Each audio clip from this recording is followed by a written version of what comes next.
A fiery horse with the speed of light, a cloud of dust, and a hearty "Hi-Yo, Silver!" The Lone Ranger.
With his faithful Indian companion Tonto, the masked rider of the plains led the fight for law and order in the early western United States.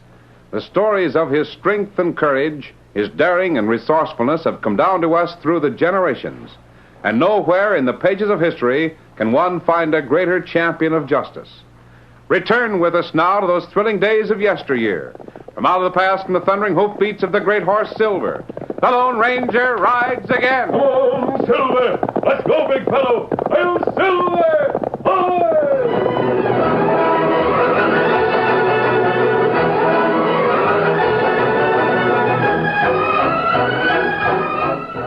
By nature and disposition, Luther Jones was the ideal assistant bookkeeper for the Cliff City Bank. His calm insistence that long rows of figures must have correct answers was as much a part of Luther as his shy smile and neat blue serge suit. But the calm was ruffled and the smile was missing late one afternoon when he knocked on the door to the president, J.B. Atwood's private office. Yes, come in. Oh, Luther, it's you. I thought everybody had gone home hours ago. It's almost dark. Supper time. Yes, sir. I know it, Mr. Atwood, but I've just discovered something that isn't right. Is that so? Ordinarily, I'd report it to Mr. Quigley, the head bookkeeper, but he's already left for the day. Oh, report what, Luther? As you know, sir, this is the end of our fiscal year, and I'm balancing the books. Nothing unusual in that? Oh, I'm afraid there is. I've discovered a shortage. Shortage? Are you sure? There's no doubt of it. I struck a trial balance early this morning. Then I checked and rechecked my figures all day long. The final balance is short. Have you any idea where have you traced the difference to any particular account? Yes, sir. I'm sure it's somewhere in the new school trust fund account. The new school... Oh, yes. Why, how much is it short? 3 cents. What? 3 cents? Well, Luther, this is really funny. Imagine anybody worrying about 3 cents. The amount may be small, Mr. Atwood, but the fact remains I can't balance the books until I find out where the mistake has been made. Yeah, well, here's 3 cents. Now, is everything all right? No, sir. We can't do that. It would be dishonest. Just covering up a mistake. Well, I'll be... With your permission, Mr. Atwood, I'll take the large ledger home with me tonight and go over the figures again. Sure, you can do that. I must have made the mistake somewhere, an addition or subtraction. I've gone through the checks written on that account. You're the treasurer, aren't you? Why, well, yes, I believe I am. But I can't find invoices to match the checks. Well, they must be around here someplace. So I took the liberty of writing a letter to the Acme Supply Company in Plainfield, asking them to send duplicates. You wrote to the... Isn't that the company from which you're buying all the wagons and building material for the new school? Oh, yes. Yes, of course. Well, I should have an answer from them by tomorrow.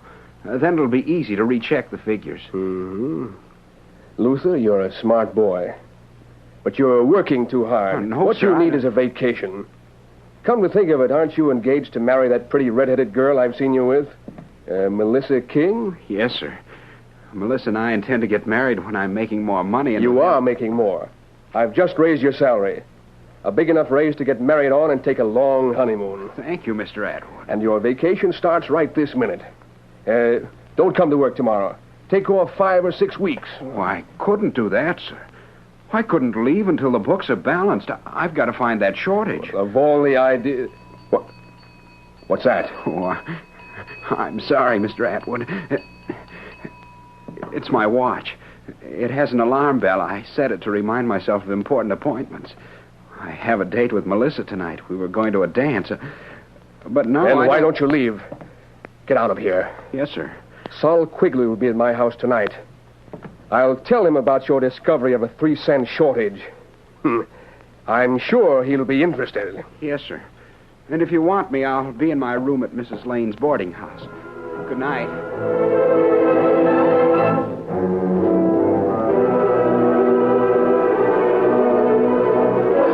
The Lone Ranger and Tonto pulled their horses to a halt in the darkness of a side street at the edge of Cliff City. Oh, Silver. Steady, big fella. Boarding house you told me about is somewhere near here, isn't it, Tonto? Steady, big fella. Big house at end of street. Good. We'll leave the horses here and walk the rest of the way. Come on. You know, a lot depends on what kind of a boy Luther Jones really is. Well, me see him in town today, and think him plenty good fella. I hope so. There's the house, Tonto. I'll go ahead. You wait here.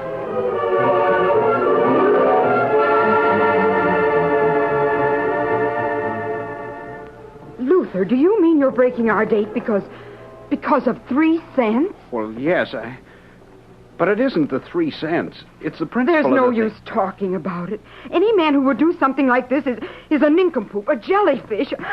Even if I am engaged to him. Oh, now, Melissa, don't cry. I suppose Mr. Atwood asked you to work overtime, to spend hours and hours trying to find 3 miserable little cents. No, so it was my idea. The books have got to balance, or I'm not a good bookkeeper, that's all. Oh, Luther, I guess you'll never change.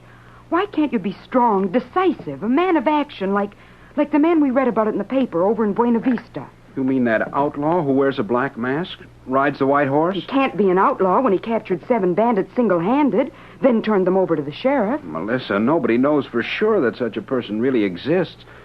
Maybe they just imagine I bet the bandits know he exists. Oh, Luther, can't you understand what I mean? A man like that wouldn't let Mr. Atwood send him home to find 3 cents. He would if he was a bookkeeper. There's no use trying to explain. I guess I'll go to the dance with Chet Oakhurst. He asked me, too. I hope you have a good time, Melissa. I'll see you tomorrow, after I Never mind, Luther. Good night. Oh, women are harder to figure out than a final balance. Well, better go up to my room and get to work.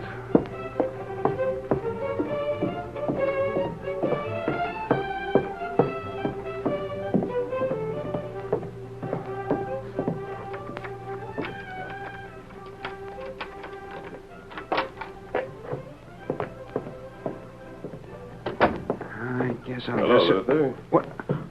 Masked? An outlaw? What are you doing here? I'm not an outlaw. I'm here to see you. Why, how do you know my name? An Indian friend of mine made some inquiries. That's how I knew where you lived. Oh, it's that book you have under your arm. It's a ledger. I use it at the bank. There's been a mistake, a shortage. I brought the ledger home to... Look for it? Good idea. Especially when a man known as J.B. Atwood is president of the bank. What do you mean? Several things. First, I'm convinced that you are one of the few honest men working in the bank. Second, a man who answers Mr. Atwood's description perfectly robbed a number of people back east not so long ago.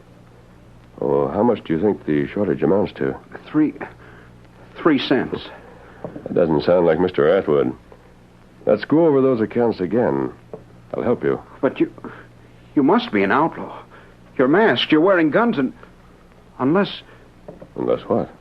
Do you ride a white horse? Have you ever been in Buena Vista? The answer is yes to both questions. Then you must be... No. If that's who you are, you wouldn't be here talking to me. I'm just a bookkeeper, and Melissa said that... Oh, excuse me. It's my watch. I must have set the alarm for the wrong time, and... see? Yes, it's a nice-looking watch. Now then, we can go over the figures in that book together.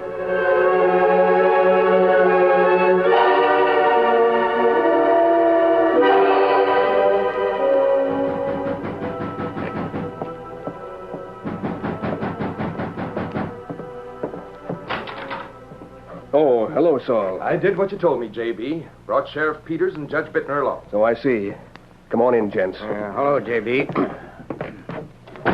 I thought Sal here had covered everything by fixing the books. I did, but I guess I must have made a 3-cent mistake someplace, and Luther found it. Nevertheless, we've got to do something and do it fast.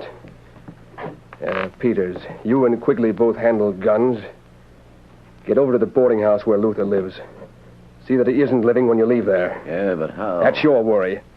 But I want the job done now, tonight.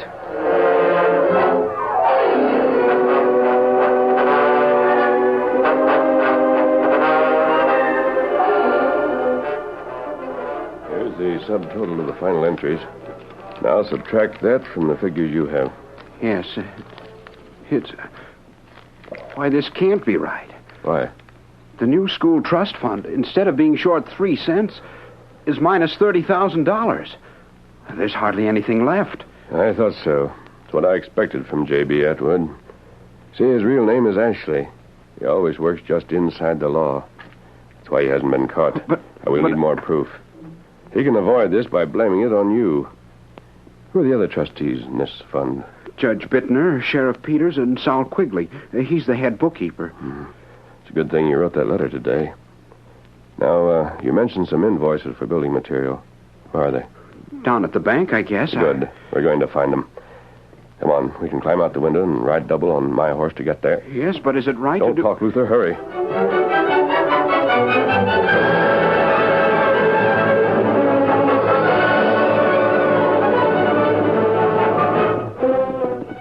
Oh, there. Oh, steady.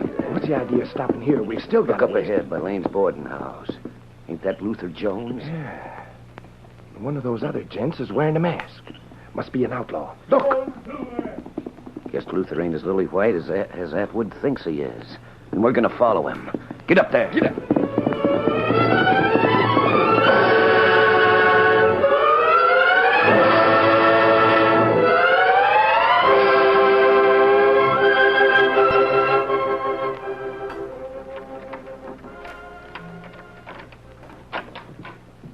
Luther, now go on inside, Tonto. You keep watch here, but stay outside. Me do it. Good. Lead the way, Luther.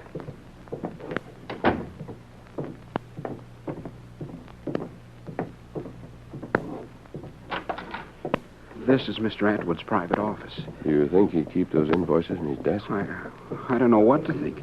You see, I've we'll never... soon find out. Here. I'll hold this light. Yeah, there's nothing that I... Oh, wait a minute. Isn't this what we want? Yes, those are the invoices. Plot to match, Luther. What is it, Tonto? Two fella come up outside now. Me think one lawman or the fella work here in bank. They must have seen the light. Quick, Luther. Give Tonto the key to the back door. If we're caught in here, we're... Here it is. Bring the horses around there, Tonto. Hurry. Me get him. You're in here, all right. We got him dead to right. Must be in Atwood's off. Yeah. Come out of there, both of you. I told a nice start you. They've got guns. So have I. Keep down and you won't get hurt. Guess we'll have to smoke them out. Open up, Saul.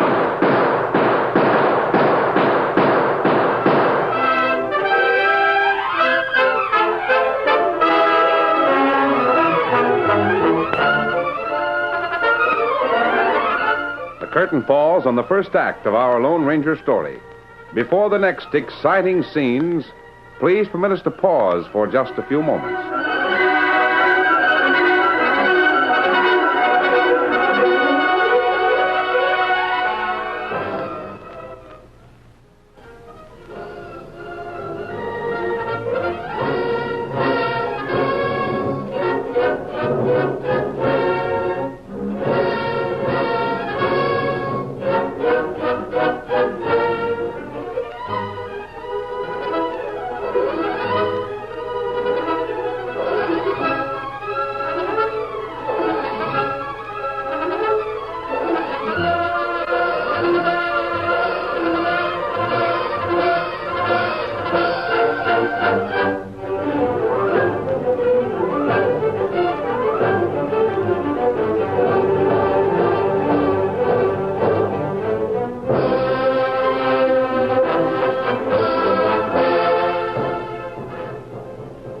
to continue our story. A few seconds after Sheriff Peters' shouted order, the inky blackness of the bank's interior was laced with flame and lead. This can't go on, Luther. The gunfire will rouse the whole town. Over there, Sheriff. One behind the desk. Keep on coming on. There's no use in forcing a showdown now. We can't prove anything. What are you going to do? I'm going to make a getaway. Leave you here alone. You're not afraid, are you? No, but if Mr. Atwood, Judge Bittner, Saul Quigley, and Sheriff Peters are all in this together... Remember when I told you up in your room? Yes, I remember. And don't worry. I won't let you down. And this gunfire will stop as soon as I... Adios, Luther. Look, Sheriff. One of them heading for the back door. Yeah.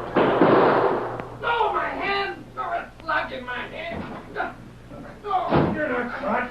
Bullet hit your gun, that's all. I tell you, well, it sure feels like... I think it was the owl hoot that vamoosed. He must have plugged Jones. Make a light now, Sid. Yeah, now, wait a minute. A lamp here someplace. There. Now we can see. He didn't hit me, Sheriff. Didn't even come close. Luther, come out from behind that desk and keep your hands up. You're under arrest. All right, anything you say. But I haven't got a gun, and I won't resist arrest.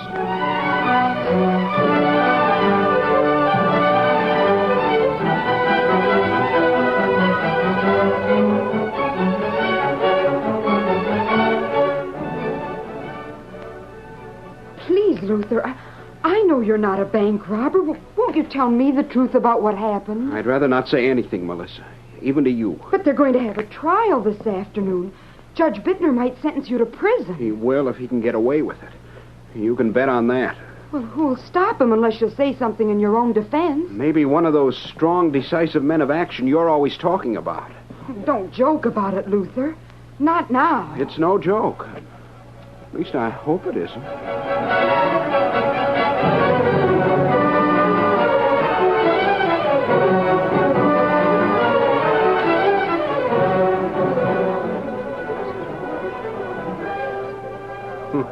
Well, it seemed as though our worries of last night were groundless. Luther played right into our hands. Yes, much better this way. I don't like murder. It'll be better if you give Jones a stiff sentence at his trial this afternoon. Don't worry. I wonder who that owl hoot was who was helping Luther look for the invoices. Just a saddle tramp, like as not. Well, there's only one more thing to be taken care of, gents. What's that, J.B.? A letter that's coming over on the afternoon stage from Plainfield. Well, what difference does it make? A lot, Sheriff. After Luther's in prison, I don't want any loose ends to worry about. But you can't stop a letter. That's United States mail. Oh, yes, you can, Judge.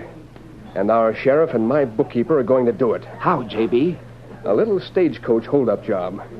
About halfway between here and Plainfield. You mean just to get that letter? Oh, no. Line up the passengers to make it look real. And pick up the mail sack as sort of, afterthought. Well, I don't like the idea. I'm the sheriff here in Cliff City. You're also on my payroll. Now, don't forget that. Hey, who's that Indian just going out the door? He's been hanging around the end of the bar here listening. Forget it. Redskins don't mean anything. Of course not. How about a drink? Sure. Yeah. Let's drink to a gent who let 3 cents lead him into prison. 3 cents lead him. Here's to Luther Jones.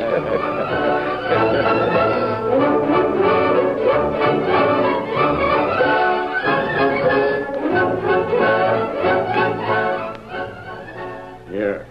Tonto, bring note. All right, give it to me. What is it, Luther? Who is this Indian? A friend of mine. Here, Tonto. I don't know why he wants my watch, but he's welcome to it. Tonto, go now. Well, what in the world? Luther Jones, I've been sitting outside this cell all morning to get you to explain what happened. Now an Indian walks in and you give him your watch. What does it all mean? I don't know, Melissa. Honest, I don't. Well, you can say something. No, I can't. It's a promise I made, and I'm going to keep it.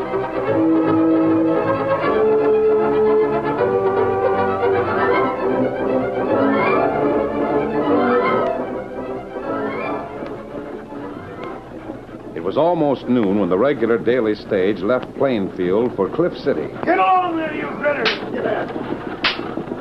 Only one passenger rode inside the coach, a tall, bronze-faced man who might have been a cowboy. And only Tonto, who had stayed in Plainfield to see a United States Marshal, knew he was the Lone Ranger. 2 hours later, the coach topped a rise on the trail to Cliff City. Oh, train up! Masked road agents! Whoa there. Whoa up there. Whoa there. Throw down that mail sack. I ain't arguing with outlaws. Here, you can have it. Carrying any passengers? Anybody inside? Just one gentleman. Never mind. We'll take care of him. There. All right, mister. Climb out and keep your hands in the air. Anything you say. But I haven't any money. Search him, Saul. Yeah. Oh, he's right. No wallet or poke. Just this watch. What? You wouldn't take that, would you? Doesn't belong to me. Well, that's your hard luck. Now climb back inside, keep quiet, and you won't get hurt. You heard what he said, mister. Now move. And you're going to keep the watch? Get in there and shut up. All right. Line out, driver, and keep your eyes front. Yeah, sure. Get up. Get up. Well, I guess we got away with that all right. Now let's straddle our broncs and circle back to town. Yeah. Say, Sheriff, this ain't a bad-looking ticker you got from that Jasper. Watch don't mean anything. This mail sack is what Atwood wants. Get up there. Get up.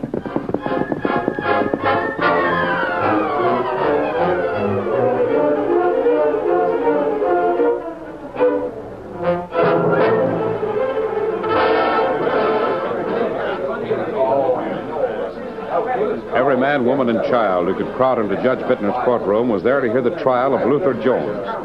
Sheriff Peters and Saul Quigley told their eyewitness accounts of Luther's crime. And through it all, the quiet little bookkeeper said nothing. Then Judge Bittner rapped for order.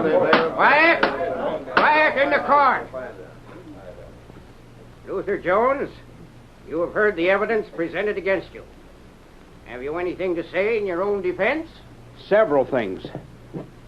First, it won't be any news to you, or to Mr. Atwood, Sheriff Peters, or Saul Quigley.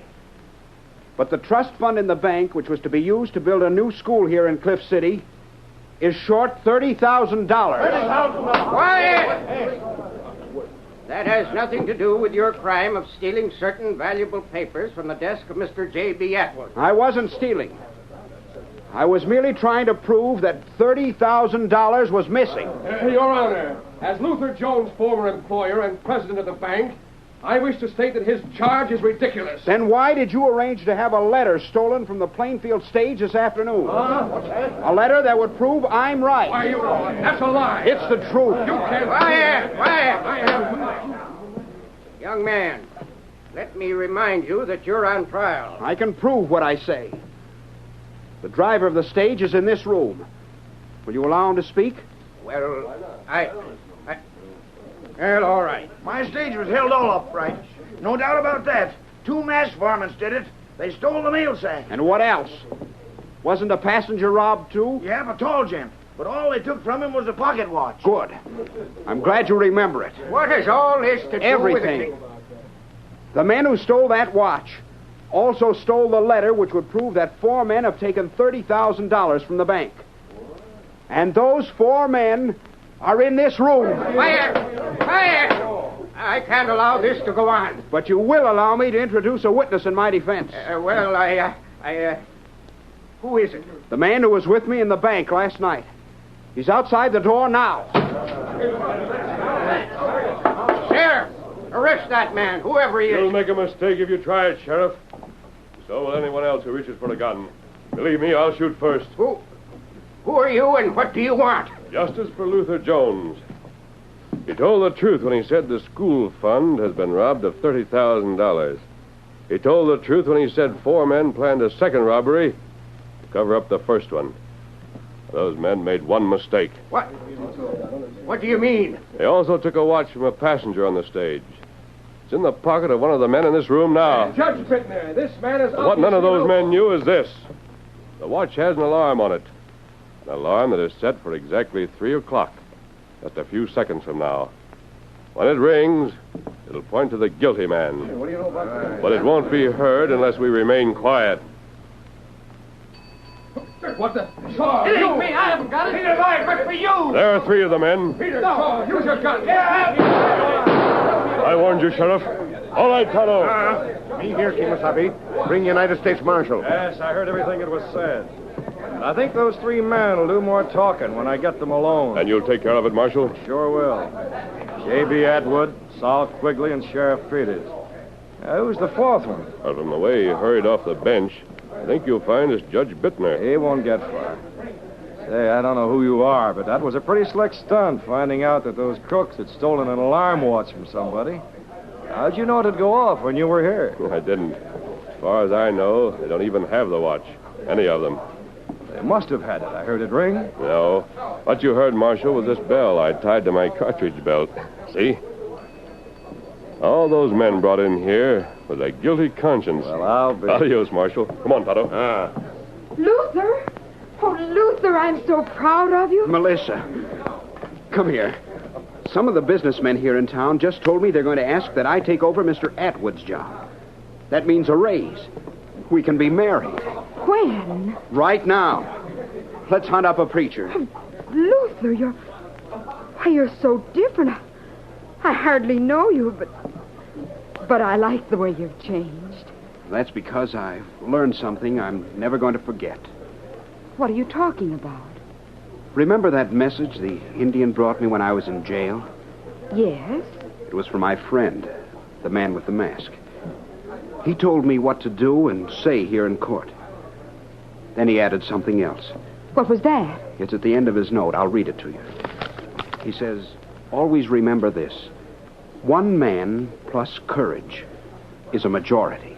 One man plus courage is a majority. Why, that's wonderful. But who is he? Did he sign his name? It's written right here. The Lone Ranger.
You have just heard is a copyrighted feature of the Lone Ranger Incorporated.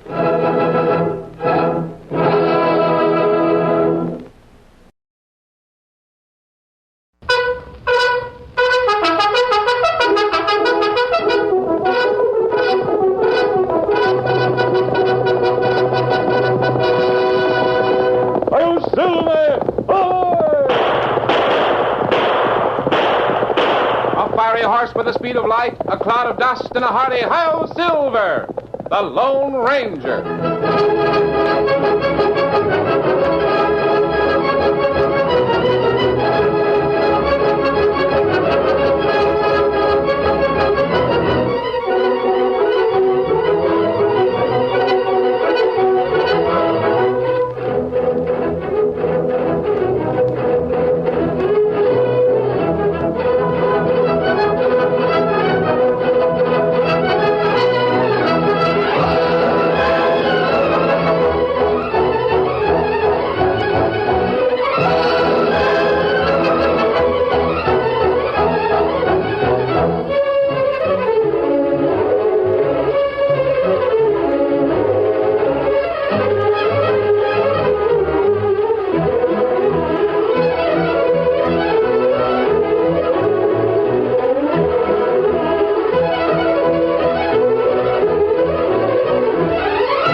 his faithful Indian companion Tonto, the masked rider of the plains led the fight for law and order in the early western United States. The stories of his strength and courage, his daring and resourcefulness have come down to us through the generations. And nowhere in the pages of history can one find a greater champion of justice. Return with us now to those thrilling days of yesteryear. From out of the past come the thundering hoofbeats of the great horse Silver. The Lone Ranger rides again. Come on, Silver! Let's go, big fellow! I'm Silver! Away!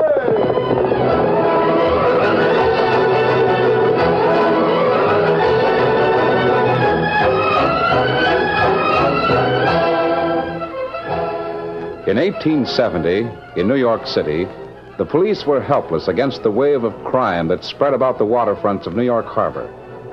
On a dark, cold night in the Bowery, the haven for criminals, drunkards, and stranded sailors, street lamps spluttered in the thick fog as an elderly sea captain walked down the deserted street toward the Bowery Mission.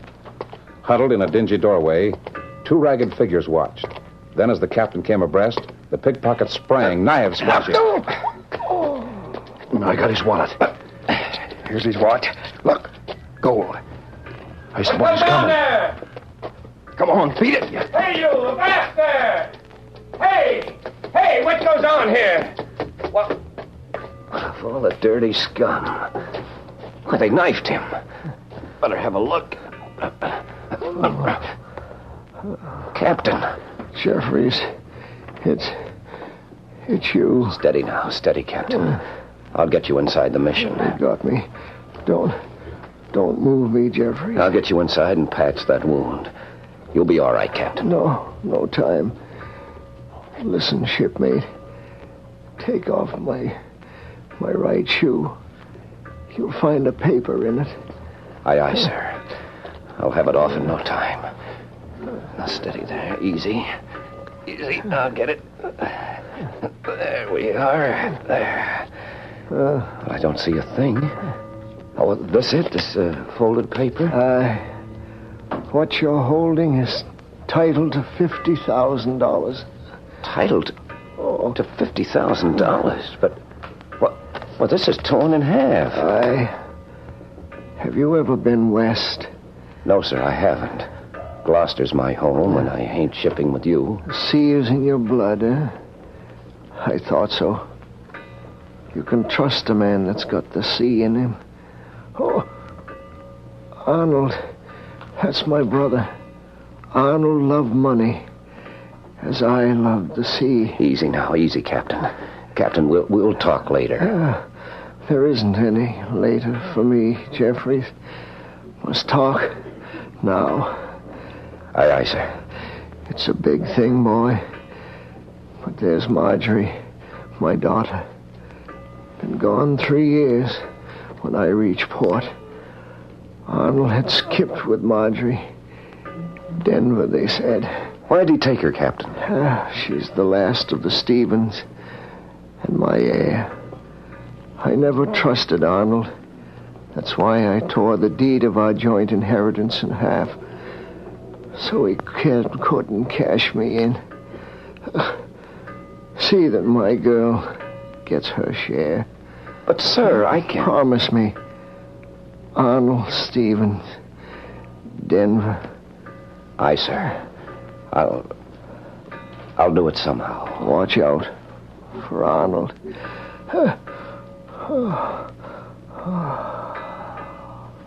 Captain. The old sea dog's gone.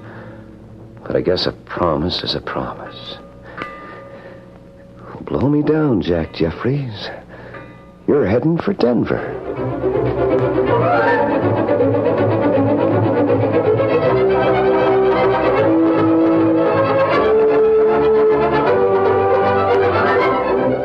Many days later, Seaman Jeffries' slim purse had gotten him as far as Chicago. From there, he had to steal rides on freight trains. He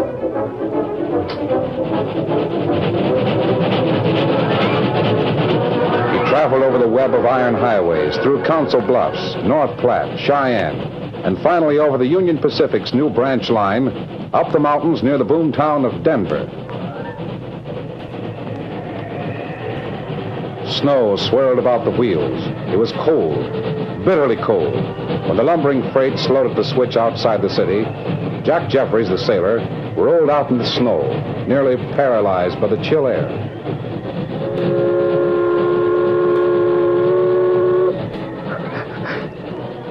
Can't make it. Oh, I've got to sleep. Sleep.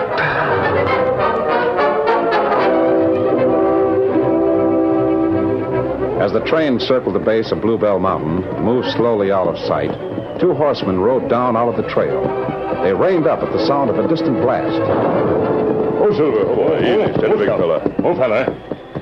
What's that, Kemosabe? That's what I've been telling you about, Tonto. Arnold Stevens' construction gang is finishing a private branch railroad to the Bluebell mine.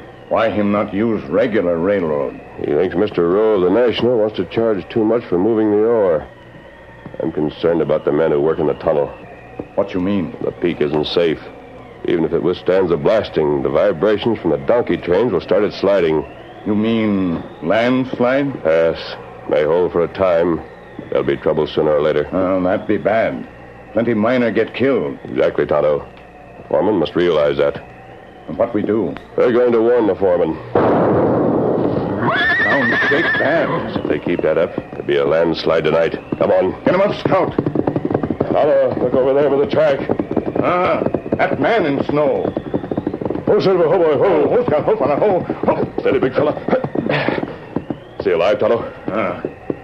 Him still alive. He needs care. You better get him to the shelter of the trees and make camp.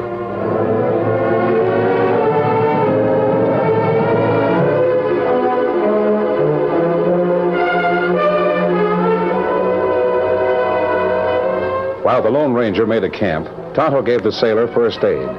Then, when there was a good fire burning, the masked man searched through Jack's wallet for a clue to his identity. Here's something. And what that? Torn half of a deed, Tonto. Oh, wait, there's a name here. Stevens. Arnold Stevens. Him crook. Him fella who owned Bluebell Mine. And there's another signature. Different writing. The name's Stevens again. The first name is torn off. I wonder. Here, I'll put it back in his pocket. Fella get conscious now. What happened? Take it easy, sailor. You'll be all right. We found you near the tracks. Well, you're masked. You and this Indian are crooks. No, sailor. We're not crooks. Well, Golly, I'm lame. You were sleeping in the snow. I guess I'd have frozen if you hadn't built up a fire, huh? You probably would have. Oh, well, can you stand up? Yeah. I'll be all right as soon as I get the lameness out of me. Well, I've got to shove off. You're not strong enough to travel. Oh, I'm all right. I feel better already. Are you going into Denver? I've got some doggone important business in Denver. Well, I guess I'm in pretty fair shape now. If you'll wait, Tonto will fix some food for you. Mister, I appreciate what you've done, but I can't wait around. I've crossed the country to deal with a bilge rat. Now I'm reaching port, and I don't want to lose any more time. Suit yourself. Thanks again. Oh, by the way, do you know Arnold Stevens? No, but I mean to. Why? He's a hard man to see. You'll see me. I'm leaving. Are you strong enough to walk? I'll make it. Thanks for what you did. That's all right. Me stop him. Let him go, Tonto. He'll make it all right. Now we've got to shove on and warn the foreman.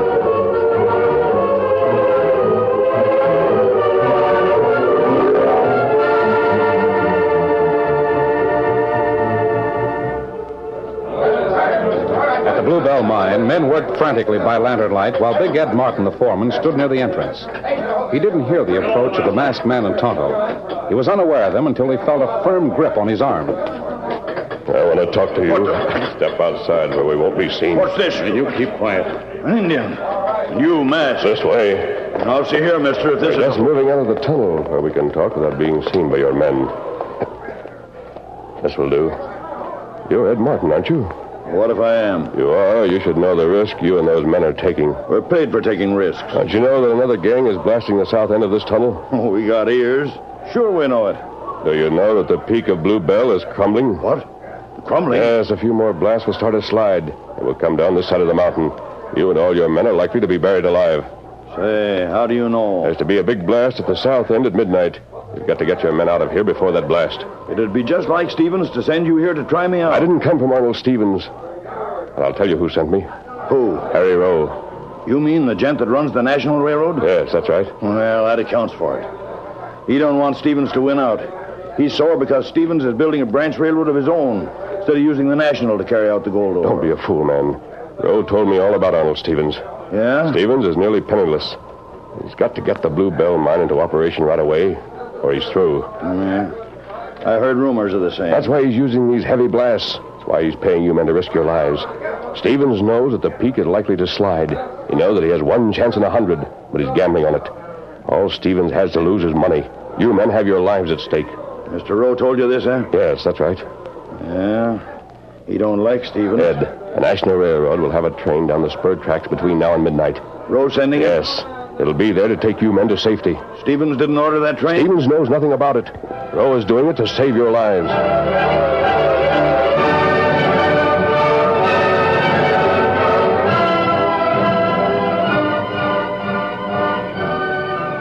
The Lone Ranger and Tonto rode away, leaving the foreman deep in thought. In the meantime, the young sailor rapped on the door of the Stevens home.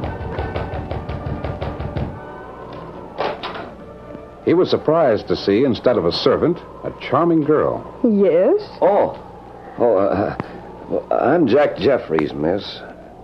I'd like to see Mr. Stevens. Oh, I'm sorry, but my uncle left word not to be disturbed. Well, this is important. I'm from New York. New York? Well, you're a sailor. Are you Miss Marjorie? What? Yes. How did you know? Your dad didn't mention how pretty you were. Dad? Oh, you've got news of Dad. Oh, do come in. Well, yes, I guess it's news in a way.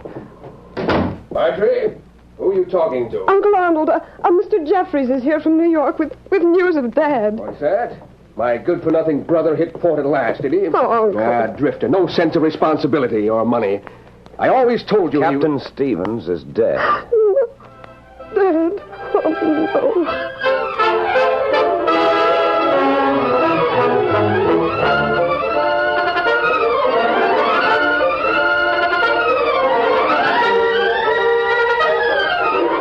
The curtain falls on the first act of our Lone Ranger story.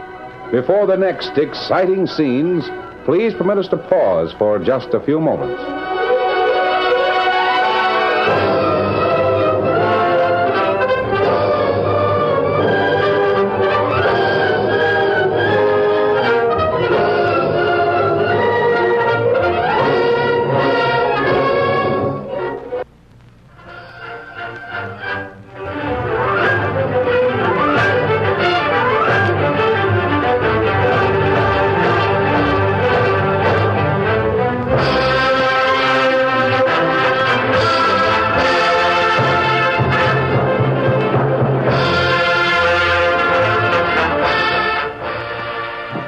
Now, to continue our story.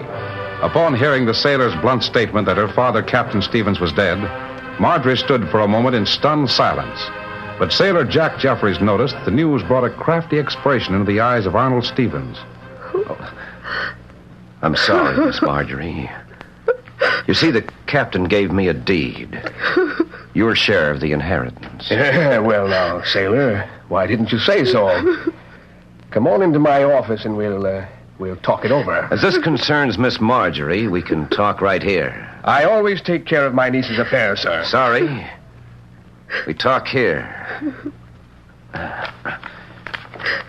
Here it is. What? What? Well, it's torn, isn't it? Yes. Your father tore it as a precaution. What? I don't understand. Now, let me explain. I have the other half of the deed, the Stevens money. Now, all you have to do is sign a paper. Give me the right to represent you in the inheritance. I wouldn't do that.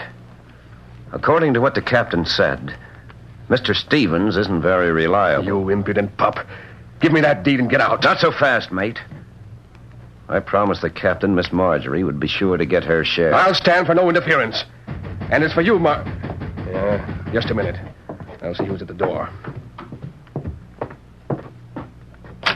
Hey, boss. Oh, it's you, Hank.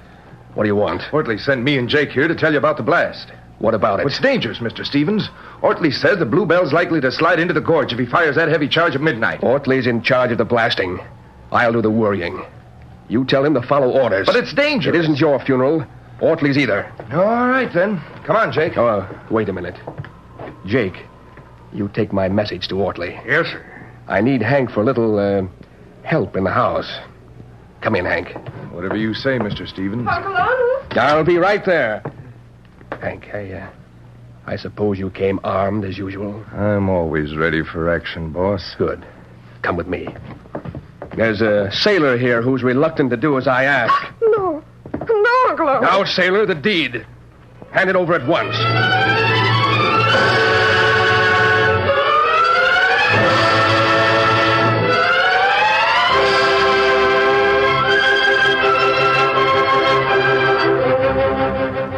Jack refused to give up the deed. He was quickly overpowered and tied up by the two men. Stevens was determined that his niece would sign over her affairs to his care.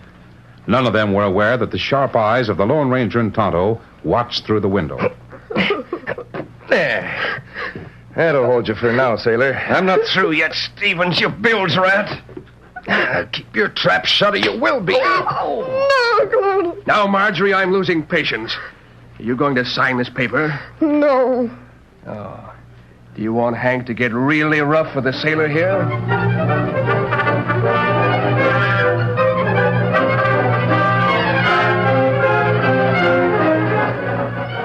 Tonto, we should get to the peak. It's nearly midnight. And what we do? We not leave sailor. You'll have to take the sailor with us. I'll raise the window and you be ready to help. Sign, I say. Marjorie, no matter what happens, don't sign. Your dad is... I told you to shut up. Oh, stop it.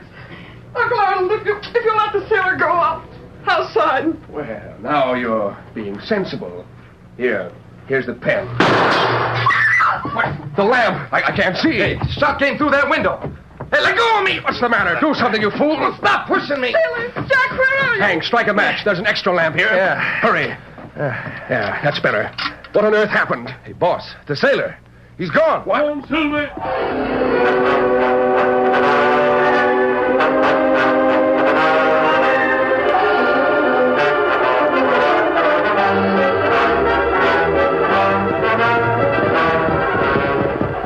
Here's the switch. Train should be along soon. Oh, Silver, steady boy, easy. Easy, big fella. You get off now, sailor fella. What'd you bring me out here for? No, we had no choice. But Marjorie, I can't leave her. Can't go back alone now. Stevens' men will be looking for you. For the moment, Marjorie's safe. But I've got to get back, I And promise. if that promise is what I think it is, I'll help you to keep it. Right now, the lives of 80 men are in danger, and we can use another good man, sailor. I'm sorry. I should have known. Twice you've rescued me, and we... Well, what can I do? Tonto, get a signal fire ready. Me do it. Tonto and I'll ride to the peak. When you see the train round the bend at the base of Bluebell, light the signal fire and I'll... Bluebell, the peak. Now I remember. What's that? Stevens' men said the peak was sliding, that it wouldn't stand the south end blast. But Stevens told them to go ahead anyway. I see. Signal fire ready. Came Good. Come on, Tonto. There's no time to lose. Be ready. Come on, Silver. Get him up, scout.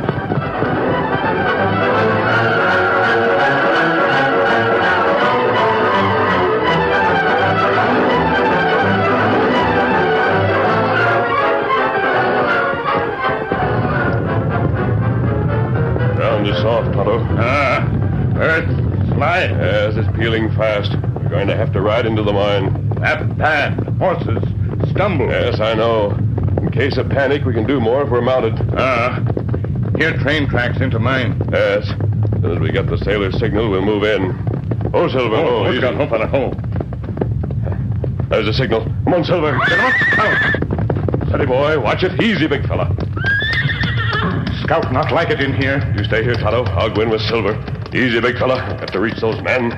Come on, Silver. Easy down these tracks. There's a light in the shaft chamber ahead.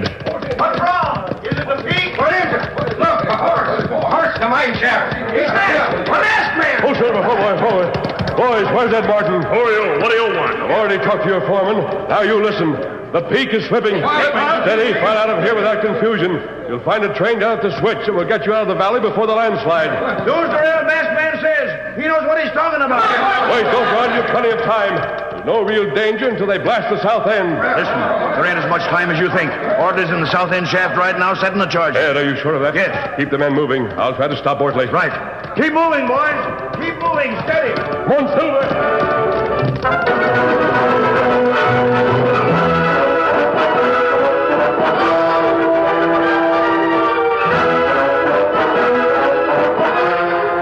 Ortley, at the south end of the tunnel, had finished setting the charges. He lighted the fuses and watched them until the sputtering flame disappeared in the crevices. Then he grabbed his lantern and hurried after his crew at the rear exit. He heard the clatter of approaching hoofbeats. He paused and turned as the Lone Ranger came out. What's a horseman doing here? Oh, Silver. Oh, easy, big fella. Whoa. Hey, who are you? What are you doing here? What's that mask for? I came from the north end to warn you, Ortley. The peak is sliding. It won't take another blast. What is this, a scheme to keep us from getting the gold? No, it's an effort to save your lives. Me and my men will get out. There's an exit over here. The men at the north end may be trapped. The fuses are lighted. Put them out, man. We can't. They're in crevices where they can't be reached. I'm getting out of here. Ortley. You better come this way. Come on, Silver. Instead of following Ortley to safety, the Lone Ranger brought Silver around and started back through the tunnel. Faster, Silver. Faster, boy.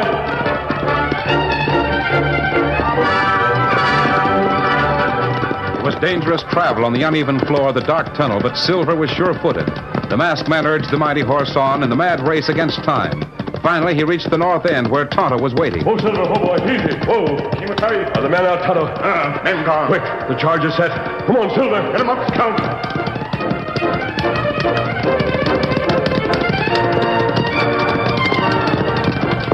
Here comes the masked man. Get on board. All aboard. Oh, Silver. Oh, boy. Whoa. Tonto, tell the sailor to go to the sheriff. Give him this paper and the silver bullet. He got him. I'll ride up and tell the engineer to get underway. Come on, Silver.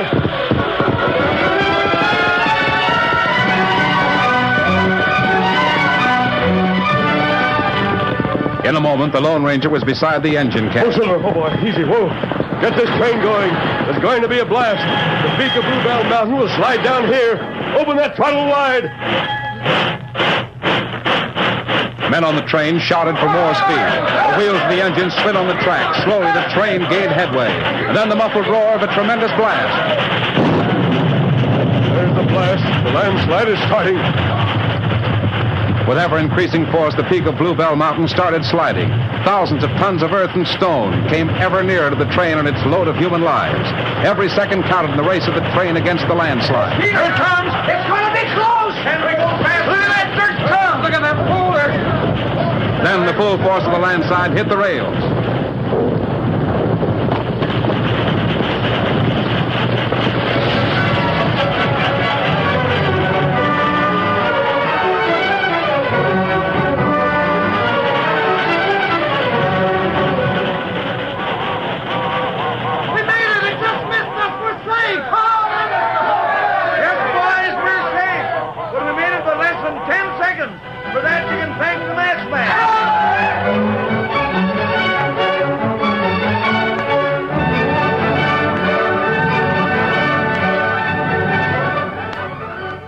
Meantime, Sailor Jack Jeffries, carrying the paper and the silver bullet the Lone Ranger had given him, raced for town to see the sheriff. When he finally arrived at the sheriff's office, the sheriff eyed him with suspicion until Jack handed him the paper and the silver bullet. Upon seeing the silver talisman of the Lone Ranger, the sheriff's attitude immediately changed. After reading the paper, he hurriedly followed Jack from the office to the waiting horses outside. Determination was written upon the face as he leaped into the saddle. As soon as Jack had mounted, the two men urged their horses into a gallop. Get up, Jack! Get up, boy! Get up!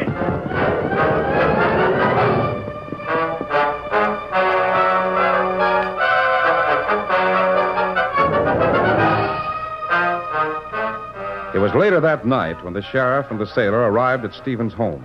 Stevens tried to bluff. I tell you, Sheriff, I've been robbed. That thieving sailor picked up the torn half of the deed when the lamp was shot out and made off with it. Don't believe a word of it, Sheriff. I don't, Miss Marjorie. Stevens, I'm taking you in for embezzlement and several other things. Why, this is outrageous. That man stole the half of the Stevens deed from my office. Is that true, sailor? I'm not that smart, Sheriff. However, here it is. Seems that the masked man picked it up in passing. What? An accomplice? I might have known it. I'd appreciate it if you'd hold on to it, Sheriff, till I can scrape up a good lawyer for Miss Marjorie. Don't worry, sailor. As for you, Stevens, you're under arrest. Marjorie, are you going to stand there and see your uncle jailed? I'm sorry, Uncle Arnold. But Dad always said you could trust a man with the sea in his eyes. Or silver bullets in his belt, like the Lone Ranger. Hail Silver! Away!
The story you have just heard is a copyrighted feature of the Lone Ranger Incorporated.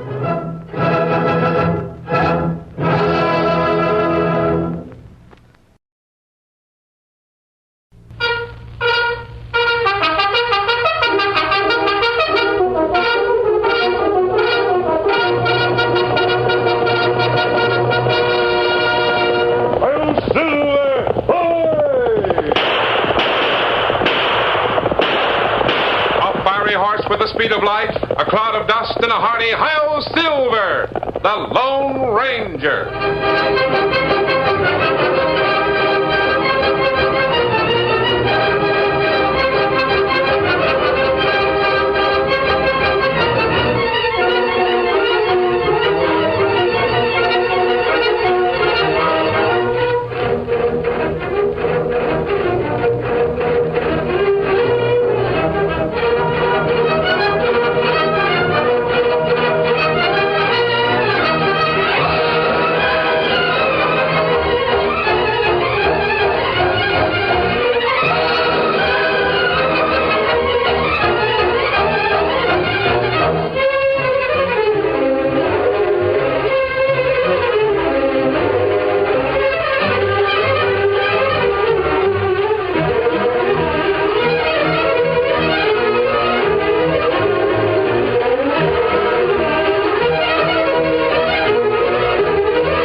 With his faithful Indian companion Tonto, the masked rider of the plains led the fight for law and order in the early western United States. The stories of his strength and courage, his daring and resourcefulness have come down to us through the generations. And nowhere in the pages of history can one find a greater champion of justice. Return with us now to those thrilling days of yesteryear. From out of the past come the thundering hoofbeats of the great horse Silver. The Lone Ranger rides again. Come on, Silver! Up the trail! I'm Silver! Hi!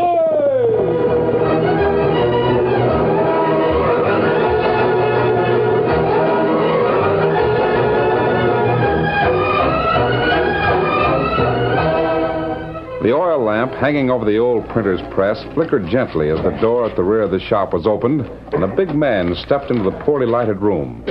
Automatically, the old man turned away from his work, reaching for the twist of tobacco on his workbench as he did so. As he bit off a big, comfortable chew and adjusted it in his cheek, Tom Jacobs looked up and prepared to greet his visitor. Howdy, mister. Good evening to... Good evening, Mr. Jacobs. What in the world's wrong? Here, man. Thanks, mister. Well, what's wrong? Don't you feel well? Be all right in a minute. It's these blame specs I'm wearing. Oh? I looked up for a second when you come through the door, and I'd have swore you had a mask on your face. I have. I know you have, but these glasses always play tricks on me. Thought for a minute I was seeing things again. Then when you stepped into the light and I got a good look at you, I seen you really did have a mask on your face. I'm sorry if I frightened you, old-timer. You didn't frighten me. Well, yeah, I guess you did. Or I wouldn't have swallowed my long green. I can see you ain't never chewed long green, let alone swallow a chunk of the stuff. Oh, that's right. Well, what's on your mind, anyway? What's the mask for? You up to some crooked business? You might say I'm interested in some crooked business. Thought so. I came to see you because I think this particular piece of crooked business started here in your print shop. What? Now, you see here, mister. I don't know who you might be, and I ain't sure I care. But if you think you can come into my place of business and start accusing me of being mixed up in something that ain't honest... Oh, not so fast, old-timer. Talk about adding insult to injury. Coming right into my own shop and scaring me so bad I swallow my chewing tobacco. And then before I have a chance to recover, you start in calling me a crook. And you wearing a mask. I said I was referring to some crooked business that started here in your shop. Here, do you recognize this map? Map? Here, let me see that. Sure, I remember printing that work. In fact, I made the woodcut myself. I know. First time I ever made a woodcut myself. Usually send the drawings to St. Louis. Fella down there does all that kind of work for me. I see. Tain't the best job of wood carving, I'll admit. Tain't the worst either. Now, just what did you mean saying I mixed up in crooked business here, eh? What do you mean by that remark? How many of these maps did you print? Do you remember? Why, of course I remember. 50 in the first order, 100 in the second order. Right now I got another order from the same fella for 300 of them maps. He's a mighty fine fella. Always pays me cash. He likes my work, you see. Now, are you going to explain what you're getting at? These maps that you've printed are being used to swindle a good many people out of thousands of dollars. What? Well, I don't see what did this mighty fine customer of yours say he was doing with the maps? Well, seemed like he said something about he was a representative for some fur company. Sure, that was it. Said his company was furnishing the maps to trappers going into some new territory down south of here. It's a new territory, all right. But he's doing all the trapping himself. Selling those maps to prospectors just arriving from the east. Prospectors? You mean gold hunters? Right. Now, this man Mitchell... That's the fella, Frank Mitchell. He leads his victim to believe that there's only one such map in existence.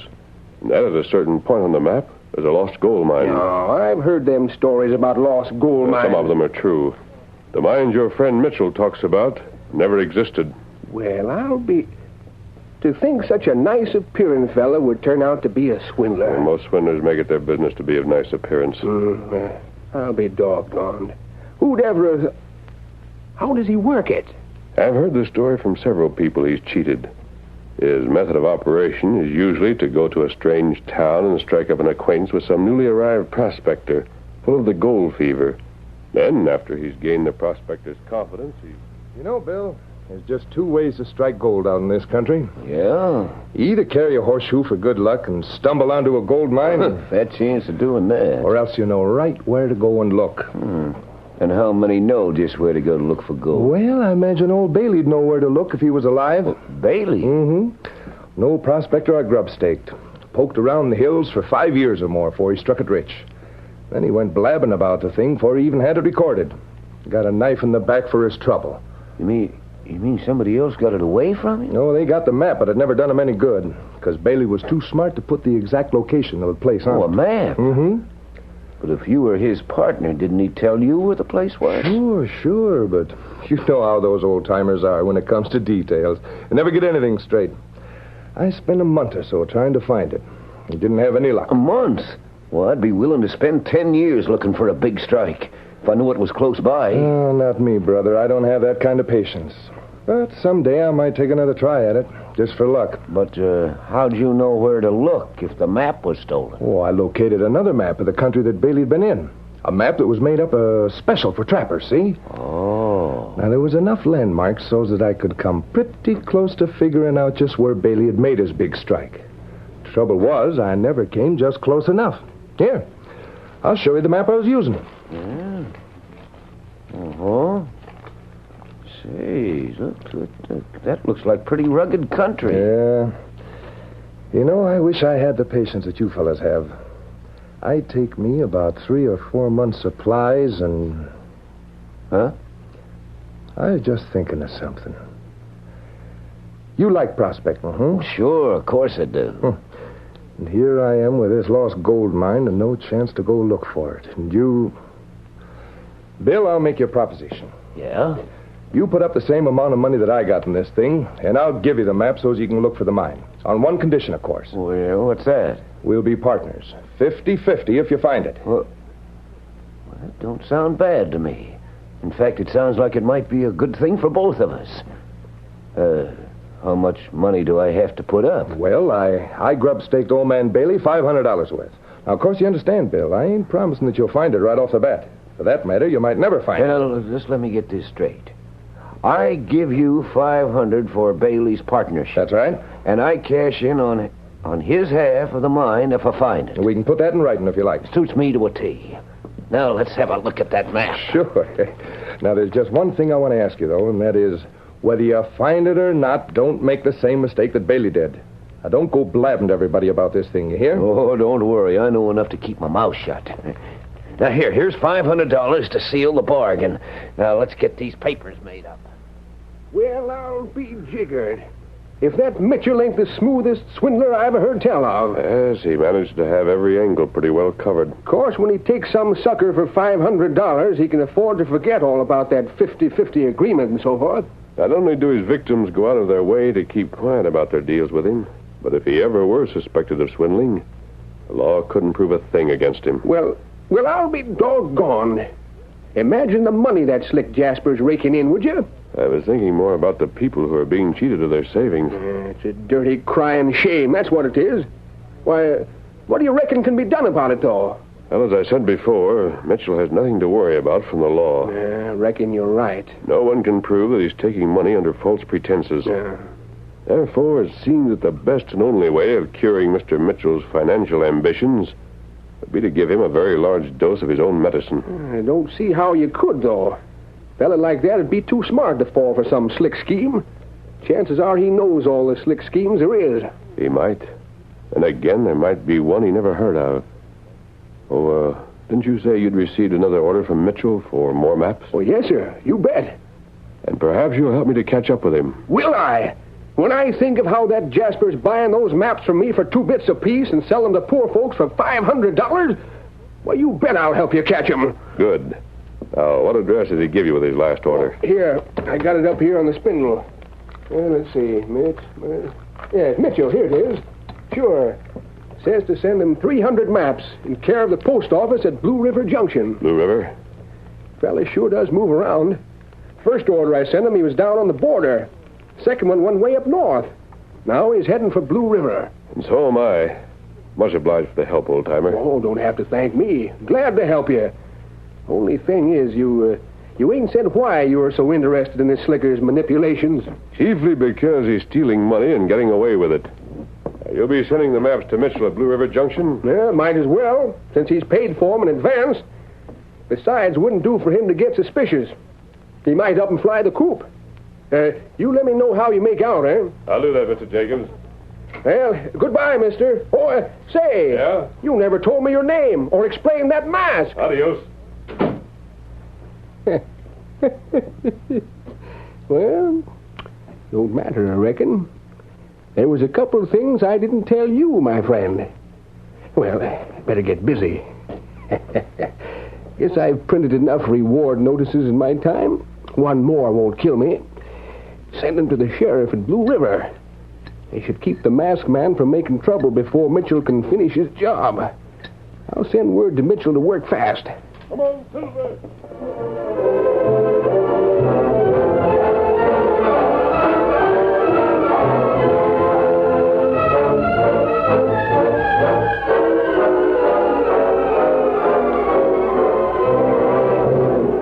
A few days later, at Sheriff Conley's office in Blue River. What's in the package, Sheriff? Reward notices, I reckon. It's from Sheriff Miles up north. Oh. Yeah, that's what they are, all right. Well, for the love of... Sam, look here. Huh? Say, that's a fancy reward, ain't it? $10,000 for information leading to the capture of... Let's see here. There's a long description. Yeah. Masked, tall, slender, talks educated, rides white horse called Silver. Doggone. What in thunder did he do to get a price like that on his head? I don't know, Sam, but that's a pile of money. Sheriff Miles must want the critter mighty bad. Is that a note from Sheriff Miles? Yeah, he says that he suspects that the masked rider is heading for Blue River. Yeah? Suggests that we post men all around the town and grab him when he comes in. Grab him? Or warn him so he won't come here at all. More likely do that. Deputy, there's something curious about this. That masked man that's described here has been in Blue River before. He's been in my office a couple of times. I remember. He never impressed me as an outlaw. 10,000's a lot of cash. It is, and it seems to me that Sheriff Miles will want a hunk of it. If he thinks this man's coming here, why ain't Miles coming to get him? Yeah, there's something downright curious about this. We've got to get that masked man. The reward of $10,000, someone is going to get him. If we don't, someone else will. Curtain falls on the first act of our Lone Ranger story. Before the next exciting scenes, please permit us to pause for just a few moments.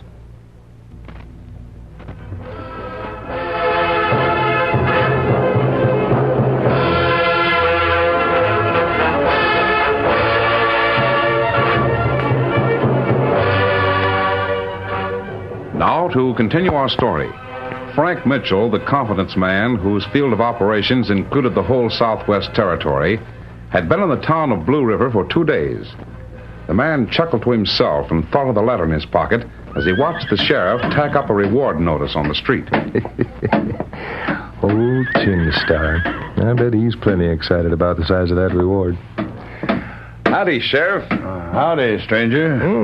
Reward notice, Holy smoke, that's a big price printed on there. What'd the fellow do? I can't say, stranger. I can't say. All I know is he's wanted by the law. You reckon you'll catch him? That's my job, ain't it? Catching crooks is what I get paid for, stranger. That's my job.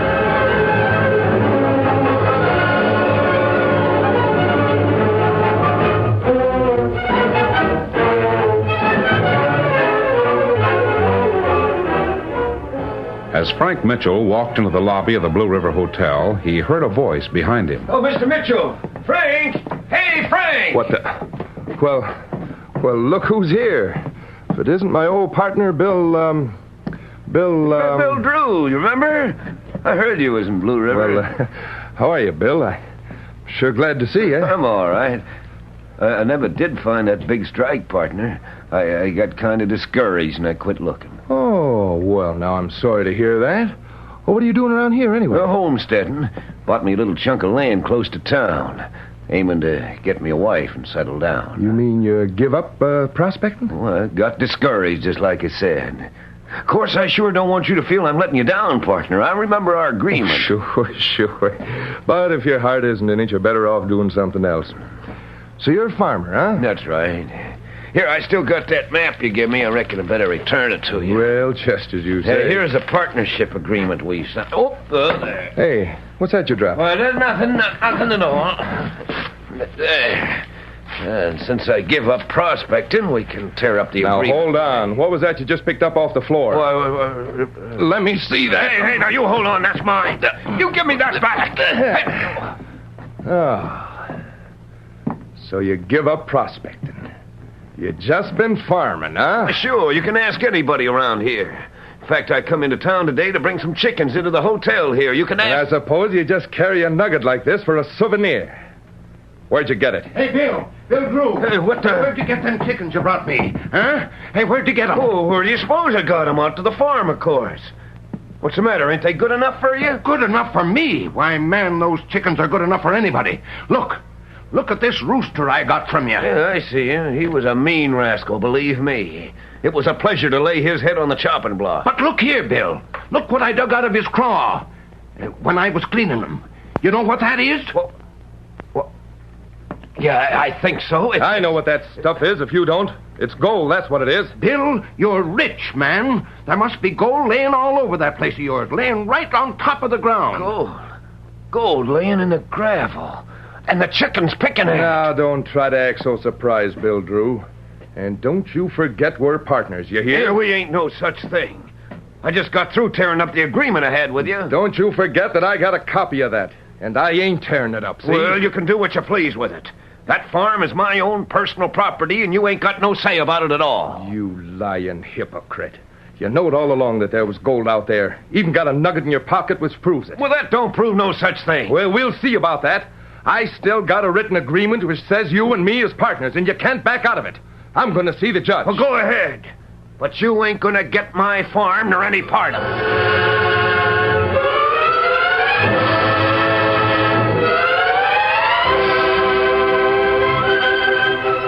It was late evening. In the Lone Ranger's camp a few miles from town, the masked man watched as his friend Tonto drew near and reined his paint horse to a halt. Oh, fellow.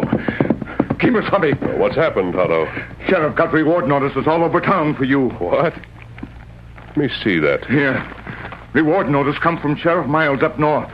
It says give $10,000 for you to be captured. I see it does. I wonder. Look at this map, Tonto. But you show map to Tonto before. Look at it again closely. And compare the printing on the map with that on the reward notice. Oh, Tonto not savvy. These both came from the same printer's press.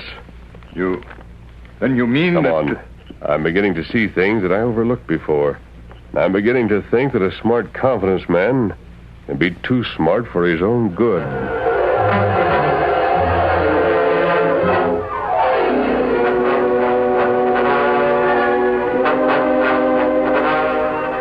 The Lone Ranger visited the sheriff of Blue River and outlined a plan to catch the confidence man, Frank Mitchell.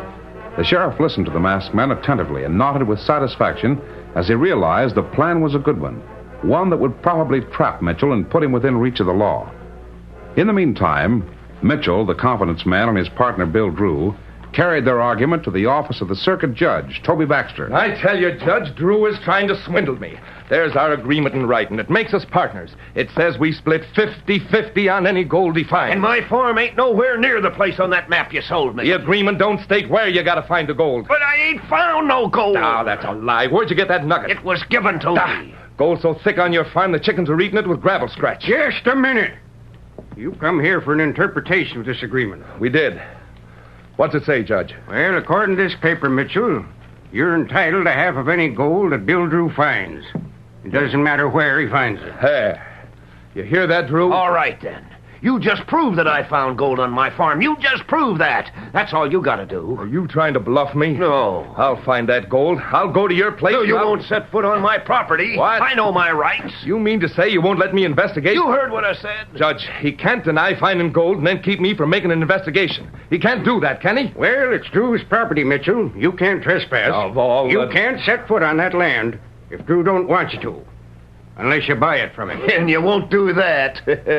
You ain't the man to take a chance like that. Put a price on that land. Well, you ain't got enough cash to buy. Put a price on it. Go ahead, I dare you to. All right, I'll put a price on it. A price that'll stop a 2-bit 4-flusher. The price is $10,000. I reckon that'll stop you. Drew, you're called. I'll take that land. Judge, you draw up the papers. Bill Drew is sold out.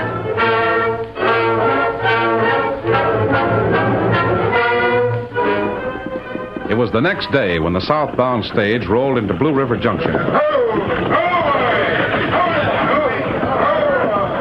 The old man man dismounted from the Concord coach and automatically reached for the twist of tobacco in his pocket. As he bit off a generous chew, Tom Jacobs studied the reward notice tacked on the porch of the hotel. Then a voice spoke at his elbow. You Jacobs, fella? Sure, that's my name. I was just studying this reward notice. What's on your mind? Well, me got message for you. For me? What is it? A message about Mitchell. Come, you ride with me. Yes, sir, Agent. Right with you.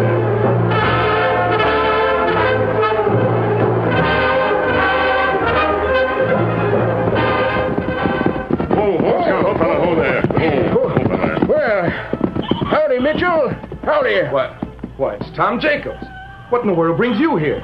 Well, what brings me here? Well, you sent for me, didn't you? Me? What are you talking about? Say, you, Injun, didn't you say you had a message for me from Frank Mitchell? No, me not say that. Me say we have message for you about Mitchell feller. But you said he was... Feller who give me message, him coming now. What? Who are those men? One of them wear mask on face. A mask? And other two wear badge on vest. Maybe you know 'em. Howdy, Mr. Jacobs. Hey, what kind of a mystery is this? Now, wait a minute. Did you send me a telegram yesterday, or didn't you? Me? I tell you, I'll take the credit for that, Jacobs.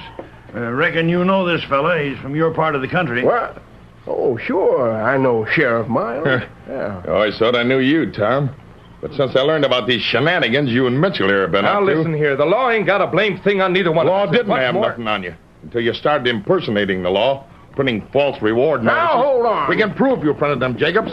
Just as we can prove you printed the maps and Mitchell sold. Here come Judge Baxter and Bill Drew. Whoa there, whoa! What is this, a convention? What's going on around here? What are these fellas coming here for? Well, are we in time for the showdown? Just in time, Judge. Hello there, Mitchell. How do you like my farm? Now, see here. Don't you come around here trying to cause any... Explain that Jacobs and Mitchell stepped beyond the law when they printed false handbills. Can you prove they did it, Sheriff Miles? Yes, you bet I can, Judge. Well, you can't jail me for that. If you got cash, Jacobs, you might get off with a fine. Mitchell, you had the cash. Well, he gave it to me for this farm. We'll pay our fines, but you'll have to wait till I find the gold that's on this land. Mitchell, I told you there weren't no gold here. He's right, Mitchell. He told you.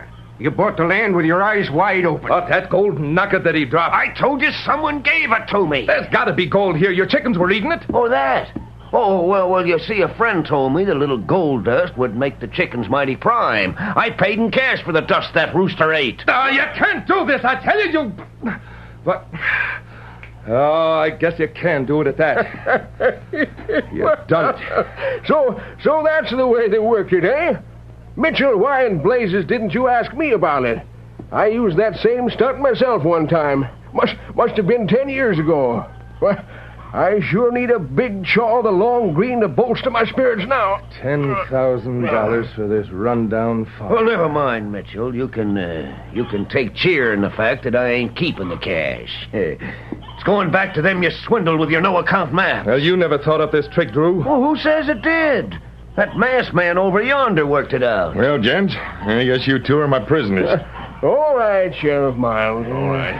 Sheriff, me and Jacobs are licked. We'll go with you. But first, don't you think you should let us have one square meal of fried chicken?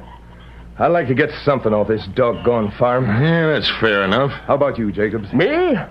No, a chicken dinner comes too high, $10,000. I couldn't swallow chicken at $1,000 a bite. It'd stick in my throat worse than my long green.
The story you have just heard is a copyrighted feature of the Lone Ranger Incorporated.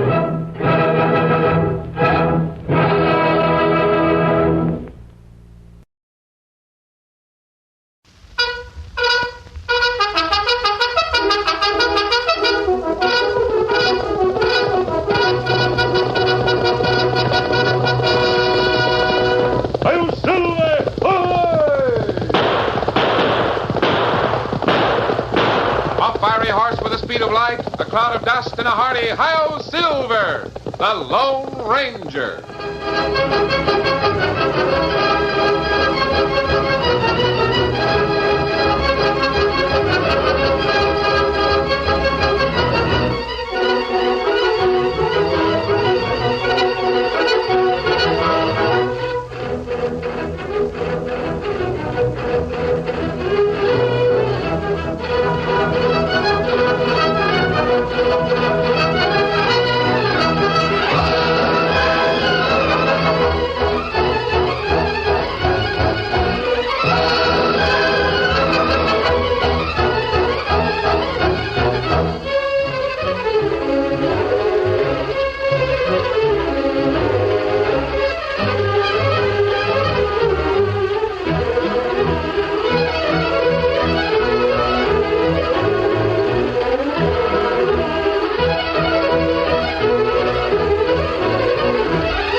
With his faithful Indian companion Tonto, the masked rider of the plains led the fight for law and order in the early western United States. The stories of his strength and courage, his daring and resourcefulness have come down to us through the generations. And nowhere in the pages of history can one find a greater champion of justice. Return with us now to those thrilling days of yesteryear. From out of the past come the thundering hoofbeats of the great horse Silver. The Lone Ranger rides again. Come on, Silver! Let's go, big fellow! I'm Silver! Hoy!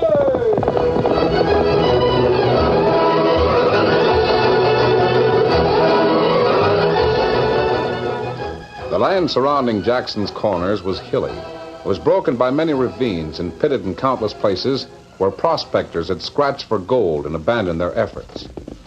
It was dangerous ground for a fast gait, but Tonto was on his way to the camp of the Lone Ranger. It was already after sunset, and the Indian hoped to join his masked friend before dark. Get him up, Scout! Tonto guided the paint horse skillfully. There was a small, treacherous spot that he'd failed to see. Steady, Scout! Steady, feller! Steady! Up! Oh! The horse regained its feet, but Tonto lay motionless where he had fallen. Sensing that his master needed help, Scout turned and galloped swiftly toward the Lone Ranger's camp.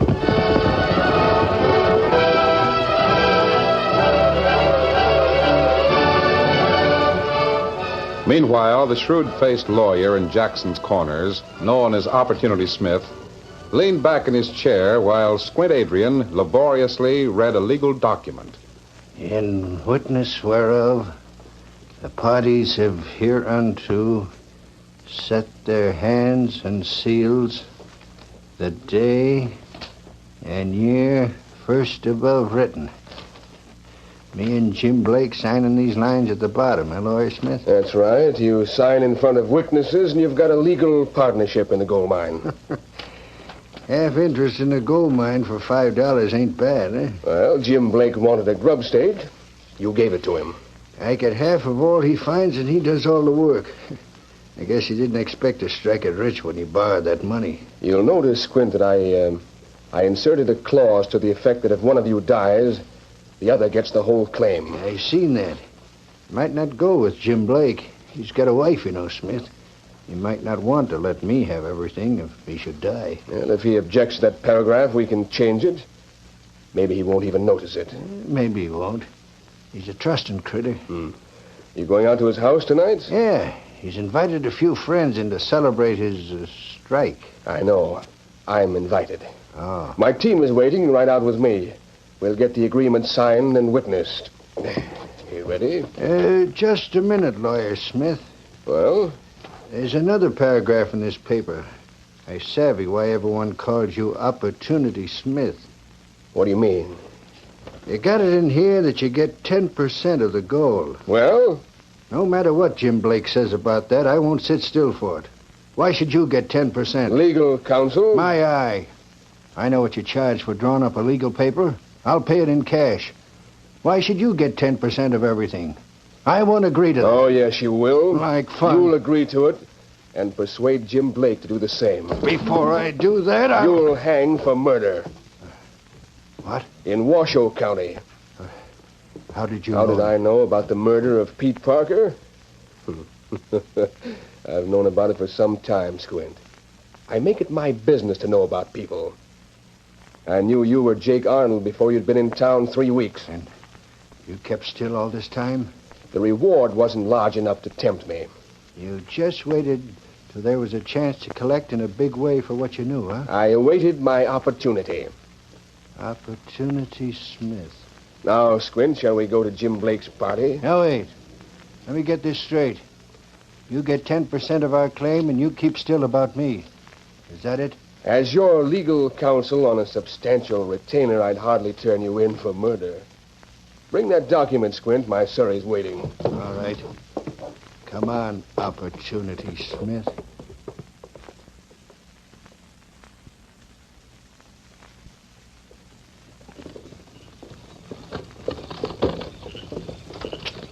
Come on, get up. Get up. It'll be dark by the time we reach Blake's house. Yeah. You've been quiet, Squint. What are you thinking about? I'm thinking about you, Opportunity Smith. I'm wondering if you'll be satisfied with 10%. For the present. Meaning you want a bigger slice of the gold mine when you can see a way to get it. Is that it? Well, if, for example, something should happen to your partner, and you became owner of 90% of the mine. What do you mean? If something should happen to Jim Blake? I was just thinking, that's all, Squint. Just thinking. What's the matter? Oh. Why are you stopping? Look, someone lying on the ground. Hey, it looks like an Indian. Yes, it is. He dead? I don't know. Oh, he moved a little. Yeah. You help? What happened to you? A horse fall. Doesn't seem to be any broken bones. Me hit the head. He's got a bad cut here on the head. Can you stand? Me try. I'll give you a hand. He's fainted. What'll we do about him? I'm wondering. Might as well leave him here. Just a minute, Squint. There's no way you can make any money out of him. We've got to get to Blake's with the agreement. Squint? Huh? This Indian might be a killer. Why do you think so? He might have a grudge against your partner. Well, why should he? It would be very convenient if this Indian killed Blake after the partnership agreement was signed. Very convenient. You might even make a heroic effort to save Blake and kill the Indian, but just too late. I begin to savvy. Help me lift him to the surrey. He may prove useful. Opportunity Smith.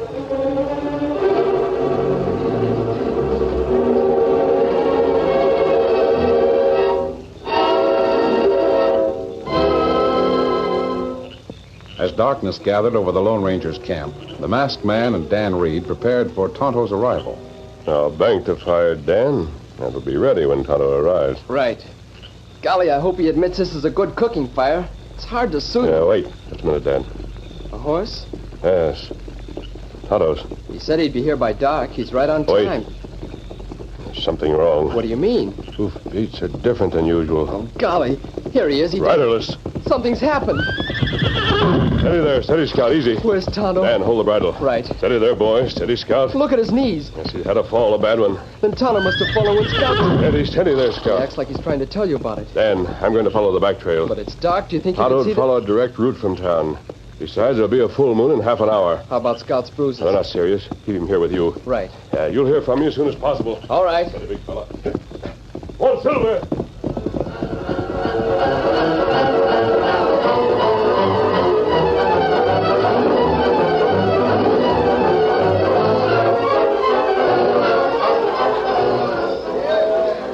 Jim Blake and his wife lived in a small cabin some distance from town. The house was bright with lights and gay with laughter. The last to arrive was Sheriff Darwin. Sorry I'm late, Mrs. Blake. Oh, you're not late, Sheriff. I'm so glad you come. Can't stay but a few minutes. I just wanted to stop long enough to congratulate you and Jim. From what I hear, you got a mighty fine claim. Oh, I'm so happy for Jim's sake. He's worked hard. Hi there, Sheriff. Hi, Joe. Where is Jim, Mrs. Blake? Oh, he stepped into the bedroom to sign an agreement with Squint Adrian, a partnership agreement. Ah, he did, eh? Lawyer Smith and a couple of men for witnesses are with them. Seems like a howling shame that Jim has to split his claim with Squint Adrian. Oh, he doesn't mind. There'll be plenty for both of them. After all, Sheriff Darwin, Mr. Adrian grub-staked Jim. To the tune of $5. Well, it meant food to keep us from starving. If it hadn't been for that $5, we'd have had to leave without finding the gold. How is it they're just signing the agreement now? Didn't they have an agreement before this? Yes, but it wasn't in writing. I see. I'll lay 2 to 1 it was Opportunity Smith's idea to put the agreement in writing. There's Darwin. Howdy, Sheriff. Come on in. Evening, Tom. Oh, do let me have your hat, Sheriff.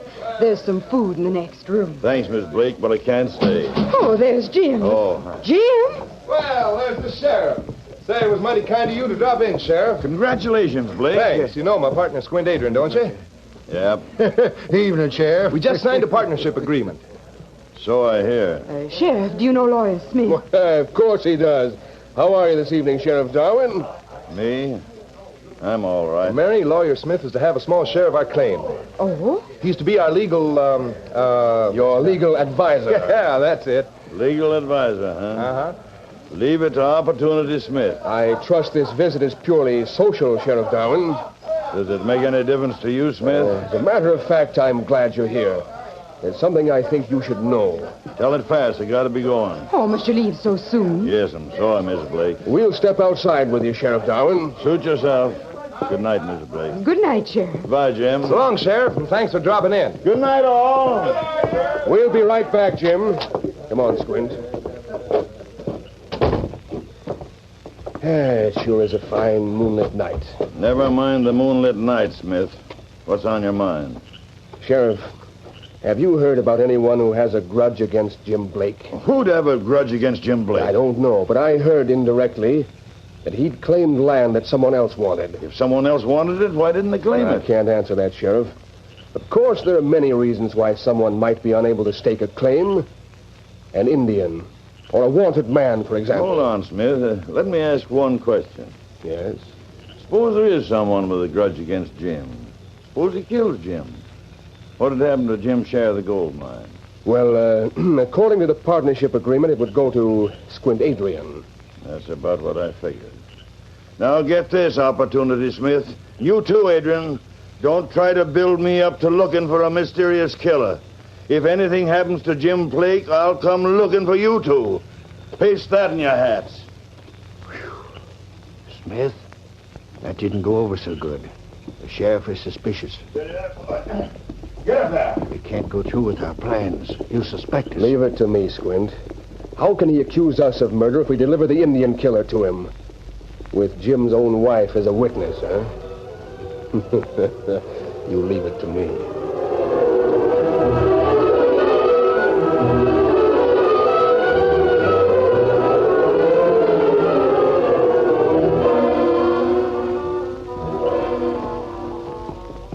The sheriff paid little attention to the lawyer's statement as he rode toward town. He discounted the idea of anyone bearing a grudge against Jim Blake until he saw a white horse on the trail ahead. A man stood beside the horse examining the ground. As the lawman drew near, the stranger looked up. Then, in the moonlight, Sheriff Darwin saw that the owner of the white horse wore a mask. Hold there, hold it steady. You're covered. Is that the badge of a sheriff or a deputy? Darwin's the name. Sheriff Darwin. Take that mask off. Just a minute, Sheriff. Boy, take it off or I'll do it for you. Hired gunslinger, huh? Coming to get Jim Blake. I never heard of Jim Blake. No? Well, I reckon you've heard about the two men that hired you to kill him. Now hoist your hands. You're under arrest.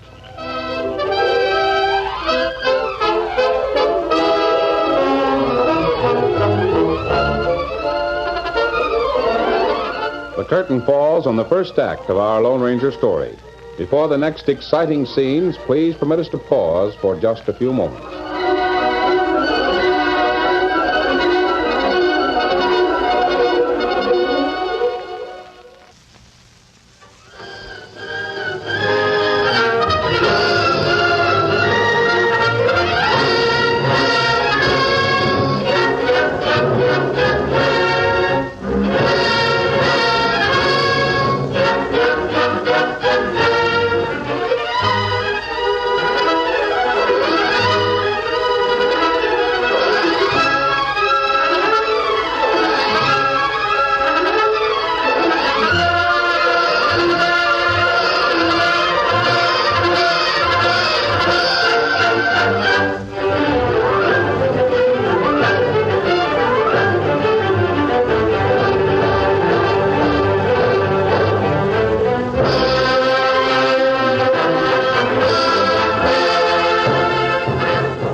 Now, to continue our story. By following the back trail in the moonlight, the Lone Ranger came to the place where Tonto had fallen. He dismounted to study the ground. Sheriff Darwin, on his way back to town from Jim Blake's party, saw the masked man. He whipped out a gun and said, Now hoist your hands. You're under arrest. Do you generally arrest people without cause? That mask is cause enough. Sheriff, I came here looking for a friend. Lawyer Smith, huh? Or is it Squint Adrian? My friend's an Indian. His name is Tonto. He fell when his horse stumbled.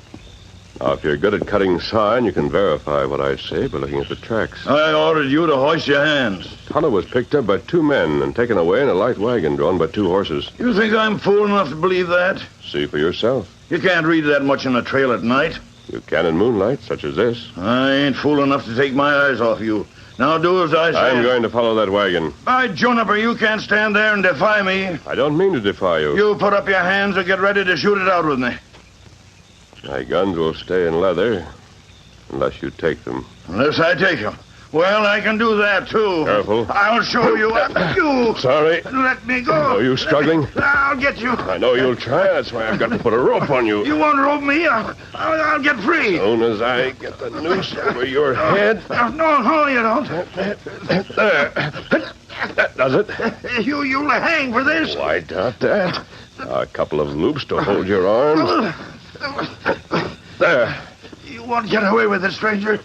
You've got the top hand now. I'm not trying to get away with anything. My friend was hurt. He's been taken from here in a wagon. I want to find him. I'll not be stopped by someone who mistakes me for a hired gunslinger. Say, listen, mister. Who are you? What's the difference? You're the first man that's fast enough to knock a gun out of my hand. I'll pick up your gun. You'll get it back when we part company. Come on now. I'll help you to the saddle. You'll have to ride with your arms tied. Ride where? With me. I won't do it. You can sit in your own saddle or ride in front of mine with your legs dangling on one side, your head on the other. All right, doggone it. Help me aboard. I'll ride.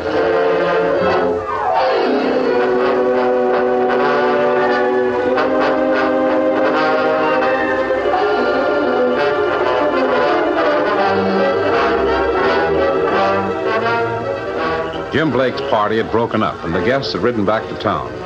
Opportunity Smith drove slowly until he was sure that everyone was well ahead. Then he turned from the trail and circled back toward the Blake cabin. Oh. This is near enough to the house. Step down, Squint. After what the sheriff said, I ain't so sure we'll get by with this. We'll get away with it. I know what constitutes evidence. Now help me drag the Indian from the back. How was he the last time you looked at him? Strong enough to have made trouble if I hadn't had the foresight to gag and tie him. Now, come on, Redskin. There. He can stand up all right. Of course he can. Get out your knife and cut the rope on his ankle so he can walk. All right. I wish there was some way to kill Jim so it'd look accidental.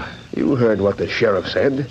He'd suspect us of planning the accident. What in blazes will he suspect if Jim's killed? How can he accuse us if Blake's own wife is the only witness and she's on our side? Cut that ankle rope. I am. Don't leave the rope on the ground. I'll toss the rope in the wagon. Now what? You see that open window in Blake's house? Yeah, the one next to the door. That's it. I'm going into the house. I'll tell Jim and his wife that we decided we'd better come back and warn them. Warn them that someone's after Jim, huh? Yes. You will be right outside that window with this Indian. When I cough, throw a shot at Blake. I'll shout and point to the window. I savvy. Mary Blake will turn. She'll get a look at the Indian. A quick look, just before you pull him aside. And you step back and shoot the Indian. There's just one thing. Well? She'll see that he's gagged. She'll see that he has a bandana over part of his face, just like a disguise. That's so. And I'll rush out to join you. We'll cut the ropes and the gag. You'll be a hero for getting Blake's killer. Now, here's the Indian's gun. Be sure you shoot Blake with this gun, and the Indian with your own. Now, look here, Smith. Why have I got to be the one to do the shooting? They can only hang you once, Squint. But I tell you... Or should I call you Jake Arnold of Washoe County? All right. Let's get going.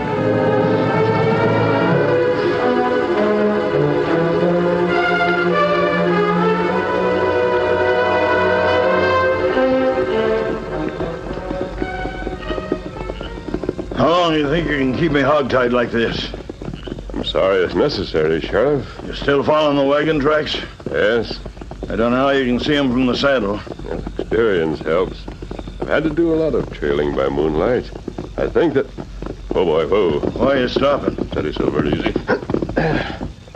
Something curious about the tracks. There's something darn curious about you and that mask, too. You wanted to shorten the trip, you probably could. You must know who owns a light wagon, perhaps a serial. I ain't telling nothing. Oh? It's yourself. What's curious about the track? From here on, there's a double track. Yeah? The carriage went ahead, then came back this far and turned off the trail. It did? Came back this far, you say, and then turned off the trail? Yes. I think the driver is circling back to where he came from. Wait a minute, before you mount. Well? Untie my arms and give me my 6 guns. Won't that put us back where we started? Not by a jugful. When we started, I was against you. Now I'm with you. Oh? That, sir, is owned by Lawyer Smith. He and Squint Adrian were at Jim Blake's house. You spoke of them. If they're circling back there, I want to see about it. I don't want to be hindered by having my arms tied. I can take you there direct. It'll be quicker than following the trail. All right. Sit still. You're going to do what I ask you? You're going to trust me not to turn you down? I can tell when a man is to be trusted. So can I, doggone it, so can I. Hurry up with them knots. We got to get moving.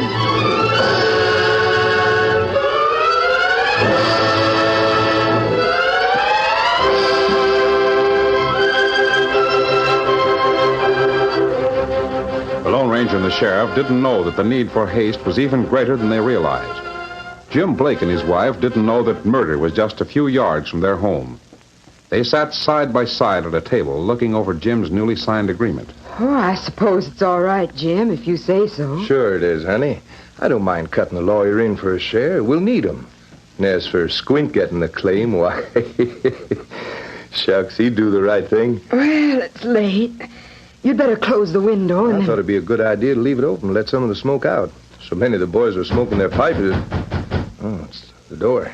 Maybe someone forgot something. Might be Jack Peterson. He's absent-minded. Lawyer Smith. I'm glad you're still up, Jim.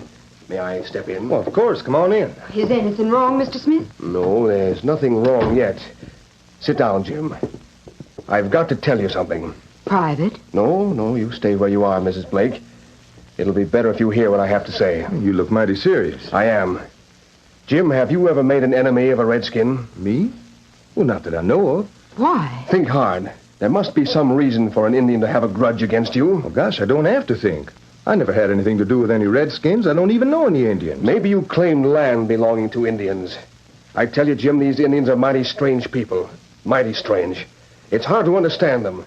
For all you know, you might have staked your claim on land that was at some time used as an Indian burial ground. While Smith sat with Jim and Mary, Squint stood outside the house with Tonto. He was intent on the conversation. He didn't hear the approach of the Lone Ranger and the sheriff as they came to the end of their trail. Tonto, however, heard a signal and the almost imperceptible call of a night bird. He knew that the Lone Ranger was close by. He glanced at Squint, but Squint heard only the voices in the house. Suddenly, strong arms gripped Squint. A firm hand clamped over his mouth. Got him. Yes, got Tonto free. Yeah, right. I'll take care of this one. Remember a little while ago when I went outside? I heard someone moving about outside. Oh, that's probably my horse. It didn't sound like a horse to me. As I was saying, I went outside with the sheriff. You remember that? Sure. I told him what I'd heard. He wouldn't take me seriously. Squint Adrian will tell you how the sheriff refused to believe me. Do you know the Indian, Mr. Smith? No, and I wasn't going to say anything about it. I didn't want to alarm you, Mrs. Blake. But when Squint and I were on the way back to town, we saw a campfire not far from the trail. There was an Indian beside it. Golly, there aren't any redskins in this community. Oh, I know it.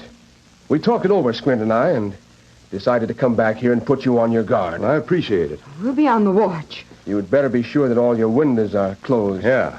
The door's locked, too. Yes, the door's locked, too. Mr. Smith, have you taken cold? Yes, I may have.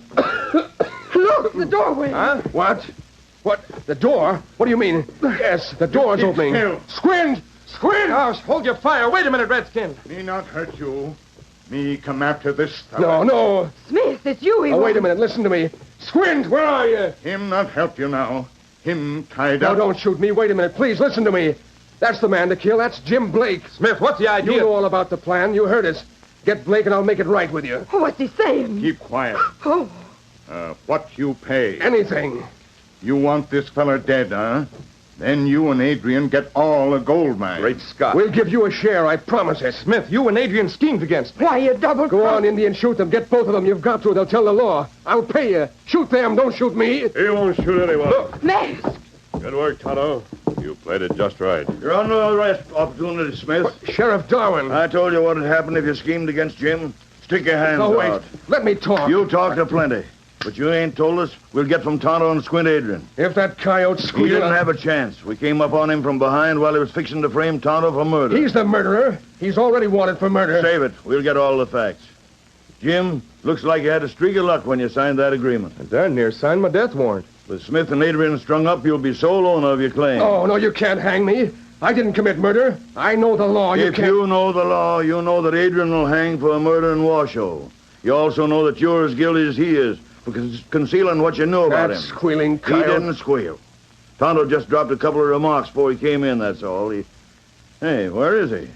Where's that masked man? You have a friend waiting in camp. Come here. We want to thank you. Silver! Come on, scout! I am Silver!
The story you have just heard is a copyrighted feature of the Lone Ranger Incorporated.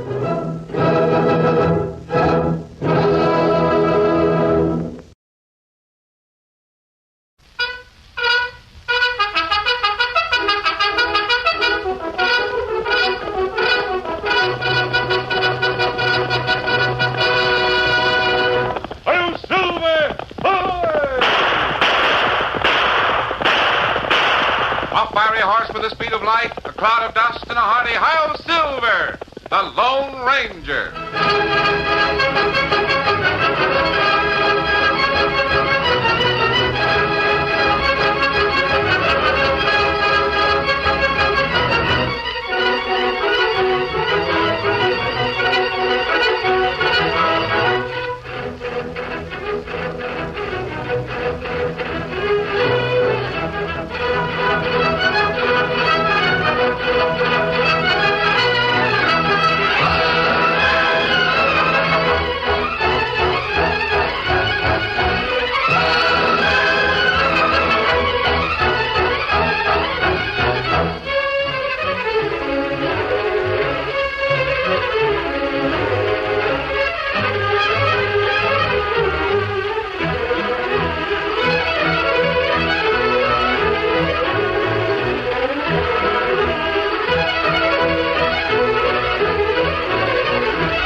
With his faithful Indian companion Tonto, the masked rider of the plains led the fight for law and order in the early western United States. The stories of his strength and courage, his daring and resourcefulness have come down to us through the generations. And nowhere in the pages of history can one find a greater champion of justice. Return with us now to those thrilling days of yesteryear. From out of the past and the thundering hoofbeats of the great horse Silver, the Lone Ranger rides again. Come on, Silver! Let's go, big fellow! I'm Silver!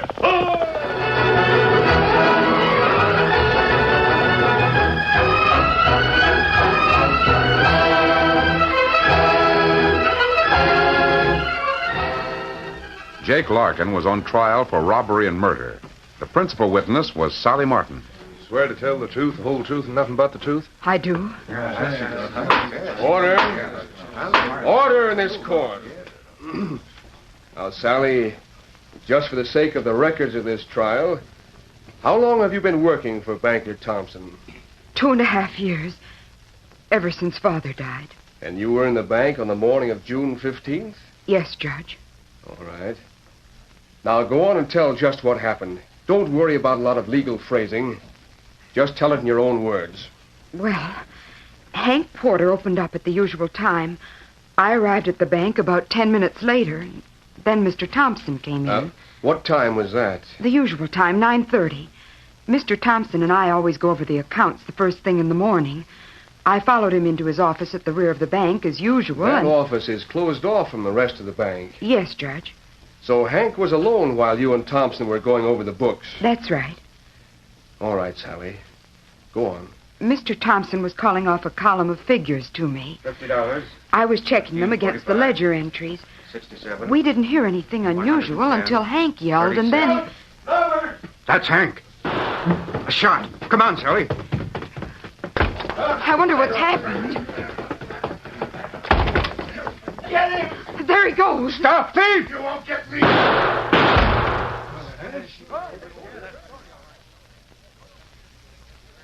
Order! Order in the court! Quiet! Go on, Sally. The thief had worn a bandana over his face, but Hank had managed to pull it away in the struggle. So you got a look at the face of the thief? Yes. He had a horse outside, and he got away. Hank died within a couple of minutes. Mr. Thompson knew that I liked to draw pictures, and he knew that I'd seen the killer, so he told me to sit right down and draw the face of that beast as well as I could. And you drew it from memory? Yes. Is this the picture you drew? Yes, Judge Blake. I'll enter this sketch as evidence. Now, Sally, do you see the murderer in court? Yes, I do. He's sitting right there. I told you. Order in court.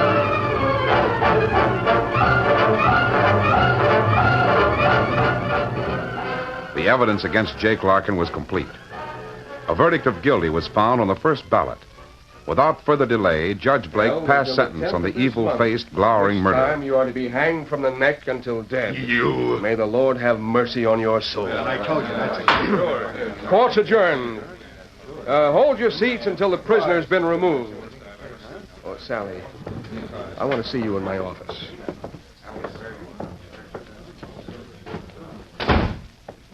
Sit right down there, Sally. I suppose you wonder why I want to talk to you. Did I do something wrong at the trial, Judge Blake? Oh, you did fine. Your testimony went a long way toward convicting Jake Larkin. Oh, he'd have been found guilty anyway. The stolen money was in his saddlebags, and besides, Banker Thompson identified him. But you deserve the credit for his capture. It was the sketch you drew that did the trick. Oh, that? Sally, you have a lot of talent. You should develop it. You could become a great artist. Well, I don't have much time for painting. I have to leave our little farm early in the morning to get to work, and well, it's always so late when I get home. You'd have ample time if you didn't have to work. Of course, but... Well, Banker Thompson wants to make it possible for you to spend your time painting. But He asked me to give you this bank book. Oh. The money is placed in your account in the bank. You can draw it as you need it to support your mother and yourself. Oh, but this is too much. A small fraction of what you saved for Banker Thompson. This means I can paint. Paint? That's it, Sally. Let the whole world see what this part of America is like. Paint pictures of the West. Say, Judge, Oh. Come in, Sheriff. Come in. What is it? I didn't know Miss Sally was here. Shall I leave? No. Maybe it's just as well for you to hear what I got to say. What is it? It's about Jake Larkin. He figures that Miss Sally's to blame for his trouble. He wouldn't have been caught if she hadn't drawn that picture. What about it? He vows to get square. How does he expect to accomplish that? He says the law won't hold him. He'll be held, all right. No one can break out of the jail at Harper City. And that's where he'll be held until the day of his execution. And I just thought I'd tell you. Miss Sally and her ma live in a pretty isolated valley over there near Summit Mountain. If Jake Larkin escapes... have your deputies started for Harper City? Yep. They're taking Jake through Grant Pass. That's the shortest route to Harper City. He'll be in jail by tomorrow night.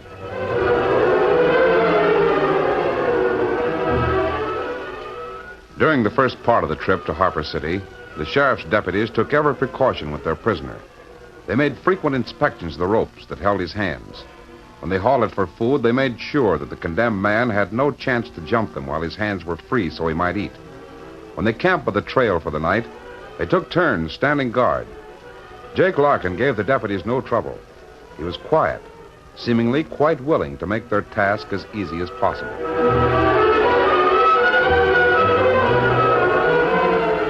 Larkin's tractable manner was disarming.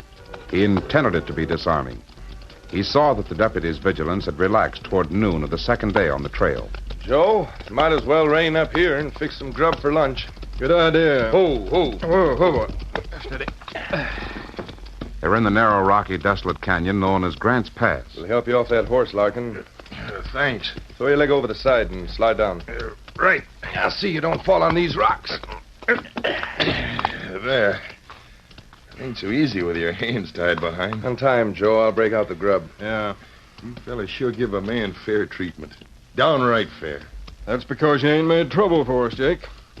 Stand still so as I can untie you. If you'd been cantankerous to handle, you'd have found yourself in the hands of the cussedest, meanest pair of deputies you ever saw. I still say you've been mighty fair with me. Hold still so as I can get these knots. Lots of deputies wouldn't have bothered to feed a man that's condemned to hang. Maybe not. Lots of deputies wouldn't give a man like me a split-second chance to snatch their guns like this. Hey, Joe! I'll show you. And for good measure.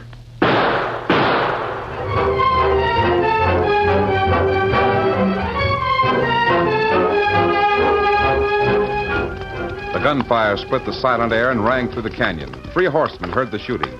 The Lone Ranger, Tonto, and Dan Reed. We'll see what that is. Come on, Silver. Get on, thick out.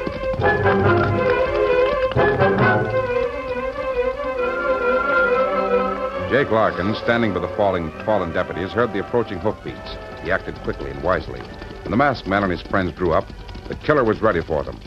A deputy sheriff's badge pinned to his shirt. What's yeah, you're covered. Fella. So none of you make a fast move. Steady, big fella.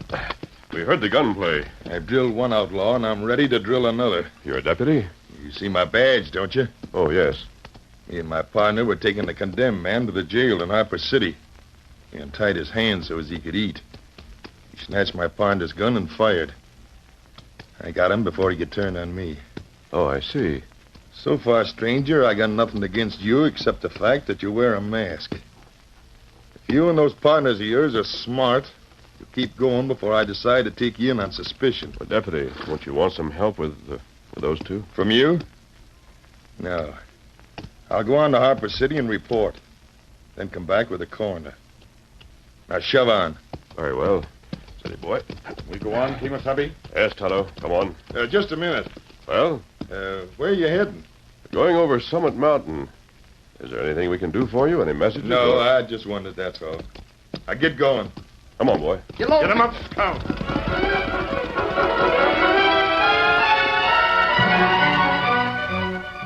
The Lone Ranger and his friends rode on, little suspecting that the man who wore the lawman's badge was in reality Jake Larkin, 3 times a killer.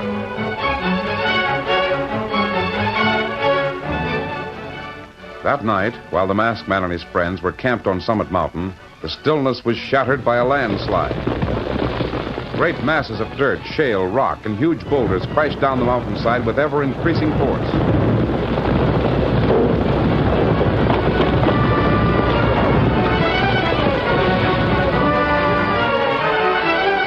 Sally Martin drove up the Summit Mountain Trail the following afternoon to paint views of the landslide. She reined up where the trail was blocked and unloaded her light canvas-covered wagon. She set up the easel and sketched the scene in charcoal. Then, as she prepared to capture the brilliant colors of the red glow of sunset, 3 horsemen came down the side of the mountain. Hey, be careful. You'll spoil everything. Take it easy, Silver. Watch it, Dan. This shale is treacherous. Steady, Victor. Steady, boy. Do be careful. Don't start another slide. You'll spoil my picture. Wait up. Whoa. Couldn't you see me here? Look where you... Big fella. We're very sorry. Oh, your mask. We didn't see you until we were nearly to the trail. Oh, golly. You're an artist. Yes, We couldn't change our course. Footing was too treacherous. Horse had plenty trouble on shale. I hope none of your equipment was damaged by the stones we dislodged. No, I guess not. But you're startling me. I'm sorry. In fact, I guess I'm still... Please don't be frightened because I wear a mask. There's something about your manner, the way you talk, that compensates for the mask. Did our arrival frighten you to such an extent that you must stop painting? Well, I'm sorry. if so, you might square things by helping me put this equipment in the wagon. Glad to, ma'am. I'll help. The stool and easel go in the back of the wagon. I'll put them away.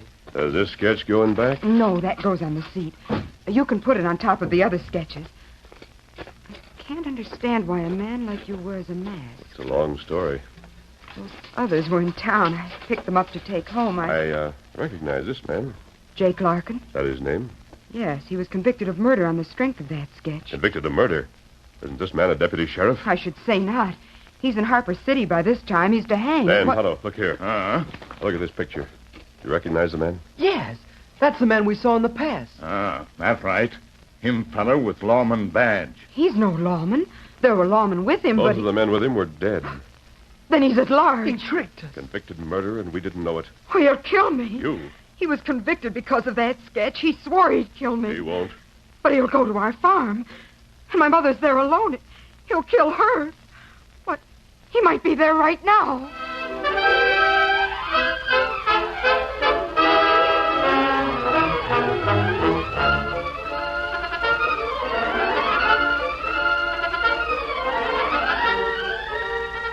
The curtain falls on the first act of our Lone Ranger story. Before the next exciting scenes, please permit us to pause for just a few moments.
Now, to continue our story. The Lone Ranger found Sally Martin sketching the landslide where it blocked the trail on Summit Mountain and learned about Jake Martin. While Tonto hitched the team to Sally's wagon, Dan Reed brought up the masked man's horse. Where's your farm, Miss Martin? In the valley. It's off by itself. There are lots of cottonwood trees between the trail and the farm. Jake Larkin could kill Mother and no one would be near enough. How can I find the farm? There's a rock next to the trail, a big whitewashed rock with our name on it. I'll go ahead of you. Dan, you and Tonto stay close to the wagon. Right. Steady, Silver, easy. Team be ready plenty soon now. Big fella, I'll see you later. Come on, Silver. What a wonderful horse. You bet. They don't come any finer than Silver. Larkin is at our farm, then... Don't worry, Miss Sally. Our friend will take care of things. He's an outlaw? Not on your life. Team all hitched now. Dan, you ride in wagon. All right, Tonto. But what about my horse? Well, me follow. Me lead, Victor. All right. You take the reins, Dan. All right, Miss Sally. Just a minute, I'll put these pictures on the floor. The law might need that one of the killer. They can use it the same as they did last time. There. You ready? Yes, Tonto. Get up. Come on, get up. Get up.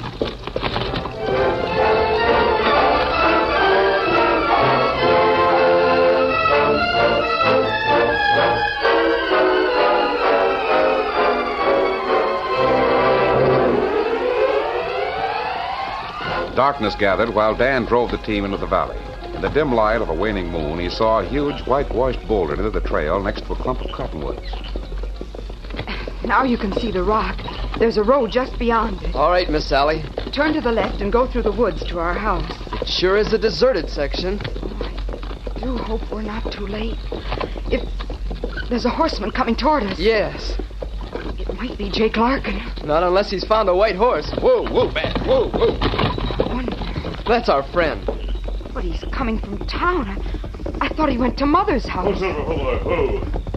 Easy. Did you have any trouble on the trip down? No, sir. But we had to take it easy with the wagon. It was dark. What about my mother? Your mother's all right. Oh, thank goodness. I had a little trouble convincing her that I wasn't more dangerous than Jake Larkin. The mask? Yes. I want to go to Mother. Well, in a moment. She's in the house with a shotgun on her knees. Hired man is with her, and they're watching for Larkin. Oh. I rode into town to report to the sheriff, and he's forming a posse. He'll come here and send men out to search every trail out of this valley. Why can't we drive back to the house? Miss Sally, I thought I saw a horseman turn into this woods as I turned into the valley. You mean on your way back from town? Yes, but I was too far away to be sure. Then, you stay with Miss Sally in the wagon. Tonto and I'll make sure Larkin isn't hiding in the woods. Whatever you say, sir. Me tie Victor to tree. All right, Tonto. Then, here's a gun. If you see anyone, signal with a shot. Right. Let's go, Tonto. Come on, Silver. Get him up, Scout.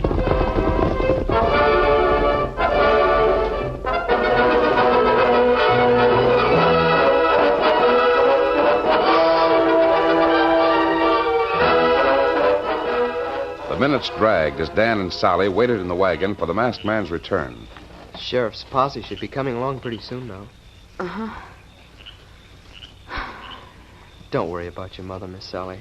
I just can't help worrying about her, Dan. But my friend told you she was all right. But Jake Larkin is clever, and he's determined to get even with me. If he shows himself, he's a gone goose.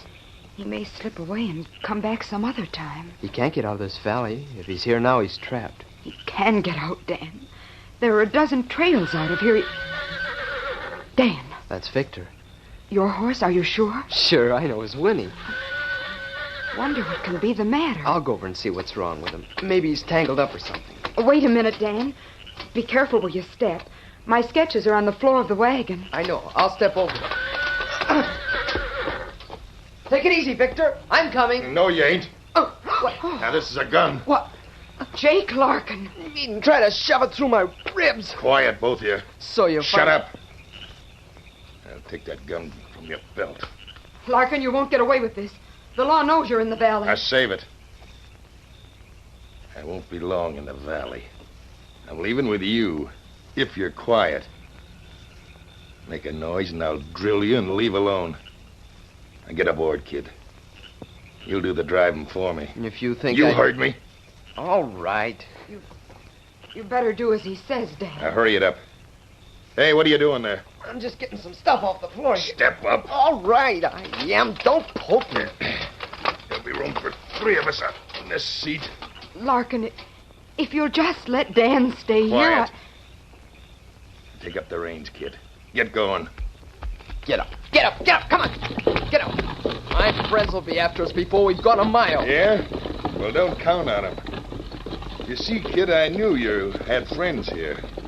I was behind the White Rock when you rode up. Then you heard me. I heard your friends say they'd scour the woods for me. Then I took steps to make sure they wouldn't follow us. Now step up the gate and get me out of this valley by the shortest route. Get up. Come on. Get up. Get up. Get up.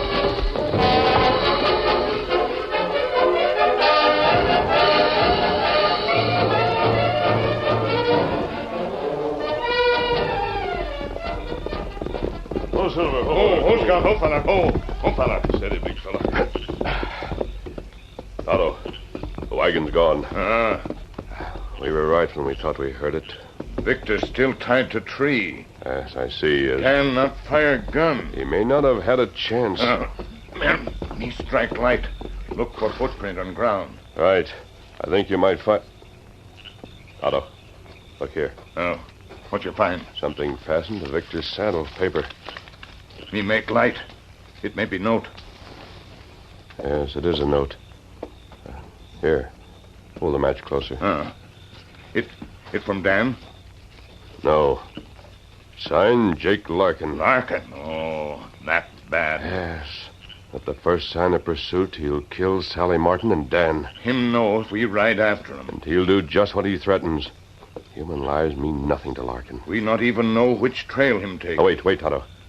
There's something on the ground where the wagon stood. Maybe Dan leave clue.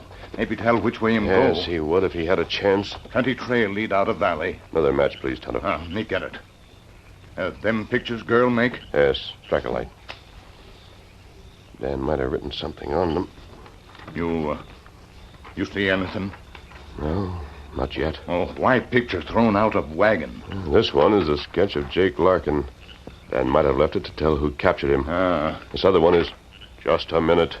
What matter? Tonto, Dan did leave a message. Come on. What we do? Hit that saddle and come with me, steady. Come on, Silver. Get him up, Scout. The Lone Ranger led the way without pausing to explain. He guided Silver in a mad dash across the level part of the valley. Then he hit the steep side of Summit Mountain. Come on, Silver. You can make it, big boy. Up you go. There's no path on that side of the mountain. It was too steep, too treacherous for travel. Silver's hooves pawed the ground, clung to impossible terrain, fought for every inch of the way. Stay with us, Tonto. We've got to make it. Come on, Silver. The masked man and his friend called on all their skill to help the horses up the slope, where a single slip might mean a fall to serious injury or death. Yard by yard, the horses climbed.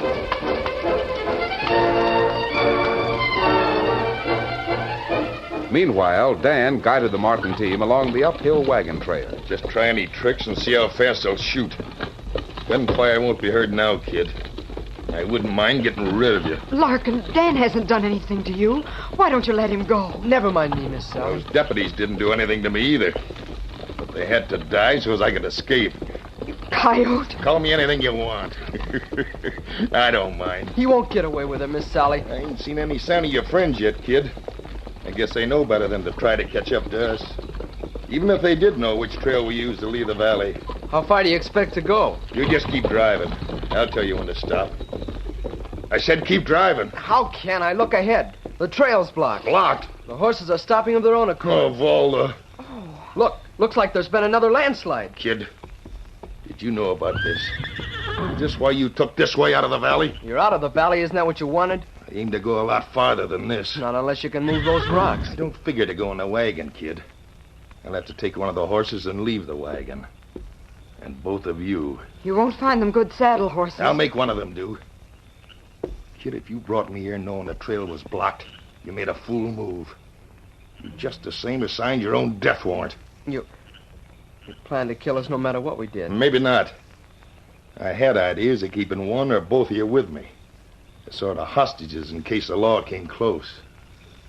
But now... I'd sooner stay here. Dead? Yes. And you sure will get what you want. Now sit still till I get down.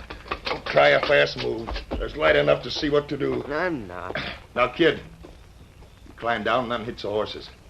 Come on, be quick about it. If you want a horse, unhitch it yourself. So that's the way it is it? Yeah. You're going to shoot us anyway. You might as well do it now. All right. If that's how you want... Hey, Rocker. Maybe that's another landslide start. Hold it, kid. You use rocks disturbed by a coyote won't give you a chance to jump me. Oh, Dan. This is it, kid. I'm sorry, but I'm... Oh! Now down, Dan. Lie low. Down to the floor. I'll get you. I got another gun. Come on, Tonto. That did it. That got him. You. Dan, Sally, are you all right? Oh, yes, yes. You bet we are. Come on, Sally. Bring the horses, Tonto. Me come. You ain't the law. We'll do, Larkin, until the law takes charge. Tonto, see to his shoulder. He's supposed to hang. We don't want him to cheat the law. Well, him live long enough to hang. Golly, I didn't know whether you'd get here or not. You left the sketch of the landslide for me, Dan. You understood that I'd come this way. Yes. See, Sally, he doesn't miss a thing. I was sure he'd find some way to get here before Jake Larkin killed us. I can't express my gratitude. Please don't try. Stay here, Tonto. I'll ride back and tell the sheriff where to find his prisoner. Me wait. Dan, can't the Indian go back and leave that masked man here? I'll not be long, Tonto. No hurry. Steady, big fella. Come on, boy. If I could just see what he looks like without a mask. Golly, Miss Sally, the Lone Ranger always wears a mask. Hail Silver! Hoy!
The story you have just heard is a copyrighted feature of the Lone Ranger Incorporated.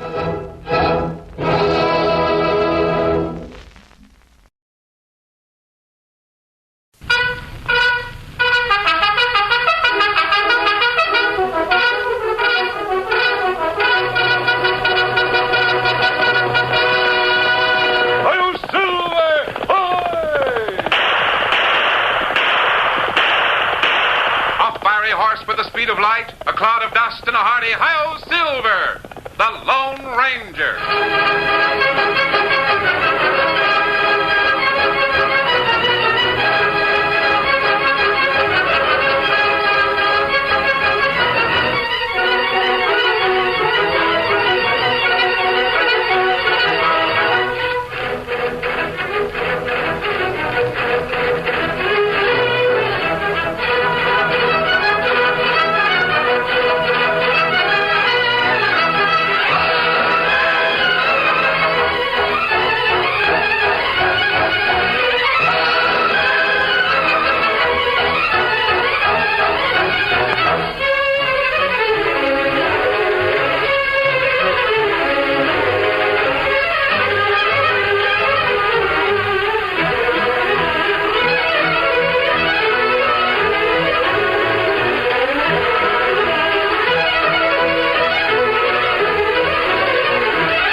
With his faithful Indian companion Tonto, the masked rider of the plains led the fight for law and order in the early western United States.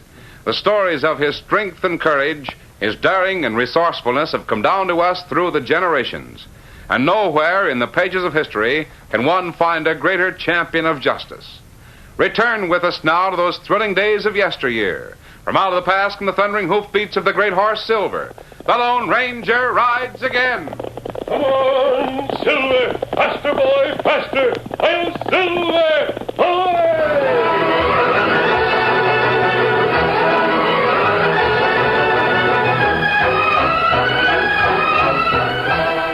In a well-hidden camp not far from the boom town of Blue River, the Lone Ranger watched Tonto mount his horse and prepare to ride. Steady, fella, steady. Right into Blue River, Tonto.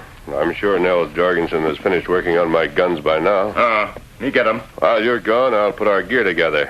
We'll break camp tonight. We ride south, Kimasabi? Oh, in that general direction.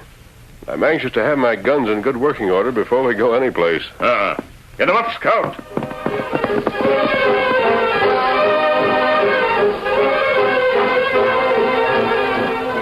The footsteps of Mark Kelsey, grizzled old lawman of Blue River, echoed sharply as he entered his office in search of Wayne Shepard, the young deputy.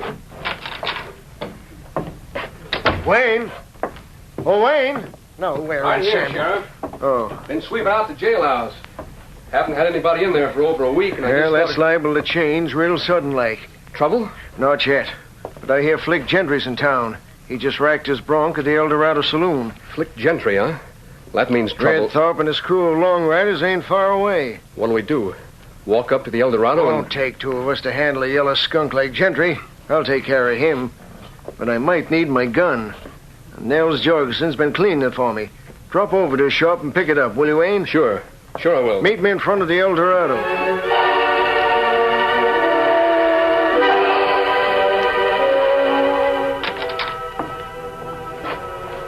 Hi, Nels. Wayne. Well, I'm glad to see you. It isn't often that you come in the shop anymore. Sheriff and I have been pretty busy since the boom started. Yes, I know. Between mines, cotton camps, and cattle ranches. Got our hands full. I hope there isn't. Oh, nothing serious. By the way, Nels, if you're through working on the sheriff's gun, he wants me to pick it up. Oh, yes, of course. Here it is. There wasn't much work. Just line up the firing pin. Thanks. Say, what's that cutter you're working on now? The one in the vise. Oh, that. It belongs to a customer. Never saw a gun exactly like that one before. Mind if I take a look at it? Oh, not at all. Here. Boy, silver-mounted Colt, huh? What model is it? Special. Custom made. The mate to it's over there on the bench. I'd give a lot to own a gun Now, like... watch out. It's loaded. I just wanted to look at it. Quite a bit of difference between that and the sheriff's shooting iron, ain't there? Naturally. A custom-made gun mounted in a special frame can't be compared to an ordinary sort of a gun. What's that? Sounds the like El Dorado. Maybe the sheriff's in trouble. He'll need his gun. I'll see you later, Nels. Vane, wait a minute. You've taken the wrong... It's really my fault. I never should have taken that gun out of the vise and shown it to him. Not that he'll misuse it or anything, but... Oh, it's you. I suppose you've come for those guns you left to be overhauled. You through fix them? Yes, I've finished working on them, but... what matter? Well, Wayne Shepard, the deputy sheriff, he was just in here to pick up Mark Kelsey's gun. He noticed the Colt. I had it in the vise. And then when he heard that ruckus going on up there at the El Dorado, he ran out real quick and, well, he picked up the wrong gun. I'm sorry it happened, but there was... that all right. You, me, we go to saloon, ask lawman give back gun. Sure, that's what we'll do. Just a minute till I lock up the shop.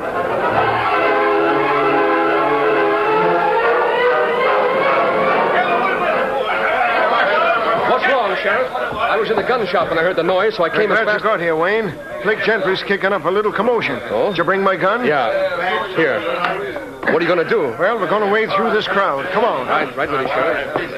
Now, what's more, if any of you hombres don't like it, get out. Yeah, better hug the floor, boys. Wait. Here comes Sheriff Kelsey. Bad shoulder, huh? I've got about as much use for you. Holster that gun, Gentry. You're under arrest. Yeah? That's what you think. Give me that gun. If it's lead you want, Tin, Watch him, Sheriff. He's putting his gun. Oh, my arm! You winged him. Good shooting, Sheriff. Pick up his gun, Wayne. Then get him out of here. A few days in jail will cool him off. Sure. I'll take care of it. Fastest shooting I ever saw. Don't come any faster than Mark Kelsey. Sheriff. Well, hello, Jorgensen. Say, that's a good job you did on my gun. It works better than ever. Mark, I saw what happened. I'm glad you're not hurt. Who's your engine friend? Well, he called for a gun. There's been a mistake, Mark. When Wayne came in the shop a few minutes ago, he picked up the wrong gun. And gun? Yeah. Ain't this my... Oh, you're right. I never noticed till this minute that... Here's yours. Let me have that one. Why, sure. Sure, here. That's a mighty fine shooting iron. Whoever owns it ought to be proud of a gun like that. Yes. You take it to your friend, Indian. And we'll pick up the other one at the shop. There. I'm sure glad that's straightened out. Look out, Sheriff. What the... Behind you, near the bar.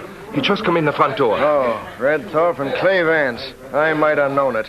Coyotes always run in packs. Red, look at the sheriff. He's going for his gun. You better get him. Anytime I can, I'll try.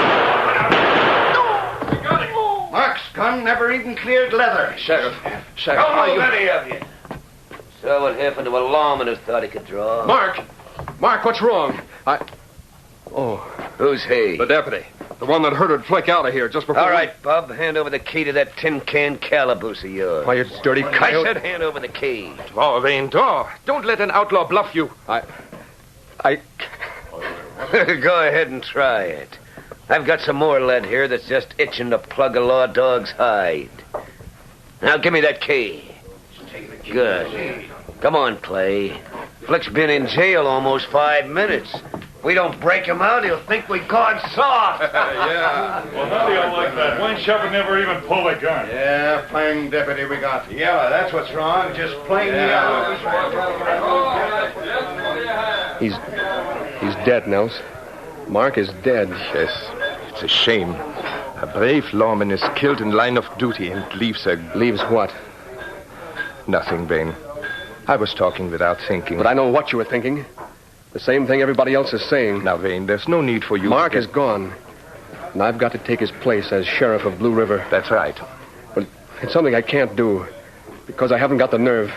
You saw what happened a few minutes ago. Nobody will blame you for not drawing your gun when Red Thorpe had you under a cold trap. We all saw it. Well, that wasn't the trouble. It was... Well, there's no use trying to explain. I've got another job to do now. Telling Louise Kelsey what happened to her dad. Yes, I know. But Mark, we can't leave him here. Don't worry, Vane. I'll take care of everything.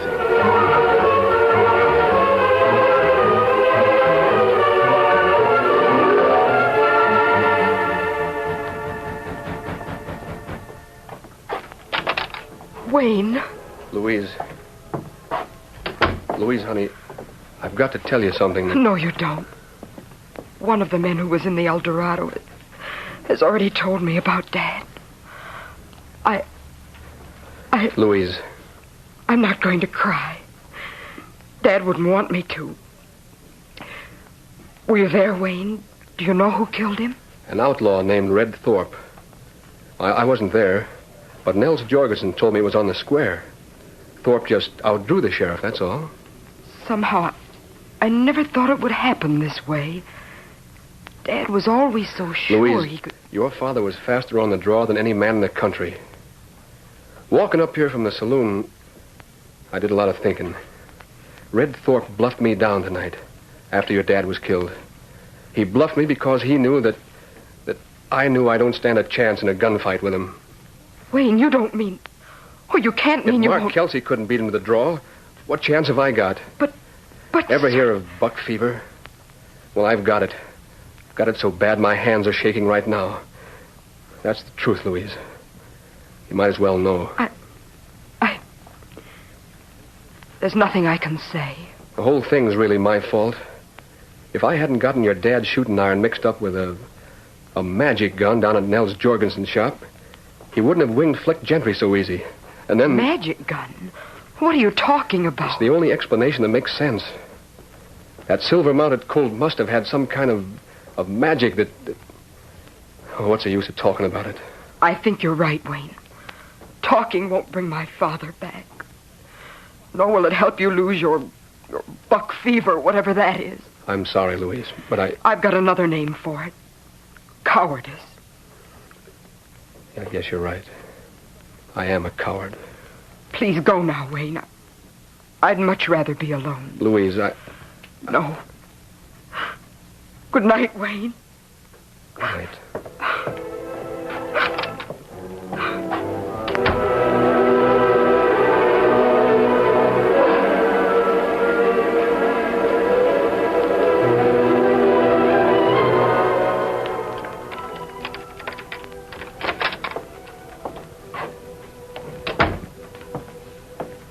Where'd I leave that lamp? Oh, here it is.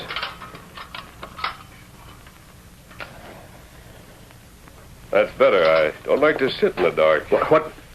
Masked? Who are you? What are you doing here? My identity isn't important. I'm here to see the sheriff of Blue River. Sheriff's dead.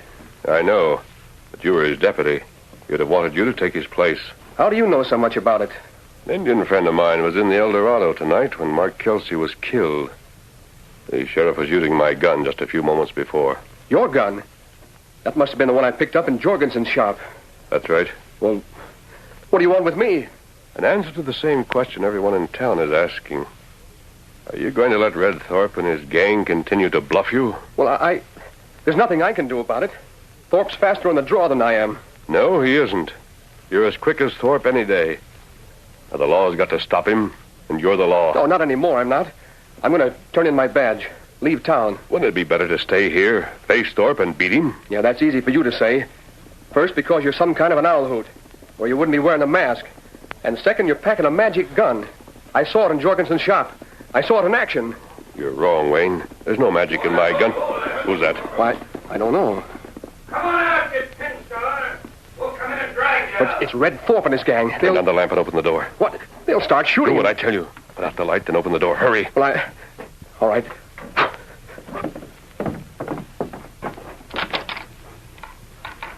I'll say exactly what I tell you to stay. You better come out, Pat Stoner, before we riddle that sack with lead. Tell them to come and get you. I get... Come and get me. Listen to that. Open up, boy.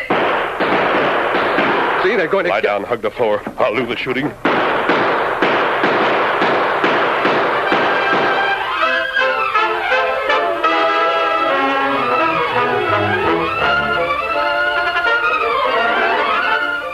The curtain falls on the first act of our Lone Ranger story. Before the next exciting scenes, please permit us to pause for just a few moments.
To continue our story. As Red Thorpe and his men poured round after round of lead into Wayne Shepherd's house, the outlaw leader dismounted and approached the open door. He carried a blazing 6-gun in each hand. Look, he's coming in. We haven't got a chance, even though you We're have in the dark. They don't know there's anyone here but you. What difference does that make? Repeat everything I say. Do you understand? Oh, all right, I'll do it. Good. Now, as soon as he comes a little closer... Come on out of there, pinster, if you're still able to walk. Tell him to drop his guns. Drop your guns, Thorpe. What? Why you... Oh, why you knocked my shooting irons right out of my hand? Tell him to order the other men to stop firing. All right. Tell your men to stop shooting, Red. You're covered. Hold your fire, boys. Hold it. Stand where you are and put up your hands. You threw a couple of lucky shots and... Reach. Oh, all right. Now what are you going to do, Tin Star?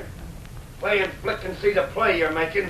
You drill me, they'll get you. Stand still.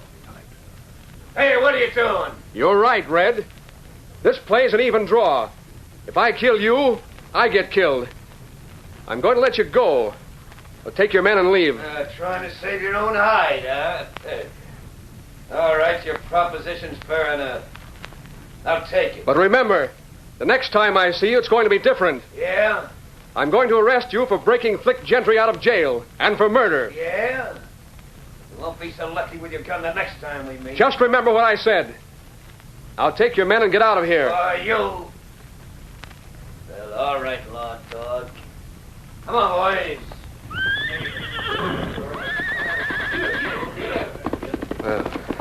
Glad that's over. If it hadn't been for you... Wayne, are you here? Louise. Oh, I heard the shooting, then I saw those men right away. That was Red Thorpe, wasn't it? Yes. Then you did outshoot him. Oh, Wayne, I'm so glad. No, it wasn't me, Louise. I didn't fire a shot. And I've still got it. That buck fever I was telling you about. But who... who was here with you? The man who owns that magic gun. Magic? He's tall, wears a black mask. He's an outlaw, I guess. Well, where is he now? Right over there by the... Oh, he's gone. He must have left by the back door just when you came up. Who is he? What's his name? I don't know. And the worst part of it is, he coaxed me to tell Red Thorpe I'd arrest him on sight. He's gone. Now what'll I do?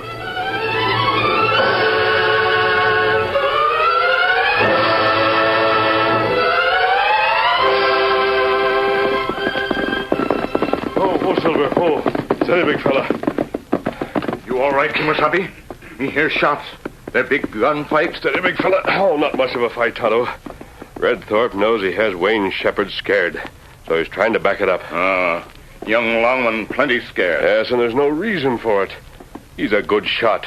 But when he saw Mark Kelsey killed, he lost his nerve. Oh, that's plenty bad. He thinks it's all because my gun has some sort of magic his gun doesn't possess. How you help him? Oh, I don't know, Tonto. But we've got to do something before tomorrow morning. Before Wayne Shepherd meets Red Thorpe on the street.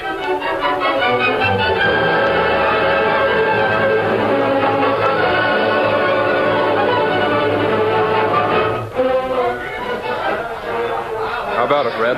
What are we going to do? Do? Yeah. It was some pretty fancy shooting the kid sprung on us.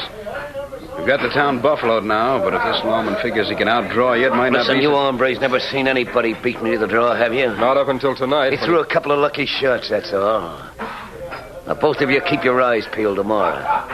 When that badge tutor pokes his head out of doors, just let me know. Sure, Red. No matter what happened tonight, I've got him scared and he knows it. Why, I'll drill the critter before he ever slaps leather.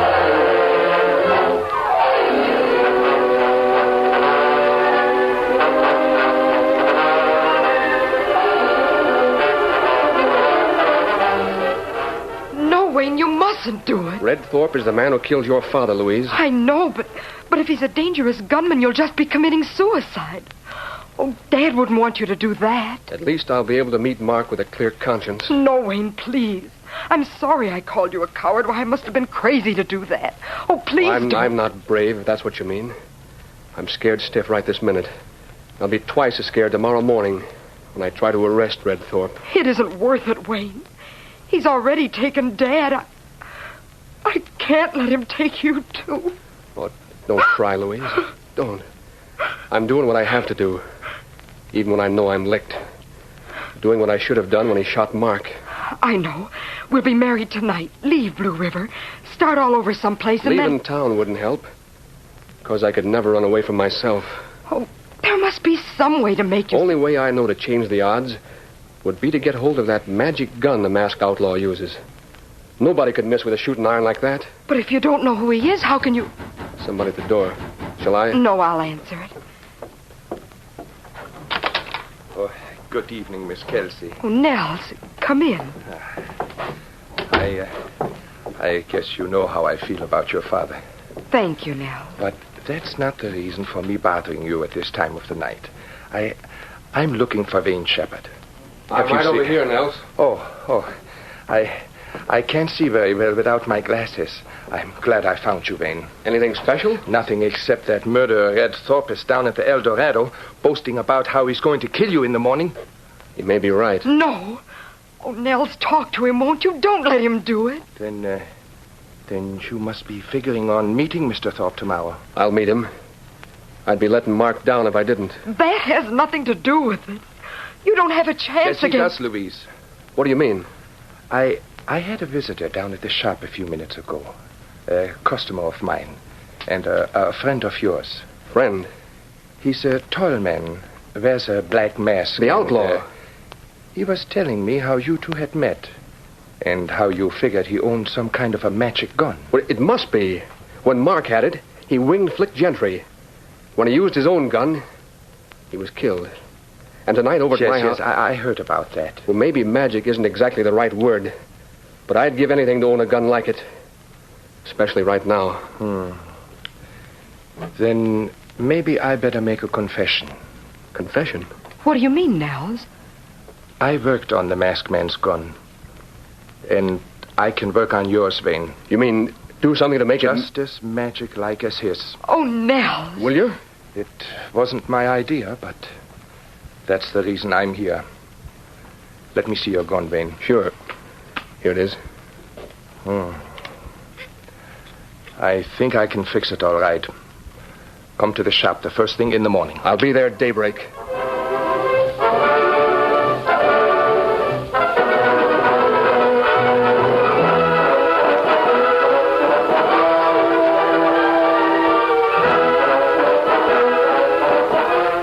The sun's up, Nels. You ought to be here almost any minute. Sure this is right? What we're doing? Unless I'm mistaken in my judgment of a man. I'd bet my last dollar on Wayne Shepherd. How about Red Thorpe? Did you find him, Tonto? Him stay in saloon all night. Say, start to look for lawmen when sunrise. Good. Here comes Wayne now, just crossing the street. We'll go into the back room, Tonto, and stay out of sight. Remember what I told you, Nels? I won't forget. Morning, Nels. Have you... Here it is, Wayne. Did you fix it? Just the way I fixed his gun. Did the same kind of a job. All right.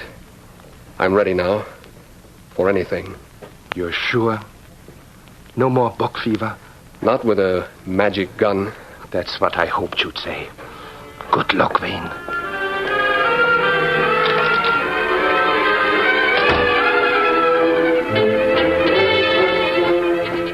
Although it was early morning and almost everyone in Blue River was awake, there was a stillness of death over the town. Men and women crowded the sidewalks and doorways, but there was no movement nor sound.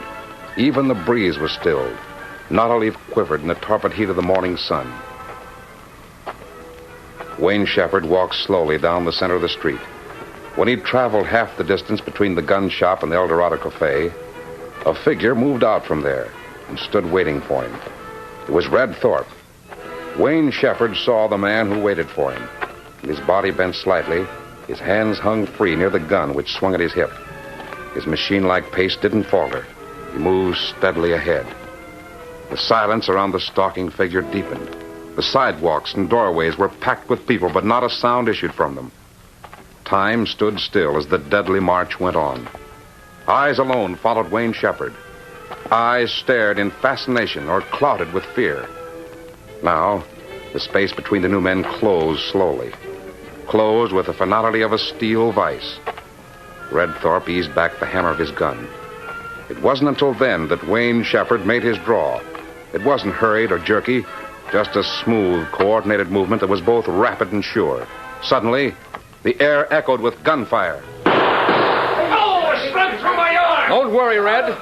I'm not going to kill you. The hangman will take care of that job. You're under arrest, and so are your two partners. Unless they want to have some of the... No, don't turn it on us, Law Doc. You win. Oh, Wayne, I knew you'd do it. Oh, I'm so happy. So am I, son. Nels. Oh, Bill, Sam, take those three over to the calaboose and lock them up. I'll be there in a minute. Right, gentlemen. Nels, you know it wasn't me. The way you fixed my gun is what really did it. The magic. Wayne, I've got a message for you. A personal message. Who's it from? The man you think is an outlaw. He told me how to fix your gun. Say, I would like to know just what you did to it. Nothing? What? Nothing? Well, I thought you said you'd give it the same kind of magic his gun has. I did. He told me to let you believe whatever you wanted to believe. And that was the only magic we used. Well, I don't understand. The magic of self-confidence. Now, you've regained it, son. And I know you'll never lose it. Nels, Blue River lost a great sheriff last night. And we have a great one today. Oh, Wayne. Will you tell me one thing, Nels? Sure. If I can? Who is he?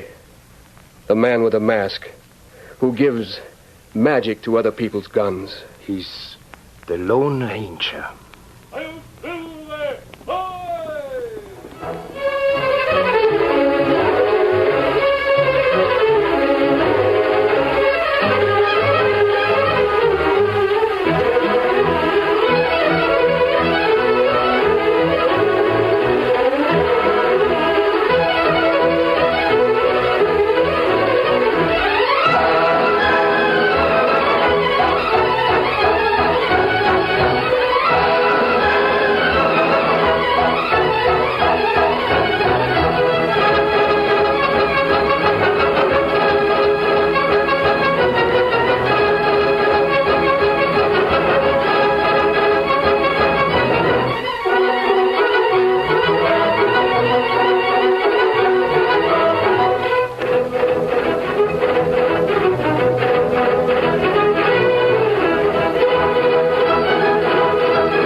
The story you have just heard is a copyrighted feature of the Lone Ranger Incorporated.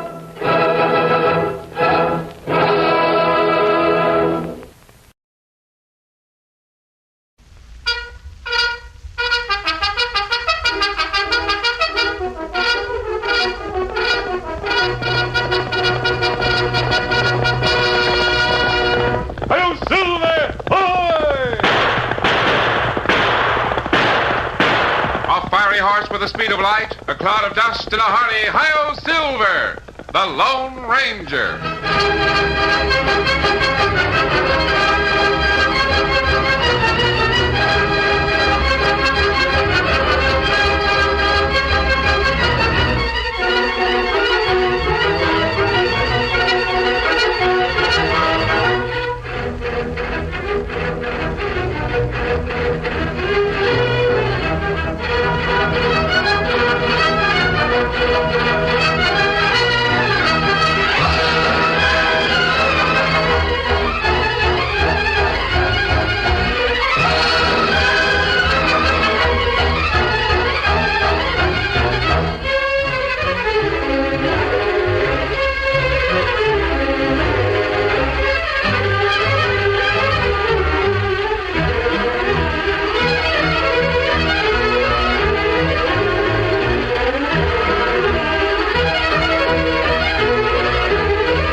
his faithful Indian companion Tonto, the masked rider of the plains led the fight for law and order in the early western United States.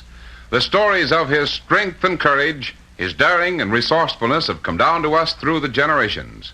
And nowhere in the pages of history can one find a greater champion of justice.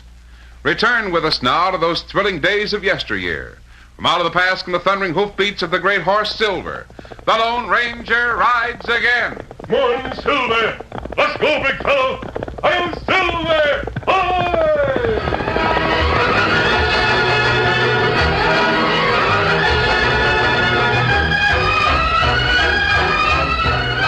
The Lone Ranger had pitched camp in familiar territory and sent Dan Reed to the post office in the nearby town of South Flats. When Dan returned, his face wore a happy grin. Whoa, Victor, whoa, boy, steady, fell easy, boy. You get mail, Dan? You bet I did, Tonto.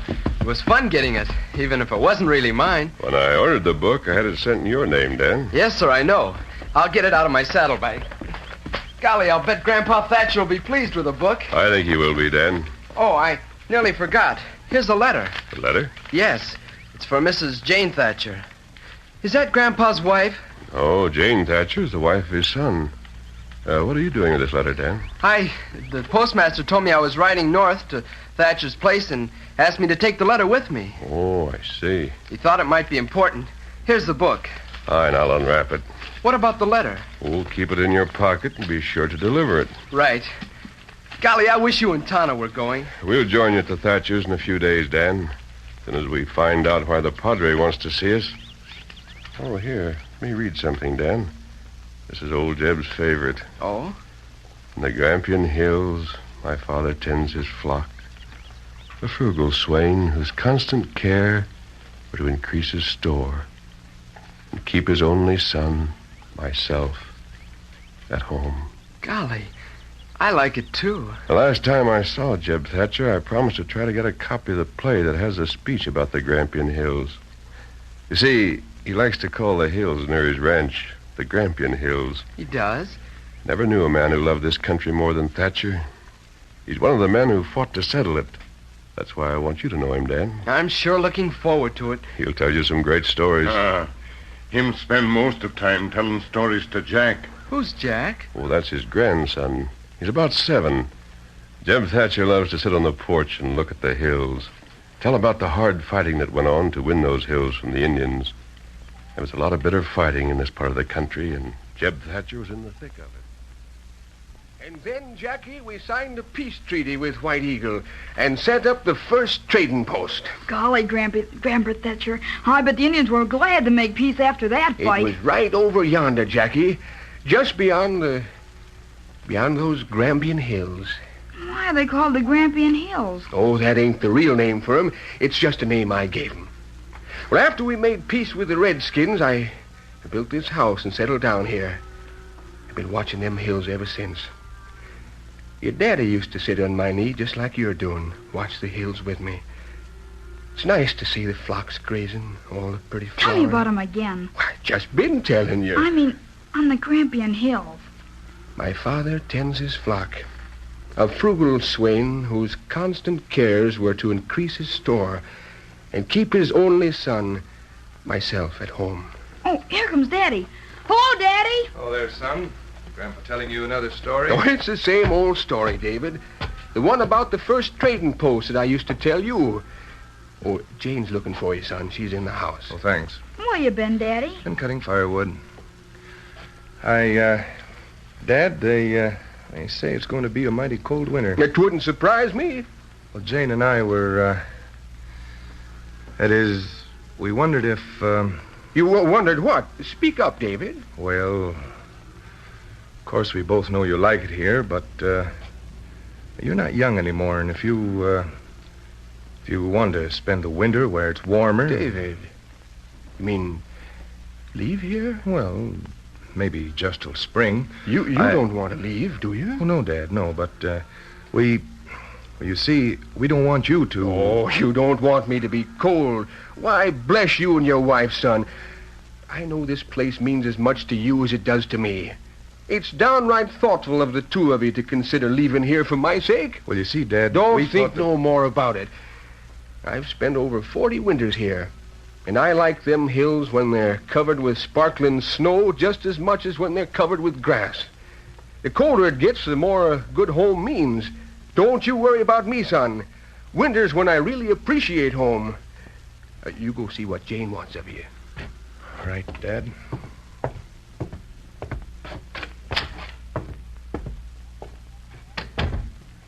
Jane, Well, David, did you tell him? I couldn't tell him we meant to send him away. Jane, this place means everything to him. Nonsense. David, as soon as my sister writes that she's made arrangements for your father to go into the old people's home, he's got to leave here. He'll be much better off in St. Louis. Now, Jane, Dad doesn't bother anyone. He just sits on the porch and... And fills your son's head with bloodthirsty ideas. Honey, his stories... It's not only his stories, David. Look at this. It's a slingshot he made. Look at it. Imagine making a weapon like this for Jackie. He'll be smashing things all over the house. Well, not if he's taught how to use it. Anyway, I have enough to do around here without preparing special things for him to eat and keeping the house stifling hot so he'll be comfortable and, well, listening to his constant talk. David, we never have a moment's privacy. Grandfather gets on my nerves. But, Jane, maybe if we talk to him... There's no use discussing it any further, David. I wouldn't insist on sending him away if I didn't know it would be better for him.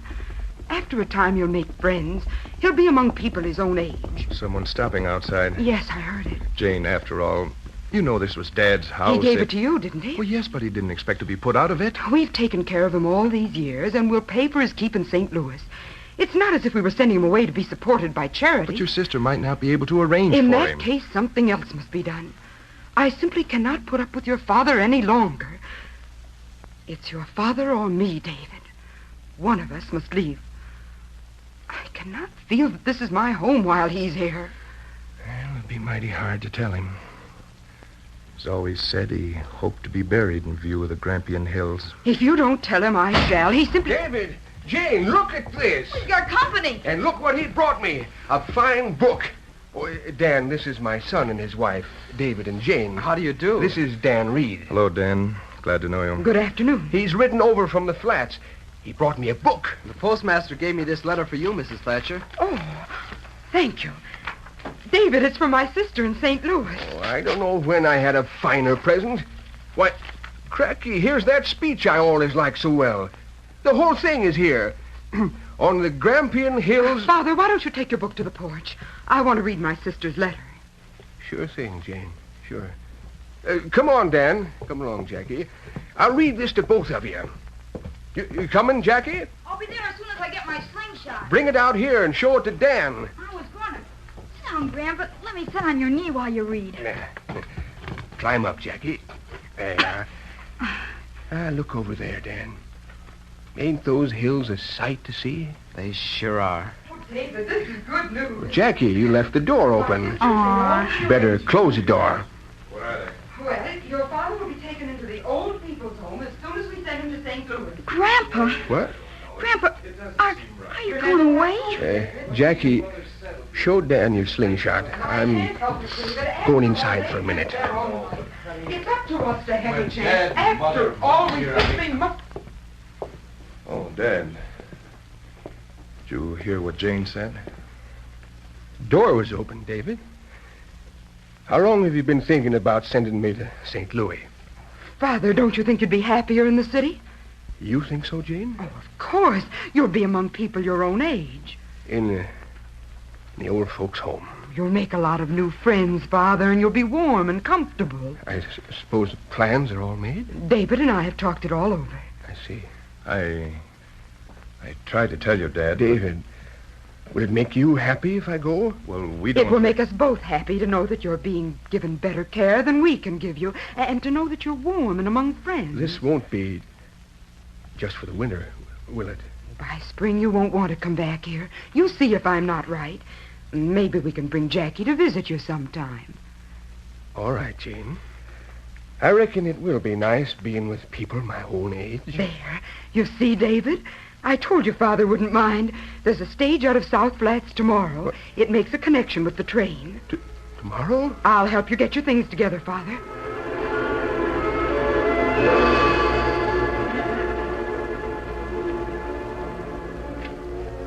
It was early the following morning when the Lone Ranger and Tonto reached the little Spanish mission. The masked man's good friend, the Padre, came into the patio to welcome them. Scout. Buenos dias, senor. You have come at last. Hello, Padre.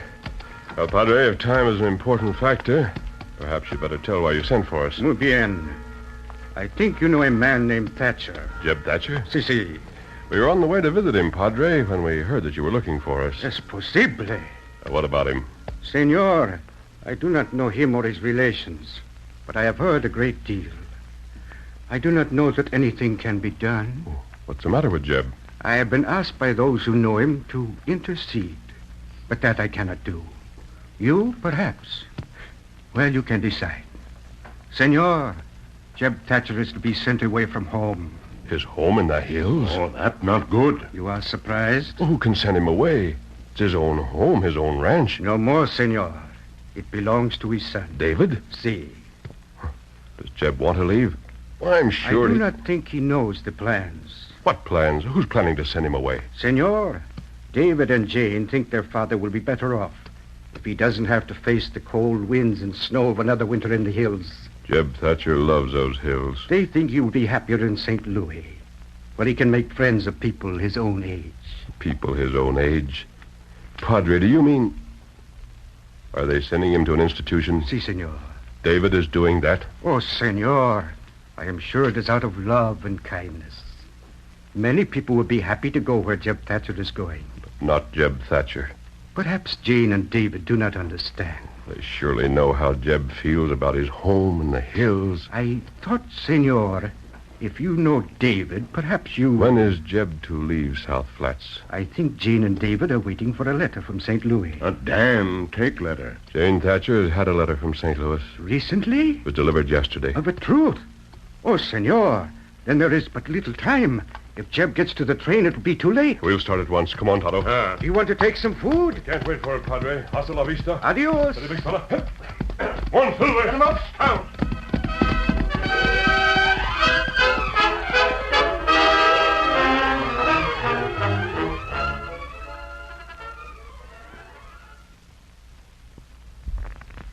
The curtain falls on the first act of our Lone Ranger story. Before the next exciting scenes, please permit us to pause for just a few moments.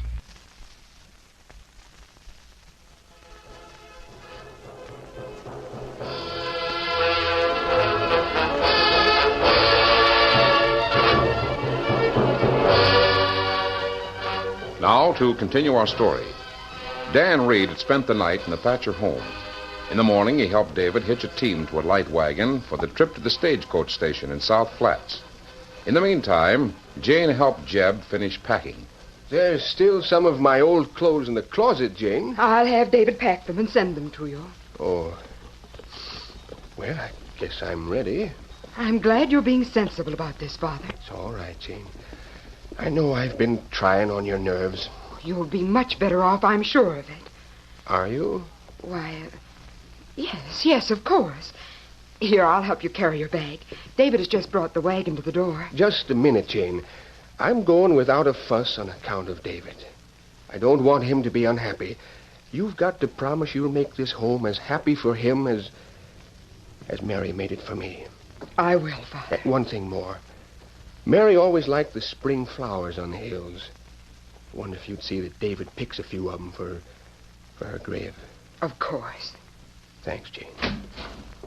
Wagon's all set, Dad. All right, David. David, take this bag. I'll get a blanket for Father. I'll help with the bag. Well, Dan, sorry to miss seeing your friend. I'll tell him where you are, Mr. Thatcher. Tell him I'm mighty grateful for this book. It'll mean a lot to me. I'll help you aboard, Dad. Don't need no help, David. There. Here's a blanket, Father. You'd better tuck it around your knees. Thanks, Jane. Here, I'll help you fix it. It's a pretty raggedy old blanket, Jane. Father can take it on the stage with him. If he loses it, it won't matter. There you are, Father. Thank you, Jane. Remember what I told you. I will. Well, I see you're all saddled up, Dan. You riding into South Flats? No, sir. I'm heading west to meet my friends. Give 'em my best. I will. Steady, fellow. Easy, boy. Bye, Jane. Goodbye, Father. So long, Jackie. You'll be sure and write me about the hills. Yes, Grandpa. Get up there. Get along, then. Are you leaving too, Dan? Yes, Jack. I'm going to ride to the other side of the Grampian Hills. Thanks for letting me stay over, Mrs. Thatcher. You were quite welcome, Dan. Come again. Thanks. So long, Jackie. Goodbye, Dan. Come on, Victor. Dan Reed headed west toward the mission. He maintained a steady pace for several hours. It was nearly noon when he saw two horsemen coming toward him on the trail. A moment later, he recognized the Lone Ranger and Tonto, and they were riding hard. Oh, Victor. Oh, boy. Steady, fella. He reined up to await them. Oh, Silver. Oh, fella. Dan, did you see Jeb Thatcher? Yes, I spent last night at his son's ranch. When is Jeb leaving? Did you know he was leaving the ranch? Not until the Padre told us. Him go to St. Louis? Yes. The poor old man. Golly, I'm sorry for him. Has he left? Yes. He left early this morning. Didn't even know about it until yesterday. He didn't? No. Not until I delivered that letter. We were sitting out on the porch with the door open, and he heard Jane tell David that her sister had made arrangements for him in the old folks' home. That was the first Jeb knew about it? Yes. Then Jane rushed the old man away. She didn't even give him a decent blanket. What's that? She gave him an old moth-eaten blanket to take on the train. I could see by his face that he was ashamed of it. I see. David was sorry about it, but there wasn't anything he could do. He was sorry? Yes. I helped him hitch the team, and he was muttering all the time. It was a case of his father or his wife. I see. Jeb took the book you sent him. Dan, do you know how Jeb planned to go to St. Louis? He's going by train. But he has to take the stagecoach to meet the train. Yes, sir. David took him to South Flats to catch the stage. I'm going to try to get him before he boards the train. But what will that do? Jeb Thatcher isn't going to leave the West. If he can't live at home, he can live somewhere else. But he's going to live where he can watch these hills. Good. Tonto, you know Dave Thatcher. That's right. Go to the ranch and wait for me. You might let Jane and David know that Jeb deserves more than a moth-eaten blanket. Maybe you can give them something to think about. But don't tell them what I'm doing. Dan, you go to South Flats and borrow a wagon. Follow the stage trail. Right. I'll meet you on it, and I hope to have Jeb Thatcher with me. Come on, Silver. I knew he'd do something. Come on, Victor. Get him up, Stout.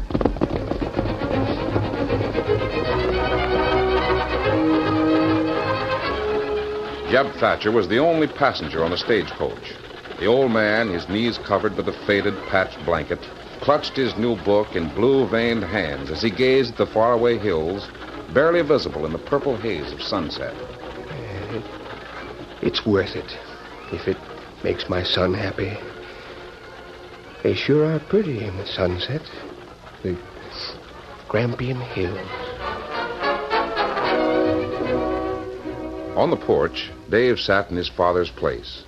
He, too, watched the hills at sunset. As he heard the lowing of the cattle on those hills. On the Grampian Hills my father tends his flock, a frugal swain whose constant cares were to increase his store and keep his only son, myself, at home. At home. Daddy. Hello, son. Come on out here and sit with me. What have you got there? Your slingshot? This is the one Grandpa made for me. I like it better than anything I ever had. Yeah, I thought Mother took it away from you. She just gave it back. She said I could have it. Oh, I see. Did Grandpa make you slingshots when you were little? Yes. Yes, he did, Jackie. He made dandy ones. What's Mother doing? Nothing. Nothing? She's sitting at the window, watching the hills. I want to see her for a minute. Will you stay here? Mm-hmm.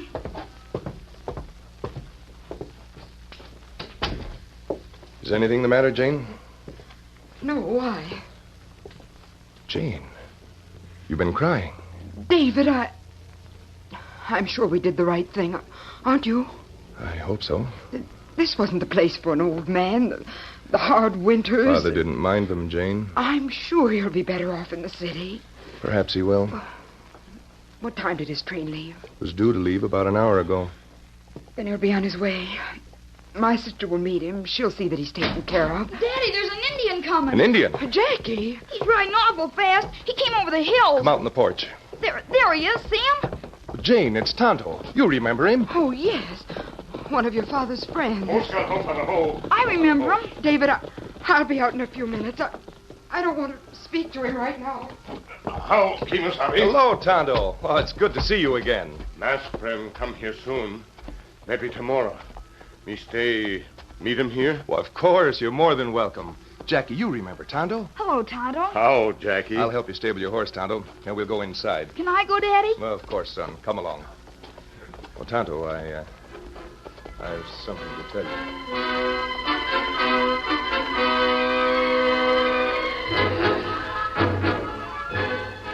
Dave Thatcher slept uneasily that night. His dreams were tortured ones, filled with visions of his father among strangers whose interests were different. Singapore? Why, sure I touched Singapore. Where's a seafaring man that ain't? But speaking of foreign ports, take Hong Kong. Blast my scuppers, there's a city. You been there, Thatcher? Me? No, Skipper. I'm from the West. Do you like hills? Hills? Ah, give me a rolling pitching deck with a salt spray in my face. There's a poem about the hills. On the Grampian Poem? Hill. You want a poem, Thatcher? Well, here's one. Far o'er the restless sea we roam. We long ago became as slaves with ne'er a thought of going home. Dad. Jane, too, had uneasy dreams that sprang from a troubled conscience. She saw men laugh.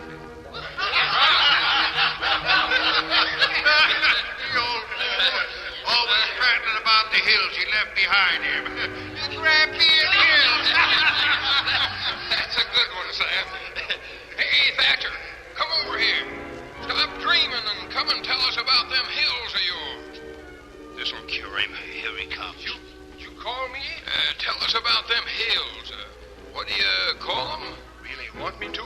Sure thing. Go ahead. Let's hear you recite. Thought you didn't like to hear about the West. Go ahead, recite. On the Grampian Hills, my father tends his flock. That's the ticket.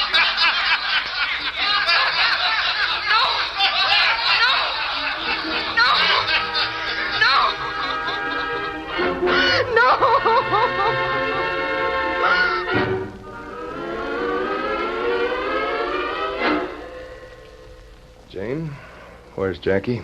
He finished his breakfast and went to the stable with Tonto. How did you sleep, David? Oh, all right, I guess. Seems funny without Dad. Yes, I guess everything will work out, though. Hello, Daddy. Look what I have. An Indian blanket. Where did you get that blanket, Jackie? Tonto swapped it for my slingshot. Tonto did? Uh-huh. I'm going to put this away and save it until I'm a man. Why do you want to save it, Jackie? Well, when my daddy goes away, I'll have a nice blanket for him instead of an old worn-out one like Grandpa. When I... Oh, David. That settles it. Jane, I don't care what you say. Oh, David. Oh, what a selfish fool I've been. Get him, David. Go to St. Louis and bring Father back home. There's Grandpa. Father. There. Oh. Jane, my sakes. Father. Oh, thank goodness you're here. You mean Tonto was right? I don't know about Tonto, but we want you to stay here. Don't ever leave home again. Well, my sakes alive. I'm sort of confused. The masked man brought me back figuring to speak to you. Then Tonto was outside to meet us, and he said that you wanted me. We do, Father. Oh, we do. You belong here near the Grampian Hills. Jane, that's the first time you called them the Grampian Hills. On the Grampian Hills, my father tends his flock, a frugal swain whose constant cares were to increase his store and keep his only son, myself, at home. Jane, you learned my favorite lines. Oh, Father, I'll never forget them. Never.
story you have just heard is a copyrighted feature of the Lone Ranger Incorporated.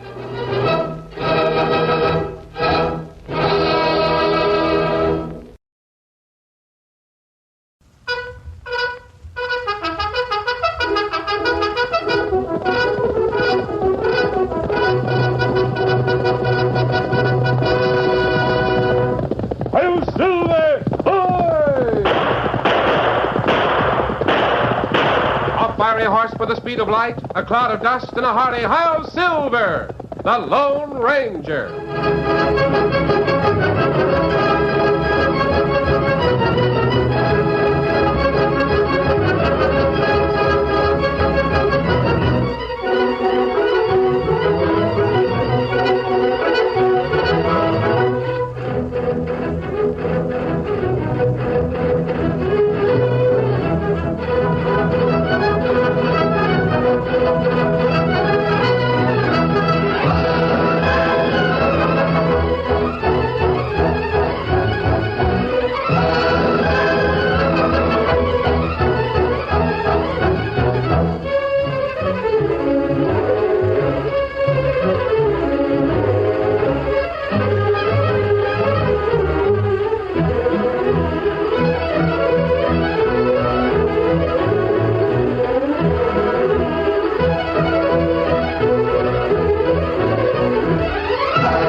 With his faithful Indian companion Tonto, the masked rider of the plains led the fight for law and order in the early western United States.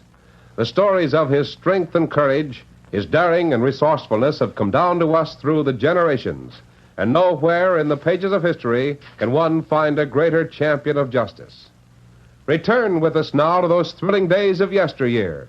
From out of the past and the thundering hoofbeats of the great horse Silver, the Lone Ranger rides again. Come on, Silver! Let's go, big fellow! I'll Silver!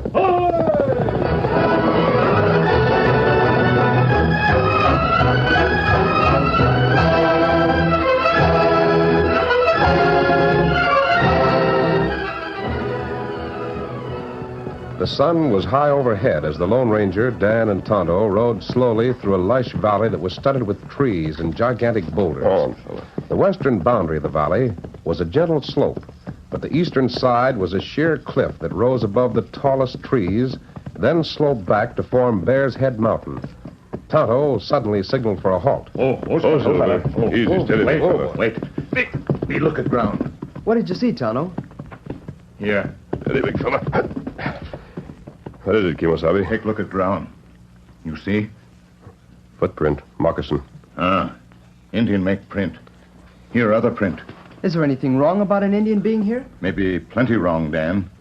Tonto, that's a fresh footprint. That's right. The Indian who made it must be nearby. Maybe him hide back a rock or tree. Haven't the Indians a right to be in this valley? No, Dan. A detachment from Fort Briggs came here and drove the Indians north. The Indians agreed to stay north of Trigger Creek. Where's that? Half a day's ride from here. Arrow. It hit tree. Just miss you. Came from over there. We'll see about it. Be careful. Come on, Silver.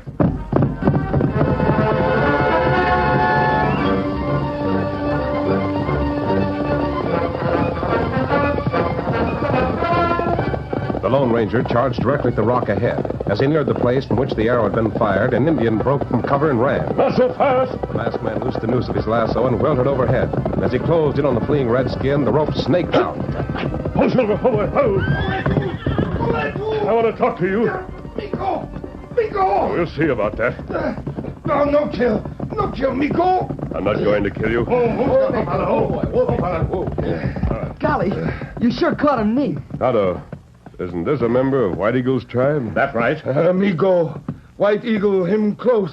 White Eagle come back at Evil Spirit. How many men with White Eagle? All Indian come back.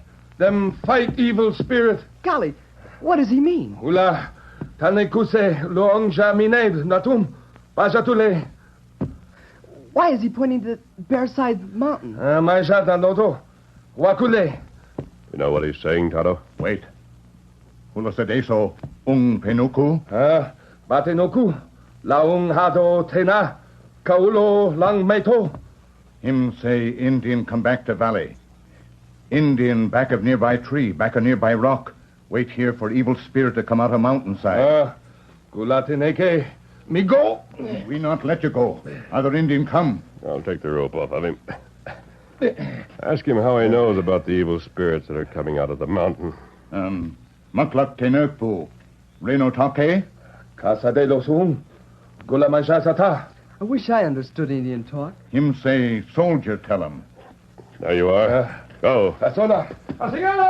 Golly, look at him go. He has friends hidden in those trees, Dan. I caught sight of a few of them while Tonto was talking. Oh. They were watching to see what we did with the prisoner. What was that talk about evil spirits? Indian think evil spirit come out of side a mountain. Well, if they're going to wait for anyone to come out of that cliff... They won't have long to wait. They won't? What do you mean? Dan, within a short time, the face of that cliff will break open. Men will come into this valley. Golly. Engineers have been working from the other side of Bear's Head Mountain for a long time. They're tunneling through so the railroad won't have to go all the way around the mountain. Indian think feller who come from mountain, evil spirit. Then they'll kill the engineers as soon as they break through. Troopers from Fort Briggs persuaded White Eagle to keep his tribe north of Trigger Creek so there wouldn't be trouble when the engineers get here. And now the Indians are back in the valley. And that means trouble. Indians say soldier tell them to come back and fight evil spirit from mountain. We've got to find out about that, Tonto. You and Dan follow the trail to the eastern slope of the mountain. You'll find a construction camp. Now, the engineer in charge of the tunnel is named Sam Easterly. I'll join you in his camp. Where are you going? It's supposed to be a lookout post on the top of the mountain, Dan. Troopers were to be stationed there to watch this valley. I'm going to see if they know that the Indians have returned. Steady, big fella. Come on, Silver.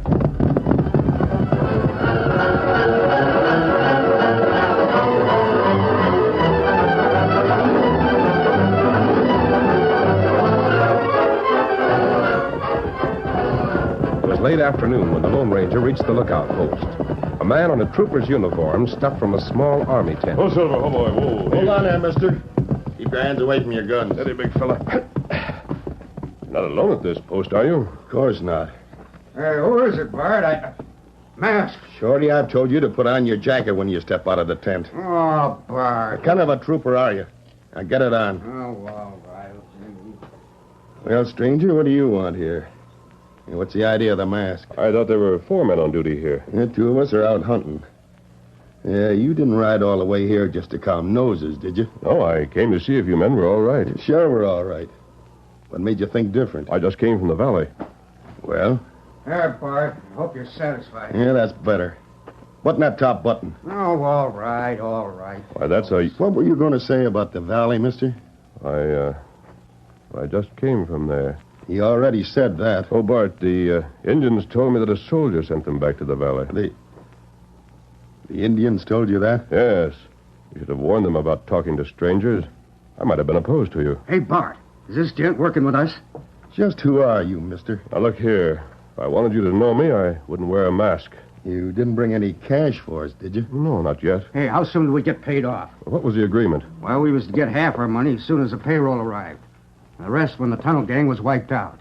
Didn't you know about the deal, mister? Oh, I'm not handling the payoff. I just came to check on a few things. Yeah? Did you have any trouble with the real troopers? Nah, we caught them by surprise. Where are they now? Where are they? Why, we've... Shut up, I'll do the talking, Shorty.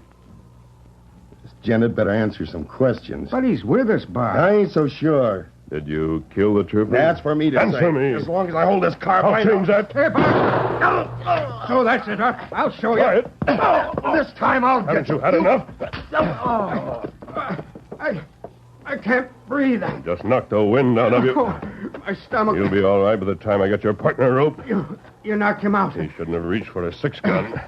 I don't see why you turned on us. I thought you was on our side. I'm on the side of the troopers who were here. What happened to them? How do you know we ain't them? Your uniform. Huh? When you two put on the troopers' uniforms, you got the coat of a sergeant. I knew there was something wrong when you took orders from Bart. The sergeant doesn't take orders from a private. Oh, if that doggone sergeant only been big instead of small. Your turn to be tied. Put your hands in back. What? What are you going to do with us? That depends on how you answer questions. Well, I want straight answers. Who else is in your outfit? There's just us two up here. Bart said there were two more. You only said that so you'd think twice before you started something. I'll check on that when I inspect the tent. What happened to the real troopers? I tried to tell Bart not to kill them. Bart killed them? Yeah. He shot both of them from ambush. He was afraid they'd see the Redskins moving back in the valley. Yeah. Oh, that rope's tight. You made the Indians think evil spirits are to come out of the mountain. The Indians will massacre the engineers. Well, it wasn't my scheme. Honest, it wasn't. Whose idea was it? Bart worked it out with Summon and Sam Easterly's outfit. Every one of the tunnel builders is 6 months' pay coming, And dead men can't collect pay. That's it. Oh, I wish I'd never got mixed up in this deal. What's the name of the man who's double-crossing Sam Easterly? I don't know. Bart never told me. You can't do anything about it. Now it's too late. Easterly figures to break through in the valley tomorrow morning. Tomorrow morning? Are you sure? Yeah. And then the Redskins will take charge of things. Maybe you can make Bart tell you who's in on the deal. I can't wait for him to regain consciousness. Where are you going? I've got to warn Sam Easterly. But it's an all-day trip to that camp. You'll never make it in the dark. I can try. Steady, Silver. But those trails... Come on, Silver.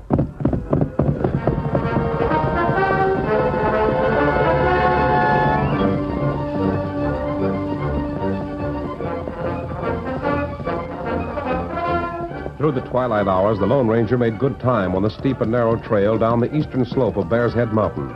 It was a dangerous trip under the best of conditions, and one that everyone avoided after dark. But the masked man had to go on. He let the reins go slack and left it to the instinct of the gallant Silver to carry him safely through the night.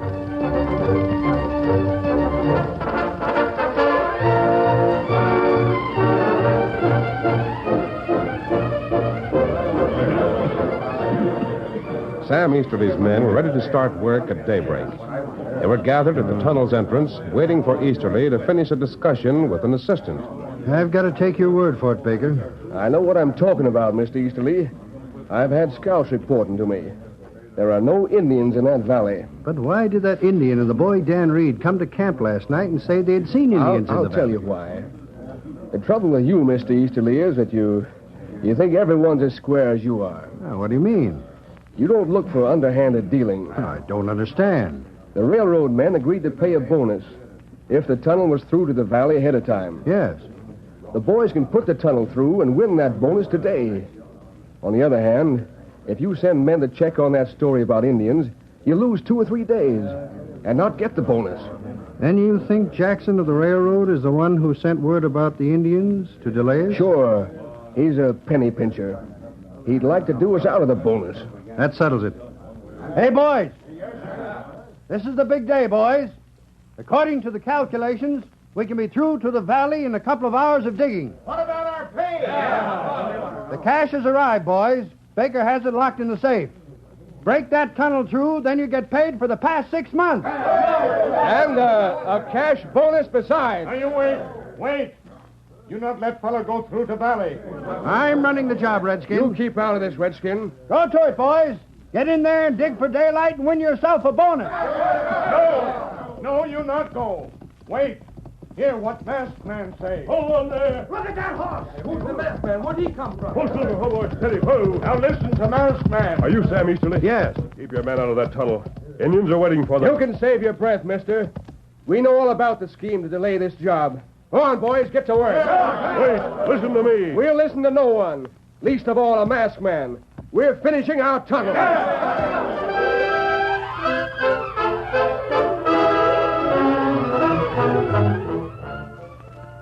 The curtain falls on the first act of our Lone Ranger story.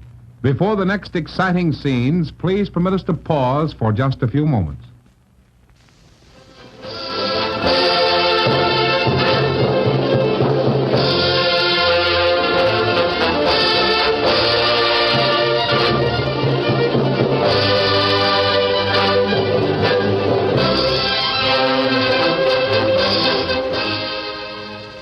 Now, to continue our story. The Lone Ranger found that the tunnel builders were determined to proceed in spite of his warning. He nudged Silver. Come on, the great horse leaped ahead. Look out, you crazy galoot! Watch those hooks! The Lone Ranger forced the men back as he guided Silver between the workers and the entrance of the tunnel. All of you, keep back. Put those guns down. What's the idea? Who's here? You'll regret this. Who hired you to block our job? Now listen to me. Why should we listen to a masked man? White Eagle's tribe is in the valley. You finish this tunnel, every one of you will be massacred. A likely story. You can verify. Sure, we can verify it. While it's just a half mile through the tunnel to the valley, it's half a day to the valley by going around the mountain.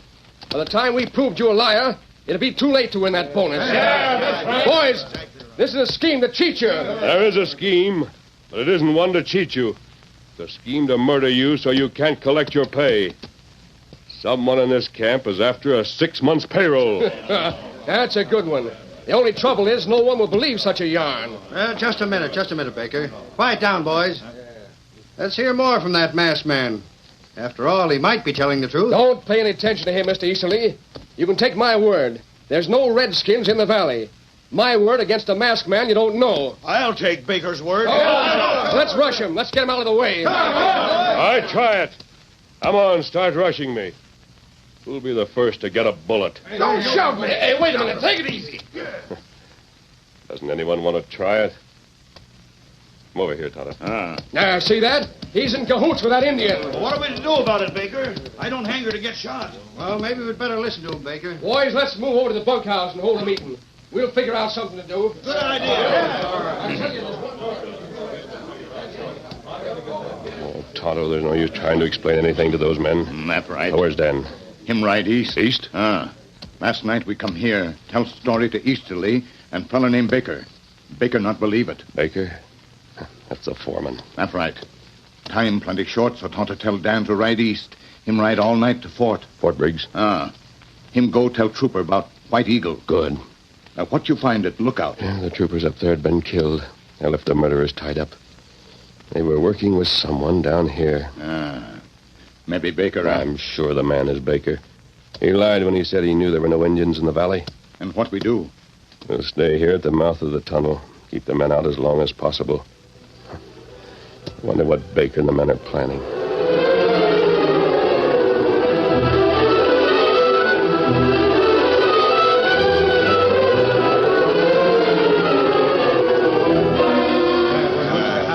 We gotta do something. Yeah, time's passing, so is our chances for that bonus. What'll we do, Baker? Boys, I have a plan to get that masked man and his Indian pal away from the tunnel. What is it? Wait a minute.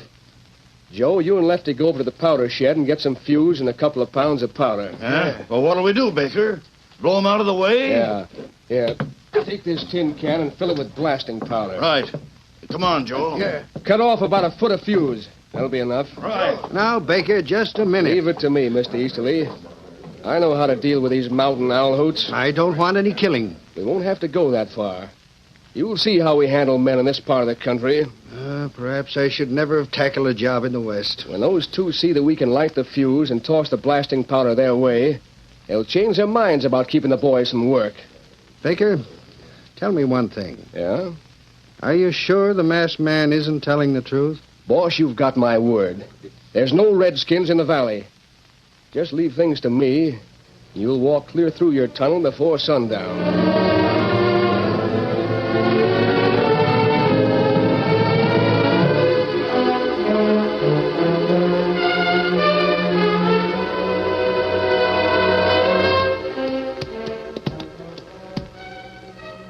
Tonto, you see what Baker's doing? Him fix fuse to blasting powder. He can't argue with that stuff. That's right. And what we do? What time did Dan set out for Fort Briggs? Just after dark last night. I see. It's not far to Fort. The troopers believed him and started out. They'd be here by this time. That's right. We hadn't better count on help from the fort. And what we do?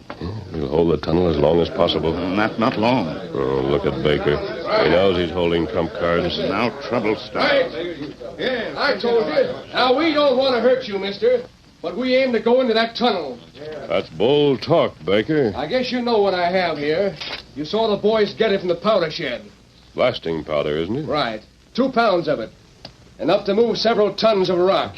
Quite enough. Enough to move you and that Indian. And if you shoot Baker, one of the rest of us will light that fuse and toss the powder under your horses. I see. Now move aside. Let these men go to work, or I'll light the fuse and let the powder move you. Easterly. You heard what Baker said. Are you ready to take the responsibility for killing Tonto and me? It's in Baker's hands. I'm an Easterner. I'm not used to dealing with owl hoots. Is your payroll in Baker's hands, too? It's locked in the safe. And we figure to finish our job so's we can get our pay tonight. That's right. I'll make up your mind. What are you going to do? Come this way, Tonto. Move aside. That's it! Go ahead, man. Go into the tunnel. Break through. Come on, boys! Come on! Bring the tools! Here's where we finish our job. Bonus will be waiting for you. Go on, boys. We'll be back by sundown. Good for you, Baker. You showed them. Well, I'm glad you moved aside, stranger. I didn't want Baker to use that powder. Lost your nerve, huh? Oh, not quite, Baker. You'd better get moving. We intend to. You and Easterly are moving with us. Where? Steady, big fella. You follow us and lead the horses, Tonto. Now, see here, Stop that powder, Baker. You won't need it. There's nothing more you can do. The men have There's gone... a lot we can do. We intend to do it. Drop the powder. That's it. Now get going. Follow your men into the tunnel. The tunnel? We can't leave this camp unguarded. You're going to. I tried to tell you that Indians were waiting to massacre the men when they entered the valley. Baker, you told me... He doesn't know what he's talking about. Maybe you'll change your story when you realize that you're to be one of those who die. Start walking, Baker.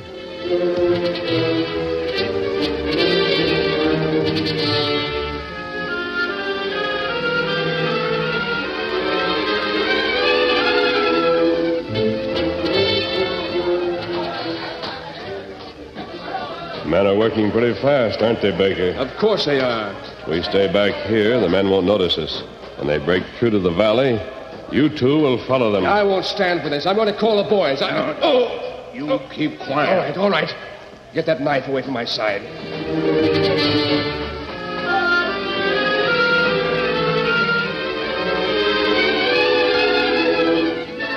The minutes dragged as the Lone Ranger kept his gun on Sam Easterly and Baker. Baker's face was dark with rage, but he showed no sign of fear. Easterly finally drew out his watch. We've been here over an hour. How much longer do we have? As long as it takes for the men to break through to the valley, Easterly.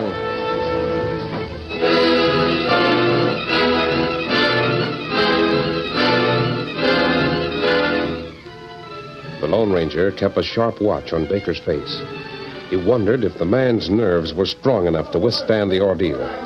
There was a slight trace of nervousness when Baker broke a long silence. 2 hours.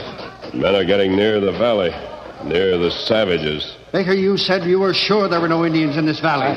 I did. One of you knows that Indians are there. That's not true. We'll see, Baker.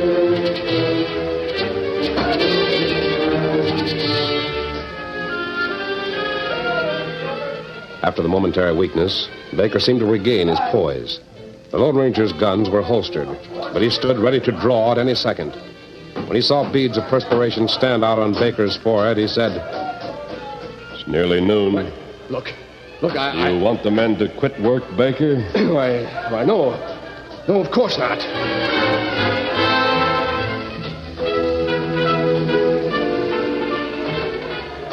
Have you ever seen what happens to the victims of an Indian massacre?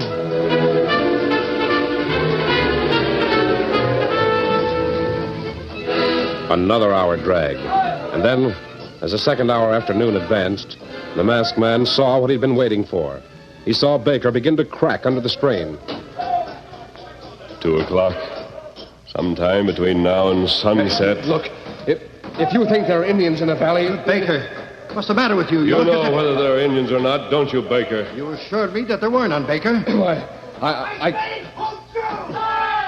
can see daylight! That's it. In a few minutes, there'll be a large opening. Large enough for the men to go through, or for Indians to come through. Stop! Stop that work! Joe, Hank, boys, don't dig any further. Stop that work! Come on, Easterly. What's the matter? What are you doing here? Here comes Easterly and the masked man. Don't break through. Stop everything. The Indians are waiting in the valley. What's that? Baker! It's true. They're here. The Indians will kill all of us. And you knew it all the time. I can't face those savages. And the masked man was right. Why, you dirty buttering buzzard? I'll fix you. That wasn't necessary, Easterly. He had it coming to him. He has a rope coming. Boss, what about the tunnel? Ain't we to go through to the valley? No. We'll have to forget the bonus, boys. You can thank that rat on the floor for losing the bonus. What's that? Hey, that sounds like a bugle. Tonto, let me get over to that small opening. Is that gunfire? Yes. In the valley? Yes. Go on with your work. The troopers are in the valley. They'll take care of the Indians. Troopers? Damn, bring them. Instead of going to the camp, they came directly here. You mean it's all right? We can pursue? Go ahead. Come on, boys. Let's make it fast so we can see the troopers chase the Redskins back where they come from.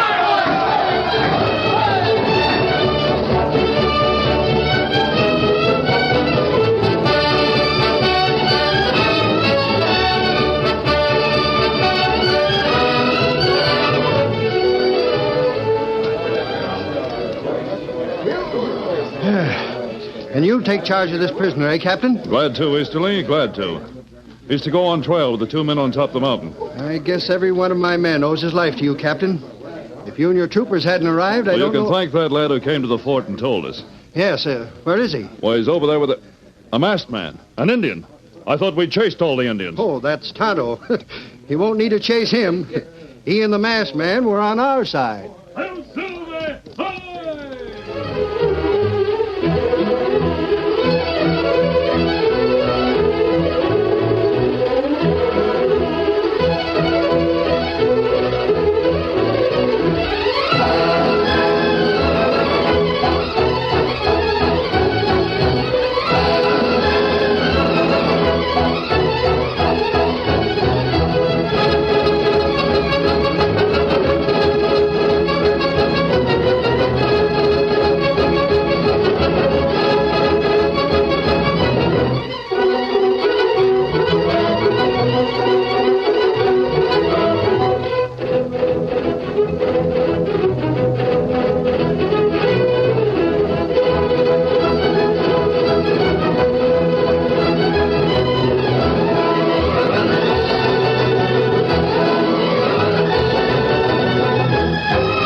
The story you have just heard is a copyrighted feature of the Lone Ranger Incorporated.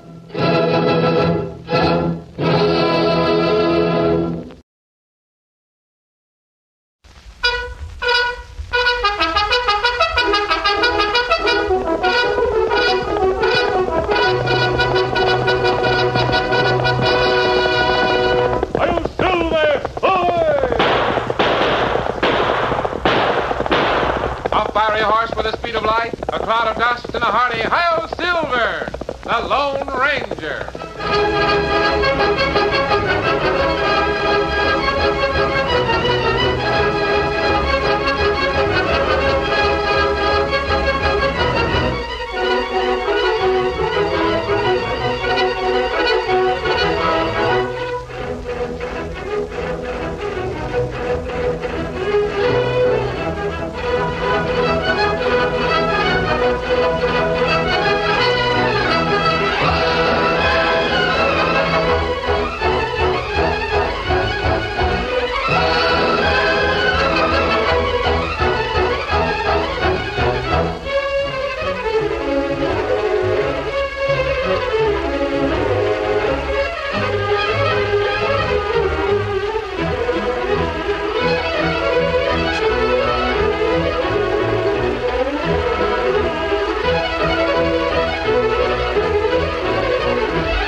his faithful Indian companion Tonto, the masked rider of the plains, led the fight for law and order in the early western United States.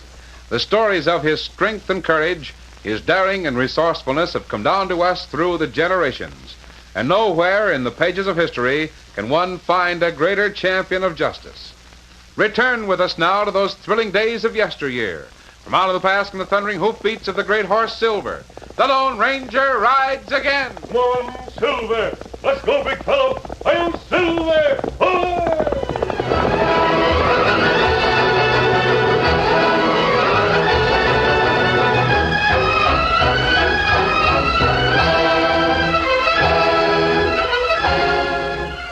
It was sunset when the Lone Ranger, Dan Reed, and Tonto made a camp near a spring of clear water. The three had traveled far since morning, and their journey was not yet completed. We'll spend about 5 hours here, Dan. That'll give the horses a rest, and we might catch a few hours' sleep, too. Then we'll leave here in the middle of the night? That's right. Golly, that'll be something different. When we start in 5 hours, we reach border at daybreak. We won't be late, will we, Tonto? And we get there in plenty time. Golly, I've never seen the opening of Homestead Land. Something worth seeing, Dan. Something you'll never forget. What's it like? People have been coming from all over the country. Indiana, Iowa, Minnesota. Yes, even farther east. See, they have all their worldly goods in wagons. They've come to the west to start a new life. And they'll all get free land? Yes, Dan. When the starting cannon is fired at sunup, everyone will race into the newly opened territory. Why do they race? To get the best land. First come, first served. Those who are first to claim the choice pieces of land may keep it. Oh. The stragglers have to take what's left. I see. The Army has troops on hand to see that no one enters the territory before the starting signal. Ah.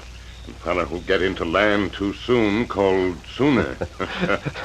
That's right, Tonto. I'm sorry we're not at the boundary right now. So am I. The eve of opening day is well worth seeing. Tell me about it. What are the people doing now? Well, wagons are lined up as far as you can see. There's a campfire near each wagon.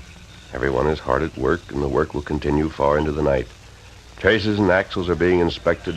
Everything that isn't needed is being discarded to save weight. Some of the men are laughing and singing. Others are worried and nervous. Some are probably going from camp to camp, shaking hands with friends they made on the Overland Trail. Friends they may never see again.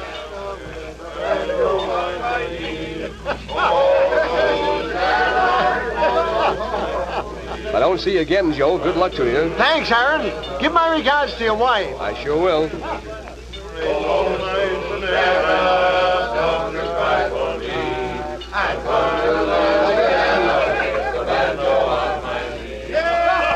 Joe wanted me to give you his regards, Mary. I hope Joe and his wife make out all right. We'll all make out all right.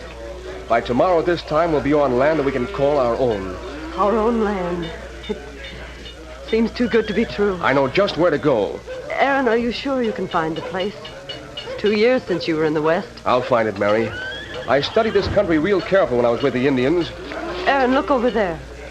Tom Grant. Oh, sure enough. Looks like he's coming this way. Oh, dear. I hope not. Oh, Mary. You know why I dislike him, Aaron? Because he said things against me while I was in the Army. That's one reason. Shucks. That's when he was trying to persuade you to marry him, instead of waiting for me. All's fair in love and war. Aside from that, he looked down on us because we were poor. Oh, you've got him wrong, Mary. Didn't he prove a friend when he let us borrow a team of horses? We couldn't have made this trip without his team. Aaron, when he heard about this country, he wanted to make the overland trip. He was afraid to come alone. He wanted someone like you who'd make repairs on his wagon and help him. That's why he loaned you the team. Oh, he never did Mary. anything for anyone unless there was a selfish reason. He's barely spoken to us since he met that man, Skeets Miller, on the trail. He doesn't need you now. He's got Skeets to take care of repairs. Hey, Skeets Miller's coming over with him now. Aaron, Tom Grant's always been proud. Too proud.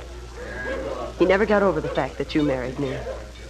He doesn't like you, and he never did. And he'll hurt you at the first opportunity. Oh, Mary, that imagination of yours. He's coming here. I'm going inside the wagon. Oh, please. Let me go, Aaron. I don't want to speak to him. All right, Mary, suit yourself. I never will understand women. Evening, Aaron. Hi, Tom. You know Miller, don't you? Skeets Miller? Sure thing. Yeah, howdy. Now, Aaron, I've heard things I got to check up on. I hope for your sake they're not true. Well, let's have it, Tom. What have you heard? That you brought presents for the Indians? I brought corn so they could plant crops and some medicines and things they could use. The same as I did when I was out here before. Great day. You mean to say you hope to make friends with them? Well, of course I do. I can't believe it. Aaron, everyone in the wagon train is supposed to have cash and goods enough so it won't be a public charge. Now, you might get by with being broke, but you can't go with us if you plan to make friends of Indians. Now, you see here, we don't want anything to do with savages. Unless you swear to have nothing to do with them, you can't go with us. Who says I can't? I say you can't. Tom Grant, you speak of me being broke. Well, I wouldn't be broke if I hadn't lost my cash in your father's bank while I was in the Army. As for the Indians, this is a free country. No man can tell me who my friends must be. Very well. That's how you feel about it. You're darn right that's how I feel. Those are my horses, Skeets. Right. Time to the back of my wagon. Wait, hold on. I'll go get them. Those are the horses The horses that I loaned you. You can't take them now. I can't move my wagon without them. I'll be stuck here. Well, now, won't that be too bad? You won't be able to claim land and settle where you can have Indians for friends. Why, I'll be right with you, Skeets. All right. Get up there. All right, Grant. Take your horses. I'll stay here till doomsday before I'll lick your boots to cross that boundary line. Too proud for that, huh? Well, maybe some Indians will come along to help you. Maybe they'll give you some land, too. Goodbye, Aaron. Sorry you won't be with us. No. Oh, Aaron. Well, should I have kowtowed to him, honey? No, Aaron. I'm proud of the way you acted. But what'll we do? We can't enter the new territory without horses. I'll speak to the people around here. There must be someone who'll help us. But no one has extra horses, Aaron. You wait and see.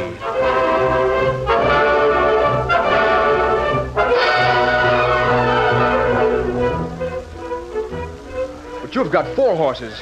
You just need 2. I'm hitching all 4 to my wagon, Aaron. But I'll be stranded at the starting line. I'm downright sorry. I'd like to help you.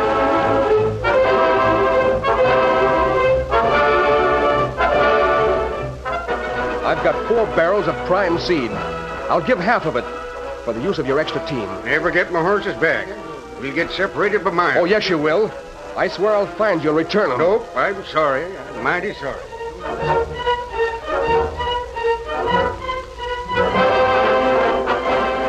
But, Captain, what am I going to do? I can't move from the starting line without horses. That's your problem, Nestor. My problem is to keep you folks back of the line till the starting gun.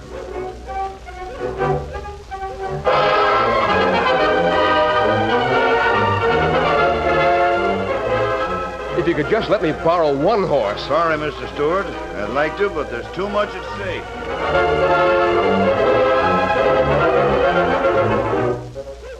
One horse will do. Even an ox. Anything to move my wagon. Sorry. I'll be stranded here. Sorry, Aaron. I'll give anything I tell you. I'd like to help. But what'll I do? It's your problem, Nestor.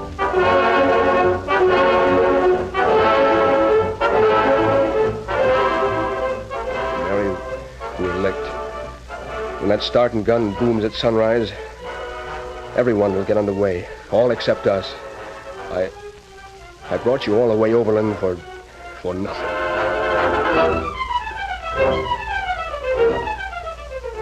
Tension swept the line at sunrise. Each driver held the reins, leaning forward, tense, waiting, watching and listening for the boom of the cannon. Dan Reed was thrilled with the sight as he sat in the saddle between the Lone Ranger and Tonto on top of a small hill. Golly, I never saw so many wagons in my life. And Dan, in every one of those wagons is a family that's about to start a new life. Gosh. Those people have gone through untold hardships to get this far. They know there are even greater hardships ahead. They're ready to meet them. It must take a lot of courage to do what those people have done. It's the kind of courage that's made the West what it is. Those people are the fittest, the ones who have survived the trip. Weaklings turn back. Look. Tonto, get ready with cannon. Tonto, where's the cannon? You look where Tonto point. Yes, You see I it? see it. The sun will come into view in a few seconds. As soon as it shows above the horizon, the soldiers will give the signal. I'll bet every one of those drivers is watching the horizon. Look at them stretching their necks. There! I saw the smoke from the cannon. You'll hear it in a second. Look at those horses travel. Racing for a new life. Heaven bless them. Go on, lay on with those whips. Dig in there, you horses. Look at them travel. Who you cheer for, Dan? I'm cheering for all of them. Look at that cloud of dust. This is the greatest sight I've ever seen. I wish I was driving one of those teams. It's like 100 chuck wagon races all rolled into one. Just a minute, Dan. Look, there's one wagon that isn't starting. Yes, I see it. That one was left behind. What's the matter with it? Wait until the dust settles a little bit. And no horse, Kimasabi. Horses? Oh, wait. Maybe they're back of the wagon. Golly, it sure must be tough to be left behind. Tonto, you were right. There are no horses. Maybe the wagon broke down. Maybe it's abandoned. No. I see a man and woman on the seat. Let's go talk to them. Come on, Silver. Get him up. Get along, Victor.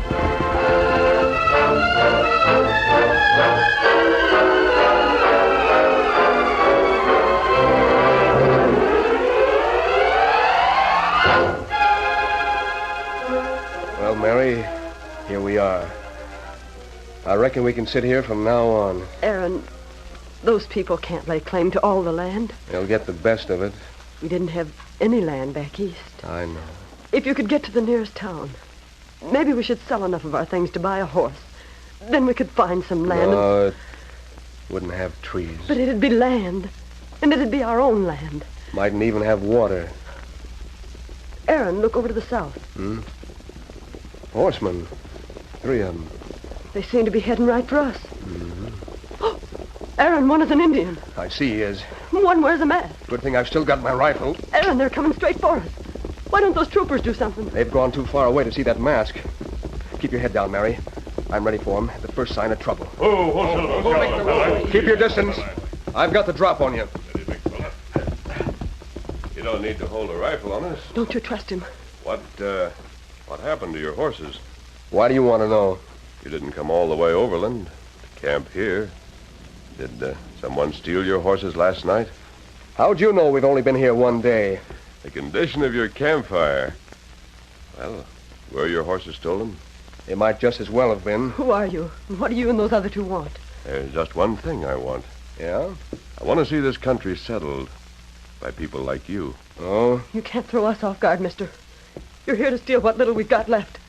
Keep that rifle on him, Aaron. I am. I can prove that you're wrong. How? Like this? Oh, hey, you... There. Now I have your rifle. Why, you... Now you see, there's nothing to stop me if I want to rob you.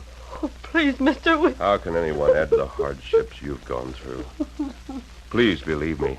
I want to help you.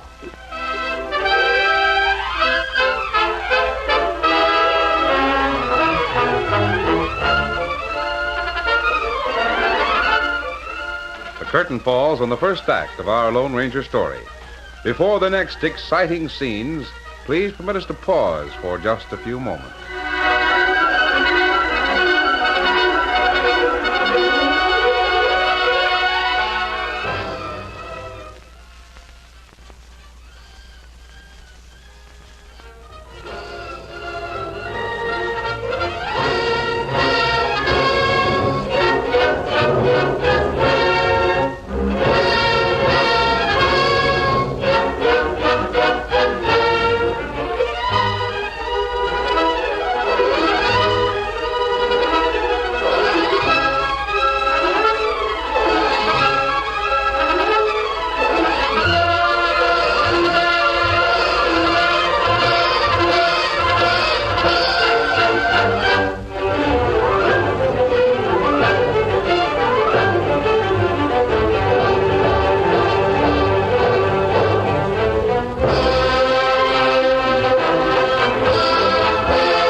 Now to continue our story. After the Lone Ranger won the confidence of the stranded couple, Aaron and Mary told about their hopes and plans and showed him the barrels of seed that they'd brought from the east. They explained how Tom Grant had taken the horses. Then, at the masked man's request, Aaron described Tom Grant, his partner Skeet Miller, and Tom's wagon. I can describe the horses, too, if you want me to. No, Aaron, that won't be necessary. Why are you so interested in Tom Grant? Because he's not the sort of a man we want in the West. Oh. This country can't benefit through anything he does. But he gets what he wants. He'll likely be the leader of the new settlement. Not if we can avoid it. Have you food enough to last a few days? Yes, but why? Will you camp here until we return? You can't move without horses. Good. Wait for me. Come, Dan, Tonto, we're traveling. When will you be back? Soon as possible. Hasta la vista, steady, big fella. One silver.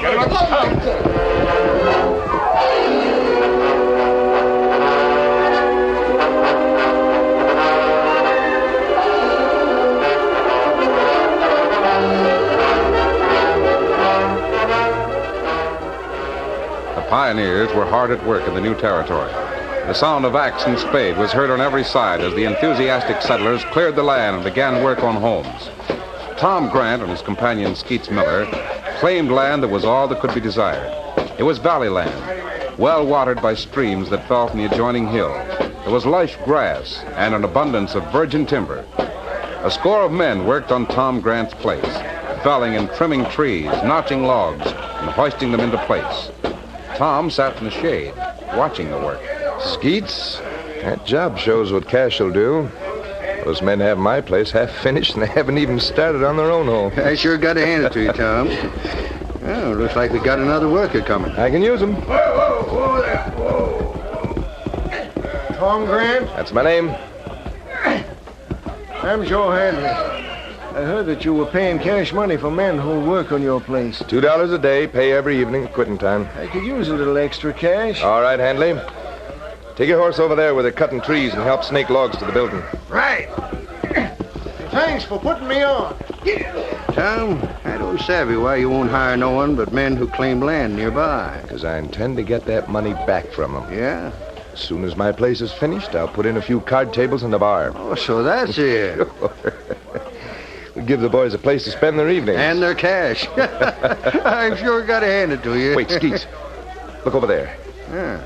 4 Indians riding this way. Are you sure they're Indians? Sure. Well, they'll kill us. They'll scalp us. Now, take it easy, Tom. They ain't riding like they mean trouble. Likely they just come to look things over. Indians are the most curious critters alive. Don't tell me about them. I've read about Indians. Hey, men, everyone, drop your tools. Come here, fast. Tom, take it easy. They ain't coming to hurt you. Murderous savages. Hey, boys, look over there. 4 Indians. Now, take it easy. They ain't on the warpath. Drive them away. We got to protect ourselves. They don't look murderous, Grant. Don't argue with me. You're working for me. Now, Tom, and that goes for you, too. Open fire on those redskins. Shoot them. Don't start trouble. Shoot them, I say. Kill them before they get out. Don't you do it. Give me that gun. Hey, I'll show them. Wait. You fool. You wounded one of them. Well, come on, open fire if I got to fight them single-handed. Stop it. There they go. Turned tail. I showed them. Yeah, and you'll be lucky if they don't come back and show you.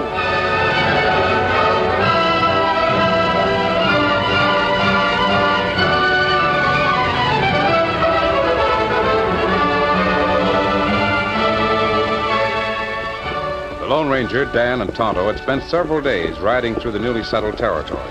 Though they had visited several small communities, they had not found Tom Grant. As they neared the crest of a hill to look in the valley beyond, they heard distant gunfire. Come on, Silver. Come on, Victor. They raced to the top of the hill. There, the masked man signaled a halt. Oh, Silver, hold on. Look, down there. Ah, 4 fella come this way. Indians. Look at them travel. There's a settlement down there. Settler maybe chase the Indian. Those shots. They fired on the Indians. They might... Tonto, one of those men is hurt. Ah, me see him. Where are the Indians going? They're Indian village to north. Those settlers have made trouble for themselves. I think that... Wait, Kimasabi. What is it, Tonto? Me know one Indian. You do? Ah, him chief's son. Which one? Feller wounded. They see us. They're turning aside. They don't want to come near us. Maybe it's just as well. I want to talk to them. Come on, we'll follow them to their village. Come on, Silver. Come along, Victor.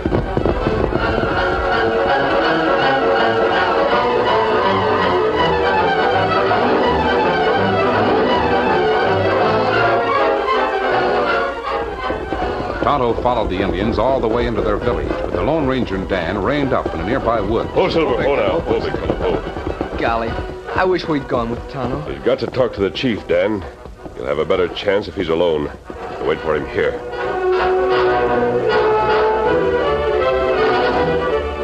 While Dan and the masked man waited, they said little. They listened for sounds from the Indian village or for the hoofbeats of Tonto's horse. An hour dragged by. Tonto's coming now. As the Indian approached at breakneck speed, the Lone Ranger stepped quickly to the side of his horse. Tighten your cinch, Dan. I may have to travel fast. Right. Steady there, Silver. Easy. Oh, Scout, ho, fella, ho. Ho, fella, ho. What's the answer, Kimosabe? Did you talk to the chief? Ah, and him plenty mad. Did the settlers shoot first? That's right. Was the chief's son badly hurt? Ah, but him get well. What did the chief say? When settler come into valley, Chief, remember promise that friend made long time ago. The promise a friend made? Soldier friend tell Chief. Him come here someday to settle in Valley. Him promise to bring more good medicine and good seed for Indian. The chief was talking about Aaron Stewart. Not right. Chief see settler. Him think friend come. Him send son to meet friend. The son was shot. What are the Indians going to do about it? Indian go on warpath. Listen. Drums. War drums. Indian make war. Drive settler out of Valley. Not if we can help it. Mount up. Where are we going? First, we're going into that valley. Steady, big fella. Mon Silver. Get along, Victor.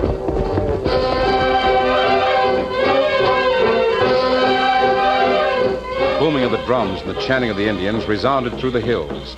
When the men quit work on Grant's place at sundown, they could hear the ominous throbbing in the distance. Is that something new? I didn't hear it till just now. Well, we've been working. That's why we didn't hear it. Skeets Miller knows this country. Maybe he can tell us what that is. That's a good idea, Joe. Hey, Skeets! I hear him. So does Tom Grant. What is that sound, Skeets? What's it mean? It means Indians on the warpath. Indians on the warpath? No. It's all your fault, too, Grant. Here, why'd you shoot at those Indians? You fool. You're to blame for it. Skeets, hitch my horses. Let's get out of here. Not on your life. You're staying to fight with the rest of us. Now, boys, you've got a couple of hours. They won't come before dark. Drive every wagon in a circle around this building. We'll have to make the best fight we can. I won't stay. Get my horses. Oh, shut up. Look over there. See those horsemen? Yeah, they're sure coming fast. The first one's masked. And there's another Indian. Somebody give me a gun. I'll give you the butt end of one on the head if you try any more gunplay. That masked man. He's come to rob me. Who are you? What do you want? Someone in this valley fired on the Indians. There's a critter that did it, Tom Grant. Grant? Now, wait, listen. I didn't I've been mean looking for you, Grant. You didn't want Aaron Stewart here. But he didn't... You thought he wasn't good enough for you. It wasn't that. He's the one man who might avert war with the Indians. How's that? Been here before. He had made friends with the chief. He understands the Indians. Well, get him here, then. We want him.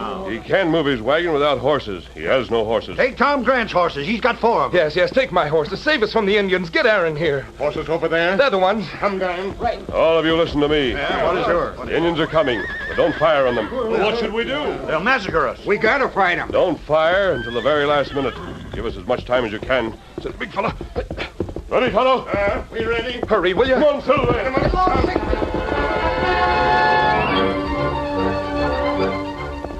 Dashing against time, the Lone Ranger raced ahead of Dan and Tonto, each of whom led 2 horses. Come on, Silver.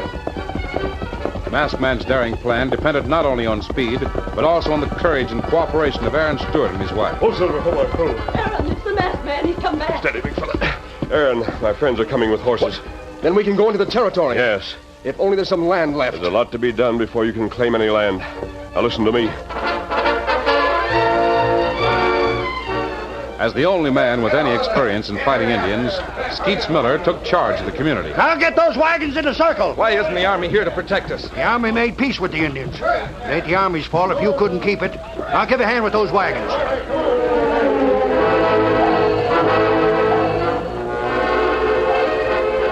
As darkness gathered, the distant war drums stopped. Tension gripped the small band of pioneers as they crouched behind their wagons, peering between gaps in the moonlit valley. Now don't fire till you're sure of hitting them. The men fire the rifles and women load. I don't see any sign of the Indians. You'll see them. Now they're creeping up. When they're close, they'll bust into action. I want you... There they are! This is it. They're on the hill. Look at them come. Hold your fire till I give the word. As the Indians sprang into view and dashed into the valley, the pioneers tensed and held their fire. Then a new cry rang out above the Indian yells. On, Silver! A snow-white horse came from the side. The man in the saddle was masked. Close behind came Tonto. And back of Tonto, a covered wagon drawn by 4 straining horses. The attacking Indians reined up sharply as the masked man and Tonto reached the chief. Oh, Silver! Oh, Scout! Oh, steady! Oh, fella! Tonto, tell the chief. Himasabi! Wait! Friend come!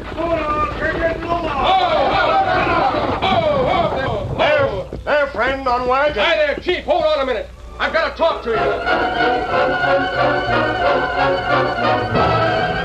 Meanwhile, the settlers tensely watched the scene before them.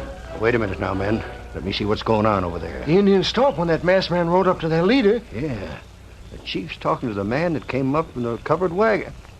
Hey, That's Aaron Stewart's wagon. And those are my horses. The masked man's coming this way. Should we shoot? No, you shouldn't shoot. Doggone it, don't be so eager to use a gun. He's coming right to us. Well, let him come. He's the one that took my team. Keep out of this, Grant. I'll do the talking. Oh, Silver, oh now, oh. Are those redskins going to attack or not? They are not. Oh, that's right. You can thank Aaron Stewart for your lives. If he hadn't been a friend of the Indian chief, you'd have all been massacred. Bring him over. We sure will thank him. Years ago, when Aaron was in the Army, he made friends with the Indians and gave them things they needed.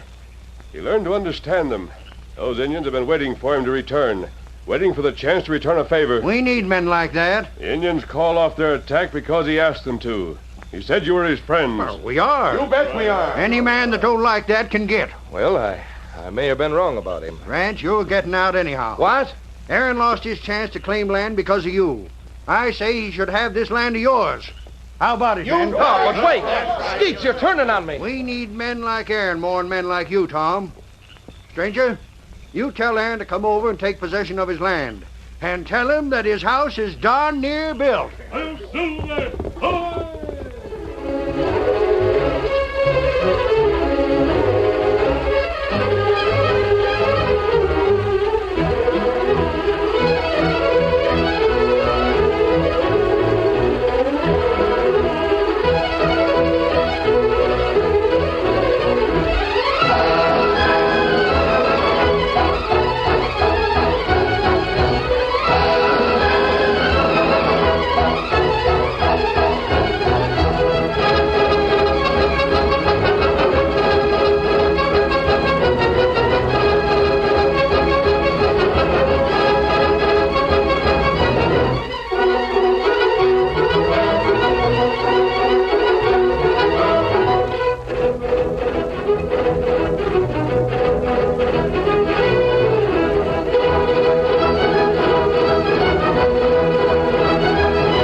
The story you have just heard is a copyrighted feature of the Lone Ranger Incorporated.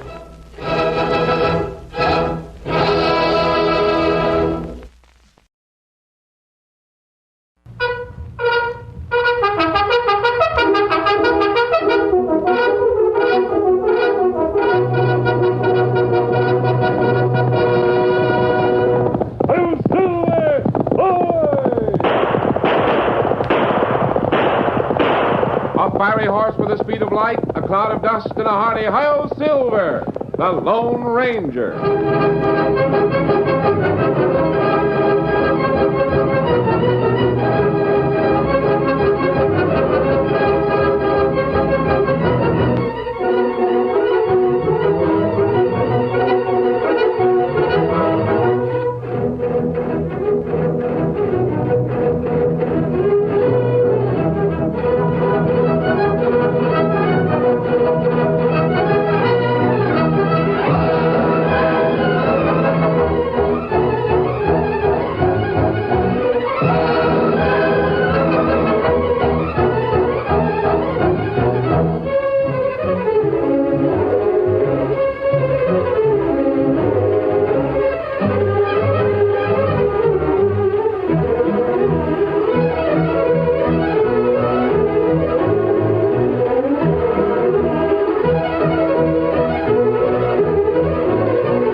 his faithful Indian companion Tonto, the masked rider of the plains led the fight for law and order in the early western United States. The stories of his strength and courage, his daring and resourcefulness have come down to us through the generations. And nowhere in the pages of history can one find a greater champion of justice. Return with us now to those thrilling days of yesteryear. From out of the past and the thundering hoofbeats of the great horse Silver, the Lone Ranger rides again. Come on, Silver! Let's go, big fellow! I'm Silver!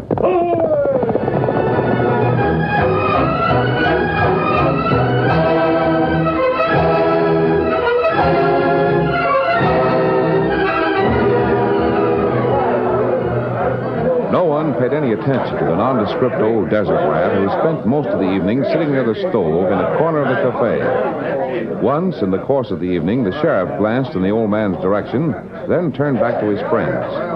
Little did the lawman suspect that murder waited near the cafe. The old unknown individual strolled through the swinging doors, past the hitch rack, and down the road. He looked neither to the right nor left. He didn't hear the killer who crept up behind him, raised a knife, then stabbed. The desert rat was dead, without uttering a sound.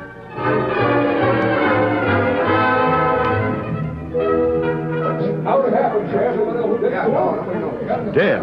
Knifed in the back. Sheriff, he's got something clutched in his hand. Open the hand and see what it is. Right. Hold that light closer. Yeah. Now, here you are. What is it? A bullet. Bullet? Let me see it. Curious-looking bullet, too, Sheriff. Put that light over here. This here bullet looks like, yeah, by thunder, it's silver. Silver? Hey, Sheriff, there was a man around town last week. He used silver bullets. I remember seeing one of them. Me, too. Who was he? Does anyone know that man? No. I'll wager that old Missouri knows him. Missouri? You mean Mustang Mag's hired man? Yeah, Sheriff. Missouri came into my jewelry store with a silver bullet. He wanted drilled so he could wear it in his watch chain. Then we'll question Missouri. Send word that I want to see him as fast as he can get to town.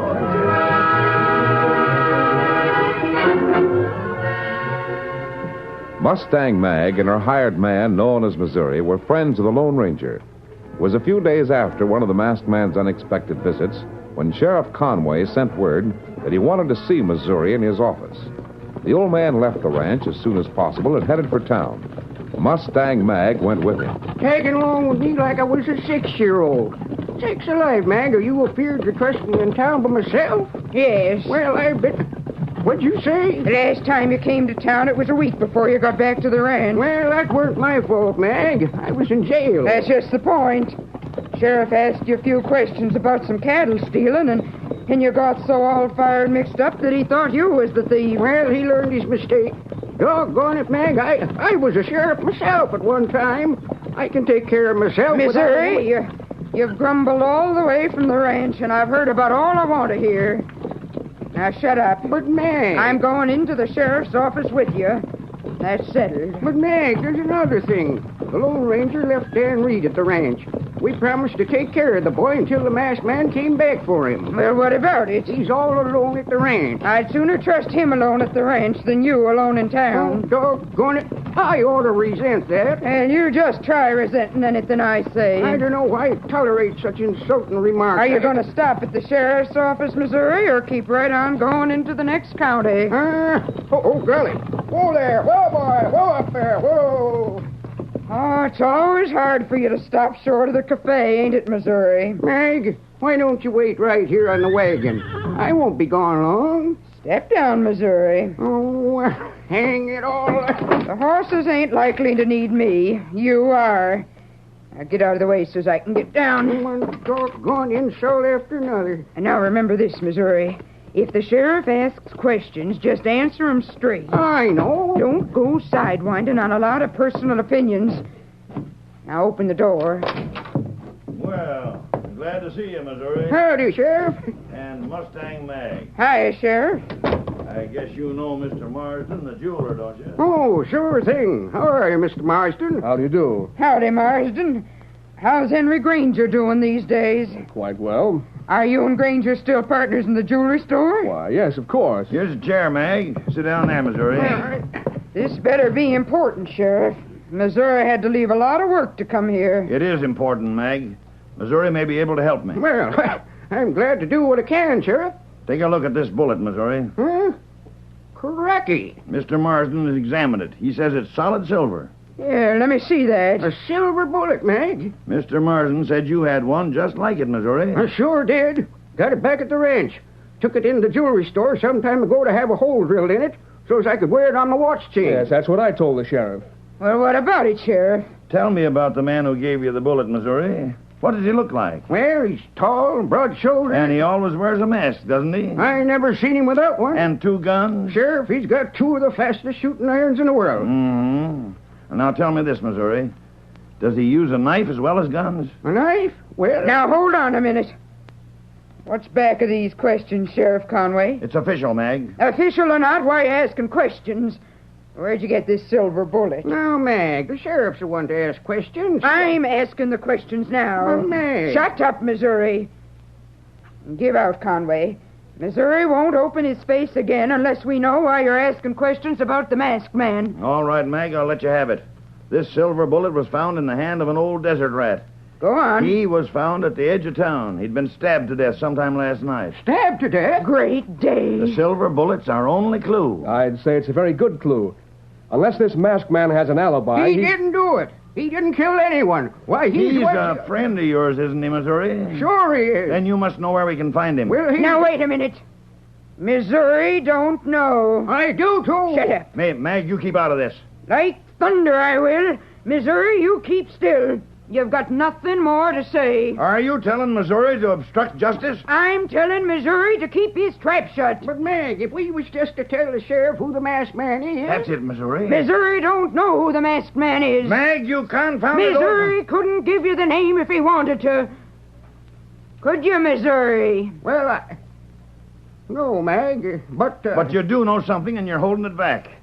Missouri, you'll talk now or cool off in jail until you're ready to talk. Sheriff, you wouldn't jail me. Missouri, Mr. Marsden knows the law. He'll tell you that you can be jailed for obstructing justice. Yes, you might be charged with murder. Murder? That's right, Missouri.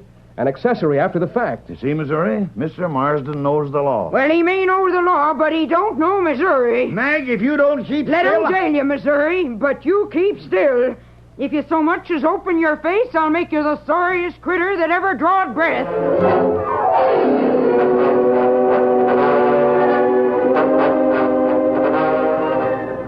Mustang Mag lashed her team at breakneck speed when she left Missouri in the sheriff's hands. As she approached her ranch, Dan Reed knew that something was wrong. He was at the barn to meet her. Whoa! Whoa there! Whoa, you critter! Whoa! Golly, you drove that team hard. What's wrong? All kinds of trouble, including murder. Murder? They think our friend is a killer, Dan. Not the Lone Ranger. Oh, they don't know who he is. All they know is that he's Missouri's friend, and he wears a mask and uses silver bullets.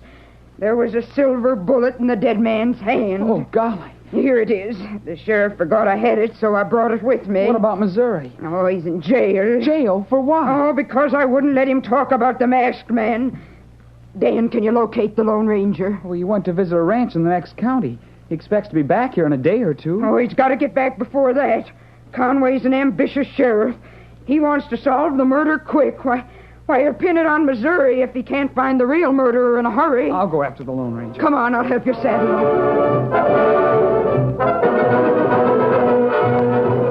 While Dan prepared for the long, hard ride, Mustang Mag told what she knew of the murder.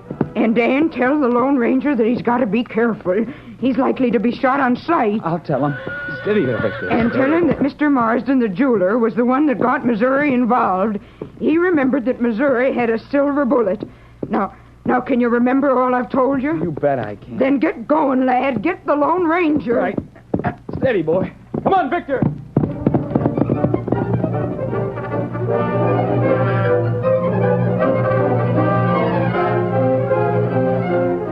The Lone Ranger and Tonto had made their camp on a former site, the location of which was known to Dan Reed. It was late afternoon when the thunder of approaching hoofbeats brought the masked man and his Indian companion to their feet. Dan, Kimasabi. Oh, Victor. Oh, boy. Oh, steady. What's the matter, Dan? Mustang Mag sent me. Missouri's in jail. The horse is ready, Tonto. Me get him. Tell me about it, Dan. Some time ago, you gave Missouri a silver bullet as a souvenir. Yes, what about it? He took it to the jewelers, Marsden and Granger, and had a hole drilled in it so he could wear it on his watch. That's how he happened to get involved. Involved in what? A murder. A man was killed. There was a silver bullet in his hand. Mr. Marsden remembered that Missouri had a friend who used silver bullets. So the sheriff questioned Missouri. Why is Missouri in jail? Because he wouldn't tell anything about you. Oh. Mustang Mag says that the sheriff will pin the murder on Missouri unless we do something. Now, Dan, you've ridden hard. Don't try to keep pace with us. It'll be too much for Victor. All right. Scout Silver, all ready, Kimside. Just a minute. There's something else. Yes? Here. This is the bullet they found in the dead man's hand. How did you get this? Mustang Mag got it. This bullet is a... What about it? Mount up, Tonto. Dan, Tonto and I'll meet you later. Wait for us at Mustang Mag. City, big fella. Right. Come on, Silver. Get him up, Scout.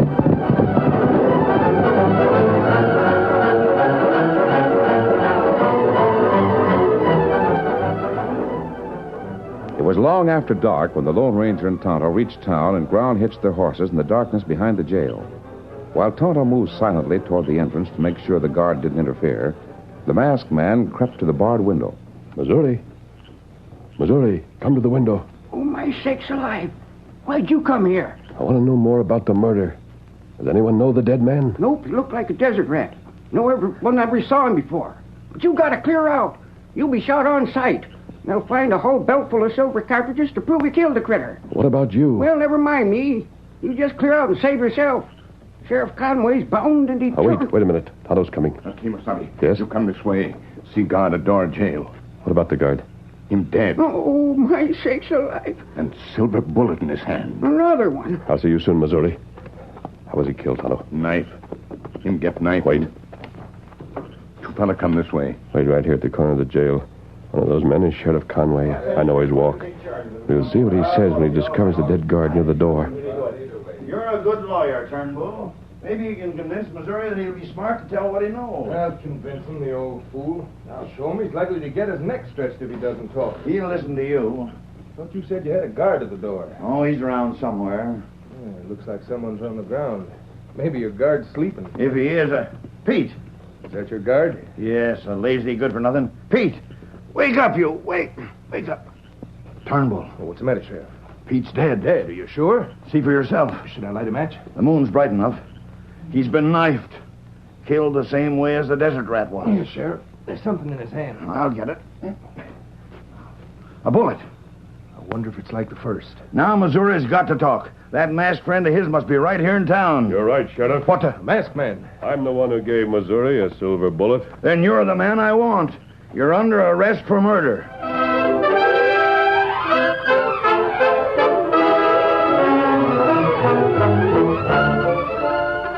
The curtain falls on the first act of our Lone Ranger story. Before the next exciting scenes, please permit us to pause for just a few moments.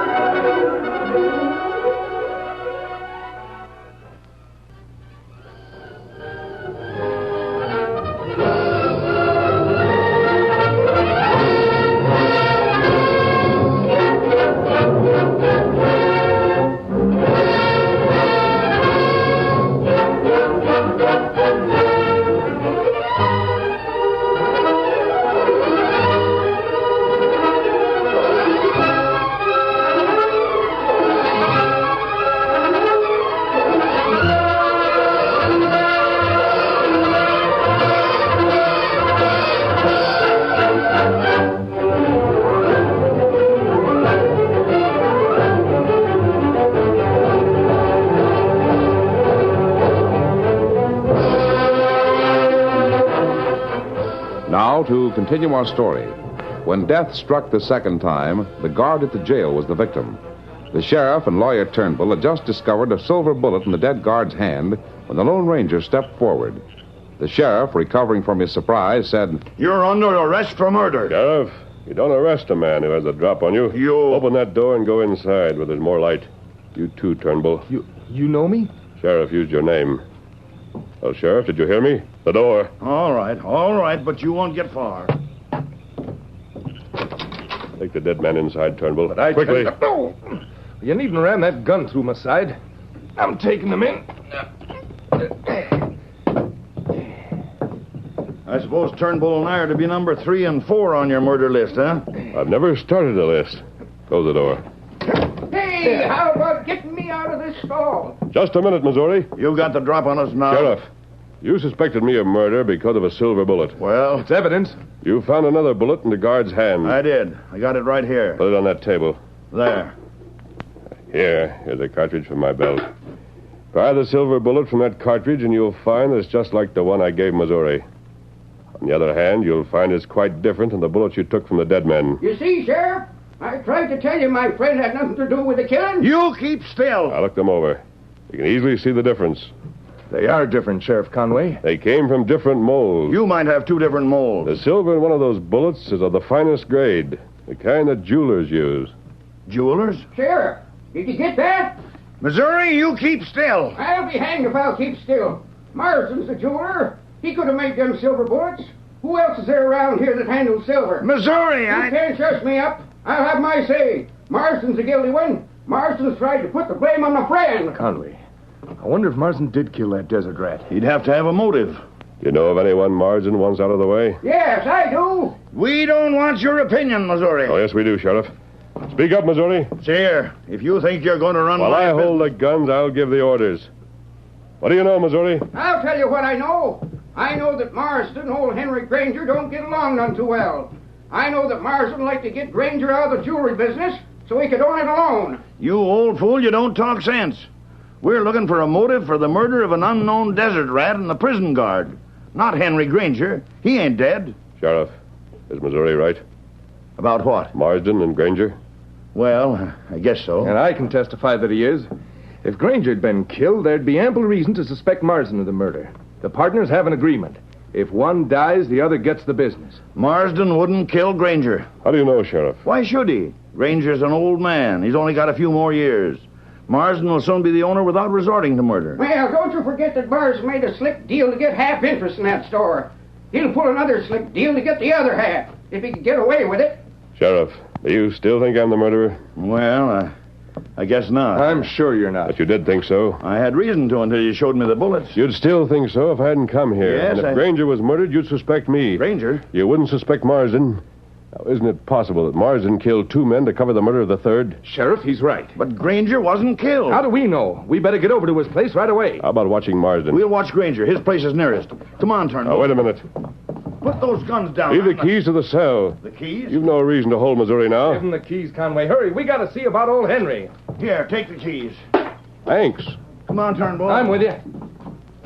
Let me out of this concern jail. 1 minute, Missouri. Doggone it all, I'll lay 10 to 1 you're right about Marsden. There you are.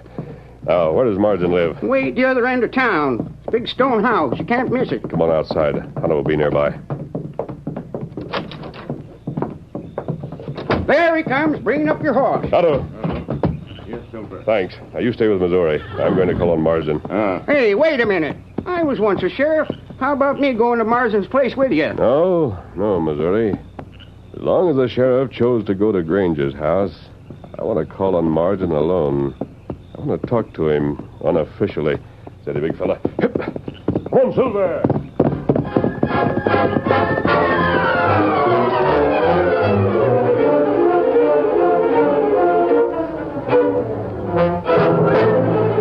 After leaving the jail, the sheriff and Turnbull mounted their horses and rode the short distance to Granger's place.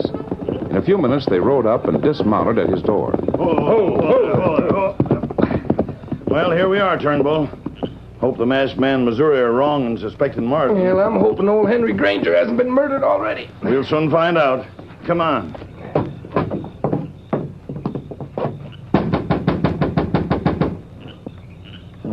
If he is there, he's taking his time about coming to the door. Maybe we better force our way in, see if he's all right. Well, there he comes now. Well, who is it? What do you want? It's me and Mr. Turnbull, Henry. We want to have a talk with you. Oh, it's you, Sheriff. Come right on in, both of you. Now have a chair. Make yourselves comfortable. Thanks, Henry. Yeah, we're glad to see you're all right, Henry. All right? What do you mean by that? Turnbull's talking about those killings we You see, we came over to guard you, sort of, Henry. Guard me? Why should you... Now, listen a minute, Henry. You probably know we've been suspecting the masked man of those murders. What do you mean, killings and murders? I thought there was only one man killed. We found the guard, Pete, murdered down at the jail a while ago. He had a silver bullet in his hand, too, just like that old desert rat. That masked man gives out silver bullets. He must be doing the killing. Henry, he isn't the one. We have reason to believe that Marston had something to do with him. And that's why we came to guard you. Marston, huh? And you think he might try to kill me? Now, don't go to worrying, Henry Granger. We ain't going to let anything happen to you. We're staying right here on guard. Well, I guess then I'll go along to bed. Knowing you're here watching will be a mighty big help. You go right along, Henry. We'll sit out here and see that you have nothing to worry about. Yeah. Thank you, Sheriff. Thank you. Good night to you both. Good night, Henry. Well, Sheriff, with us here, at least Henry Granger will be safe tonight. That's right, Turnbull. That killer ain't going to get near old Henry Granger if I can help it. And what's more, if he does show his hand, I'll be right on the spot to grab him once and for all.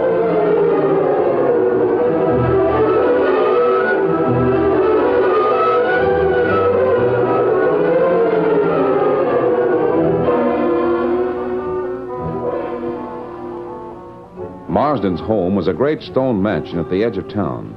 The Lone Ranger reined up in the shroud of darkness behind the building and approached the low, lighted window on foot. He saw Marsden in the library. The jeweler paced the floor nervously. He glanced at a small object on his desk, sat down, then drew a gun from the drawer. The masked man opened the window silently and stepped inside. Hello, Marsden. What? Don't move. Masked? Just leave the gun on the desk. What? Who are you? I'm Missouri's friend. The one who uses silver bullets. What? You mean you... No, don't kill me. I'm not here to kill you. I'm here for a showdown. A showdown? Marsden, I don't like murder under any circumstances. Least of all when I'm framed for it. You framed? Yes. Happens that I'm sometimes identified by silver bullets. Silver bullets were left in the hands of 2 murdered men. But they weren't mine. They were just like the one on your desk here. I'm quite sure those bullets were made in your shop. No, they couldn't have been. Where did you get that bullet? Why, I found it in my coat pocket. Hey, look here. Do you mean to say you're not the murderer? Marsden, you know better than that. Well, then how... Who is... I don't understand. I can help. Granger. What is this? Steady. This is a scattergun. It does a lot of damage when I fire it. So you're Henry Granger. I am. Granger, put that gun down. Not on your life, Marsden. I've been watching you. I've been watching you for years. I know how you work the deal to get half interest in my business. Granger, you don't know what I knew that when I died, you'd have all of the business. And that was more than I could stand thinking about. I'm an old man and my days are numbers. But I won't mind going if I know you don't reap the harvest of my years of work. Then you're the one who made the silver bullets? I am. The sheriff must have missed you, Granger. He'll probably come here and then... No, he won't. The sheriff won't come here, and he didn't miss me. He told me all about you and your theory. He's sitting in my home right now, thinking I've gone to bed. That's very funny. The sheriff thinks he's guarding me. I see. He'll find both of you dead. Marsden shot with your gun, and you shot with the scattergun. He'll think you killed each other. He'll think his first idea was right. That you're the killer. Granger, wait a minute. You can't do this. Who can't? You won't get away with it, Granger. The sheriff is no fool, and I know... I don't care whether I do or not. I won't mind what happens to me as long as Marsden is gone. Listen to me, Granger. You're wrong, all wrong. The store is worthless. Bosh. No, it's true. We owe more than we can ever hope to pay. We've been losing money for a long time. Lies, Marsden, lies. No, it's the truth. The bank will verify what I say. We've kept the truth from you so your last years wouldn't be spent in poverty.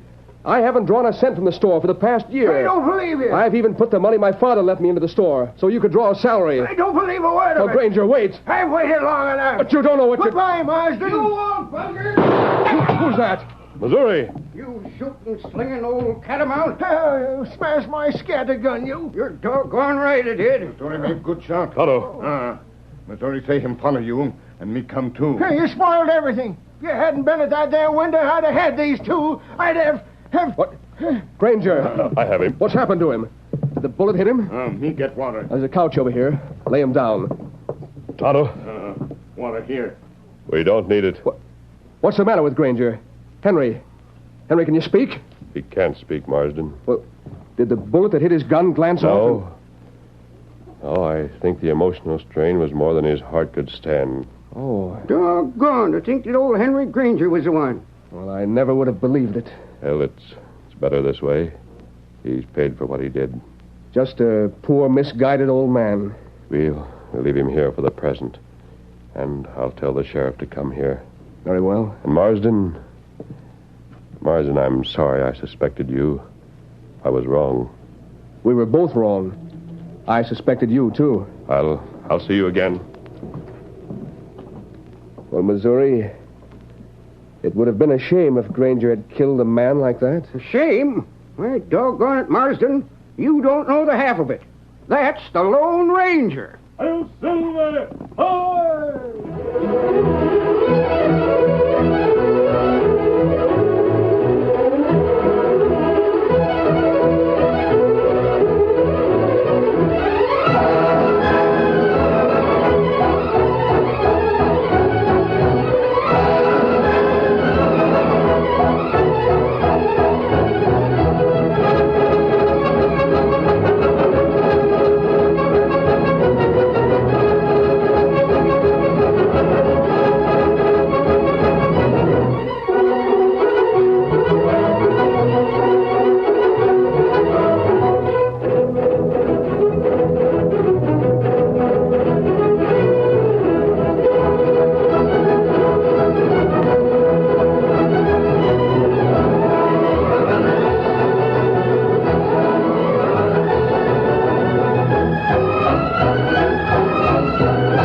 The story you have just heard is a copyrighted feature of the Lone Ranger Incorporated.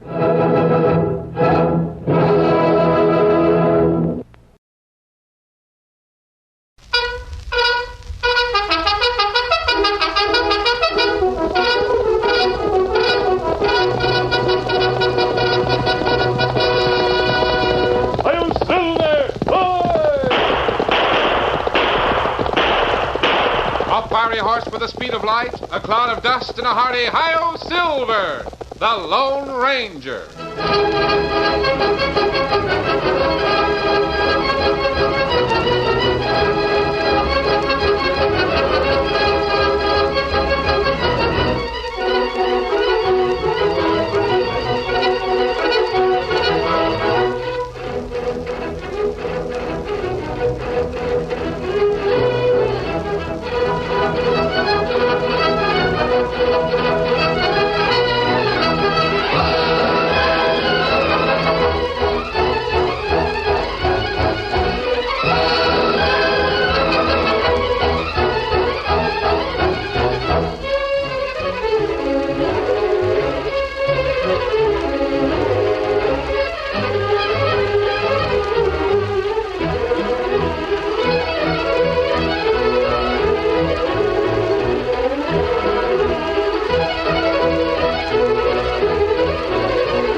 With his faithful Indian companion Tonto, the masked rider of the plains led the fight for law and order in the early western United States. The stories of his strength and courage, his daring and resourcefulness have come down to us through the generations. And nowhere in the pages of history can one find a greater champion of justice. Return with us now to those thrilling days of yesteryear.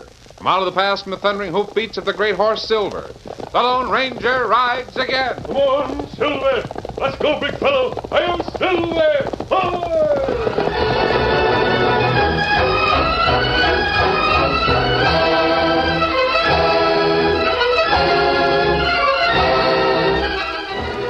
Jericho Jones owned the store in Medicine Bow.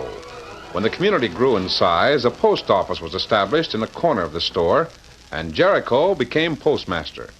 His rise in power began on the day he handed Zeke Turner a letter from St. Louis. I don't know why every letter you hand out is so messed up and dirty looking. From your sister, ain't it, Zeke? That's right, Sister Lou. I never knew you was wanted for murder back in your hometown. Yeah, still hunting for me. The law still thinks I'm the guilty one. Hold on. How'd you know about what happened in St. Louis? Me? You read this letter. You steamed it open and read it, you ring-tailed old buzzard. Hard name, Ezekiel, hard name. I can have the law on you for this. I'll take you... Speaking of the law, Ezekiel, maybe I should let the St. Louis authorities know where they can find you. Uh-huh. Now, wait. Might be a reward in it for me. Jericho, you wouldn't do that to me. You wouldn't send an innocent man to hang. I ain't guilty, I swear I ain't. Well, I'll tell you, Zeke. I could forget about that reward if you was to do something for me. Anything, Jericho. Anything I can do. You know, Zeke, if you was to use your influence, you could get me elected to the job of sheriff.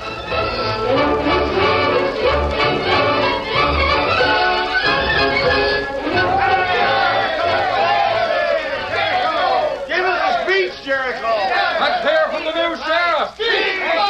All right, boys, all right. All I got to say is this. As the new sheriff, I aim to see that everyone gets a square deal. I aim to give you honest law enforcement. And you judge me by my deeds, not by my fancy speeches. That's all I got to say. That sound all right, Zeke? First rate. Come on inside the store.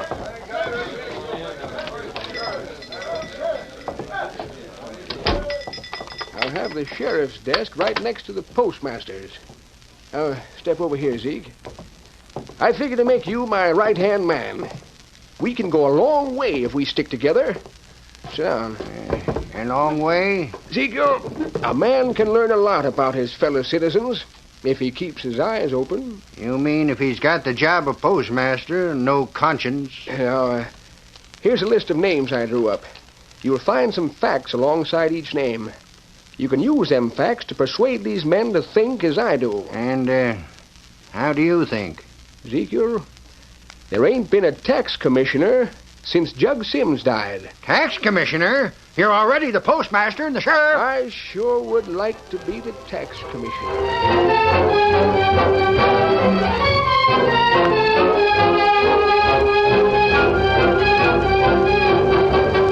Jericho Jones had his wish.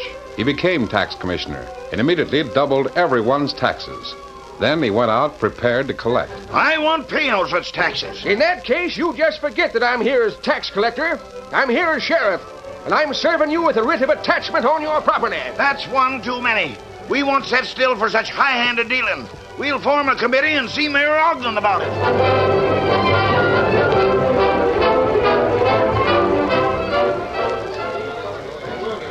Gentlemen, as mayor of Medicine Bow, I am fully aware of the manner in which Jericho Jones has conducted the office of tax commissioner, and I intend to do something about it. I shall call him before the meeting of the town board.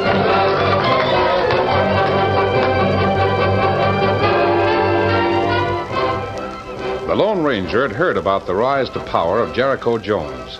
He and Tonto rode across the plains to learn more about the ambitious old man. They paused at the edge of town. The Lone Ranger replaced his mask with a disguise, and then moved on to join the crowd that waited outside the office of Mayor Ogden. What's going on? Ain't you heard? No, I'm a stranger in town. Well, the town board's holding a meeting. Guess you must have heard about Jericho Jones. Yes, I have. He's going to get his ears pinned back aplenty. Ornery scheming critter. He sure's got it coming to him. I thought he had made a pretty good sheriff. As sheriff, he's all right. But he's gone plumb local, and his job is tax commissioner. Oh. Robbing everyone, right and left. Says the taxes have to be raised to build a better road through town and a lot of such things. I see. He'll get his comeuppance today. You wait and see if he don't. Hey, fellers. That's Lem Beebe. He'll keep us posted on the doings inside. The meeting's just about to start.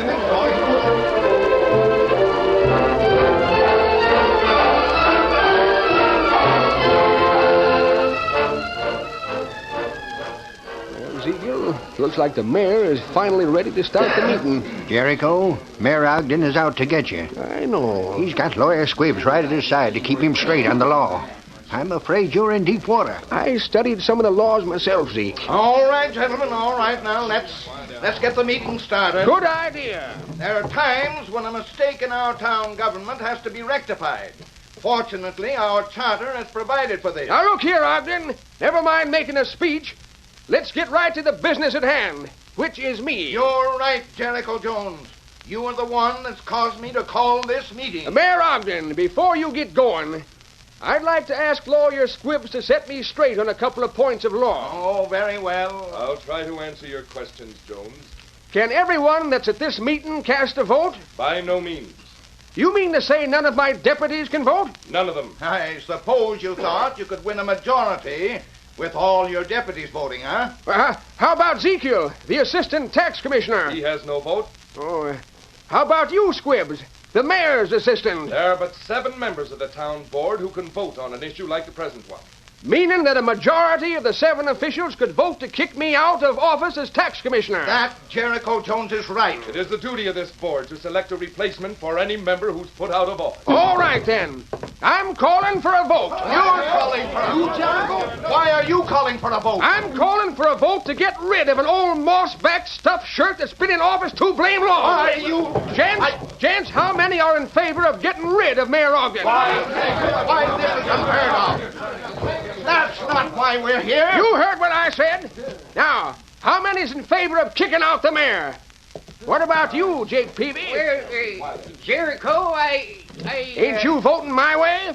Well, Or should I tell about that time in Omaha? No, I'll vote as you say. You vote for kicking the mayor out of office? Yes. This is blackmail or extortion. Shut up! Quiet! The fire warden votes for kicking out Mayor Ogden. There's 6 more votes to be cast. The postmaster, the tax commissioner, and the sheriff make up 3 votes, and I'm all 3. Me and Jake make up the majority.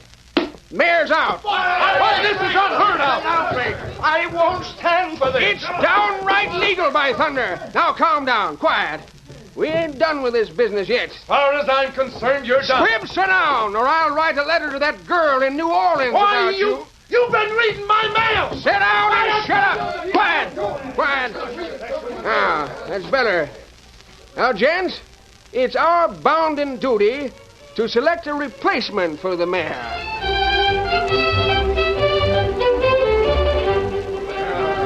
Hey, boys, the meeting is over. Now we'll get the news. Lem, was Jericho kicked out of his job? Kicked out my eye. On top of everything else, Jericho Jones is the new mayor.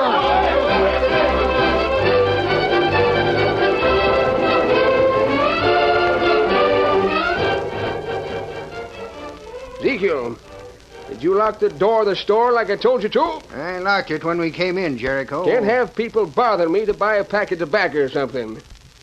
Got to get set up for my job as mayor. I sure put it over, huh, Zeke? Jericho, I'm afraid you're riding too high. Not by a darn sight. Roll that barrel of flour toward the rear of the store. Got to shove this table in there where it's been standing. You already got 3 tables strung out in a row. That's right. But now I got to have 4. That's far enough. Now give me a hand with this table. First table is for the postmaster. Second for the sheriff. Third for the tax commissioner. This one's for the mayor. That'll do.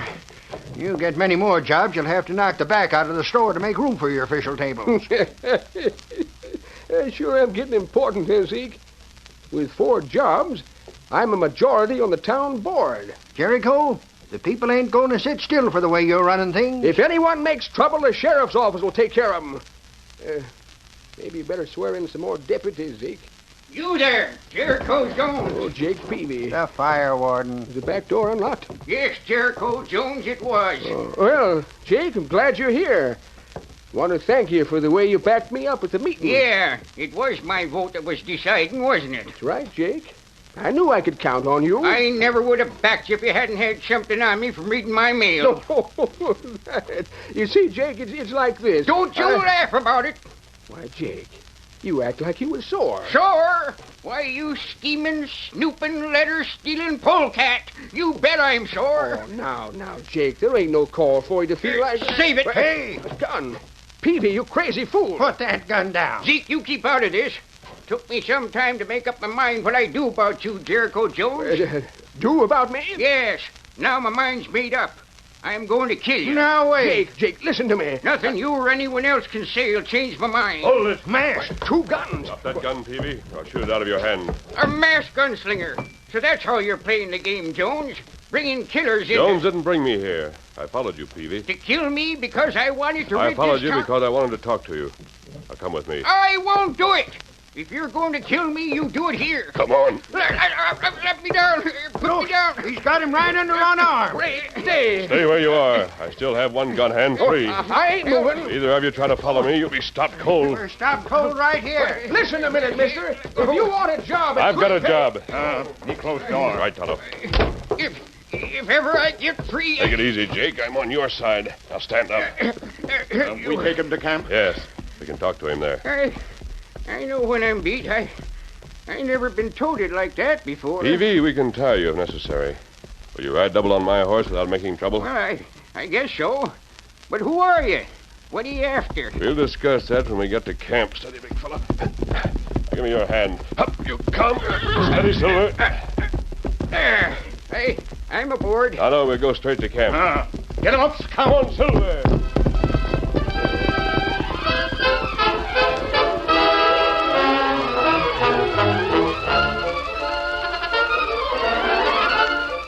The curtain falls on the first act of our Lone Ranger story. Before the next exciting scenes, please permit us to pause for just a few moments.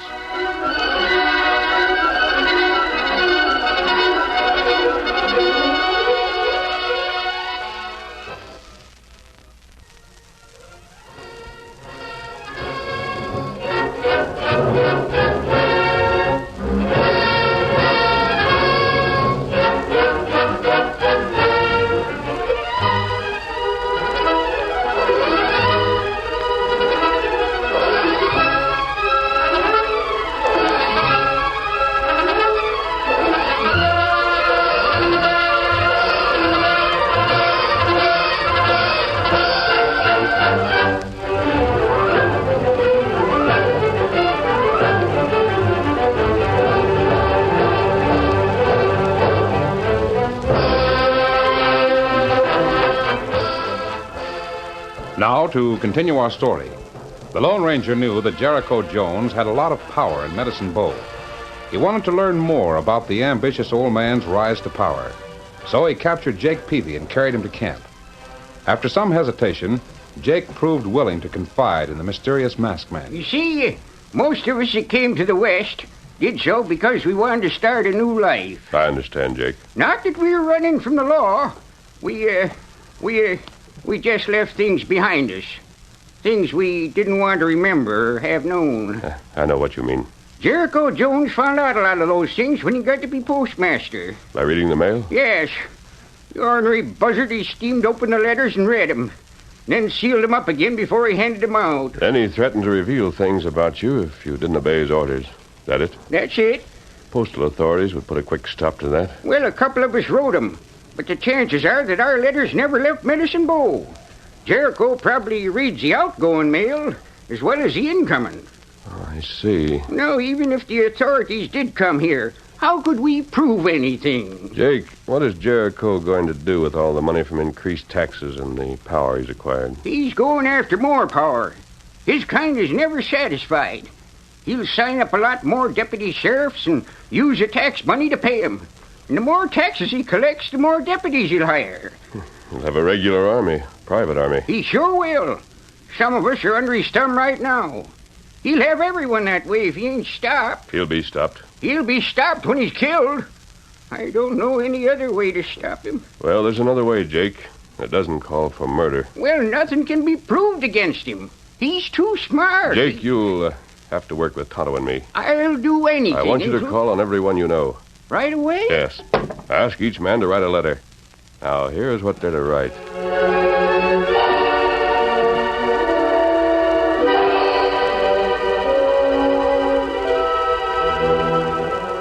The following morning found Jericho Jones seated at one of the desks in his store. He'd been busy for some time, filling out a printed form in slow, grubby handwriting. Finally, he was finished. He leaned back in his chair and called, Ezekiel! I was just making sure the back door was locked, Jericho. We don't want no more disturbances like yesterday. Zeke, when I'm sitting at this desk, I'm the sheriff. Yep, we know that, Jericho. See to it that you address me as a sheriff. I don't mind you using my front name when I ain't official. Oh, Jericho, dad rat it. The way you go from one official job to another. When I'm here, I'm sheriff. But a minute ago you was postmaster. Not at this desk. When I'm over there, I'm postmaster. All right, Sheriff Jones. I'll try to remember. See that you do. See that you do. Now, I got some official business. All right, Sheriff. Here's a warrant for the arrest of Jake Peavy on charges of attempted murder. Here's another for the arrest of the masked man that carried Jake out of here yesterday. I've called him John Doe for the time being. Well, Sheriff, what's the charge against the masked man? Disturbing the peace. That ain't much of a crime. It'll do to arrest and hold him. I want to know more about that gent. Let all the other deputies know that there's warrants issued for him and Jake. All right, Sheriff, I'll tend to it. Good. Well, that takes care of the work of the sheriff's office. Oh, it's good to stand up and stretch. Uh-huh.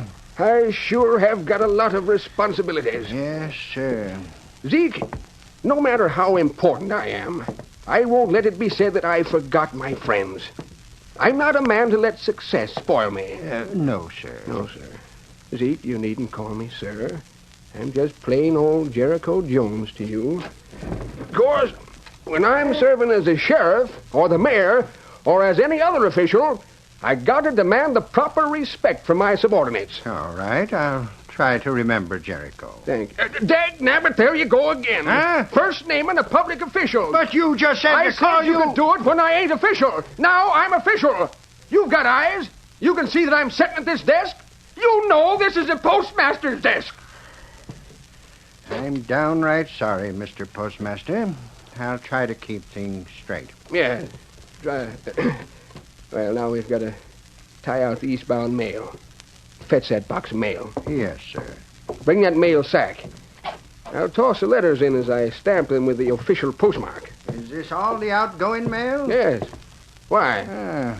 Seemed to me there was a lot more letters in this box last evening. A lot of things get tossed into that box. Yeah. A lot of things that ain't outgoing mail. Now, hand me those letters that are left. Hand me those letters.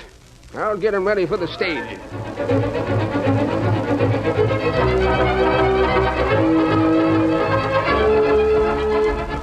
When the stage arrived soon after noon, the Lone Ranger and Tonto were nearby. They watched as the small sack of mail was loaded. Watch where they put it, Tonto. Me see him. Stage ready to start now. So are we. Come on.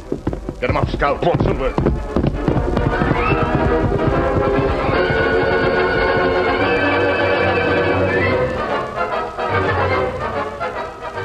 Leaving town, the masked man and his Indian friend waited near the stage trail. Soon they saw the approaching eastbound. I don't like this kind of business, Tonto. There's no other way. I think the end justifies the means. Ready, Tonto? Be ready. Steady, big fella. You know what to do as soon as the stage is halted. Me know. Come on, Silver. Get him up, Scout. Hold it, driver. Rein up. Get your hold up. Stop that stage. I'll show you. Don't try it, guard. You're covered. You got him. Let go of those reins. Let go, you redskin. That's it, Tonto. Bring him down. Hold it.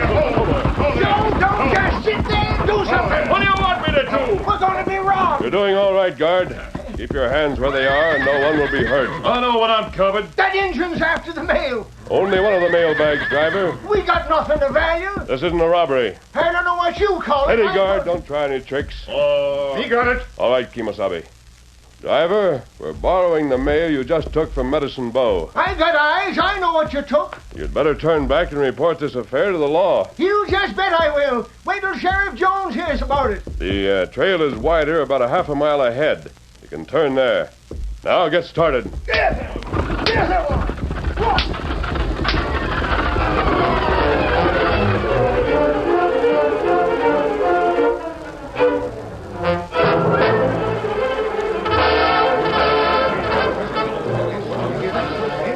news of the robbery spread quickly through Medicine Bow. Soon after the return of the stage, a crowd gathered in front of the store to listen to Jericho, serving as the sheriff, question the guard and driver. That's the best description I can give you, Sheriff. Why, I know the critter. I've already issued a warrant for his arrest. Where's my top deputy? Where's Zeke? Here I am, Sheriff. Oh, you could add stage robbing and interfering with the mail to that warrant. Right. With all the deputies you put on the payroll, Jericho, you should find those men in record time. I'll find them. Mr. Ogden. Oh, where's Lawyer Squibbs? Anyone seen him around? Yeah, he's right there. What do you want me for? Oh, Squibbs, I want you to work with me on this case. When we hang those thieves, I want to be sure we do it legal. You'd better find them first. Yeah. I'll find them. Zeke, maybe Jake Peavy can tell something about the masked man. He knows where... Speaking about me, Jericho? There's Jake Peavy. Peavy? I got a warrant for your arrest, Jake. Why do you want to arrest me, Zeke? Attempted murder. Peavy, where have you been since you tried to shoot me yesterday? Me? Oh, I've been around. Where'd that masked man take you when he lugged you out of my store? Well, why don't you ask him direct? Yes, Sheriff, why don't you? Now, wait, you're under arrest. Don't pull a gun on me. Wait. I came to return this sack of mail, Jericho. Seemed like a mighty small shipment of mail. What's it to you? What makes you think it's a small shipment? Jake Peavy told me that 100 people had written a letter to the postal authorities. About you. That's the truth. There aren't more than a dozen letters in this pouch. You tampered with it. We'll leave that to the stage driver. Here, catch. See if the seal on that pouch is broken. I can soon tell. Boys, how many of you wrote to Washington like I asked you to? What? It's a put-up job. Driver, what about that seal? It's just the way the postmaster gave it to me. What about it, postmaster? Where's the rest of the outgoing mail? Now, wait. This here ain't an order. As the sheriff... As a postmaster, you opened the mail and intercepted certain letters. Isn't that true? Now, wait. Where's the letters we wrote? Well, where are they? What'd you do with our letter? Now, wait a minute. My friend has been looking around inside the store.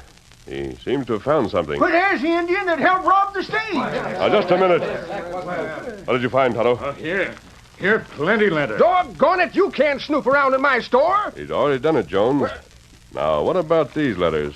Why weren't they put into the mail? This ain't legal. Why have they been opened? Boys, there's your proof against Jericho Jones. He was holding them letters so's he'd know which ones of us had written complaints about him. Boys, wait. Listen to me. You listen to me. Oh, a man in my position. Sheriff, your duty to place the postmaster under arrest. I think Lawyer Squibbs will agree. You bet I will. You mean I got to arrest my own self? If you don't arrest the postmaster, you're guilty of misconduct. In that case, the mayor will have to order the arrest of the sheriff. Oh, no. Now, wait a minute. I can't arrest myself as the sheriff for not arresting myself as the postmaster. And when a sheriff has to be arrested, the mayor orders a coroner to do it. Isn't that right, Squibbs? That's the law. Great day. Oh, me. Jericho, you just made yourself the coroner, too. You made the appointment this morning when you was at the mayor's desk. Oh, this is awful. As the mayor, I got to tell myself as the coroner to arrest myself as the sheriff for refusing to arrest myself as a postmaster. Who'll arrest the mayor? Let's lynch the mayor. No! Lynch him, hang him! If we hang the mayor, we'll be rid of all 4 crooks at one time. 4 crooks with 1 noose. Yeah, no, don't do it, boys. Wait, listen to me. Oh, wait a minute. Hold it. Jones, if you didn't hold those offices, perhaps the men would forget the past and let you go on as a storekeeper. What? Well, Gents, right here and now, I'm holding a meeting of the town board. I'm the majority. I'm voting to kick out the mayor, the tax commissioner, the coroner, the sheriff, and the postmaster, and that's that. Now, boys, I'm just plain Jericho Jones. Do you suppose I can get a new start? Well, I say yes. How about it, boys? All right, Ken. Jericho, what about these warrants? You ain't a deputy no more. Tear 'em up, Zeke. And come on inside the store. Well, Jericho, I guess we're out of a job. 4 jobs. Ezekiel, being as I'm the storekeeper and a prominent man in Medicine Bow, don't you think... Now what? Don't you think it'd be fitting if you was to call me Squire? Oh.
The story you have just heard is a copyrighted feature of the Lone Ranger Incorporated.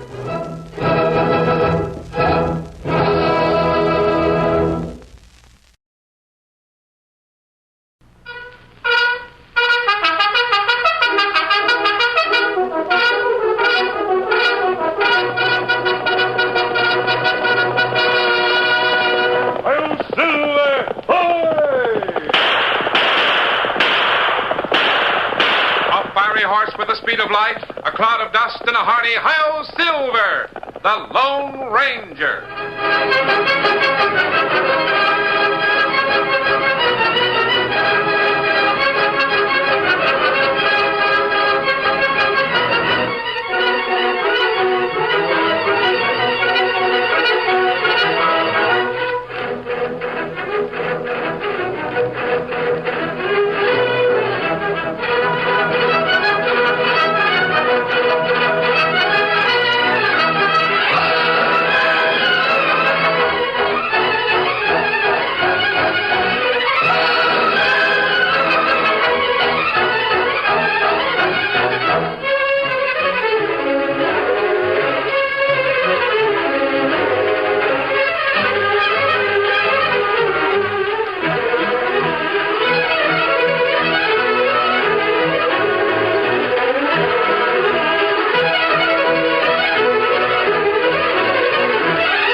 With his faithful Indian companion Tonto, the masked rider of the plains led the fight for law and order in the early western United States. The stories of his strength and courage, his daring and resourcefulness have come down to us through the generations. And nowhere in the pages of history can one find a greater champion of justice.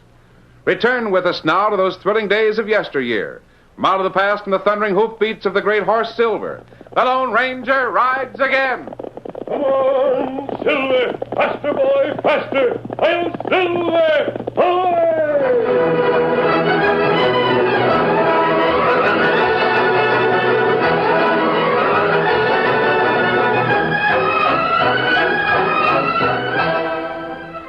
The deacon was mightily displeased. For nearly a month, he'd exerted every effort trying to convince the people of Reed City that they needed him.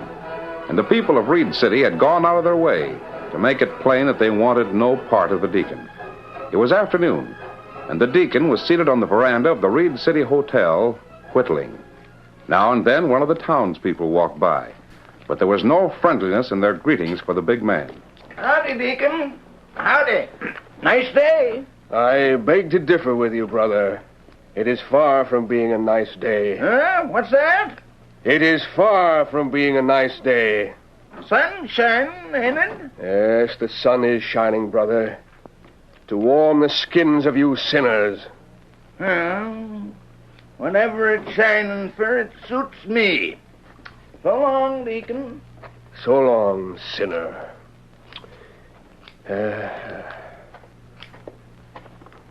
What you doing, Deacon? Whittling, brother. Just whittling. How's everything coming with the new church? Still figure you got souls to save in Reed City? You're a cowpuncher, aren't you, friend? That's right. You ever get caught in a stampede? Why, sure. Lots of times. Well, this business of saving souls is mighty like your job. Huh? A bunch of cattle start the stampede, just running hog wild, see? And maybe a big cliff up ahead. Cattle don't know any better.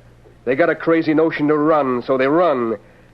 And unless you turn them back, they go piling over the cliff. I've seen it happen. So have I, brother. Only lots worse than you've ever seen it, I reckon. Well, now, I don't know about that. I do. Because I've watched it happen to people. Seen them go piling over that big cliff, brother, piling head first into eternity. Well, I should have known you was leading up to a sermon. Adios, Deacon. Adios, sinner. Oh, well, howdy, son. Hello. Don't recall seeing you around Reed City before. I don't live here. Just as well you don't. I wouldn't want any youngster of mine raised in a place like this. Oh, what's wrong with Reed City? Oh, everything, son. Gambling, drinking, carousing all day and night, every day and night. I don't know why I don't just stand aside. Let him go over the cliff. I overheard what you said to that cowpuncher a minute ago. Are you a preacher? Sort of. Just kind of got a notion in my noodle that the Lord needs a little help now and then in places like Reed City. And I've never thought of anybody else I'd rather be working for. What's your name? Dan Reed. Reed, huh? Does that mean you got relations here in Reed City? No. I'm traveling with some friends of mine. Just came in to get a few supplies at the store, and I saw you sitting... Well, if it ain't the deacon. What are you doing there, Deacon? Just whittling, brother. Just whittling. Whittling, huh? Well, what you whittling?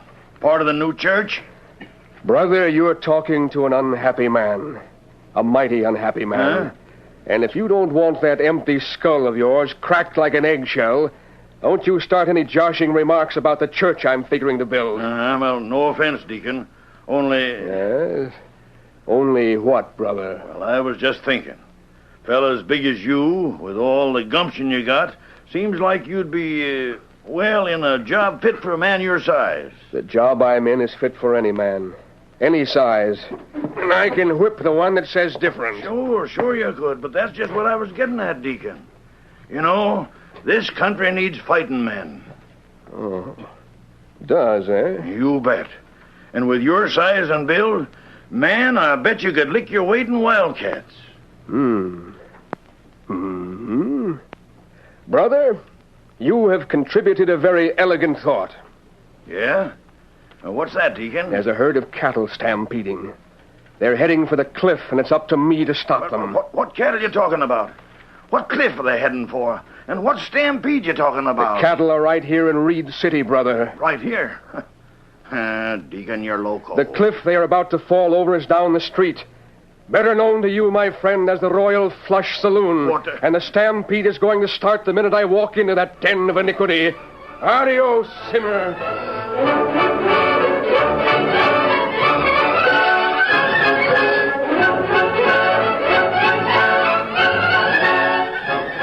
An hour later, in the Lone Ranger's camp, Dan Reed was relating to the masked man and his Indian friend Tonto what had happened in Reed City immediately after the deacon's momentous decision. Golly, you'd have thought a tornado struck the place. The deacon went through that saloon like a mad bull. Me member, Deacon feller. Him plenty tough. There's only one other man on the frontier with a reputation like the deacon. Well, who's that? They used to travel together. This man taught the deacon just about all he knows. Tonto savvy who you mean. Oh, golly, I can't seem to...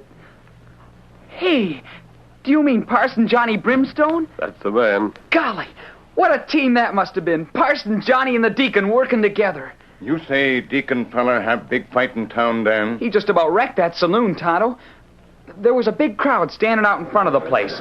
We could hear the deacon inside roaring like a mad bull. About every 2 seconds, somebody would come flying out the door to land in the street. Get back away from that cliff, you sinners. Get back, I say. Back. No! Cut it out! You big overgrown lummox! Turn back before it's too late. Turn back, sinners, and be saved. Turn me, you deacon! You can't come in here! No! Hey, the deacon is the fightingest sky pilot ever come down the trail. Only one other could hold a candle to the deacon, and that's Parson Johnny Brimstone. Have no fear, brethren. Have no fear. Oh! Let me alone! Everything is on, but the deacon will save you from going over the cliff. Sometimes when the cattle are stampeding and running wild, sometimes you have to stop a few of the leaders to turn the herd away from the cliff. You there, Pharaoh Keller, I want to speak to you. I ain't to talk to you, mister. You think you can come in here and wreck my place? If I think I can. Brother, I think I can. And what's more, I think I did.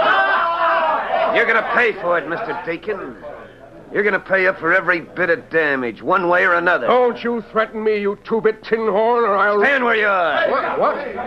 Take another step this way and you'll taste hot lead, Mr. Preacher. You managed to get to that shoulder gun very quickly, gambler. Next time, I'll remember to be as fast myself. It won't be a next time. You're going to pay up for the damage you've done in my place and then clear out of Reed City.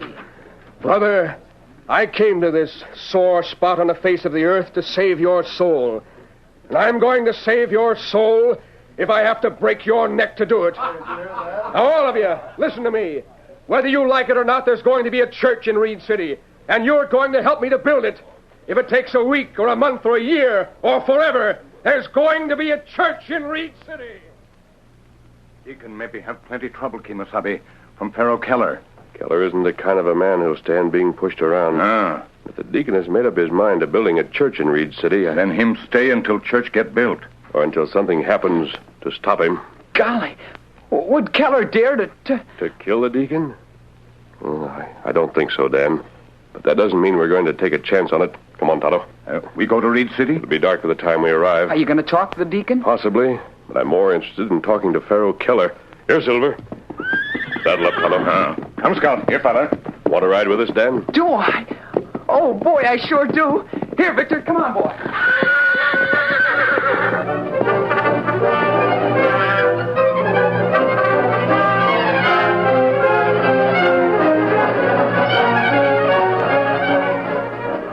Darkness had fallen over Reed City when the three horsemen reined up in the alleyway at the rear of the hotel. Oh, Victor. Easy now. Does the deacon live at the hotel, Dan? Yes, sir. Well, I'm going next door to talk with Pharaoh Keller. And Tonto, you come with me and stay outside with the horses. Go into the hotel, Dan, and locate the deacon. Then bring him to the edge of town in about 10 minutes. Shall I tell him why? Or who wants to see him? Just say it's someone who wants to help him with his job. All right. I'll go around and go in the front way. Keller's office is at the rear of the Royal Flush. And light burning there now. Stay as close as you can, Tonto. I may have to leave in a hurry. Ought to be plenty close by, Kimosabe. And you be careful. Right.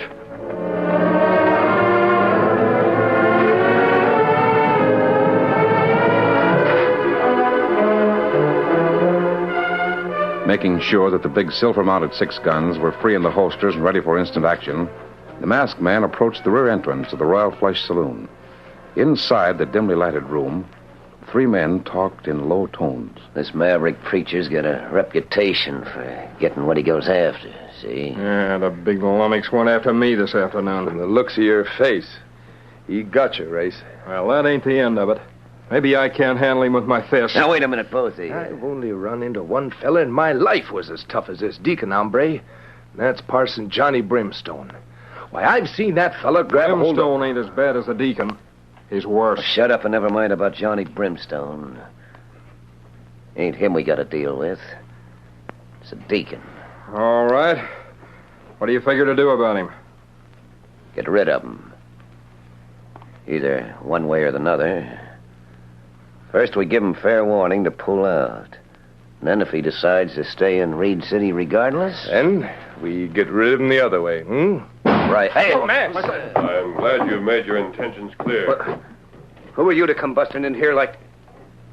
What's the big idea? Who are you? Let's say that I'm a friend of the Deacon's. And I'm a lot more interested in seeing his plans carried out than yours. I don't say. What business has a masked man got with a Deacon? I didn't come here to answer questions. I intend to ask a few. Yeah, sure. And don't get ideas about that shoulder gun, Keller. You might get hurt.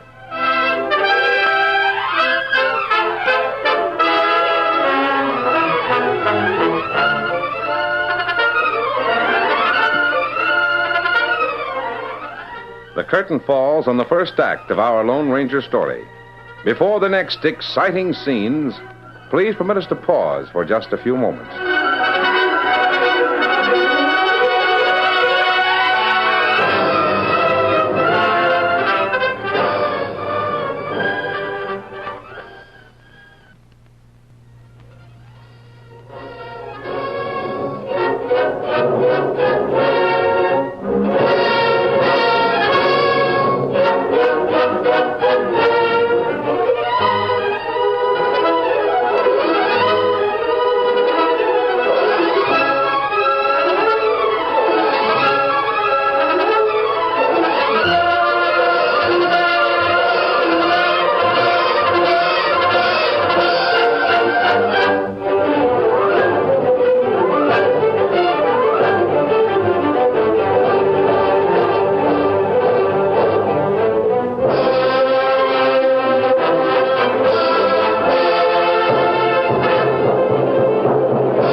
Now to continue our story.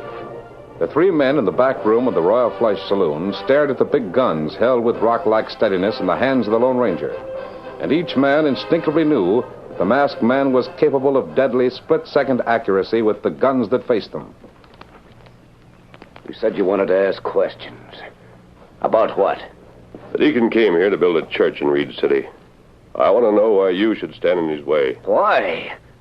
Listen, there ain't nobody in this town wants a church to begin with.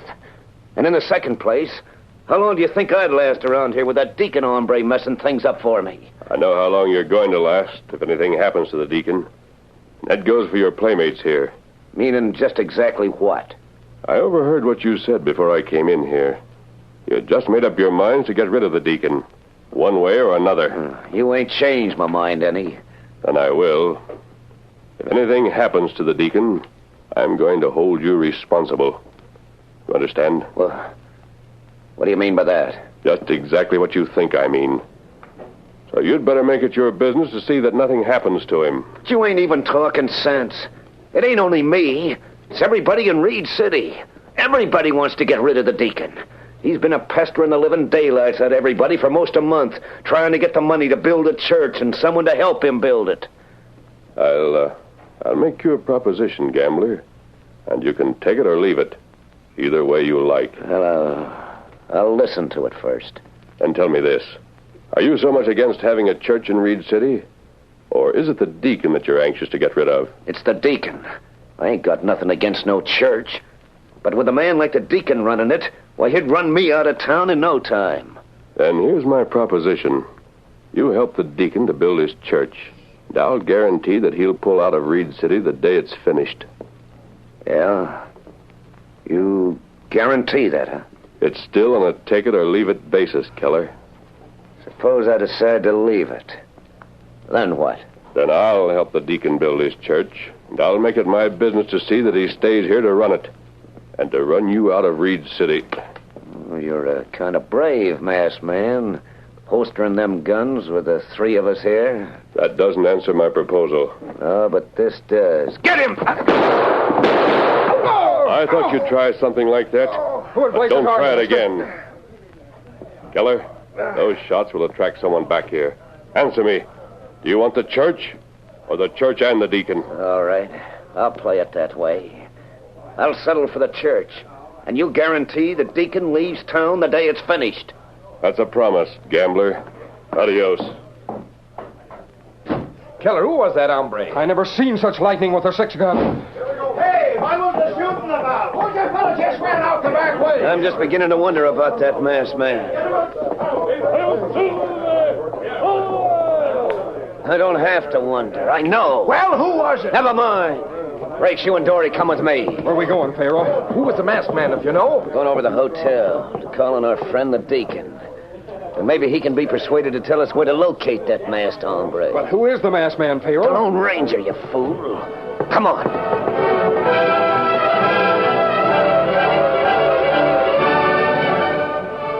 Arriving at the edge of town, the Lone Ranger and Tonto found the boy Dan Reed waiting with the Deacon. Oh, boy, steady. Oh, big man. Golly, we heard 3 shots. What happened? Great day in the morning. Young man, why didn't you tell me who these friends of yours were? Well, Howdy, masked man. And Tonto. Oh, these poor old eyes are glad to see you. Glad to see you, Deacon. How? Oh, you haven't answered the lad's question. What was the shooting we heard? Well, Pharaoh Keller and a couple of his friends were interested in a demonstration before we could come to an agreement. Oh, agreement? About what? We were trying to decide whether there was going to be a church in Reed City, Deacon. Ah, and the demonstration, was it successful? Successful and convincing, I think. Splendid, sir, splendid. There was one slight concession that I had to make, Deacon, before getting Keller's promise to help finance and build the church. Yes, and what was that, if I may ask? Keller promised to contribute both the money and the manpower to build the church. Ah, wonderful, wonderful, my friend. And I, in turn, promised him that you would leave town the day the church was finished. What? What are you saying? Do my own 2 ears deceive me, or did you... Did you say that I, the Deacon, am to leave Reed City on the day the church is completed? That's what I said, Deacon. Oh, and I was so stupid as to think you were helping me. Ah, what an unhappy man am I. To think that even you, the Lone Ranger, would desert me in my great hour of need. To think that... Just a moment, Deacon. Which do you think is needed most in Reed City? You or the church you wanted to build? Now, let me tell you the plan I have in mind. Then you can decide whether you're willing to leave or not. Willing to leave? Of course I'm not willing to leave. How could you even expect me to listen to such a proposal? But I do expect you to listen, Deacon. And then go on back to your hotel and think it over. And, Tonto. Just in case the Deacon should have, unexpected company at the hotel, I want you to stay in town with him. Tonto be glad to help him, if company comes. I tell you, I will not listen to anything you have to say, if it means I must leave my church here on the very day it is completed. What sort of proposition were you going to make? Just this, Deacon.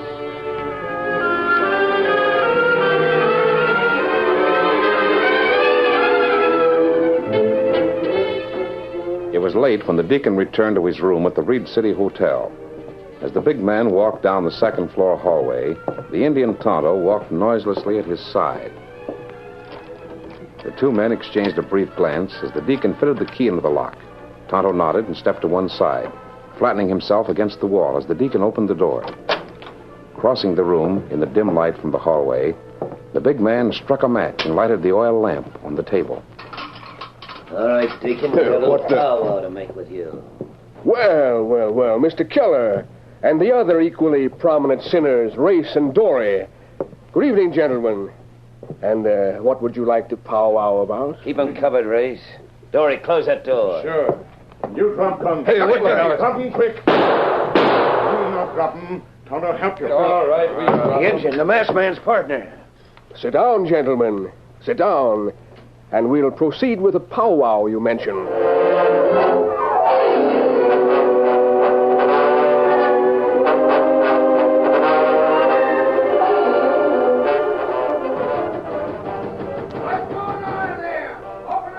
Just a moment.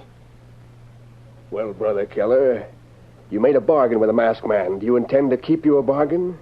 Or would you like me to return to your place tomorrow and finish the job I started today? You promise to leave Reed City as soon as the church is finished? I promise.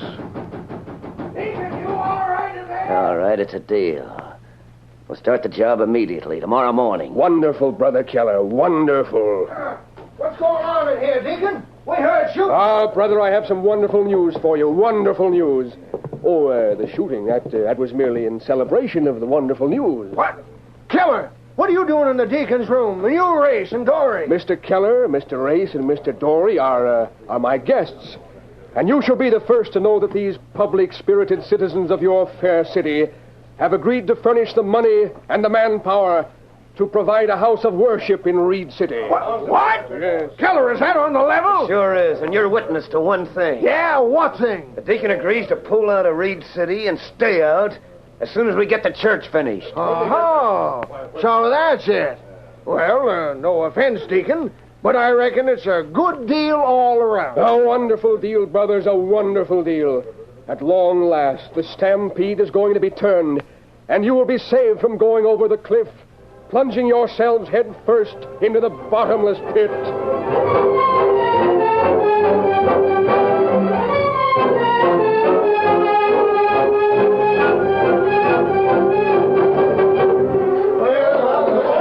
The very next morning, the citizenry of Reed City turned out en masse to watch the beginning of the new church. And for 4 days, Pharaoh Keller devoted every minute of his time to the job at hand. The gambler's only thought was to get the job over with as soon as possible, so that he might have the pleasure of watching the deacon leave town. Ah, brethren, what a beautiful work you're doing. A place for the saving of souls, a place to worship, a place to give thanks. Hey, Deacon, how about more work from you and less preaching? And where our work is, brethren, there let our joy be. And let us remember that blessed is he who has found his work. Let him ask no other blessing. Hard work is a noble thing, brethren, a noble thing, a glorious thing. And shut up and help me finish this doorway. I don't want all the blessings off this job.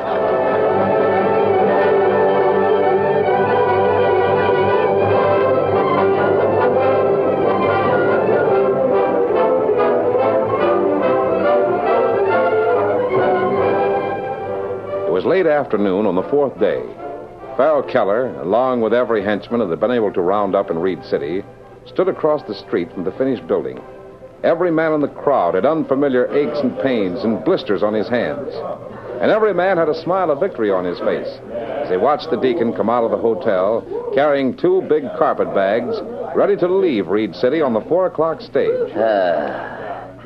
I ain't never been so glad in all my life to see a fella leave town. He sure was a rip snorter.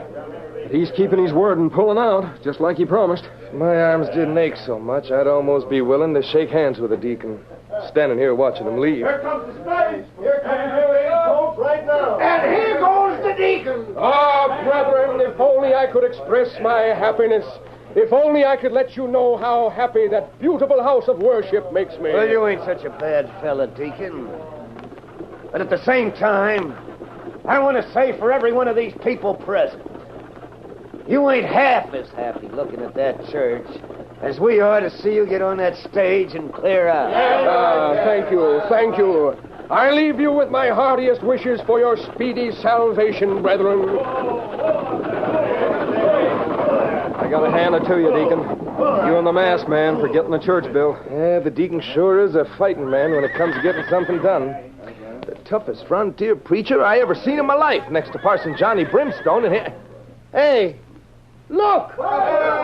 I'll be grandfather to a horned toad. Look who's getting off that stage. Parson Johnny Brimstone. That's who it is, brethren. It's Parson Johnny Brimstone, come to take over your beautiful new church. Greetings, brethren. Greetings and bless you, sinners. Take charge of the congregation, Parson Johnny. The deacon is leaving. Johnny Brimstone will take charge. Hey, he's got a gun. Look yonder, you sinners.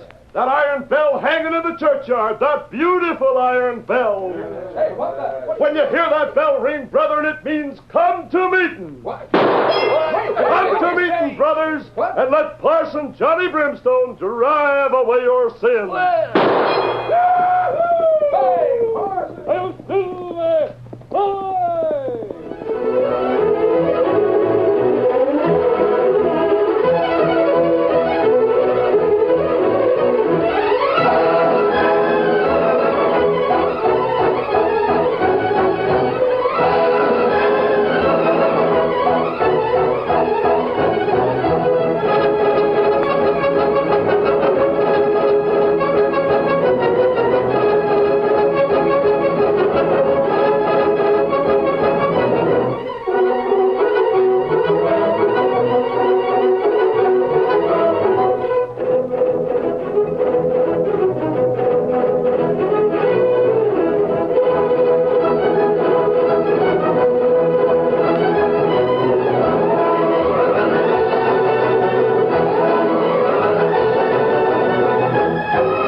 The story you have just heard is a copyrighted feature of the Lone Ranger Incorporated.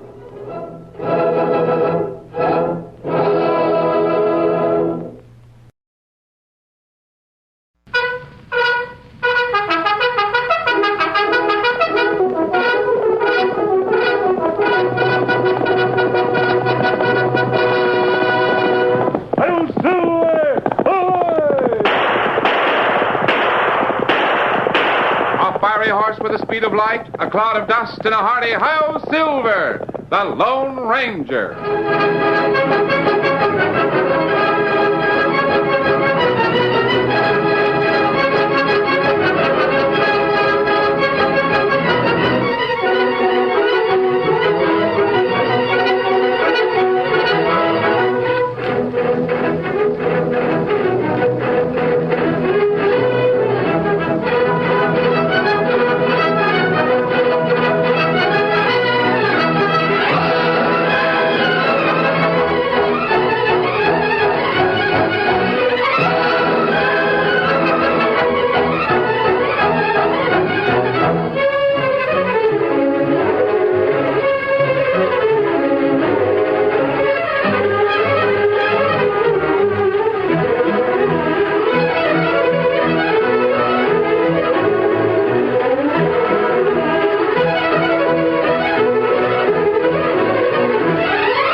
With his faithful Indian companion Tonto, the masked rider of the plains led the fight for law and order in the early western United States.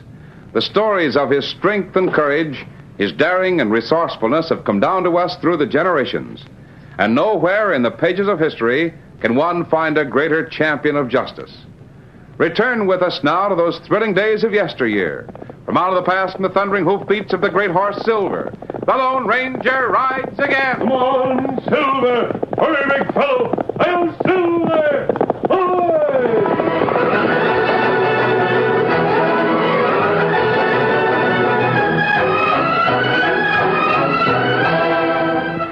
It was late in the afternoon when Lieutenant Quincy entered the private office of his commanding officer at Fort Nelson. Lieutenant Quincy reporting, sir. Oh, yes. At ease, Lieutenant. Thank you, sir. Now, you'll notice that these papers are tissue. I'll roll them into a tight, slender packet and wrap it in oil silk. Yes, sir.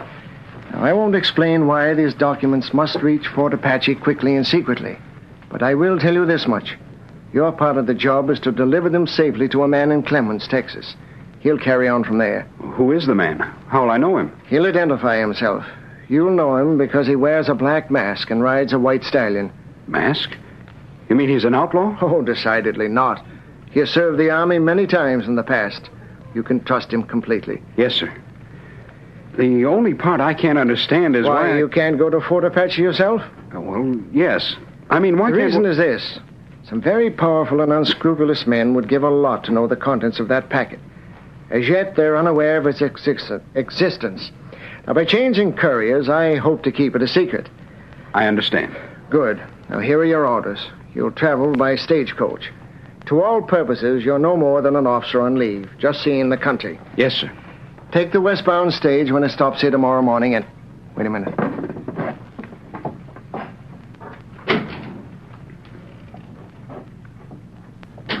What's wrong, Colonel? Could have sworn I heard a board creak. Someone standing outside that door. I guess I was mistaken. Well, do you understand your assignment, Lieutenant? I'm sure I do, sir. One more thing. Under no circumstances give the package to anyone except the man in the black mask. If an emergency arises, hide the packet or destroy it. Is that clear? You can depend on me, sir. I hope so. This is a very important job. Good luck, Lieutenant.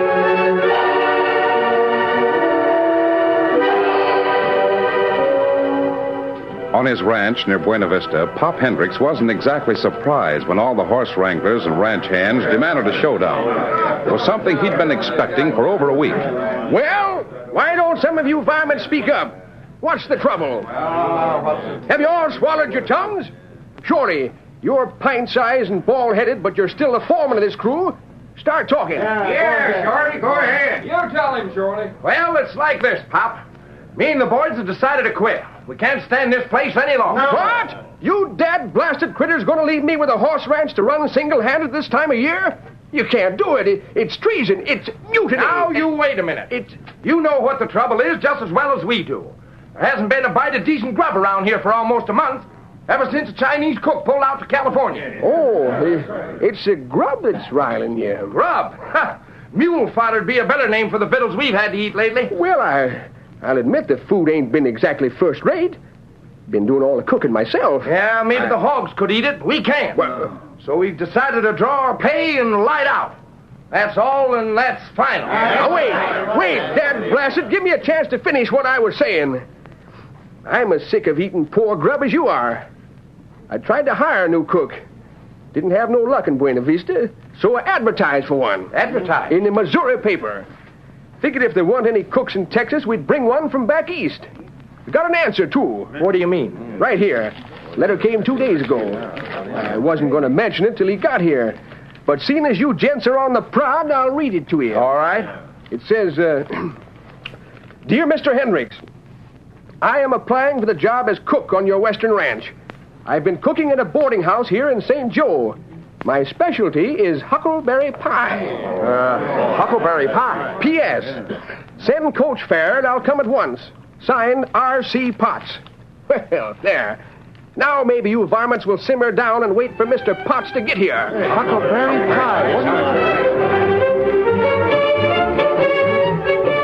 Early the next morning in Red Rock Canyon near Clemens and Buena Vista, the Lone Ranger and Tonto pulled their horses to a halt. Feller. We may camp here, Tonto. Just off the main trail. We'll be able to spot the stage when it comes through this afternoon. And we'll follow it into Clemens. I want to get that message from the Army lieutenant and head west as soon as possible. Message plenty important? So I think so, Tonto.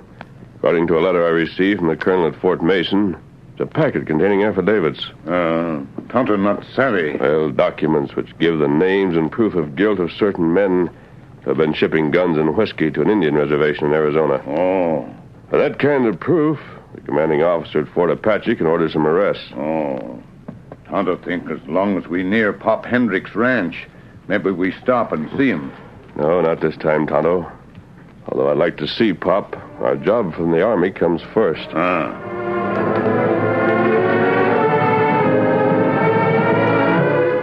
Meanwhile, in the back room of a saloon in Buena Vista, a heavy-set man known as Duke Shelley waited impatiently for Mel Jetson. Yeah, hi, Duke. Glad to see you. Glad to see you.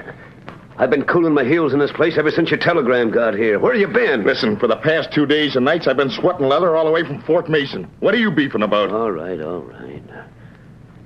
What'd you find out? Yeah, plenty. I don't know how they did it, but the Army must have been checking up on you. And those wagons that head for Fort Apache every month, carrying flour and bacon on top with whiskey and guns underneath. Yeah, they can't prove it. Yeah, don't be too sure. An Army lieutenant is on a stagecoach heading this way right now. He's carrying papers that can put both of us behind bars for life, if we're lucky. How do you know? Heard it with my own ears at Fort Mason. And what's more, he's going to hand those papers to a gent in Clemens who will take them on to Fort Apache. Yeah? Who's he? I don't know. Some Jasper who wears a mask. Guess the Army must be using owl hoots now. An Army lieutenant coming in on the stage. No reason why we can't meet him in Red Rock Canyon before he reaches Clemens. Yeah, that's what I figured. And if he's so anxious to meet somebody wearing a mask, I got a couple of bandanas. Good. My saddle horse is outside. Let's get a move on.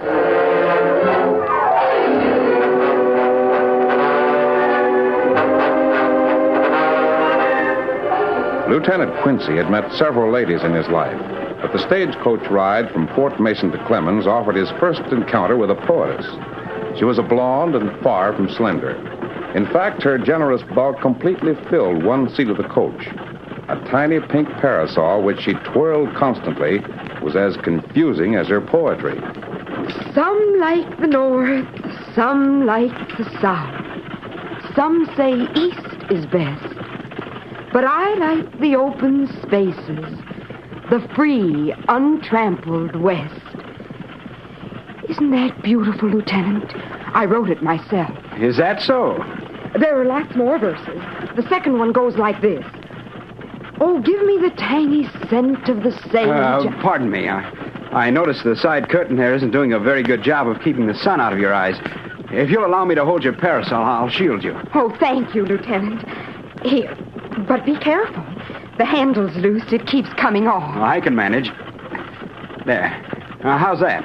Well, it keeps the sun out, but if you hold it that way, you're turning your back to me.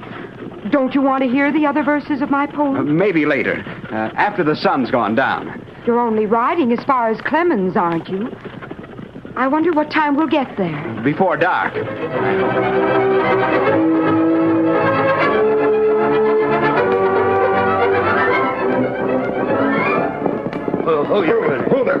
Hold there. Steady. Here, right here at the bottom of this grade ought to be a good spot to waylay it. Sure. Plenty of room and a side trail for our getaway. What time is it? It must be almost 2 o'clock. Well, then the stage is due to top that rise any minute now. Steady there. You ground hitch the nags over there. Yeah. Say, wait a minute. Give me one of those bandanas. Didn't you say the lieutenant expects to meet somebody wearing a mask? Yeah. Well, put one on yourself. Don't forget to keep your gun handy. Sometimes these army hombres get nervous and start to sling lead. Let them. 2 to 1 ain't bad odds, Duke.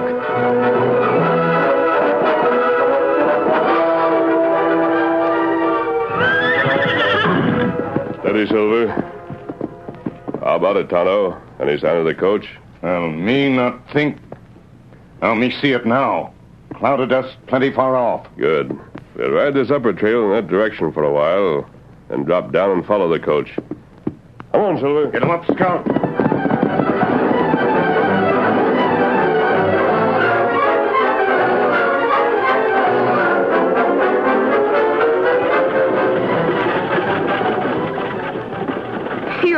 so kind, Lieutenant. It must be very awkward holding the parasol that way. Not at all. I'd much rather do this than listen to you. Whoa there! Oh, well, why are we stopping here? There isn't even a town. Maybe the driver's just resting the horses. All right, folks, keep quiet and you won't get hurt. Oh, masked bandits. It's a holdup. I'd better. That's right, lady. This ain't no ordinary holdup. Now, you got that driver covered? Yeah, and you'll stay that way. Good. Get the dirt, Lieutenant. You're the one I want to see. Now, listen, you can't get away Keep with your hand away from that gun. Give the lady your umbrella and climb out. You picked a bad time for money. Army payday isn't until next week. Money's not what I want, and you know it. You're carrying a small packet. Hand it over. I don't know what you mean. Quit stalling. Hand it over. You made a mistake. I'm not carrying a packet of any kind. I'm going to count 10. And if you don't hand it over before I finish, I'll be searching a dead soldier. 1, 2, 3.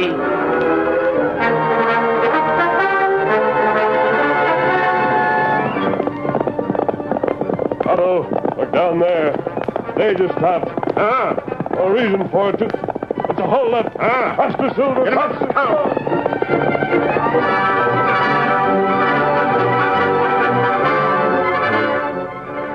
8, 9.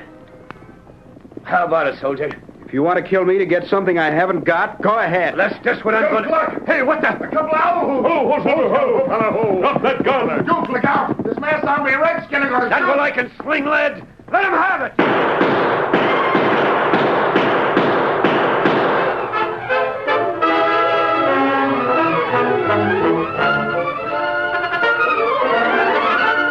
The curtain falls on the first act of our Lone Ranger story. Before the next exciting scenes, please permit us to pause for just a few moments.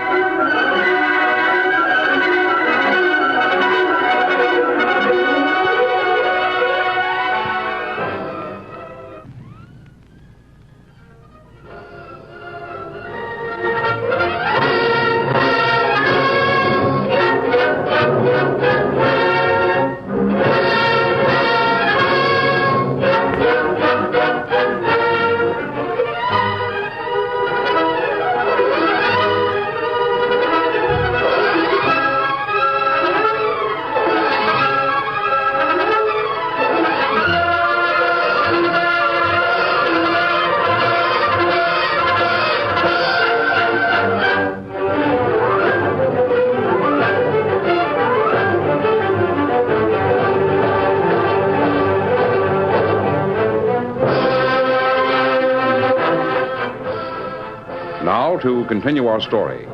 As the Lone Ranger and Tonto dismounted, advanced toward the outlaws with their guns blazing, they realized that Lieutenant Quincy's life was in even greater danger than had been a moment before. Watch your fire, Tonto. Using the lieutenant as a shield. Now, me see that. Oh, Tonto, you're hit. No, me not. I nailed the redskin. Hey, this way. Stay behind the soldier. Now we can run for it now. Get to the horses. See the mass hombre is stopped by his engine blind. Outlaws and more outlaws. I'm getting out of here. Get up, you critter! Hey, we're going to stage. Now I can't run for the horses. Come on. Now, wait a minute. I want to make sure that Here, Tonto. Easy. Me all right, Kimasabi. Bullet just grazed head. That's one thing to be thankful for. I thought for a minute you were hurt bad. Where, crook? Them get way? That's all right. The important thing is you and that soldier over there. I'm afraid he's shot in the back. Lieutenant, easy. Man who wears the black mask. You must be the one. Yes, I was supposed to meet you in Clemens. I tried to make it sooner, but it wasn't soon enough. Who were those men who held you up? Do you know? Never saw them before. Somehow they must have found out about the package you're carrying. They didn't get it, did they? No. No, but it's gone. Gone? What do you mean, Lieutenant? When they stopped the stage, Kimasabi, how soldier fella? He's dead, Tonto. And plenty bad. Yes. We'll take the body into Clemens. I'll send a telegram to his colonel at Fort Mason. Crook kill him to get papers him carry? It must have been the reason, but I'm sure they didn't find him. And Oh, wait a minute. No, there's nothing in his pockets. If Crook not get him, where'd they go? Evidently, he hid them in the coat somewhere. We've got to find and deliver that packet, Tonto. Now it's more important than ever.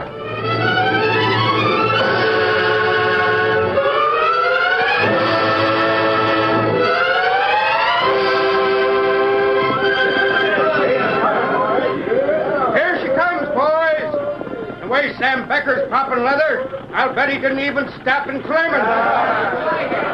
Figure Mr. Potts, the cook, will be on this stage, Pop? Sure he will. Unless he took the coach fare I sent him and vamoosed. Well, what's the matter, Sam? You trying to win a race with yourself? The sheriff. Where's the sheriff? Oh, like as not, he's playing checkers over in Paxton's store. Why? Anything wrong? Just a hold-up, that's all. Hold-up? Where? Other side of Clemens. 2 hombres with bandanas over their faces. Then 2 other varmints rode up. One of them masked and the other a redskin. Well, I'll be... More lead flying than I ever saw before. They killed one of my passengers, young soldier.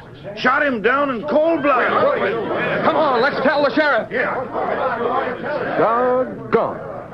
How do you like that, Pop? You send for a cook, and before he gets here, some owl hoots shoot him. He didn't say anything about a cook being shot. Said it was a soldier. I wonder if one of you gentlemen can tell me where I can find Mr. Herschel Hendricks. Hendricks? Why, Pop here... That's my handle, ma'am. What can I do for you? Well, you advertised in the paper for a cook. Sure I did. And a gent named Potts wrote me that he was taking the job. But he never showed up. Oh, you're mistaken, Mr. Hendricks. My name is Potts. Well, how do you... You're... Oh, no. The letter I got was signed by R.C. Potts. That's my name. Rosebud Clarabelle Potts. Rosebud Clarabelle... Oh, no. Are you really a cook, ma'am? The one that specializes in huckleberry pie? Yes, of course. Oh, I just love the West. I'm so glad I came. Well, I'm not. Miss Rosebud Potts, you'd better figure on catching the next stage back to Missouri. There's never been a female set foot in my ranch, and I ain't Maybe you're forgetting, Pop. Me and the boys want grub. Good grub. Like huckleberry pie. Pie. Oh, well, all right, Rosebud. As long as you're here, you might as well come out to the ranch and start to work. Oh, thank you, Mr. Hendricks. Bathed in romantic mystery, the wild plains roll away. A cowboy takes me by the hand and whispers, "Sweetheart, stay." What in the tarnation are you... Isn't it beautiful? I made it up myself just now. A cowboy takes me by the hand. Ooh, I did a drink. You shut up, you bald-headed little runt. Oh, dear. Did I say something wrong? Well, I sure hope you can cook. Come on, we'll ride the buckboard.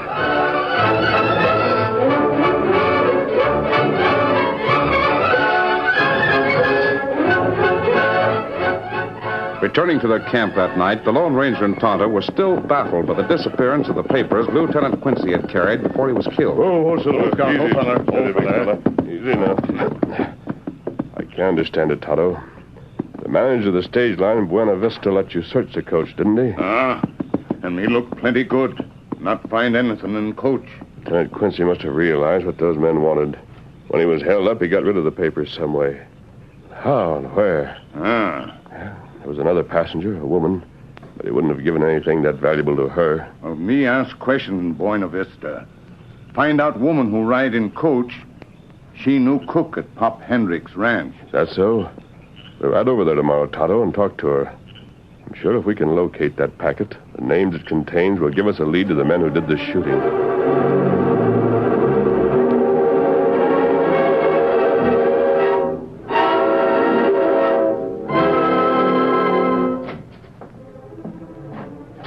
Well, Duke, what do we do now? Couple of freebooting owls who torn in and grab what we're looking for. Yeah, I don't think so. What do you mean? If that lieutenant was carrying anything, they got it. Didn't we just finish sneaking in that barn, going over that stagecoach with a fine-tooth comb? Yeah, but the whole thing don't make sense.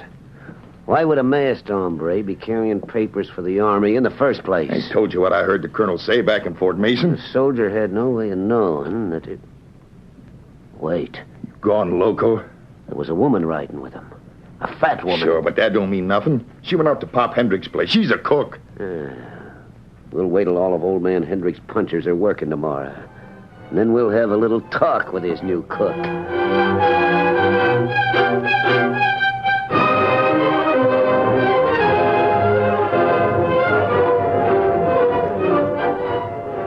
Fortunately, Rosebud was wholly unaware of the part she played in the plans of Duke Shelley and Mel Jetson. Long before daybreak on the following morning, she'd been busy in the cookhouse of Pop Hendrick's ranch. Pop discovered every man who worked for him waiting impatiently a short distance away. What do you waddies doing around here? Is breakfast ready yet? Rosebud said she'd let us know when it was on the table. Made us wait over here. Wait! You mean to say a full-grown bunch of galoots like you let a female tell you what to do? Oh, get away from what's coming out of that cookhouse, Pop. She can give all the orders she likes if she can. Wait a minute. Yeah, it does smell kind of good. What do you figure she's cooking? Ham and eggs, flapjacks, and fried potatoes with onions. And huckleberry pie. Pie for breakfast is my idea of real grub. Pie. Come on, Shorty. Let's see how soon the grub will be ready. Morning, Rosebud. Good morning, Mr. Hendricks. Breakfast is almost ready. Good. The boys are standing over there in front of the bunkhouse, sort of champing at the bit. So me and Shorty thought... I hope you'll like my cooking. I've made huckleberry pie and... That's all I want to know. Where's the dinner bell? Oh, here it is. I'll go outside now and ring it. You won't have to ring any bell, Rosebud, because... Hey, wait a minute. Oh, dear. Am I doing something wrong? Don't ever stand in front of an open door when you ring a dinner bell. Them hungry hyenas over there just like a passel of stampeding cattle. Here, Shorty, you ring it. Sure, let me have it. You better stand over here with me, Rosebud, out of the way. Grandpa! Come on, come on! Come on, come on!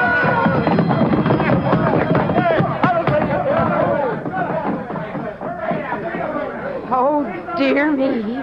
What was that? Same thing I was warning you about. You see, there's... Why, Mr. Hendricks, what a lovely blue denim rug you have here in front of the door. Huh? It's strange I didn't notice that there. Oh, shucks. That ain't no rug. That's Shorty. He got pushed plumb flat. Here, get up, Shorty, and try that huckleberry pie. Oh, they were too fast for me. I mean, what... Right in there. Pitch in with the rest of them. Yeah. Oh, Mr. Hendricks, I do hope they'll like my cooking. And that you'll like me, too. I love the West. I want to stay here forever. If the sounds they're making inside this cook shack are any sign, you've got a job for life. As cook.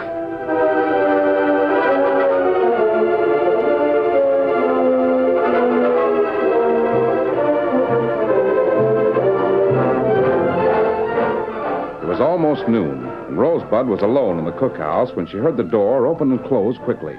Is that you, Mr. Hendricks? I didn't think that... Oh. Take it easy now. Don't squeal and you won't get hurt. You. Oh, you're the same man Take a look who... out the window, Mel. Anybody around? Crew's out working and the old man must be up at the house. Good. Plenty of time. What do you want? That package a soldier gave you in the stagecoach. Where is it? I don't know what you mean. And if you come any closer, No need to reach for that pink umbrella. It won't stop lead. Maybe not. But I won't let outlaws and murderers come in here. Hey, you grab her, Mel. Fix you. She's bringing that umbrella like... Hey, what in tarnation? There they are, Tonto. They better well up the Dude, it's the master and the engine. Hey, what the... Oh, my arm! Got a slug right in my arm. You, drop that gun or I'll let you have it. No, don't shoot anymore. You'll learn not to insult a woman, you That's it, Rosebud. Give the varmint another crack with that Umbersol. Oh, that slug broke my arm. You're lucky.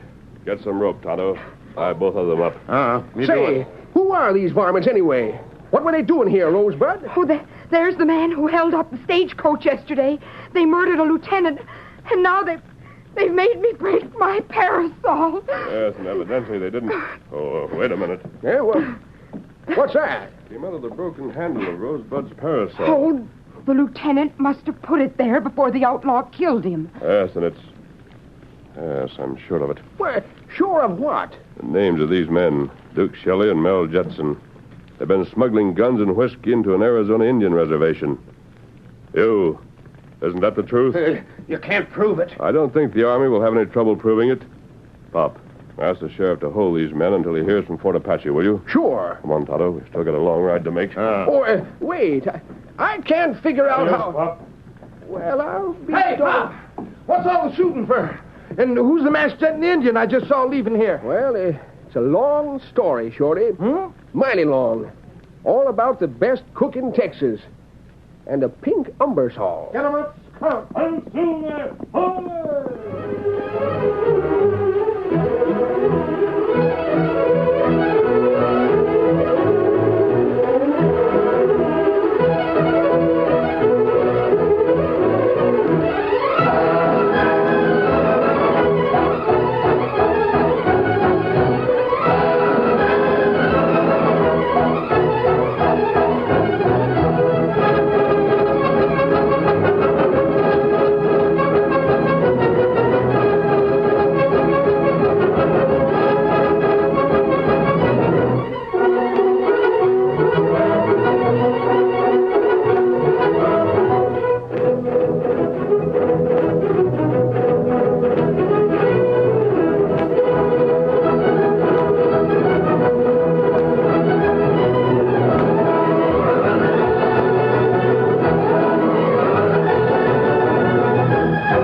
The story you have just heard is a copyrighted feature of the Lone Ranger Incorporated.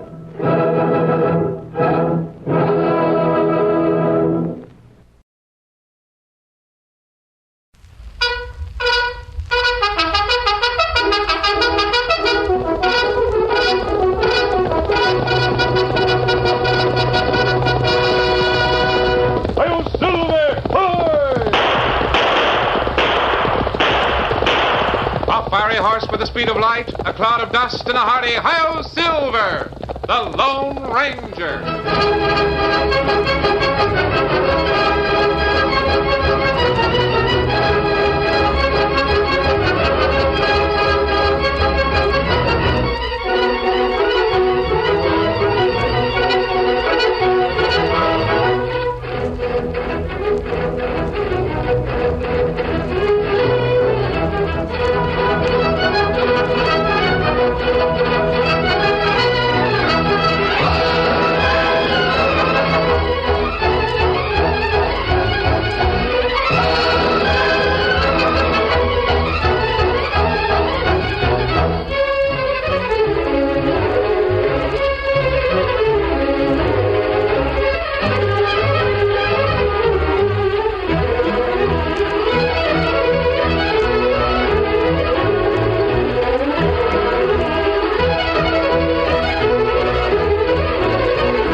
With his faithful Indian companion Tonto, the masked rider of the plains led the fight for law and order in the early western United States. The stories of his strength and courage, his daring and resourcefulness have come down to us through the generations. And nowhere in the pages of history can one find a greater champion of justice. Return with us now to those thrilling days of yesteryear. From out of the past come the thundering hoofbeats of the great horse Silver. The Lone Ranger rides again. Come on, Silver. Let's go, big fellow. Are you Silver? Hoy!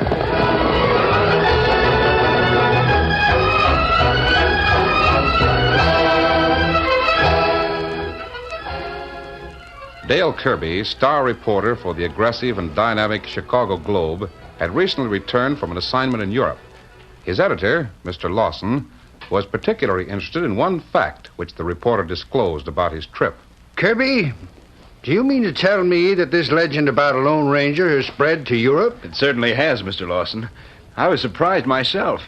In fact, I lost prestige with a lot of kids over there when I admitted I didn't know him. You know, I haven't paid much heed to the stories that have come out of the West concerning this fantastic Robin Hood. The newspapers in London print anything they can get on the Lone Ranger.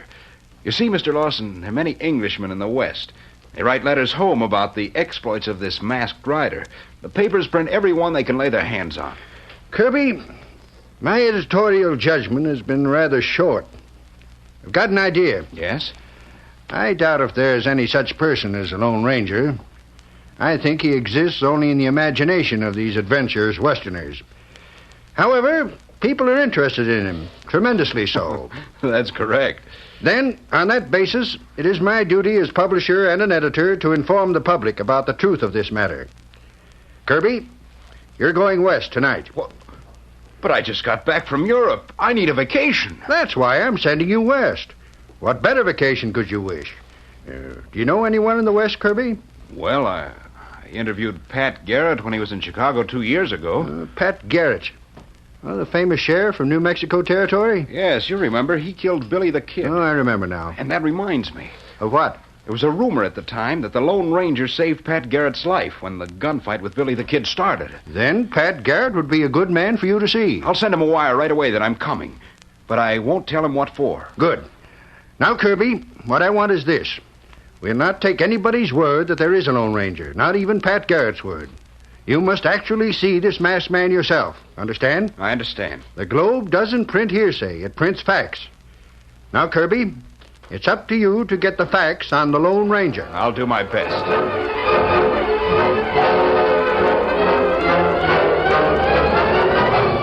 Pat Garrett had an enviable reputation as a lawman throughout the Southwest. It was a reputation that had not been built on luck, but on his shrewdness that matched the evil cunning of the men he hunted down. When he learned that the Cherokee Kid had shot his way out of prison with the avowed intention of killing him, the famous lawman made plans accordingly. Deputies, I want you to spread the word around Santa Fe that I've gone down to Alamogordo looking for Cherokee. What you going down there for? He won't hide down there, Sheriff. Of course he won't. He's coming here to Santa Fe as quick as he can get here. And I'm staying here. Only I want the word spread around that I've gone to Alamogordo. I don't get the idea. I want the Cherokee Kid to have to look for me. He'll know I'm not in Alamogordo. He's as slick as they make him. I want him to think he's outguessed me. And if I can get him to thinking that, I'll get the Cherokee Kid. He's smart, all right. He'd have to be to get away with the things he does. I'm depending on that very thing to trip him. Yeah? When the kid gets in Santa Fe and hears that I've gone to Alamogordo, he'll know I'm trying to lay a trap for him. So knowing the Cherokee Kid, I know what he'll do. He'll pull some kind of a stunt that'll bring you deputies running. Then when you head out to tell me about him being in town, he'll be following you. And that's where the Cherokee Kid is going to make his big mistake. Where are you going, Sheriff? Going to hide out for a few days on top of that hill at the south edge of town. It's got good scrub timber cover. From that point, I can see you coming, and I can see him. Only you ride by, and I'll take care of the Cherokee Kid myself, savvy? You got him figured right down to a fine point, Sheriff. Oh, by the way, I got a wire from a newspaper reporter named Kirby. Dale Kirby of Chicago. Said he was coming down here to see me. He must want a story of some kind. He's due in today. What do you want us to tell him if you're not going to be here? You bring him out to where I am. He'll want to be in on this big story that's breaking. Well, he'll get all of it. If he's with me when the shooting starts. Well, you can see us coming in the daytime, Sheriff. But how about at night? If you're coming out with him at night, just stick a lantern in the cupola of the jail. I'll know what it means and won't draw it down on you. We'll take care of him, Sheriff. The Lone Ranger and his Indian companion had crossed the Arkansas and were headed south toward Texas when they learned that the Cherokee Kid was out and gunning for Pat Garrett. Cherokee Kid is a bad one, Tonto. Bad one, but a very smart one as well. Him heap like fox. Kid has a trait that makes him doubly dangerous. That trait that may cause lies before he's captured or shot down. See, Kimosabe's a braggart, a show-off. He likes to do spectacular things when he knows the law's after him. Him strut like a rooster. That's right. He'll probably take his time about meeting up with Pat Garrett. In the meantime, he'll strut his defiance before he moves in for the kill. And that when him hurts somebody. Usually does. Don't worry about Pat Garrett. He can take care of himself. But I'd hate to see some innocent person killed while this man-stalking game goes on between Garrett and the kid. And what we do, Kimasabi? We're only a short distance from Santa Fe. That's Garrett's headquarters. We'll ride for there. Here, Silver. Come, Scout. Steady, big fella. Come on, Silver. Get him up, Scout.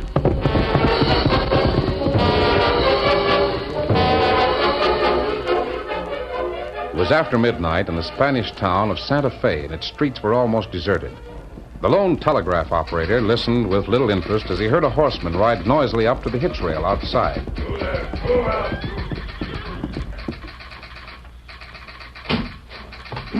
Good evening, sir. Hey, I want to send a telegram. Well, here's a pad of paper. You got a pencil? No. Let me have yours. Here's one. I'll sit down over here at the table. Can't write so good standing up. Sure, go right ahead. Shall I turn up the lamp a bit, sir? No, it hurts my eyes.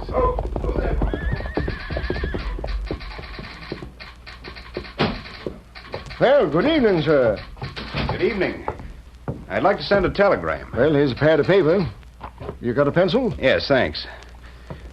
James Lawson, Chicago Globe, Chicago. Garrett, hunting Cherokee Kid, writing to contact L.R. later. Signed, Dale Kirby. There you are. You send it press rate, collect? Press rate? Yes, sir. Let me see how many words. James Lawson, Chicago Globe, Chicago. Garrett, hunting Cherokee Kid. Am writing to contact L.R. later. Signed, Dale Kirby. You mean you're Dale Kirby, the famous newspaper man? Well, I'm Dale Kirby. Well, this is indeed a pleasure. You arrived in Santa Fe just in time. Why, we're having the biggest manhunt in years, Mr. Kirby. Yes, so I understand. I hope to get in on it. I came here to see Pat Garrett and heard he was out looking for the Cherokee Kid. So I thought, here's a big story I hadn't counted on. And you're joining the sheriff's posse? Of course, I'm going along only as a reporter. I'm not even armed. I'm after a story, not a bad man. So you're after a story, huh, Sonny? Yes, and this looks like a good one. The whole country must be watching this manhunt. The exploits of the Cherokee Kid are widely known. Well, I don't know much about newspapers, Sonny. But I'd like to ask you a question. Question? Certainly, sir. If you had your choice, Sonny, which would you rather be doing? Riding with Pat Garrett and his posse? Or riding and talking to the Cherokee Kid? Huh? Well, from a viewpoint of news interest, naturally I'd like nothing better than to get an interview with the Cherokee Kid before Pat Garrett kills him. That'd be a real scoop. It would, huh? Here, Sparks. Can you get this telegram off right away? Let me count the words. Send it collect, too. What's the matter? Something wrong? You better read that telegram. Read it and keep your hands on top of the counter. I'm gone. He knows what it is, Sonny. You don't have to tell him. To Sheriff Pat Garrett, Alamogordo, New Mexico. I came all the way to Santa Fe to kill you. Why don't you stay home? Signed, Cherokee Kid. You're the Cherokee Kid? You're right. Now, Sonny, you better tear up that telegram you wrote and send a new one. You can tell your boss you're riding with a Cherokee Kid. And we're hunting Pat Garrett.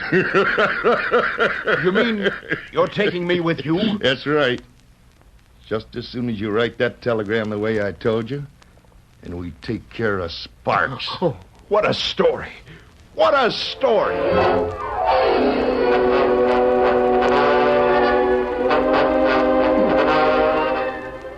The Lone Ranger and Tonto also rode into the deserted streets of Santa Fe under the cloak of darkness. The masked rider sent his Indian companion to the jail to make inquiries of Pat Garrett.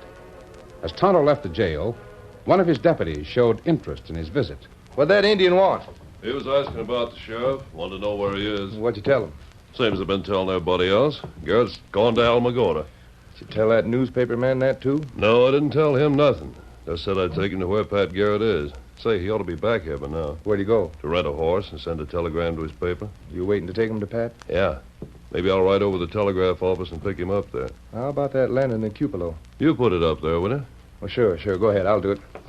And keep an eye peeled for that Injun that was just in here. Can't tell. He might be a friend of the Cherokee Kid. Don't run him out of town,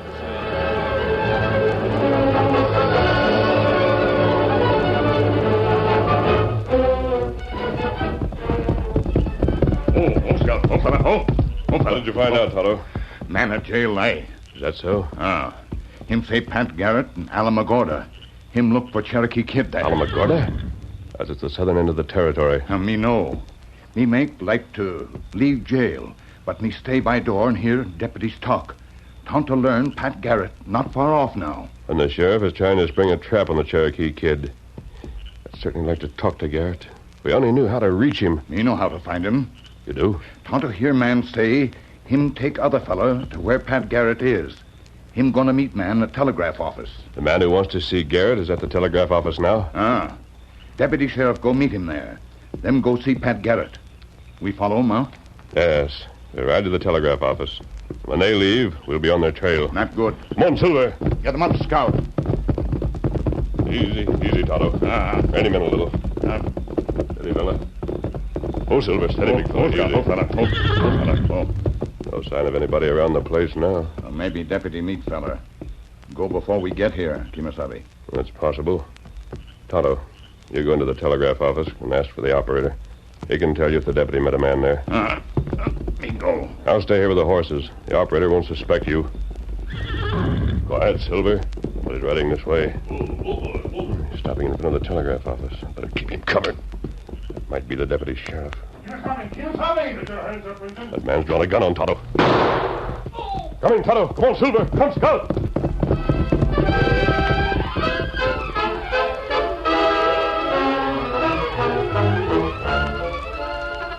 The curtain falls on the first act of our Lone Ranger story.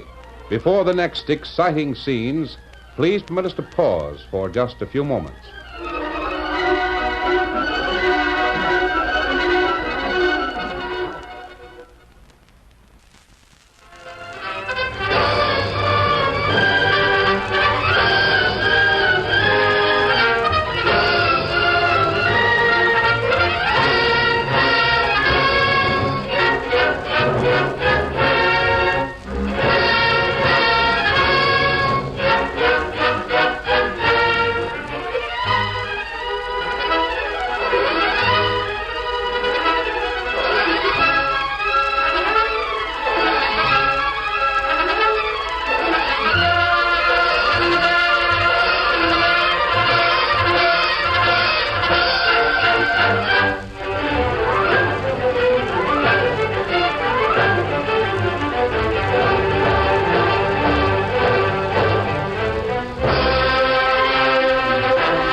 Now, to continue our story. When Tonto went into the telegraph office to make some inquiries, the masked rider of the plains, waiting in the darkness, saw Tonto run from the office shouting. At the same time, a man who had just ridden up drew a gun on Tonto, was disarmed when the Lone Ranger shot the gun out of his hand. Oh, Silver, oh, boy. Easy. Come on, Tonto. We've got to get out of here. Easy, Scout. Get him on, Scout. Oh, blasted sidewinder, I'll get you. Come on, Silver.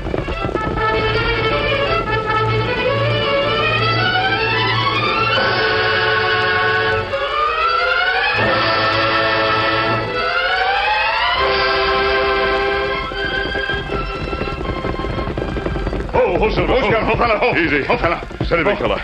Now tell me what happened, Tonto. Me go in office. Telegraph fella tied in chair. Him been hit hard. Knocked unconscious? Him have papers in hand. Me take papers. Go call you. Then man draw gun on Tonto. Was that the deputy sheriff who drew the gun on you? Him same fella Tonto see at jail. You think we robbed the telegraph office and you'll spread the alarm. You've got to be careful, Tonto. Oh, let me see those papers. Here. Me hold match so you read. Good. Tonto, the short one here. It's signed the Cherokee Kid. It's addressed to Pat Garrett and Alamogordo. It means that the kid is right here in Santa Fe, and that he's the one who tied and slugged the operator. Not bad. Better light another match, please. Good, that's better. This other one seems to be news. A news telegram to a Chicago paper. Says the rider is with the Cherokee Kid, and they're looking for Pat Garrett. Now I'm beginning to understand. Oh. Who write it, Kemosabe? This dispatch is written by one of the most famous reporters in the country. He's Dale Kirby of the Chicago Globe. He's daring enough to do anything, so I'm not surprised at what he's done now. Only he doesn't realize the danger he's in. I may think Kirby big fool. I wouldn't be surprised if he's riding with the kid against his will. Just like the Cherokee kid. Capture a famous reporter and take him along. Well, as I told you, the kid's a show-off. He'd be very pleased with the publicity he'd get out of such an exploit. And what we do, Kemosabe? Our plan to follow this fellow Kirby, and the deputy's been upset. Unless the telegraph operator regains consciousness, the deputies will think that you and I did the job. Him hit hard. Him maybe die. It'd be dangerous to try to return these telegrams to the office. Even if we did, they might be overlooked. So we've got to find a way to get to Pat Garrett and let him know that the Cherokee kid's in town. He's evidently captured his newspaper man. Tonto, look in the direction of the jail. Not see jail in dark. Me see light. That light is in the cupola of the jail. While I was waiting for you outside the telegraph office, I saw it put there. Then the shooting started. What light mean, you think? It's undoubtedly a signal of some sort. That's a Spanish cupola. Any light placed in it could be seen from only two directions. That's right.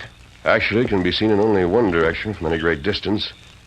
There are buildings that would block it from being seen on one side. But toward the south, it could easily be seen from that high hill there. That's right. See it easy from hill. I'm positive it's a signal. I believe it's intended for Pat Garrett. If so, Pat Garrett is hiding out there. Not good. Yeah, the sun will be rising soon, Tonto. We better go there at once. Come on, Silver. Now let's scout.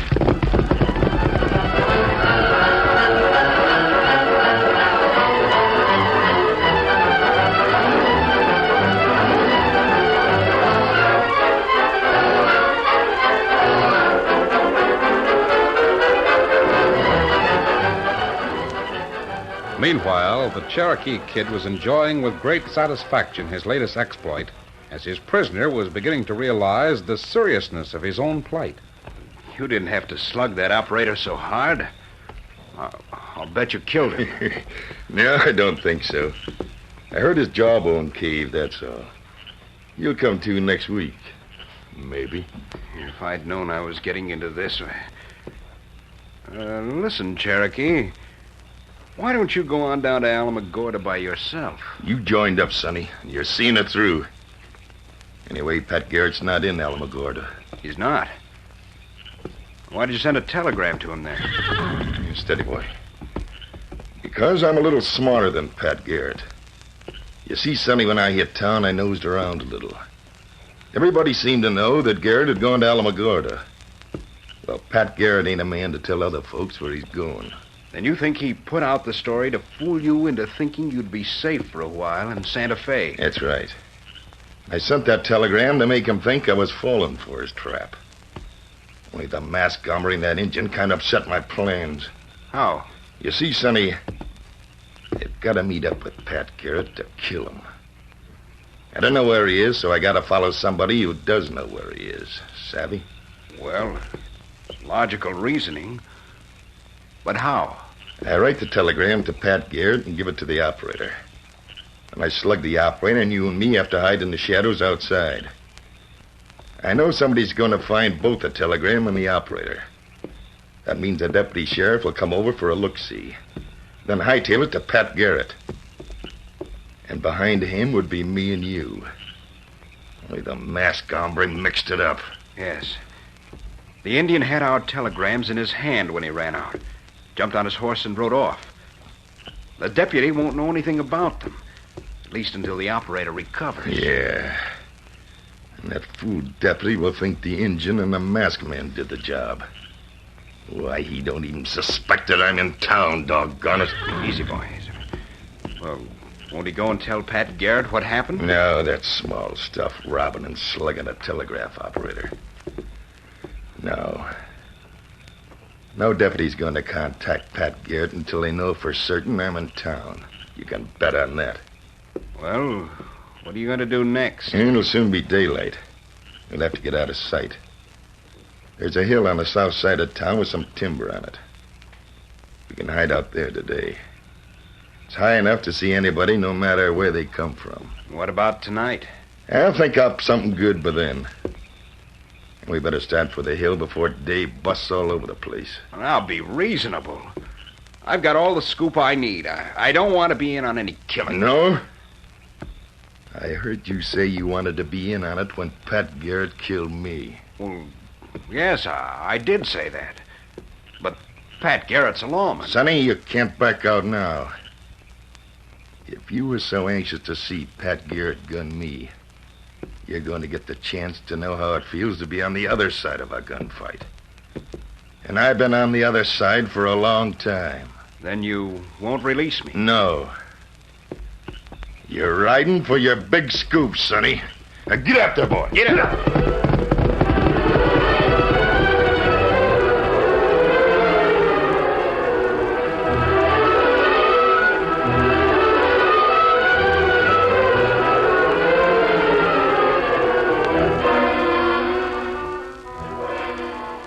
For more than 2 hours, Sheriff Pat Garrett had watched the lantern burning in the cupola of the jail. Wondered why his deputy and reporter Kirby didn't arrive. Just as dawn began to gray the distant horizon, he saw 2 figures riding up the hill. Must be them coming now. Can't see them real plain, though. Is that you, deputy? Who's there? I'll give you just 2 seconds to answer. Friends, Sheriff. Friends, huh? Well, get your hands up and ride in slow. I'll see whether you're friends or not. Recognized your voice, Sheriff, when you asked if one of us was your deputy. Yeah? Seems like I've heard that voice of yours, too. Stop your horses. I think you've heard my voice before. What? Well, I'll be doggone. Garrett. Huh? Drop that gun. Why, you double-crosser. Drop it, Garrett. It's dropped. And I think I fell for a gag like this. Stranger, I saw you gun the deputy tonight when you and your engine pard tried to stick up the telegraph office. But I didn't know you was gunning for Pat Garrett, too. You saw me wing the deputy? Yeah. Me and my newspaper friend here were hiding in the dark. Saw the whole thing. The engine went inside. You stayed outside and covered him until the deputy rode up. Guess you saw it, all right. No question about it. For a back trailer, you ain't such a good shot, though. I could have killed that deputy with my eyes shut. You accidentally shot the gun out of his hand. Why didn't you side me? Ah, you masked sidewinder. Shooting one of my deputies. Shut up, Garrett. I don't know who this masked hombre is. But it's evident he ain't on your side. I'll say he's not. I wish I'd shot him before you butted in, Cherokee. I could have died happy. Garrett, I brought along the fellow who wants to get your last statement. His name's Kirby. What? Newspaper fellow from Chicago. Kirby? Are you Dale Kirby? Yes, sir. I'm Kirby. I'm the... Well, what a setup this is. And you're riding with a Cherokee kid. Sheriff, I didn't have a hand in planning this. I didn't. He made me. My sonny, you told me you'd get a much bigger scoop riding with me than you would with Garrett. Now, didn't you? How long do I have to stand here with my hands up, Cherokee? Just a minute there, stranger. You ain't on the sheriff's side, I reckon. But you may not be on my side either. After I finish off Pat Garrett, I'll inquire into who you are. Now start backing off there, Garrett. Away from that big horse. Cherokee, you'll hang for this. It'll be worth it, Garrett. Now start backing up.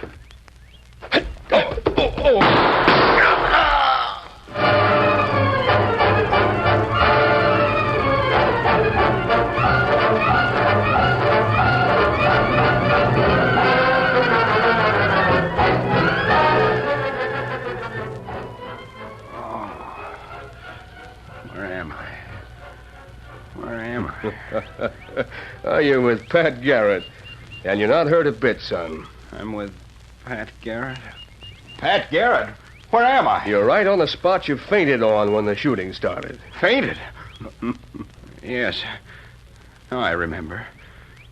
Where's the Cherokee kid? Over there, handcuffed to a sapling. He's nursing a busted shooting hand right now. Yes, there he is. Where's the other bandit who shot him? Saw him kick you and start shooting, and that's the last I remember. Him? Well, he's gone. Gone? You mean he got away? Oh, no. After he shot the Cherokee kid, he just rode off, like he always does. And you didn't stop him? Why, you said... Well, you wished you'd shot him before Cherokee and I came up. Kirby, we was just stalling for time, that's all. I knew all the time the masked man was on my side. just waiting to get his guns. When he kicked me, he got 'em. Well, who is he? You just listen. Quiet now. Why, that's the Lone Ranger. Oh.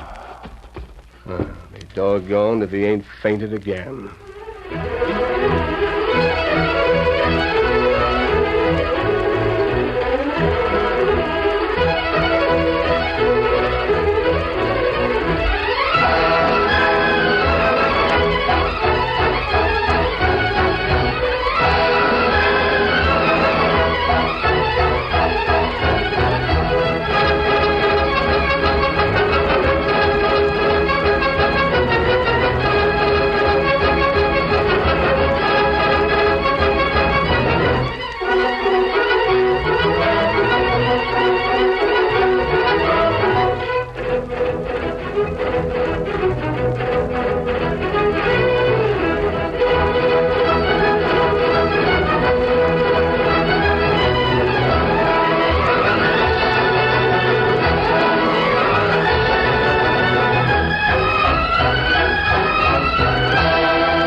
The story you have just heard is a copyrighted feature of the Lone Ranger Incorporated.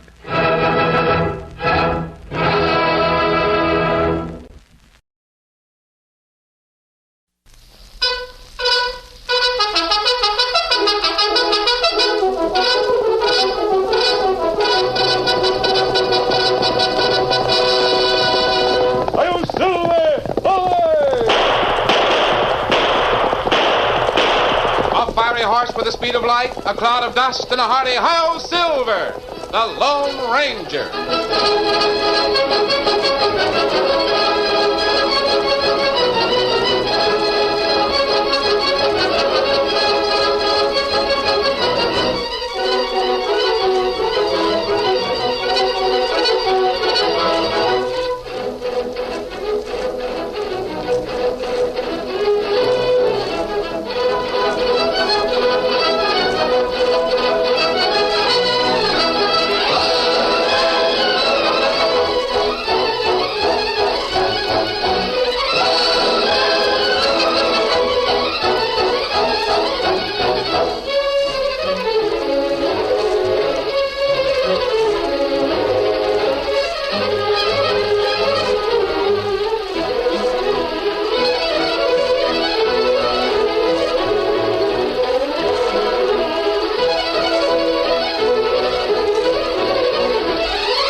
With his faithful Indian companion Tonto, the masked rider of the plains led the fight for law and order in the early western United States.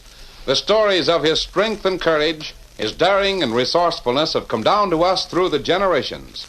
And nowhere in the pages of history can one find a greater champion of justice. Return with us now to those thrilling days of yesteryear. From out of the past and the thundering hoofbeats of the great horse Silver, the Lone Ranger rides again. Come on, Silver! Let's go, big fellow! I'll Silver!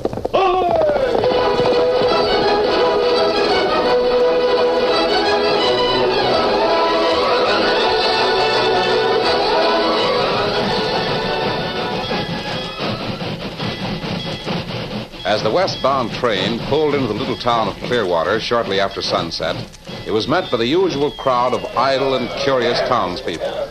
Also on the platform was a stalwart Indian, whose stoical face broke into a faint smile when he spied a boy of 14 alight from one of the coaches. Hi there, Tonto. Oh, how, Dan? Golly, but I'm glad to see you. Me glad to see you, Dan. Oh, you need face wash. Huh? Oh, yeah, my face.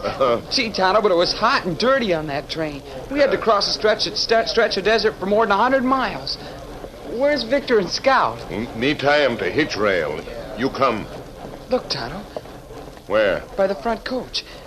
There's a man climbing out from under it. Oh, yeah. Him hobo. What? Him hobo. Him ride train, not pay fare like you. You mean he rode under that coach all the way across the desert? Ah, him need bad. Golly, I'd say so. He's covered with desert dust. Say, somebody's walking over to him. Oh, that town marshal. Hey, Bo! Just a minute there, Bo. What do you want? Just a minute there. Not so fast. Golly, Tonto. Wonder what the marshal wants with him. Oh, me not know. We soon find out. Come. Got $1? Yep, $1. I don't know what that's got to do with you, officer. The truth of the matter is I haven't got $1. Well, that being the case, young fella, I'll have to arrest you. Arrest me? Oh, what for? It ain't my doing, but there's an ordinance in this town which says that if you ain't got $1, you're a vagrant. Yeah? I'll have to lock you up tonight so you won't get into no devilment. Then tomorrow there's 2 freights come through here. One's eastbound, other's westbound. You can take your choice. Savvy? Yeah, I savvy. You got any weapons? No, sir. I'll make sure. He's going through his pockets. Well, nothing in them 2 pockets. Now for the inside coat pocket. Ah, what's this? That's a pinafore. Yeah, it looks like a fancy apron to me, strings and all. What do you do with it, son? Give it back to me. It's got nothing to do with my being a vagrant. Give it here. Hey, Mr. Shirley. Hey, look, somebody shot the hobo. He must have been shooting at the marshal. It's a hobo. Somebody shot him. He's down. Better get out of town, Dan. You'll not get hurt.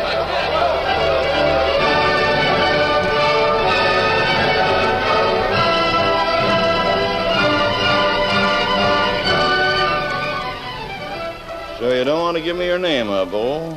Nope. One name's as good as another. Well, I'll just put you down on the register as John Doe. That's the name we use when folks don't want to give their right moniker. Don't make no difference to me. There you are. Now come with me.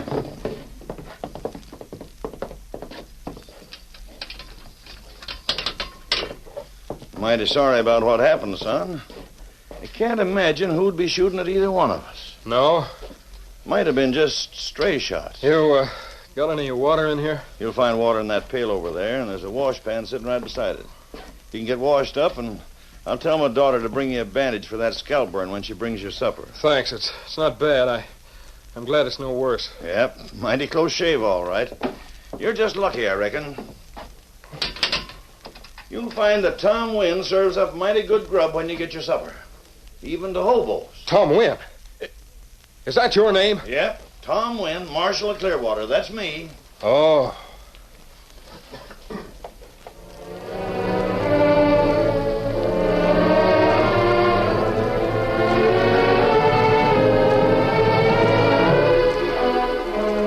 Tonto and Dan were very much interested in the strange reception given the young hobo who dropped off the train in Clearwater.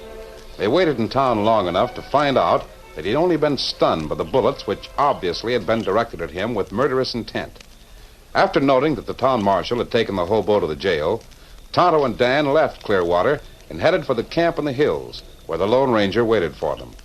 Darkness had already fallen when they arrived at the camp and told the Lone Ranger what had happened. It sure was a narrow escape for that hobo fella. The first shot went wild, but the second one grazed his skull. Ah, it knocked him down. Him lay there for a little while like him dead. And you're certain, Dan, there were 2 shots fired? Yes, sir.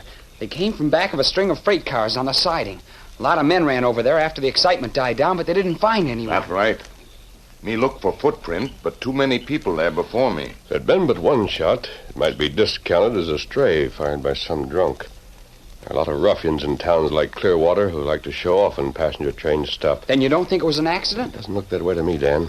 The fact that a second shot was fired, that it did hit the tramp, well, it's a clear indication that it was meant for him. Some of the men on the platform thought it might have been an attempt to kill the marshal. He seemed sorry the young hobo got shot. I didn't tell you before, but I came to the Clearwater territory to find out who keeps Marshal Wynn in office. You did? Well, golly, why? There's a gang of toughs who make that town their headquarters. Marshal Wynn never molests them. The only people he ever arrests are occasional drunks and a hobo now and then. I'm going to find out why. Here, Silver. Here, Victor, come on. Scout. Where are we going? We're riding to Clearwater. When we reach the outskirts, I want you to stop at the old mine shaft. I know where it is. You'll remain there until Tonto and I return. Steady, big fella. Golly. And I've got to stay at the mine? Sorry, Dan. You can't tell what might happen. Come on, Silver. Get up, Scout.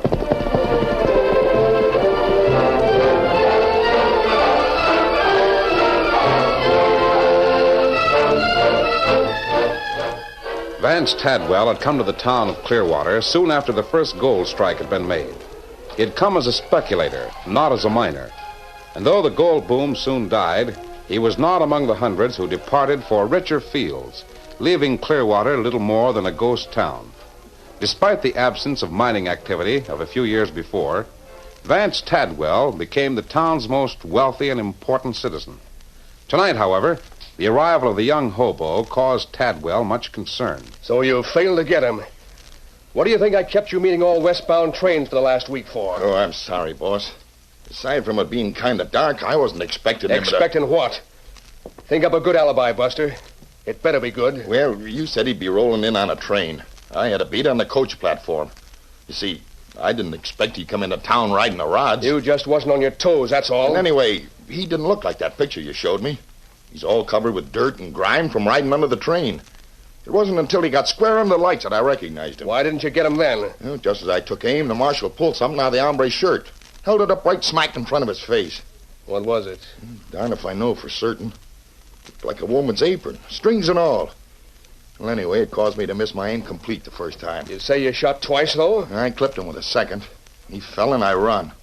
But when I got uptown, here come the marshal with the hombre walking down the street beside him. So you didn't have no excuse for missing that second shot.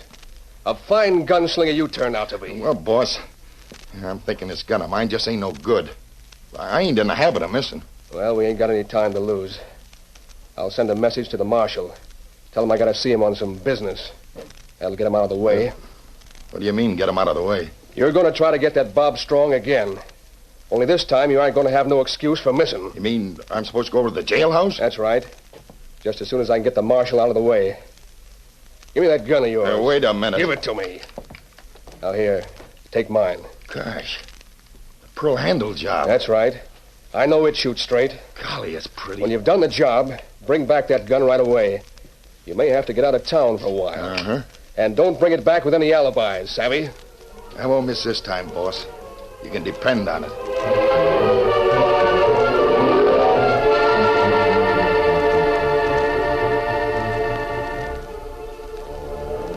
The young hobo had made good use of the bucket of water in his cell. He'd washed himself and shaken the desert dust from his clothes. Outwardly, he was a much different person when Nancy Wynn, the marshal's daughter, brought him his supper. Here's your supper. I'll slide it under the barred door. It smells mighty good. Steak, potatoes and gravy, some applesauce and hot biscuits. Plenty of coffee, too, and a bandage. There you are, mister. Thanks. Now, I have a little present for you. A present for me? Yes. There it is. But why... Unwrap it. Why, it's a pinafore. How beautiful. But I don't understand.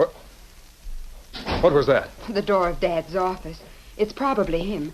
Mr. Tadwell sent for him a little while ago. Oh. But you shouldn't give me this pinafore. I promised it to you. A long, long time ago.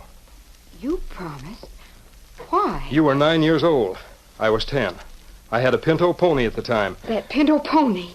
He pulled my pinafore off the wash line and ate it. I remember. I promised to get you another pinafore. You're Bob Strong. Nancy, I've kept that promise, even if it took 12 years to do it. Bob, what's happened to you? You've come back as a... A hobo. Does that make any difference? Oh, of course not, Bob. But I don't understand. Do you remember, Nancy, that while you were crying, because my pinto ate up your pinafore, that there was an explosion in the mine? Yes, I remember. And your dad was killed. Vance Tadwell was my father's partner in the mine. I was left an orphan. Vance Tadwell sent me back east to Pennsylvania. For 12 years, Nancy, I worked from a boarding room on a farm owned by one of Vance Tadwell's relatives. I knew Mr. Tadwell took care of you, Bob. He always said he felt you were his responsibility, your father being his partner in the mine. You know, Bob, the mine never opened again after your dad was killed in the blast. Yeah, I know. Tadwell claimed it wasn't pay dirt. Yes, I guess that was the reason. Well, I was just a kid when Tadwell sent me back east. I didn't know anything about Dad's dealings with him. Was there something wrong? Nancy, there was only one thing of Dad's that I had. It was a picture of himself in an old-fashioned frame. A month ago, I bought a new frame. And when I took the picture from the old one, I found a map of the mine. A map of the mine? Yes, a map. And a quitclaim to the mine. Nancy, Dad bought out Vance Tadwell's interest in the mine the very day he was killed. You mean... Dad, Tadwell doesn't own the mine, not an inch of it. When I learned that, I left the farm immediately. The farmer must have sent word to Tadwell that I'd disappeared. I wanted to find out the truth for myself. That's why I came here as a hobo. Then that's why somebody tried to kill you. What? Who's that? A masked man. One of Vance Tadwell's gunmen.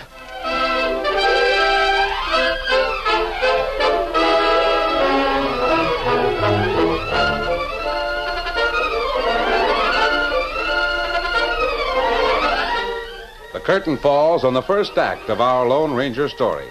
Before the next exciting scenes, please permit us to pause for just a few moments.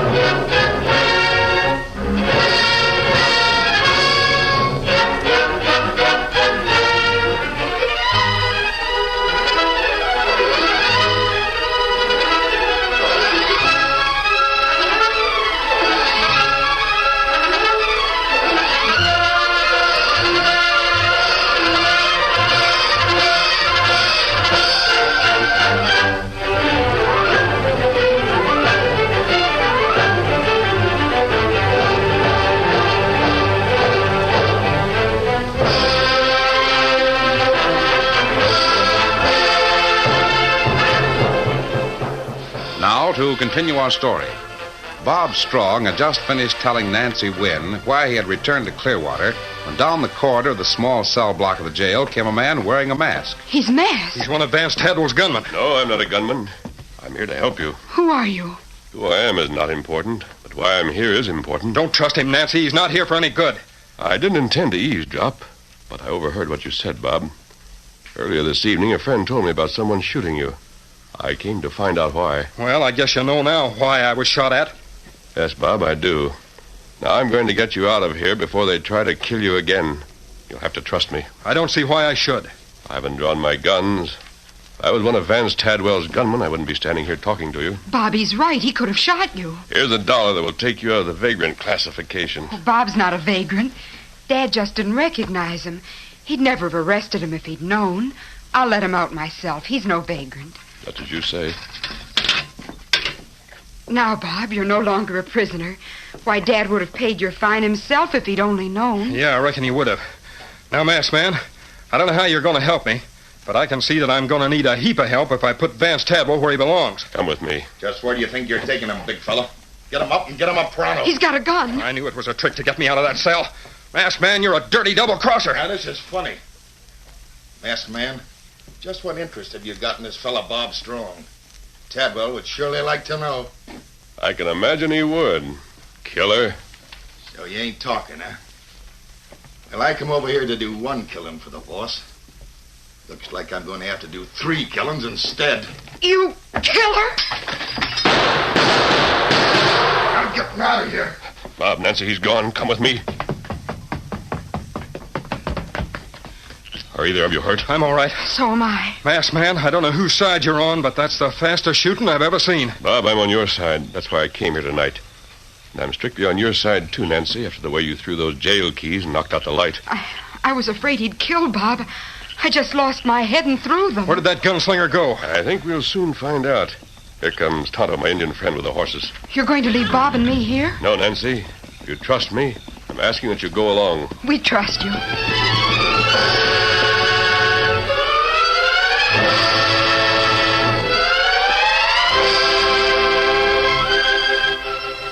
Shortly after Buster started on his mission of death, another henchman of Vance Tadwell dropped into the latter's office. There's a kid prowling around the old entrance to the mine, boss. I just saw him as I come in. Talk to him? Sure, ask him what he's doing. Said he's waiting for a friend. He's a kid about 14, I'd say. Something funny going on around here. Funny? How you mean, boss? First, I sent Buster over to the jail to take care of a little job for me. Oh, yeah, I know. Buster told me. Oh, he did. Next thing happens, somebody comes running in here for the marshal. Says there's a big gun battle on at the jail. Gun battle? Well, that's just Buster taking care of that little job for you, boss. I ain't so sure about that. He ain't? Why? Well, can't be nothing else. Oh? Well, Buster ain't come back. Oh, maybe he had to duck under cover for a while. I don't know. You go get that kid. Bring him in through the mine. I want to talk to him. I'll open the trap door. I'll get him.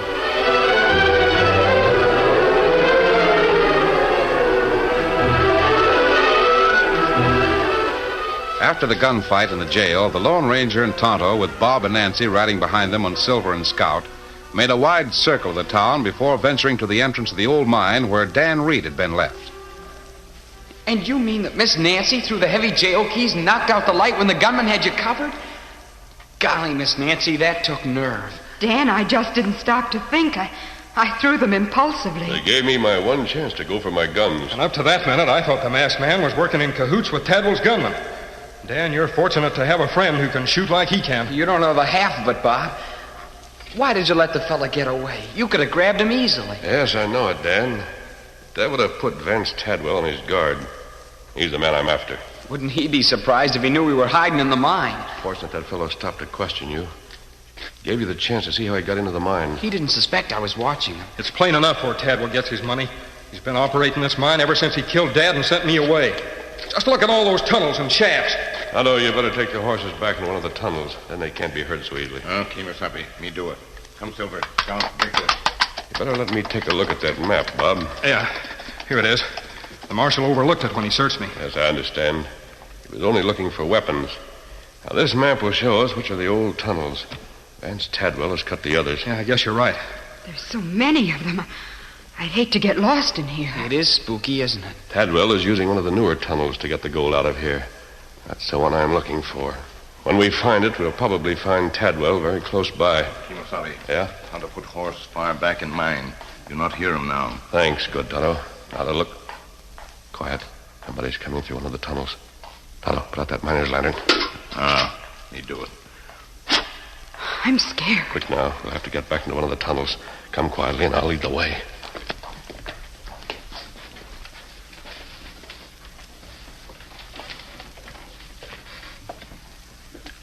I'd have swore I heard somebody in here. What's this? Well, I'll take it along.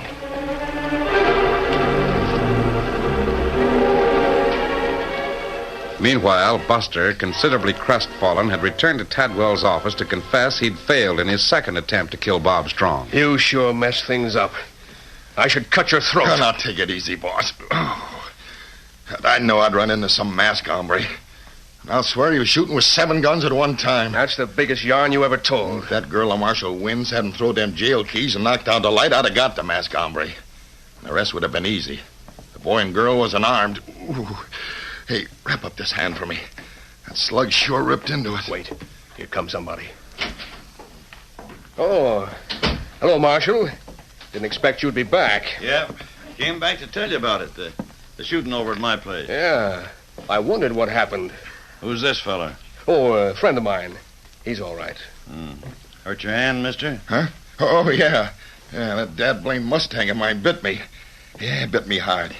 Yeah, he's an outlaw. Mean as all get out. You don't say.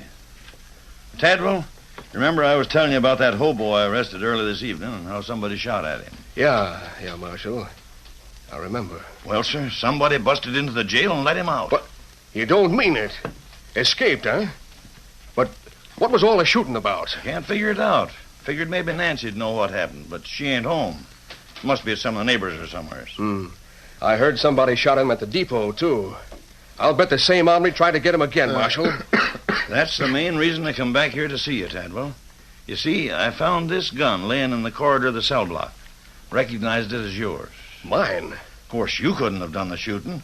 You and me was sitting here talking when it happened. Somebody stole that gun out of my desk here about a week ago. Yeah, the boss told me about it right at the time. You better wrap up that hand, young fella. You might get lockjaw. Yeah, I reckon I better. I'll use my bandana. That's what's left of your pearly pistol, Tadwell. Ain't no condition now. Cylinder shot clean out. Another funny thing about this business I want to tell you about, Tadwell. Yeah? What? I must be getting old. My eyesight ain't what it used to be. What are you getting at, Marshal? You know that hobo I was telling you about? Yeah, sure. He wasn't a hobo at all. No? No, he wasn't. I knowed from the start there was something familiar about the lad. Kept thinking and thinking all evening. Then when I was over there looking about the damage done by the shooting, well, sir, it come to me just like that. You know him too, Tadwell. I bet you couldn't guess in 1,000 years. That'll take care of you, Marshal. Buster, I gotta hand it to you. I knowed he was onto something the minute he walked in there grinning like a mule eating briars. Yeah, what'll we do with him? We'll toss him down into the mine for the time being. You lift the trapdoor. Somebody might come in. Yep.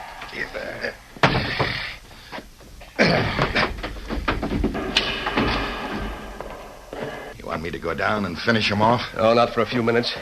He's out for that long. And he's coming back up that way any time now. Got a kid he's seen hanging around the old opening of the mine. We'll probably have to take care of the marshal and the kid at the same time.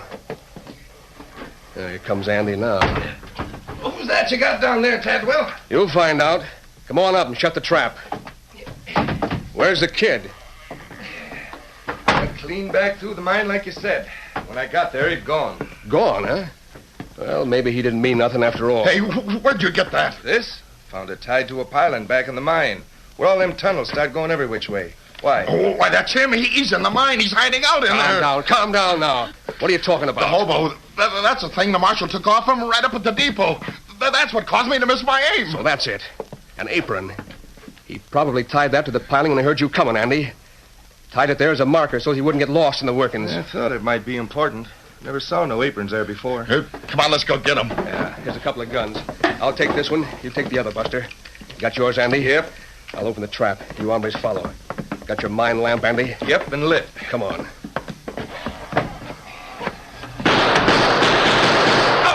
Stand back. Drop those guns. Boy, it's a masked man. Get him. Oh, he winged me. Shot the gun out of my hand. Quit. You don't know who you are, masked man. That's the fastest shooting ever done in Clearwater. I've been here since it started. Put the cuffs on them, Marshal. You're prisoners.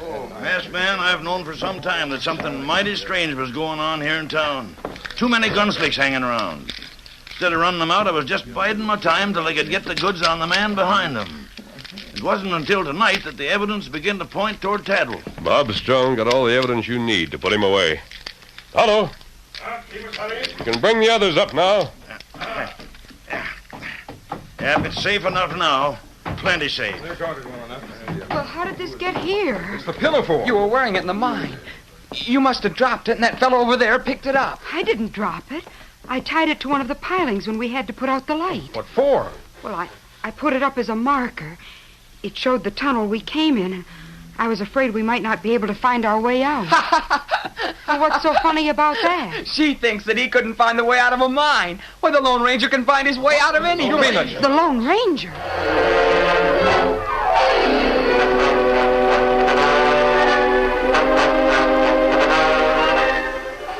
Just take a look at that table, Bob.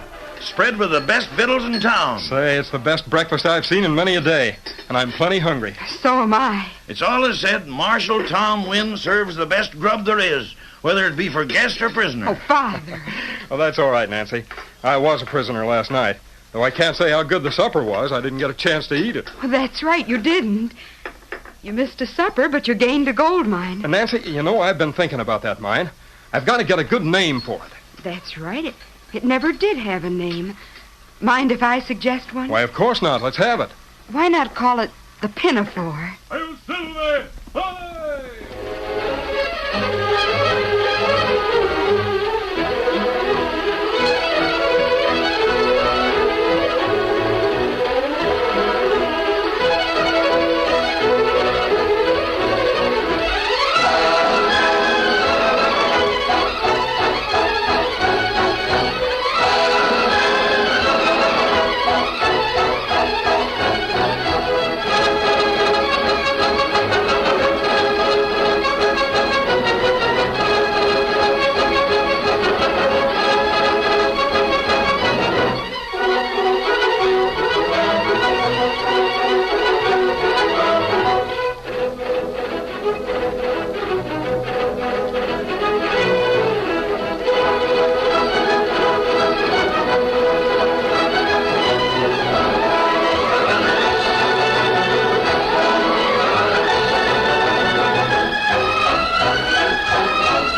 The story you have just heard is a copyrighted feature of the Lone Ranger Incorporated.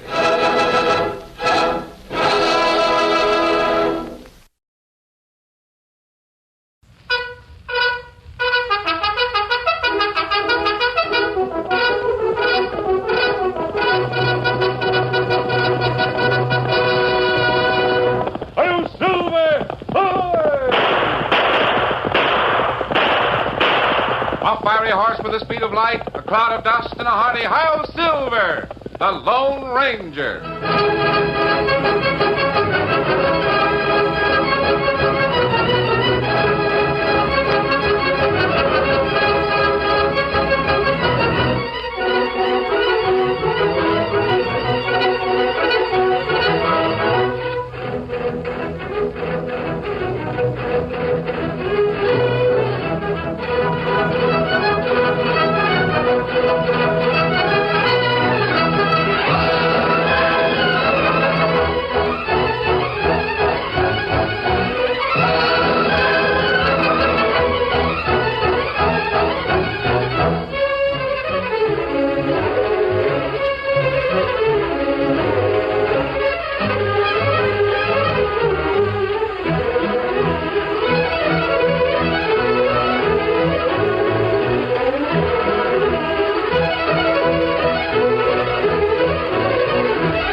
With his faithful Indian companion Tonto, the masked rider of the plains led the fight for law and order in the early western United States.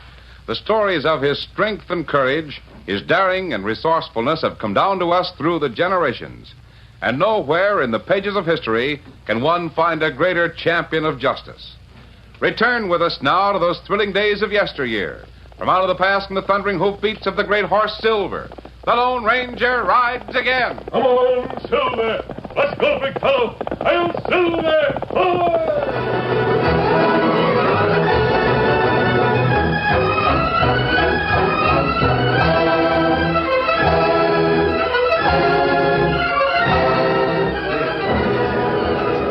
Although the Boonville courtroom was crowded with people he had known all of his life, Eddie Samuel still couldn't believe it was real. Even the familiar sound of Judge Davis clearing his throat as he rapped for order seemed like part of a dream. Order! Order in the court. Gentlemen of the jury, have you reached a verdict? We have, Your Honor. I'll read it to the court. We find the defendant, Eddie Samuels, guilty. Guilty of murder. Order! Order! Guilty of murder. It wasn't true. He'd shot in self-defense, but no one believed him. Eddie tried to pick out a few friendly faces in the crowd that had gathered to hear his trial. He could find only two: Jean Holly, a slender, dark-eyed girl, and her brother, the deputy sheriff. They'd been with him the night it happened, a dance and masquerade party at the schoolhouse.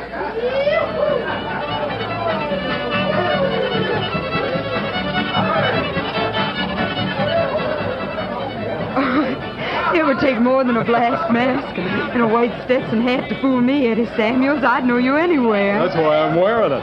Come on, let's dance. I've been hoping you... Gene.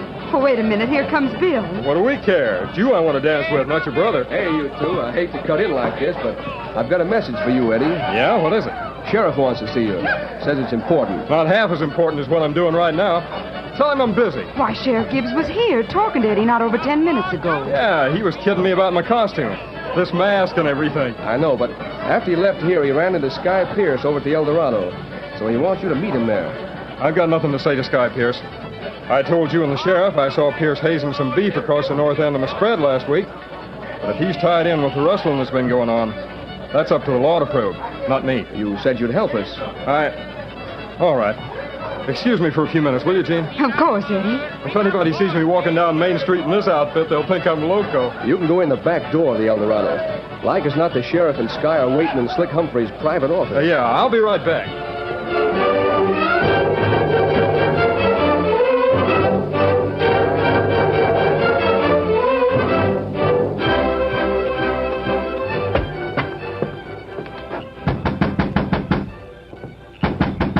Who's there? Open up. I want to see Sheriff Gibbs. What the? Hello, Sky. Is the sheriff around? Bill Holly told me that... Yes, an old hoot. I'm no outlaw. This mask's part of my fancy dress costume for the party at the schoolhouse. Try to sneak in here and hold up the place, huh? Put that gun down, you fool. I won't stand here and let you drill me.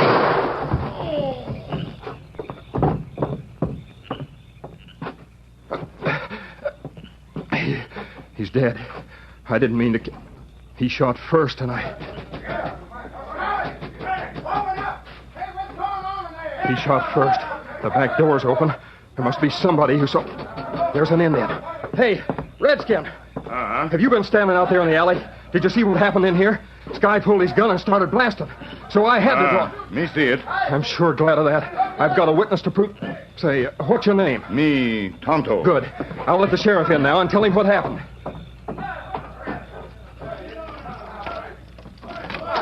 Hello, Sheriff.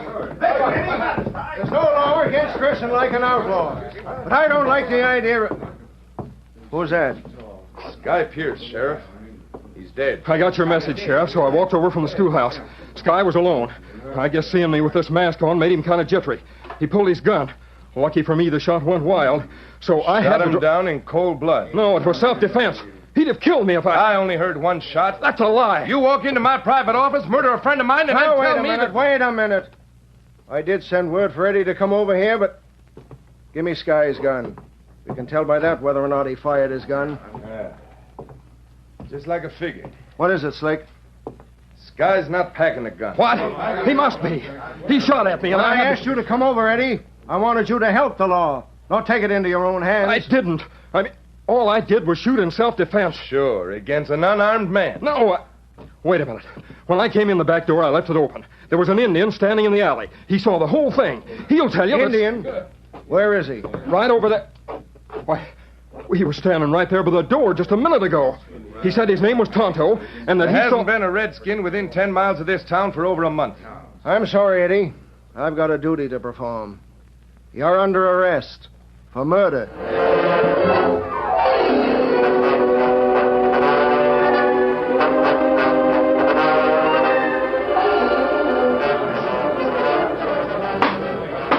That's the way it had happened. He'd been arrested, tried. Now he was being convicted of murder. All because a mysterious and elusive Indian named Tonto had disappeared. Eddie was suddenly aware of Judge Davis' voice. It is the sentence of this court that the prisoner shall be taken to territorial prison immediately, under guard of Sheriff Gibbs. And there on the last day of this month, you shall be hanged by the neck until you are dead. All right. If that's the way the cards fall, I'll play 'em. I just have one more thing to say to Slick Humphrey. Yeah? I'll come back. I'll come back from this side of the grave or the other and get even for what you've done to me.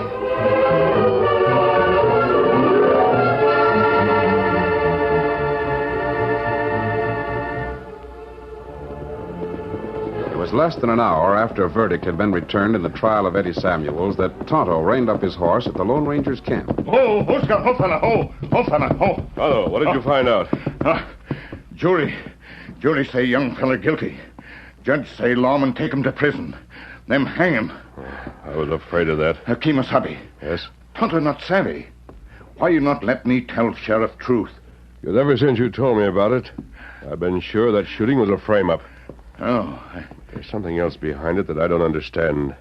Sky Pierce was just a small-time gambler who worked for Slick Humphrey. Maybe lawman part of frame-up, huh? Yes, it's possible. All the more reason to leave Sheriff Gibbs out of our plans until we're sure. And what we do? First thing is to make sure Eddie Samuels doesn't reach territorial prison. Oh. Ride back into town, Tonto. Keep under cover, but try to find out how and when Sheriff Gibbs intends to transport his prisoner. What are you doing? I'll wait here for you, but don't waste any time. We may have to move fast. Get him up, Scout.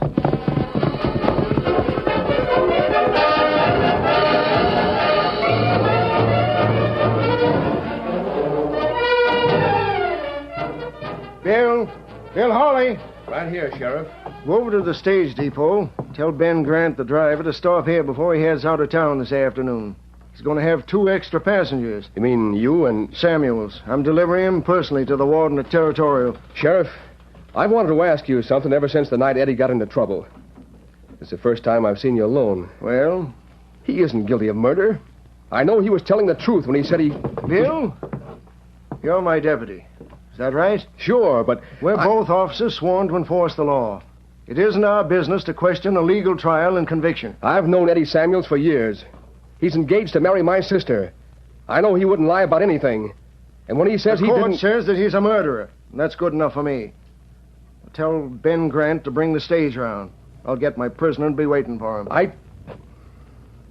Yes, sir. I'll tell him.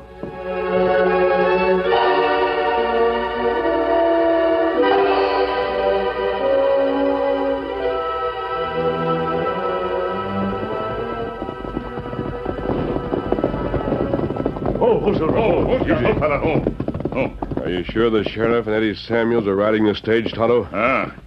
Me see him get in when stage stop at jail. This is as good a place as any to waylay it, steady, big fella. Sky plenty dark, Kimasabi. Maybe big rain come soon. Yeah, that won't make any difference. Possible I want to board the stage without the driver knowing it. Here, help me drag this log across the trail.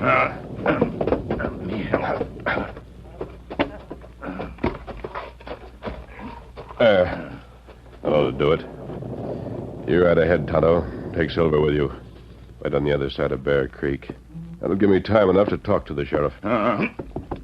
Yes, Silver. And we'll take Eddie with us, then circle back to camp.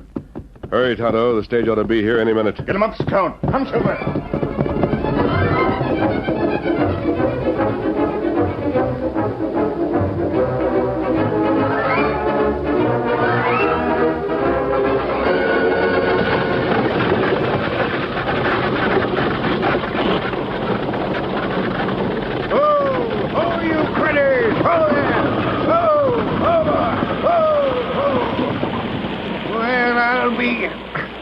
Rain's bad enough without this. Ben, what's wrong? Log across the trail, Sheriff. I'll clear it all. Can't see much through this rain. Where are we? This side of Bear Creek Ford. As soon as Ben gets the log cleared away, why, we'll... What the... Mask!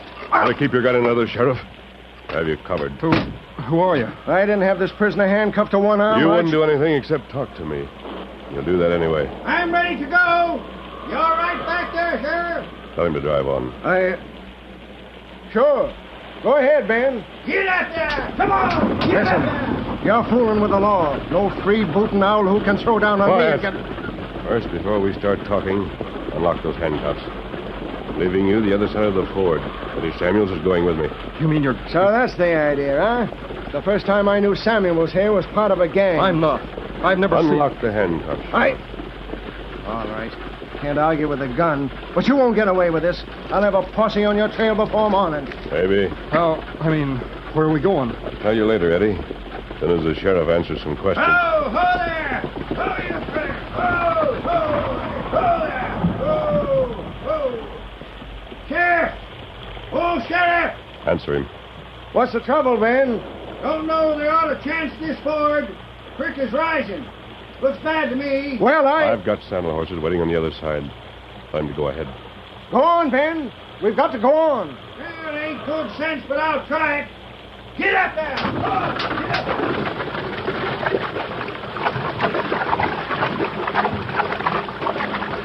The river is high. Look, almost up to the hub. That's bad enough to be hijacked by an outlaw without risking...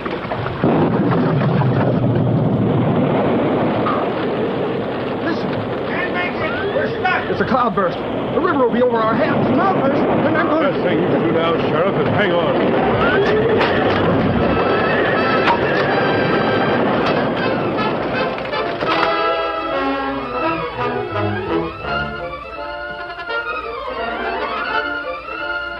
curtain falls on the first act of our Lone Ranger story. Before the next exciting scenes, please permit us to pause for just a few moments.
Now to continue our story. Normally, the shallow ford at Bear Creek was only a few inches deep. Now it was a raging maelstrom as a solid wall of water 10 feet high bore down upon the stranded stagecoach. Realizing that the inside of the coach was a death trap, the Lone Ranger shouted a warning as he threw his full weight against the offside coach. Eddie, this way!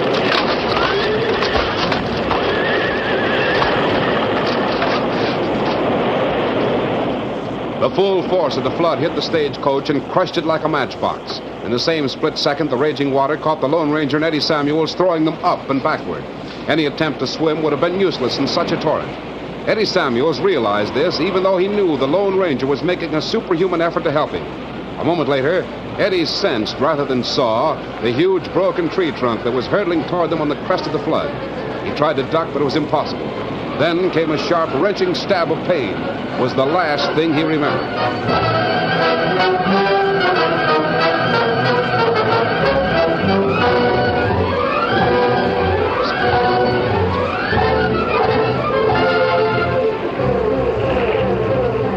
Eddie wasn't conscious, so he never knew that a few moments later, the flood passed Bear Creek Ford as quickly as it came. Nor did he know that the Lone Ranger carried him up the mud-covered slope that was strewn with wreckage of the stagecoach, half buried in sand. He would have been even more surprised had he seen the Indian who rushed forward with a glad cry of relief. Tonto. Big flood come so quick, me not know what to do. You all right? Soaked to the skin, that's all. How about young fella? Him hurt? Eddie, looks like you have either a badly wrenched shoulder or a broken arm. We'll find out and fix it when we get to camp. Driver fella not hurt bad. Him be all right plenty soon. Good. As long as he can take care of himself, I want to get away from here before he regains consciousness. Here, help me carry Eddie. Be careful of his shoulder, Tonto. That's it. Now head for the horses.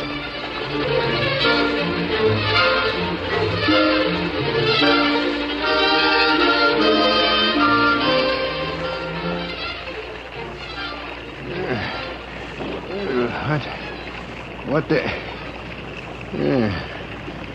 No broken bones. Guess the flood must have pitched me up here in the bank. Coach. There it is. Smashed all the kindling wood. The sheriff and Eddie Samuels caught on the inside like as not they were killed before they... What the... Who's that? By Juniper, it's a ghost. Just as sure as I'm standing here, it's the ghost of Eddie Samuels.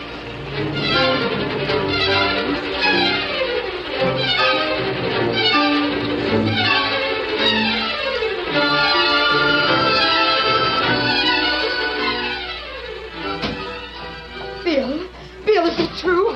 I heard there was a cloudburst at Bear Creek Ford, and that Ben Grant's stagecoach was wrecked, and that the sheriff and Eddie were... Yes, it's true, sis. Ben claims the wreck threw him off the boot of the stage, up onto the riverbank. He was knocked unconscious. But when he came to... Yes? He swears he saw Eddie Samuels' ghost. What? A ghost that mounted a white horse and rode off south towards the woods. Eddie's favorite saddle horse is white. But his horse wasn't anywhere near Bear Creek. It's in the livery stable, where it's been ever since the night of the shooting. I've never believed in ghosts, but... Oh, just a crack-brained story of an old man who got hit on the head. He even claims the ghost was wearing an outfit like Eddie wore to the dance. Black mask and everything. Maybe it's true, Bill. It can't be. I never should have mentioned such a loco story. You go on home, Jean. I'll see you at supper time. You will keep on looking. For Eddie, I mean. Of course I will. And another thing. Even though he's dead, I'll never stop looking for proof that Eddie was framed.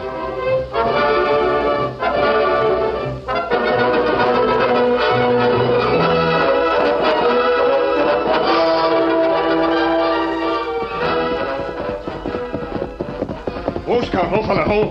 Oh, fella, oh. Back early, Tonto. Me right plenty fast. Everybody in Boonville make talk about same thing. That's so? Stage driver see you right away from Bear Creek. Him say him see ghost of Eddie Samuels. Ghost? Well, that's the craziest. I think I understand how he got that idea. Didn't you wear clothes similar to mine and a black mask the night you shot Sky Pierce? Well, yes. Well, this is awful. I've got to get word to Gene and Bill. Tell them I'm alive. We'll do that, Eddie. But first Yes, that's it. Here, Silver. What do you mean? You and Tonto wait here. I'm going to see your friend, Bill Holly. Steady, big fella. I don't understand. Maybe the ghost of Eddie Samuels can accomplish what the law has failed to do. Come on, Silver.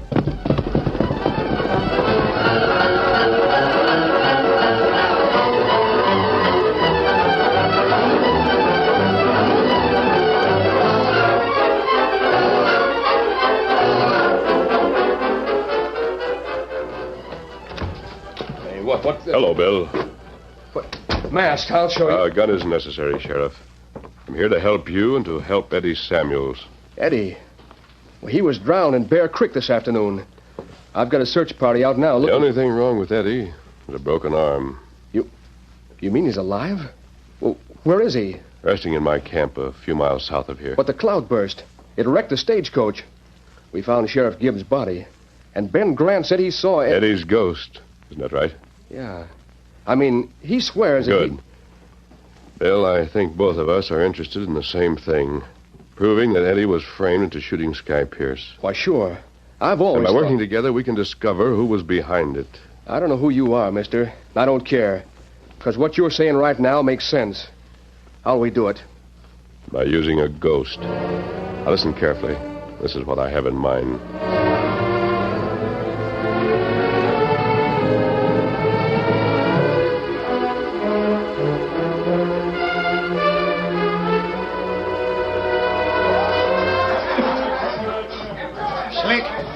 Slick, did you hear about Shut up, Eddie? you old coot.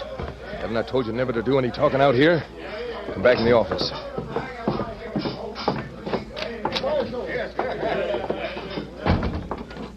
Now, what is it? They found the body of Eddie Samuels. The sheriff just told me he turned it over to the coroner. What do I care whose body they find? Don't you see what it means, Slick? No, and what's more, I don't give a... It means I really did see a ghost. He rode a white horse. Shut up. Oh, who's that? How do I know? Open the door.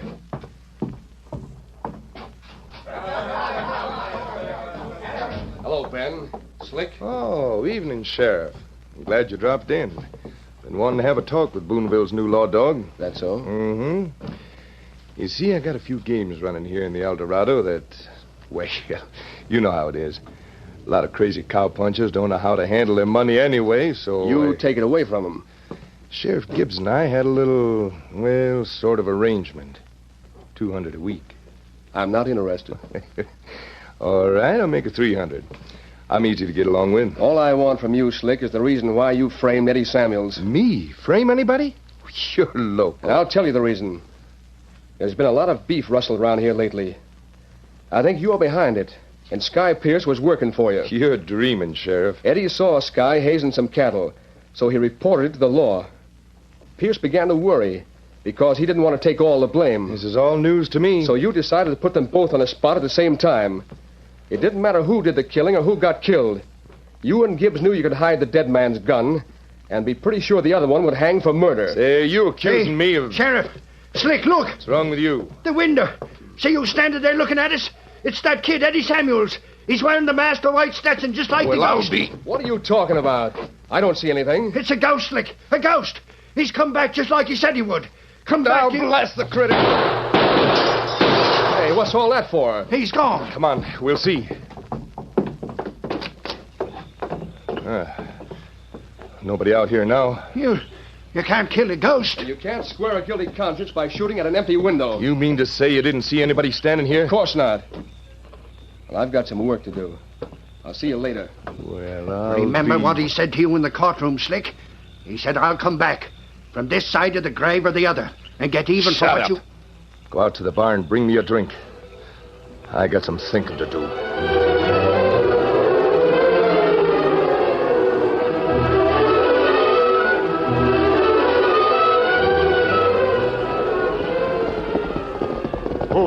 Easy, big fella.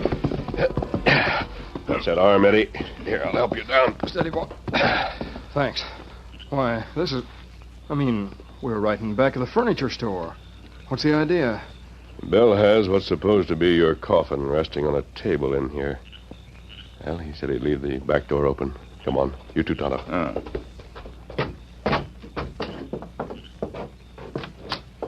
Quiet. Don't make any noise. What are we getting? Stay over here in the shadow. You know what to say when I give you the signal? Sure. Good. I don't think we'll have long to wait.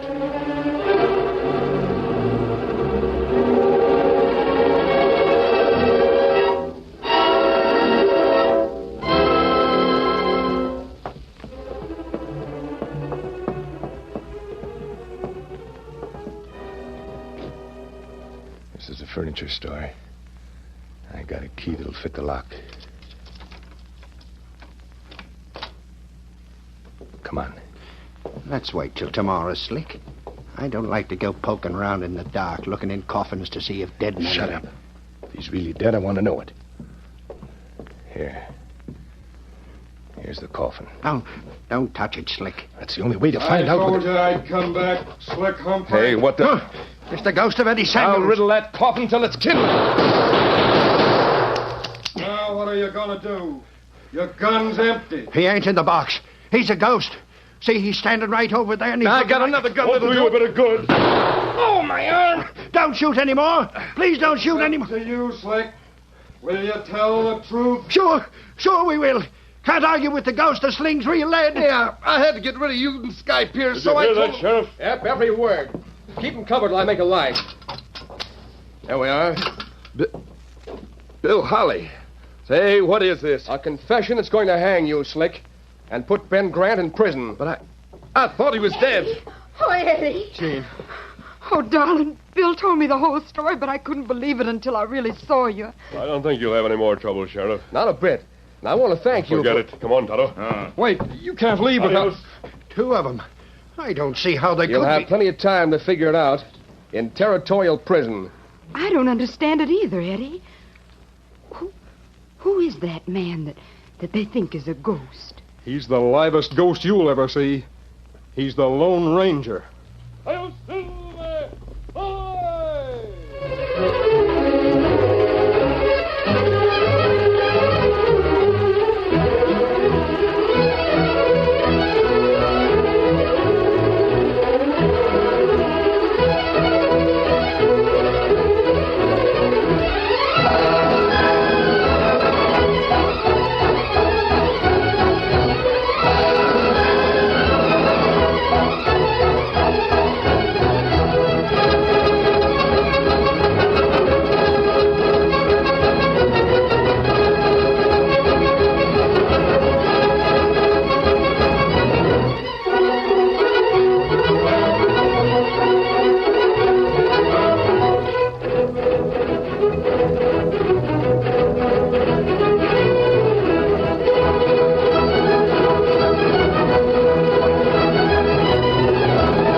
The story you have just heard is a copyrighted feature of the Lone Ranger Incorporated.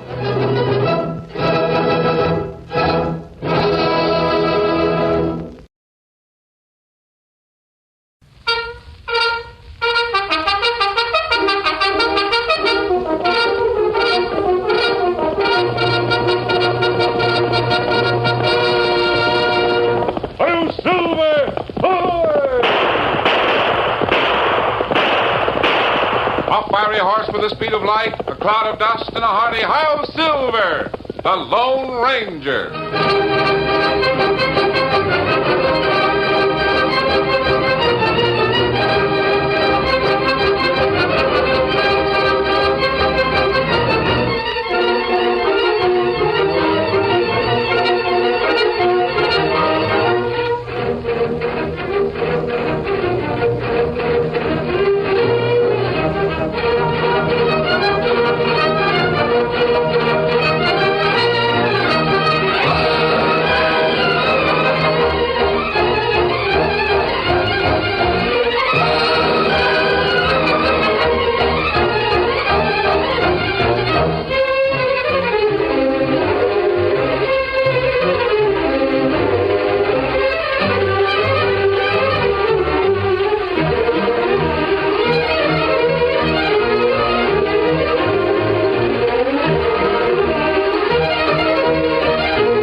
With his faithful Indian companion Tonto, the masked rider of the plains led the fight for law and order in the early western United States.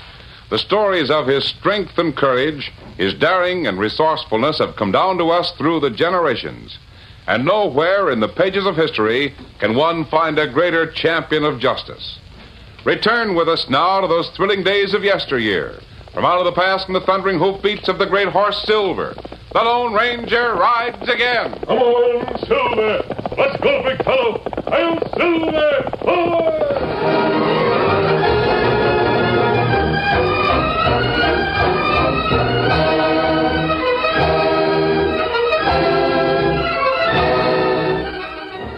It was almost midnight when the iron gates of Territorial Prison clanged shut. For the first time in 5 years, 2 men stood outside the walls. Johnny Starbuck, young and red-headed, took a deep breath of the cool night air. Gosh. Even the air is sweeter when those stone walls are behind you. Johnny's companion was a much older man, tall, slightly stooped, with a thin fringe of hair around an otherwise bald head. It was this feature that earned Muck Gleason his nickname. Yeah, we're lucky. No sign of rain. Sure seems good to be out. Doesn't it, Monk? Only thing good about it is a chance to make up for lost time. Yeah. Guess my little silver claim over in the Rincon Hills is gone to pot by now. Yeah, forget it. We'll head east. I got friends in Abilene. We'll each have a brace of guns and a good horse under us inside of 2 days. No thanks, Monk. What do you mean? I'm not going your way. Figure I'm playing a lone hand, huh? Till I get everything going again. Then maybe I can buy some equipment, branch out. What are you talking about? My silver claim. The only thing I own. You mean you're going back to scratching dirt in the Rincons? Don't you want to get even? Sure I do. But I've done a lot of thinking during the 5 years we've been in here, Monk. The only way I or anyone else can stay even is to play the cards straight. Yeah, you're loco. Maybe. Or maybe I was loco when I joined your gang and tried to deal from the bottom of the deck. Anyway, it's all over. From here on out, I'm going straight. Well, suit yourself, kid. There's no skin off of my nose. No hard feelings, Monk? No. What do I care? Well, so long, Johnny. So long, Monk.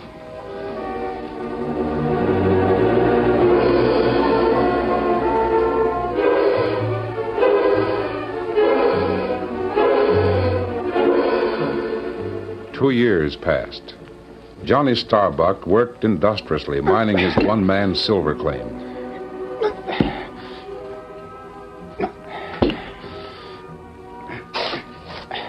It wasn't easy work, but he had the satisfaction of earning an honest living, and that knowledge helped, especially when he visited the nearby town of Melville. Set him up, bartender. Yeah. Come on over, boys. The drinks are on me. Getting so they horn in every place. Even here, the best saloon in town. What's that, Pruitt? I'm talking about jailbirds. Meaning me? Don't see any other ones around here. All right, so I have been in jail. I made a mistake and I paid for it. So did Monk Gleason. Sheriff Lane got word this morning he's out on the prowl again. That hasn't anything to do with me. I haven't seen Monk for 2 years. Maybe. All I've done is work hard in what I thought was my hometown. Among friends. That's the biggest mistake I made. You can't change the color of a skunk. Maybe not. But I can change the shape of your face, you dirty... Did you see that? Douglas Stewart calling a mackerel. Hey, Johnny. Yeah?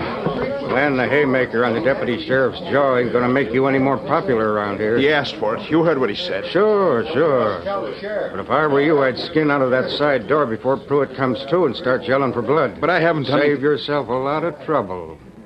Yeah. Guess you're right. But how long do I have to go on like this? Fighting for a chance to be decent and honest.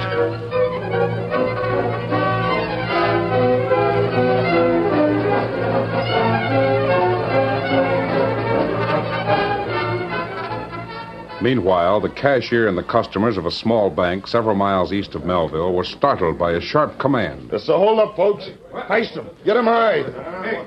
You do what you're told, nobody will get hurt. Now, you back of that monkey cage. I want all the hard cash you got, understand? Yes, sir. I didn't bring any sacks, so I'll use my hat. Here, push it into that. Come on, hurry up. Well, Here, this is all the gold that I give have. it to me. Now, listen, all of you. My bronc's waiting at the hitch rack outside. If anybody makes a move or a sound before I get out... I'm going to... Kill the cashier. Shot him down in cold blood. Who was it? Anybody know? Sure, only one outlaw with a bald head like that was Monk Gleason.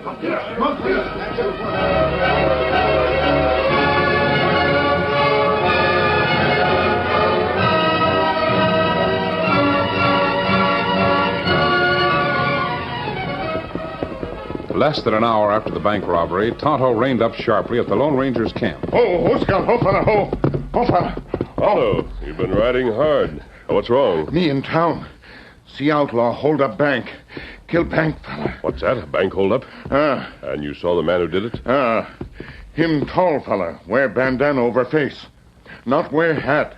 Look like him scalped. You mean he was bald-headed? Me hear people call him Monk Gleason. Monk Gleason. Heard of him. I thought he was still in prison. Well, I suppose he got away. Which direction did he head, Tonto? Him ride west plenty fast. To Rincon Mountains. Here, Silver. We trail him? The Rincons are mostly shale and lava rock. It'd be hard to cut his sign. We'll try. Steady, big fella. Come on, Silver. Get him up, Scout.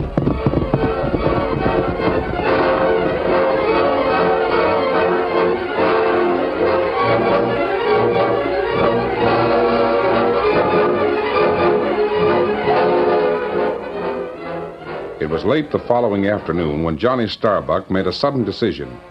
He left his silver claim and rode into the town of Melville, where he racked his horse in front of the cattleman's bank. Oh, boy. Steady.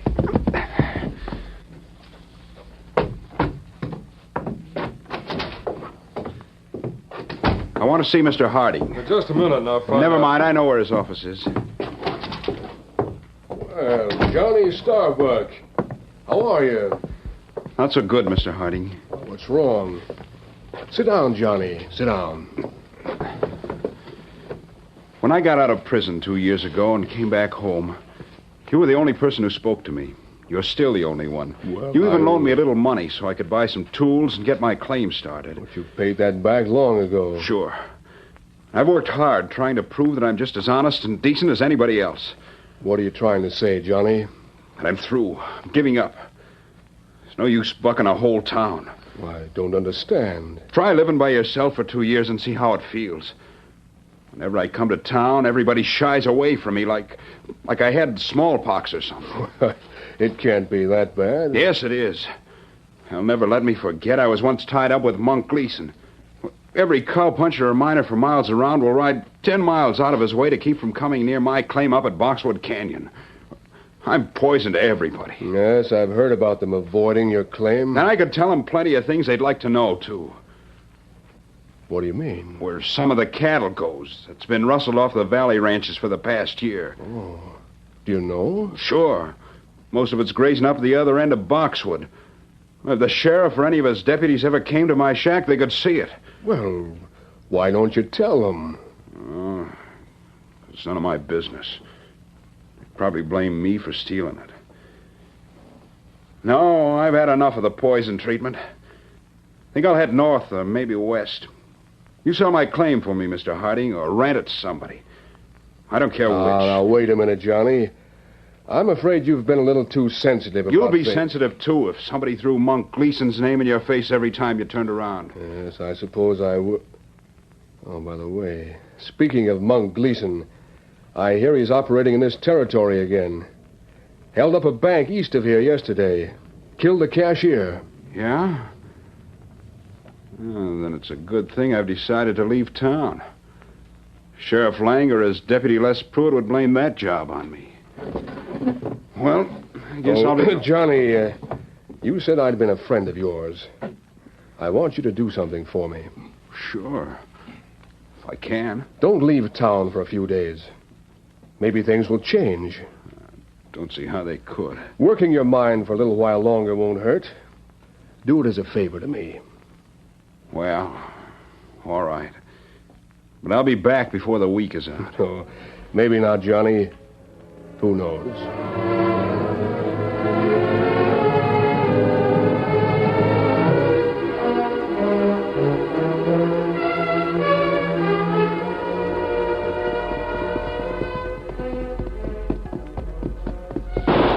What the... Oh, boy. That was just a little warning.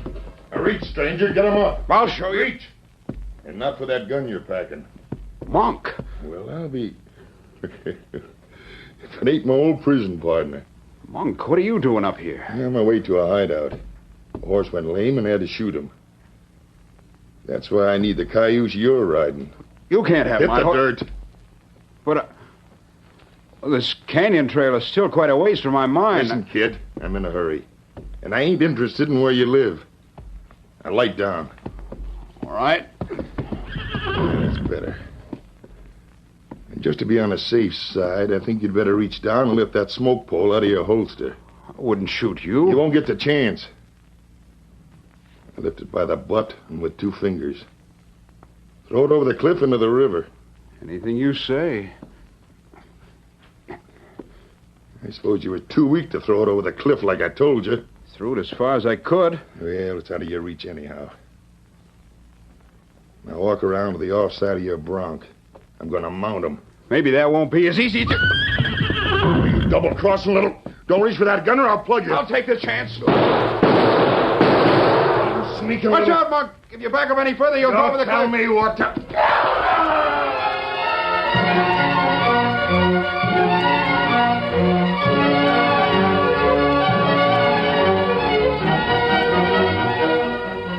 By some miracle, none of the bullets from Monk Gleason's gun had found their mark. And now Johnny Starbuck, tense and shaken by his brush with death, peered over the cliff and scanned the riverbank below. He could see the crumpled body of Monk lying by the water's edge. There was no doubt that the outlaw was dead. But suppose Monk hadn't been alone. There might be a gang somewhere in the vicinity. Johnny moved cautiously down the trail.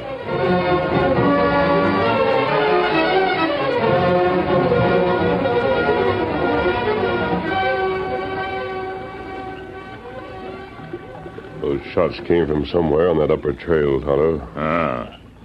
You think maybe... I don't know what to think. May have no connection with the man we're trailing. Get your hands up, both of you. Over there, Tonto. I said get them up. They're perfect targets for this campfire behind us. Don't move. That's good advice. If you reach for a gun, you're asking for the same thing Monk got. The curtain falls on the first act of our Lone Ranger story.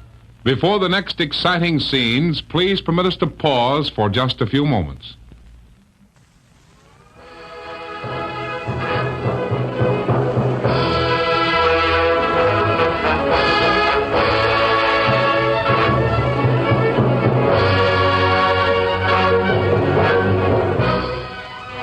Now, to continue our story. Silhouetted by the light of their campfire, the Lone Ranger and Tonto knew they were in a dangerous position.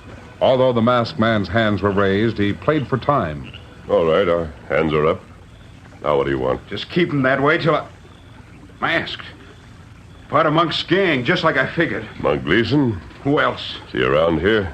Monk's dead. I just killed him. It was an accident, but... Is that so? Hey, I don't like the way you're edging away from that redskin. Tonto!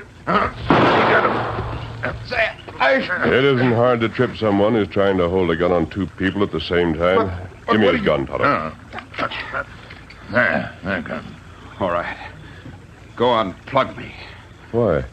You're part of Monk's gang, aren't you? I just got through telling you that I killed him. It happens that we were trailing Monk Gleason. But if you're outlaws, that don't make sense. Suppose you tell me your side of the story. What? All right. Guess I've got nothing to lose. I'm sure you haven't. Now, tell me what happened. Because the strange masked man, who looked like an outlaw but didn't act like one, seemed genuinely interested, Johnny Starbuck told the story of his life. He related all the events in detail. When he'd finished, the Lone Ranger asked some pointed questions. You're sure Monk Gleason is dead? He has to be. It's a 60-foot drop from the top of that cliff to the river down here. Johnny, are you sure you're the only man in Melville who knows there's a herd of stolen cattle grazing in Boxwood Canyon? No, I'm not sure. But what difference does it make? That has nothing to do with the trouble I'm in now. What do you mean? 10 to 1, there's a posse looking for Monk. If I tell the law where he is, they'll think I was tied in with him. The same thing they've been saying for 2 years. I understand how you feel, Johnny. There's only one thing you can do to clear yourself. What's that? Go back to the upper trail, find your horse, and ride into Melville and tell Sheriff Lang everything that happened. Oh, he won't believe me. You don't understand how suspicious everybody in Melville is about me. If you'll do what I suggest, I'll do everything I can to help you. How? I don't know, Johnny. But when you tell the story, be sure everybody in town hears about it. That's important. All right. Maybe I'm loco to believe what you say, but I'll do it. Good.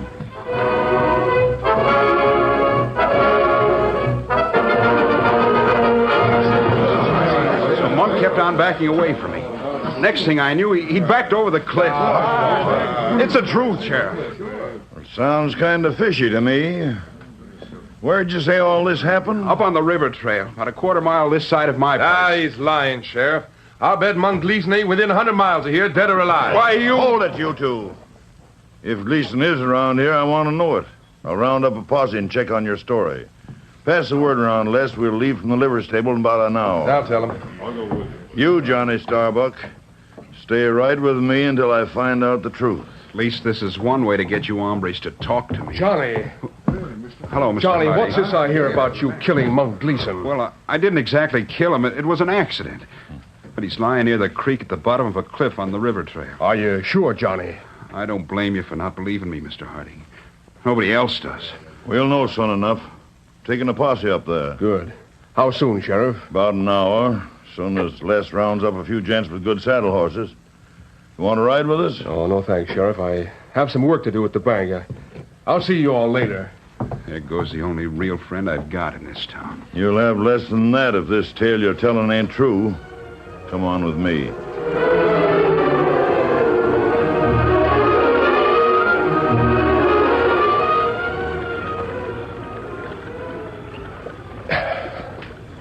This is Monk Gleason's body, all right, Tonto. Exactly where Johnny said it fell. Ah. And what we do now, Kimasabi? Wait right here, that underbrush at the base of the cliff. If Johnny did what I told him to do, there ought to... Somebody come. You hear him? Come on, let's get out of sight. Ah. Who do you think? Quiet, Tonto.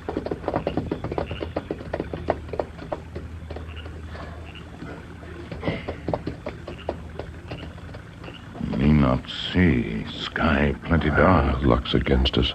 Clouds across the moon. I think I know who that man is, but I'd like to be sure. Kimasabi. Him throw dead man in river. And he's probably weighted the body with rocks. We catch him? No, this wouldn't prove anything. Wish I could see his face.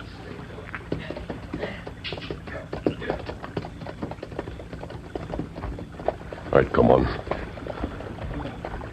Why fella try to hide body of outlaw? I don't know for sure, Tonto, but we will before the night's over.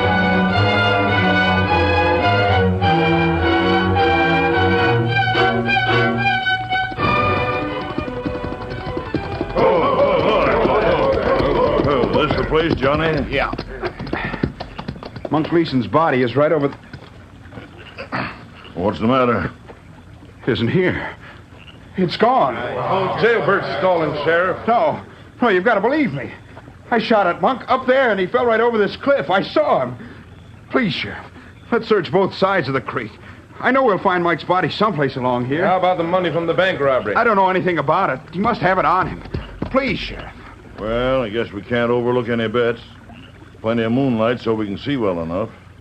Lest you take half the posse and work downstream on this side. Rest of us will go the other way. Anything you say, Sheriff. Come on, boy. Johnny, you stay right alongside of me. Steady. Easy. All right, men, spread out.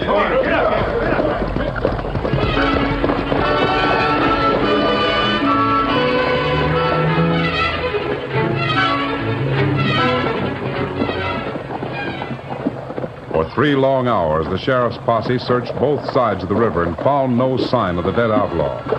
Johnny Starbuck was puzzled and heartsick. He realized only too well that failure meant either prison or the lynch rope. He remembered the mysterious masked man who promised to help him. Evidently that was false, too, just like everything else.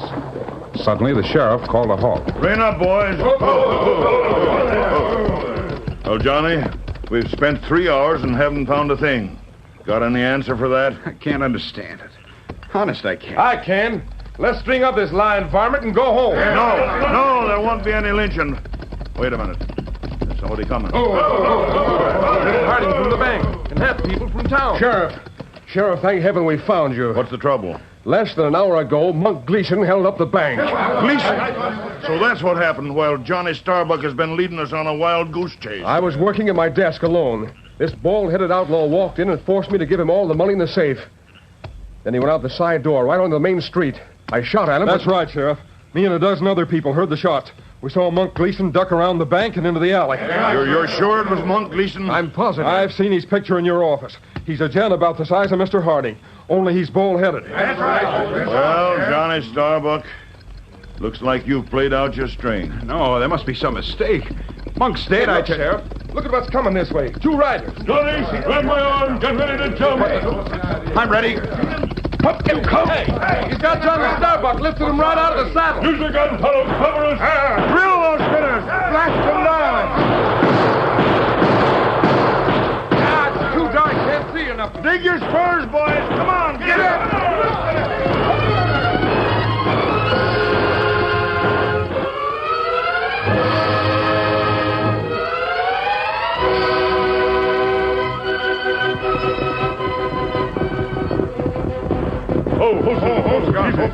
This is my shack. What are you stopping here? Steady. Don't ask questions. Let's get inside. Take the horses behind that hill, Tonto. Come, Silver. Come, Scout. I don't understand. We're outnumbered 20-1. They'll riddle the shack. Hurry, man.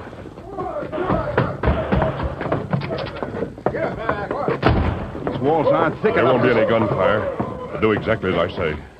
We know you're in there, Johnny. Better come out and save a lot of shooting. Tell him you don't want to fight. To come in and get you. But, all right. I give up, Sheriff. Come on in.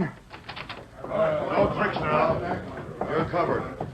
So's that masked varmint if he's in there with you. I know. All we want to do is talk to you and Mr. Harding for a minute. Be careful, Sheriff. Don't worry.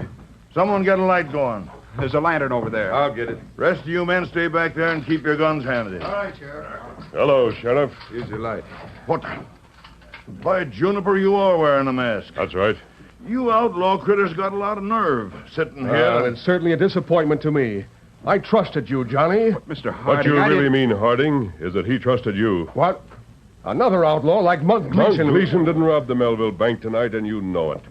Gleason's dead. But I saw him. So did a dozen other people. What's all this palaver? Something you'll be interested to know. Come over here, Sheriff. Look out this back window. What do you mean? There's enough moonlight for you to see almost the entire length of Boxwood Canyon. All right, go on, look. Yeah, well, seems to me there's a sizable herd of beef grazing down there. What's that got to do You'll with find that it's all stolen stock. Rustled from ranches here in the valley during the past year. Do your duty, Sheriff. Arrest these two. Now, wait a minute. The man who's behind the cattle stealing is the same man who pretended to rob the bank tonight. Same man who has encouraged Johnny Starbuck to live up here for the past 2 years. Because he knew as long as people dislike Johnny, they'd stay away from here. I won't allow it. Today he discovered that Johnny knew about the stolen cattle. So he masqueraded as Monk Gleason to prove Johnny a liar. Oh, this is ridiculous. A bald-headed man robbed I don't the know bank. how you did that. I'll bet the answer's in your pocket, and I'm going to find out. I'll drill you before you can do it. Not this time, Mr. Harding. You're not hurt. That gives me a chance to find out. Say, what in thunderation is this? A stocking cap. I thought it might be something like this. Stocking cap? What does it mean? Fits tight enough on Mr. Harding's head, so that at a distance you might think it looked like Monk Gleason's bald head. Well, You see what I mean, Sheriff? Yeah, think I do. This shenanigan begins to make sense. Good. I'll turn him over to you. And adios. Wait, I want... He's gone. Johnny, I sure owe you an apology. No, you don't. I was fooled just as much as you were. Come on, Harding. I'm going to tell the warden at Territorial Prison to give you the same cell Johnny Starbuck had. Yeah, if it hadn't been for that mask on. Who was he, Johnny? Your friend, the gent with the mask. I don't know for sure, because he didn't tell me. But I'll lay 8 to 5 that he's the Lone Ranger. Hail Silver!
The story you have just heard is a copyrighted feature of the Lone Ranger Incorporated.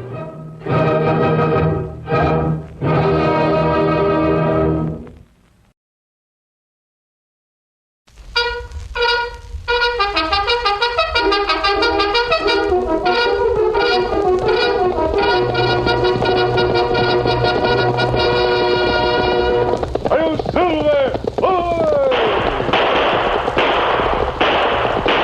A fiery horse with the speed of light, a cloud of dust, and a hearty Hi-Yo Silver, the Lone Ranger.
With his faithful Indian companion Tonto, the masked rider of the plains led the fight for law and order in the early western United States. The stories of his strength and courage, his daring and resourcefulness have come down to us through the generations. And nowhere in the pages of history can one find a greater champion of justice. Return with us now to those thrilling days of yesteryear. From out of the past and the thundering hoofbeats of the great horse Silver, the Lone Ranger rides again. Come on, Silver. Let's go, big fellow. I'm Silver. Hoy!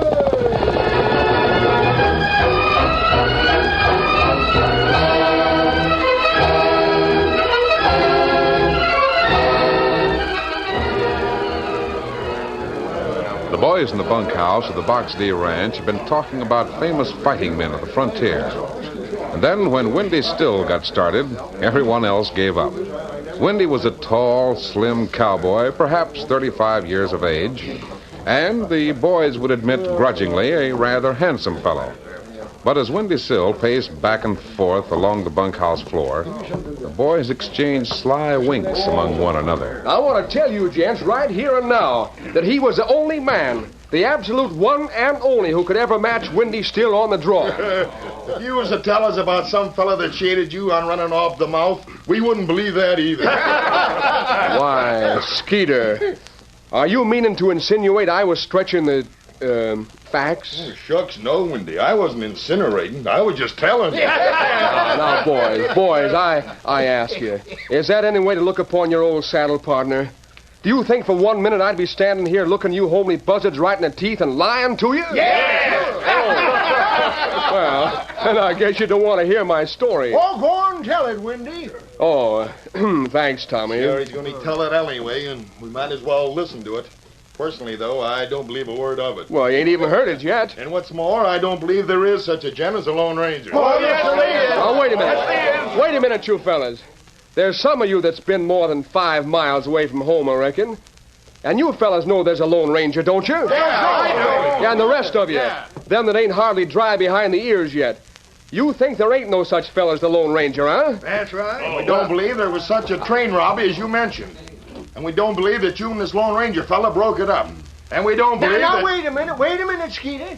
I happen to be a mite older than you. Yeah, sure, Tommy. Now, there was such a train robbery as Windy told about. It was, let's see, it was about 4 or 5 years back.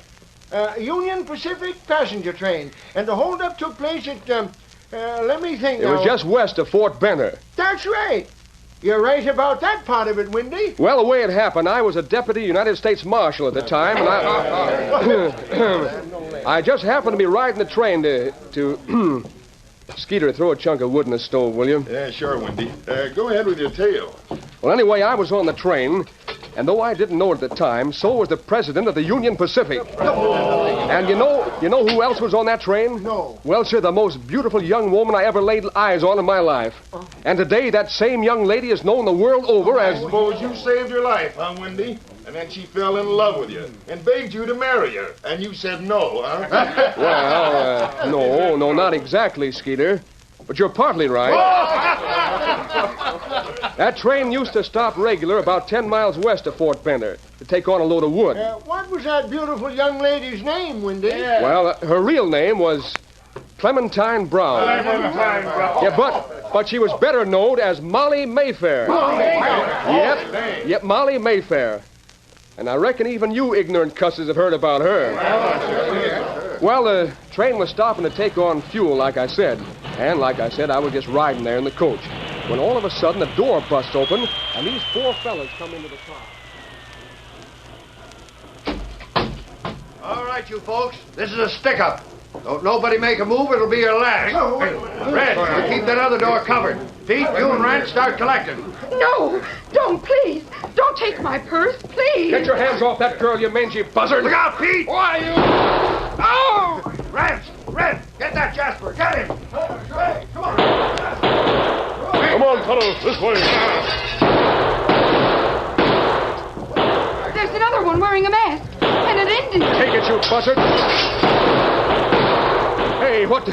That masked man, him and the engine are fighting the train robbers. Let him have it, big fella. Rand, Pete, come on, let's get out of here. No, you don't, mister. You wanted to get on this train, and you're going to stay on it. Oh, Common outlaws. And when you get off train, you go to jail. Got it out. I'm hurt. I quit. Throw down your guns when you've had enough. That's enough. You win. All right, Marshal. You can gather up their guns now. Doggone, mister. I don't know who you are, but you sure got here just in time. We found out in Fort Bentner that these men were planning to rob this train when it stopped for fuel.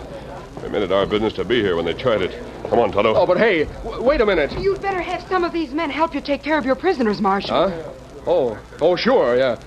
But now, who do you suppose he was? What the? Hey, did you folks hear that? You all heard the masked man call that Indian Tonto, didn't you? Yeah. And did you hear him just now? Did you hear him yell, "Hi-yo, Silver"? Well, that man was a Lone Ranger.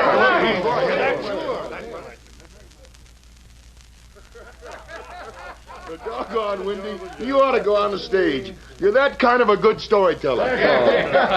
Go on the stage, huh? Well, now, let me tell you about the time I did go on the stage. Yeah, and it was all on account of what happened when me and the Lone Ranger broke up that train robbery. I bet if one of us was to mention $1 million, you'd want to tell us about the time you had $1 million. Oh, now, Tommy. But say, you know who else was on that train that I forgot to mention? No. You mentioned $1 million. It just reminded me. Who was it? Diamond Jim Barton, that's who. And say, you ought to see the way that fella could do. Holy mackerel, Windy. Why don't you cut it out? You expect us to believe all that baloney? President of the railroad. Molly Mayfair, the Lone Ranger, Diamond Jim Barton. Oh, Fellas, someday you're going to be mighty sorry for doubting my word. Someday. Maybe next time we make a trail drive into Kansas City, I'll go to my strong box in the bank there and show you the check that was given to me by the president of the Union Pacific. Sure, and the pass he gave me to ride in his railroad for nothing. Well, sure. You gents can stand more of this wind jamming, but I can't. I'm going to turn in. Now, wait a minute, Skeeter. Might as well hear the rest. Go on, Windy. Well, there was quite a hullabaloo when that train pulled into Cheyenne. And after I got them prisoners in jail, we all had a big party. Me and the president and Miss Mayfair and Diamond Jim Barton. We had a big dinner.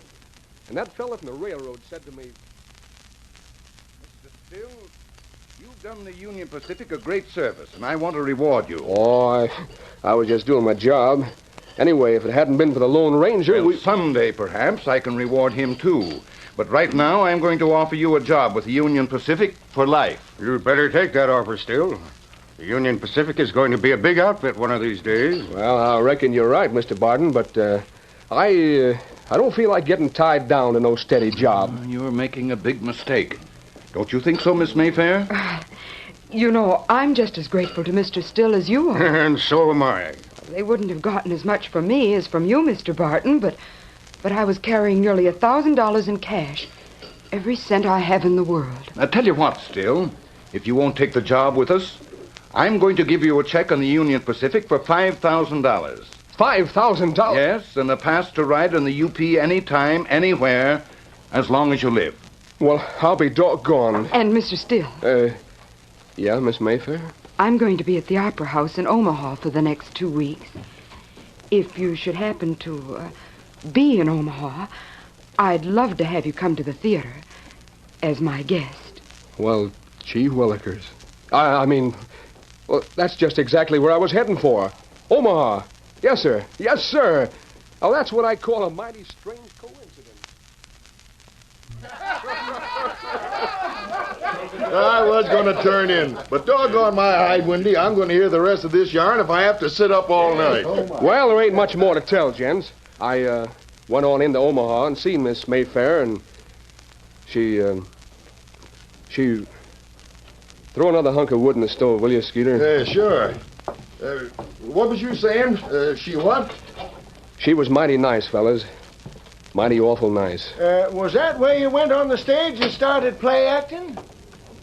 Yeah, that was the place. Well, I'm going to turn in and get some shut-eye. See you gents mañana. Well, hey, what the? Start out with a story and just get up to the interesting part and then quit. Oh, come on, finish it, Windy. Even if we don't believe a word of it, you ought to finish it. Oh, some other time, amigos. Some other time. Hey, some riders coming. Yeah, wonder who'd it be this time of night. Well, whoever it is, Holy mackerel, I'm asking him. What's your business here, mister? I'm looking for a man named... What the... Windy, what the blazes? He went right through the window. Tonto, stop that man. That's Windy Still. What's the idea of him going through the window? I'll tell you why, Skeeter. Here he's been bragging all evening about being a friend of the Lone Ranger, ain't he? Yeah, right. Sure. Unless I'm badly mistaken, this masked hombre is the Lone Ranger. And he's known to be after crooks and outlaws, ain't he? And I'd say he's mighty anxious to get his hands on Windy Still for some reason or other. Is that right, masked man? What Tommy says? Well, I'm mighty anxious to see Windy. Come on, let's try to find him.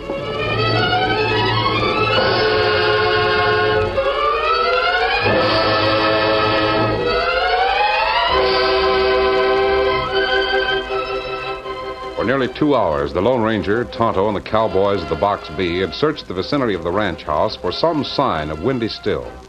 Finally, it was evident to the men that the fugitive had either made his escape or was hiding under the cover of darkness. Ain't nary a sign of the critter. But I'd sure give a pretty to know what made him scoot for cover when the Lone Ranger showed up. Yeah, I reckon maybe the masked man here could answer that if he was a mind to. Either him or the Injun, for that matter. How about it, mister? Was Windy running from the law? Well, I suppose he was, man. I don't think he's gone very far. And if he comes back, let him think Tonto and I have given up and left. You mean you're going to wait around for him to come back? We won't be far away. Come on, Tonto. But hey, what if he is around close by? And what if he comes back? What are we supposed to do, call the sheriff? There's no need of doing that. Let's make it your business to keep Windy on the Box B for a while. Will you? We sure will. Is there no reward offered for him? Not a cent. Let's go, Tonto. Get him up, scout, Paul Silver.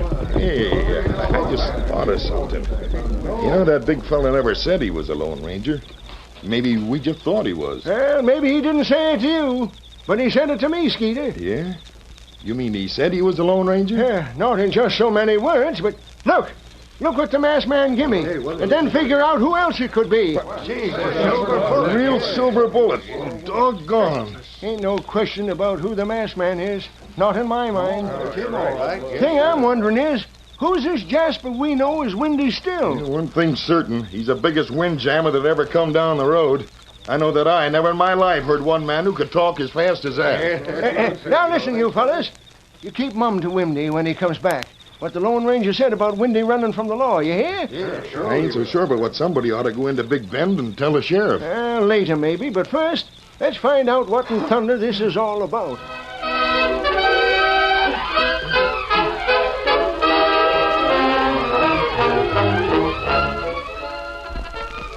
The curtain falls on the first act of our Lone Ranger story. Before the next exciting scenes, please permit us to pause for just a few moments.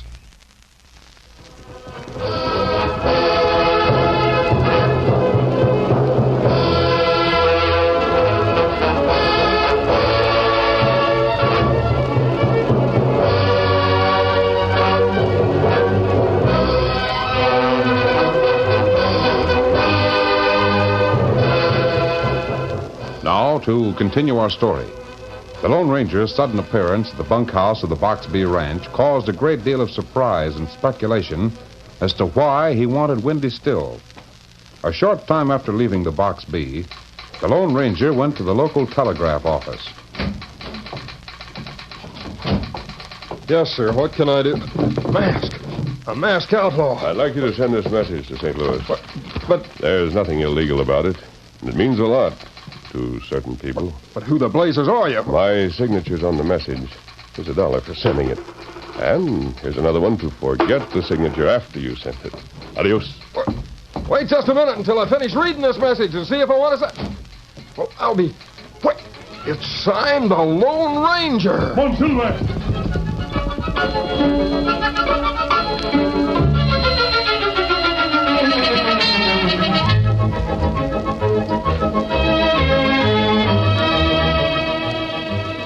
The old opera house in St. Louis was jammed, and the breathless crowd of playgoers marveled at the beauty and talent of the young lady on the stage as the time for the final curtain drew near in the Shakespearean production, Taming of the Shrew. Husband, let's follow and see the end of this ado. First, kiss me, Kate, and we will. What? In the midst of the street? What? Art thou ashamed of me? Oh, no, sir. God forbid. But ashamed to kiss. Why, then, let's home again. Come, sirrah. Let's away. Nay, I will give thee a kiss.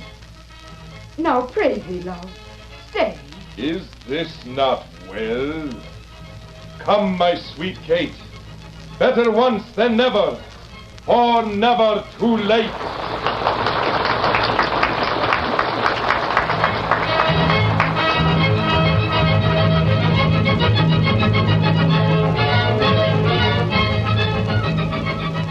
The great theater was empty when Molly Mayfair came out of her dressing room to find Ronald Camworth waiting for her.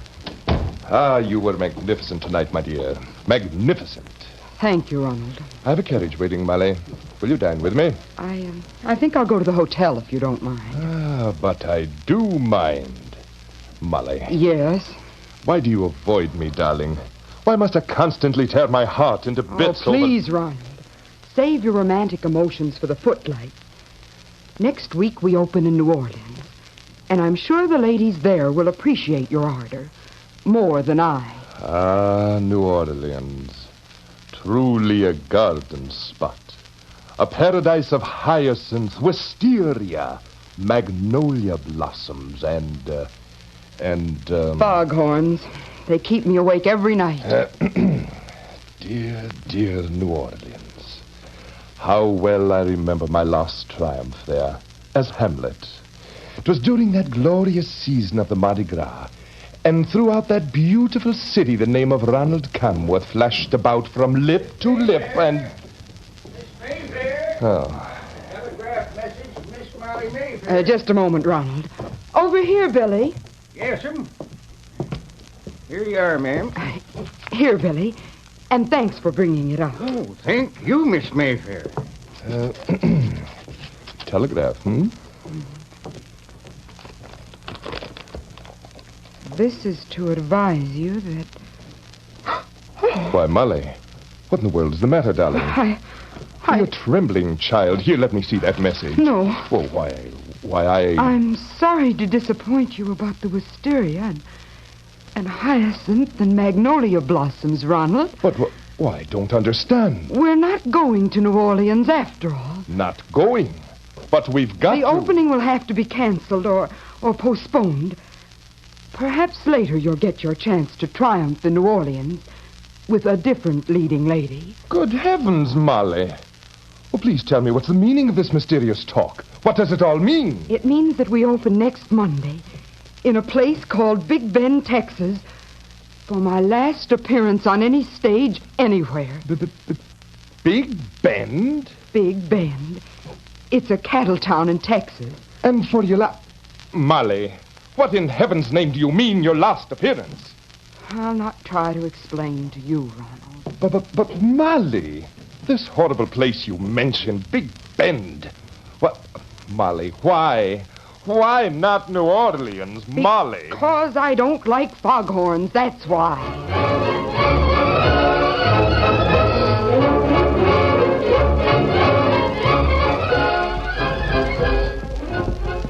Skeeter, I've been trying to figure out just what the law could be after Windy Still for. Yeah, it could be for a lot of things, Tommy. But of course, you look over yonder. There's some ass man, the Lone Ranger. Look at that white horse run, would you? Did he come back to the bunkhouse after I left the box B? He sure did. We ain't been able to get a word out of the son of a gun. We know the fellow's a liar, but whether he's an outlaw or not, It might turn out that he is neither. You mean he ain't been lying to us at all? You said your own self that Windy was running away from the law. He could be doing that without the law chasing him, couldn't he? Well, sure. As for Windy being the liar you think he is, you'll have a chance to find out next Monday. Yeah? Just how do you mean? Well, the girl he told you about, Molly Mayfair, she'll be in Big Bend with a troop of show people. She will? If I were you, I'd make it my business to see that Windy attends a play Miss Mayfair puts on in Big Bend. Man alive. You just bet your bottom dollar we'll have him there. At last we're going to prove that Windy Still is nothing but a big talking windbag. You might be able to prove something. You watch your chance. Come on, Silver.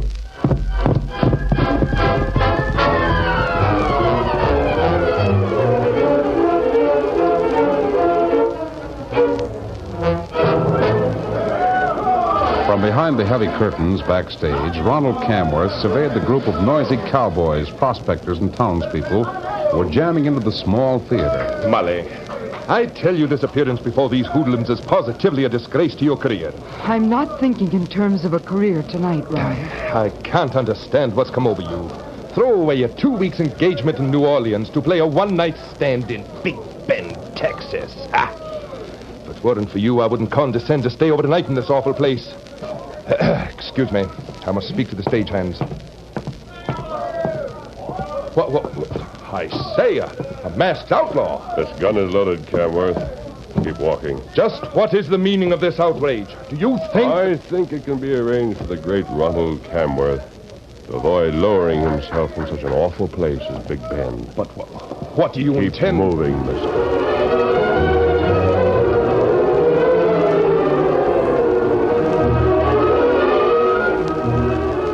And that's the story in a nutshell, Miss Mayfair. I thought you'd like the privilege of telling Wendy the news yourself. Thank you. Thank you so very much for everything.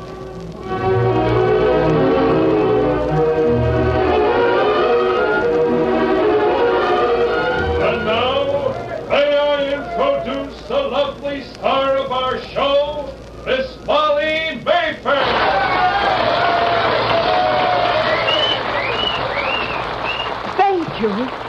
Thank you. I'm sorry to say that I have bad news about tonight's performance.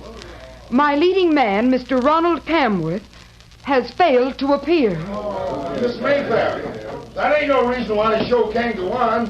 We got a good actor here to take that fella's place. Oh, but I didn't know that... A friend of yours, Miss Mayfair. Hang on to him, boys. Now, wait a minute, Skeeter. So help me, I'll break your neck. Oh, I'm glad to hear it.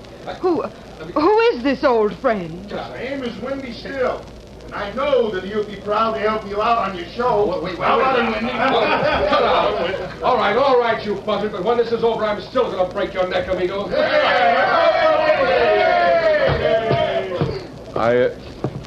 Hello, Molly. Wendy, I'm glad to see you. You're glad? Last time I saw you, you didn't like fighting men, remember? I remember you ran away because you whipped a man in a fight. You thought, well, everyone thought the man died. What? You mean... He lived, Wendy, and that old warrant you've been running away from all this time, well, it was torn up long ago. Your friend told me just a few minutes ago. What friend? The best friend you ever had. The Lone Ranger. What? So that's why you wanted to see me. And I thought... A long time ago, I thought a career would be the most wonderful thing in the world. But now... Oh, darling, I tried so hard to find you. Hey, how about some play acting? Yeah! How about some play acting, Wendy? You bet, honey. And when we hit that last scene in the 5th act, we can stop play acting, huh? Yes, darling. We'll make it very real. Mr. Still has consented to assist me in presenting that great Shakespearean comedy, The Taming of the Shrew.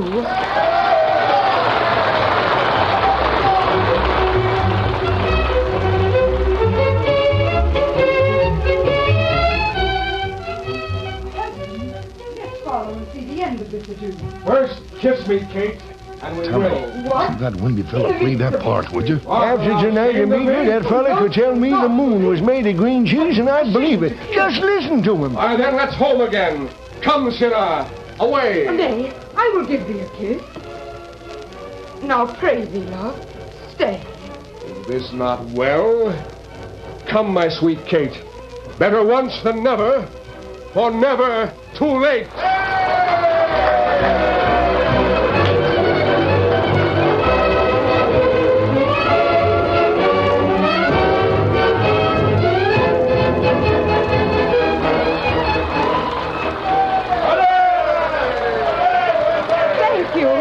Thank you very much, everyone.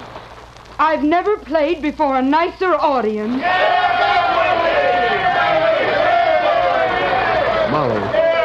Molly, darling, how'd you ever find out I was down here in Big Bend?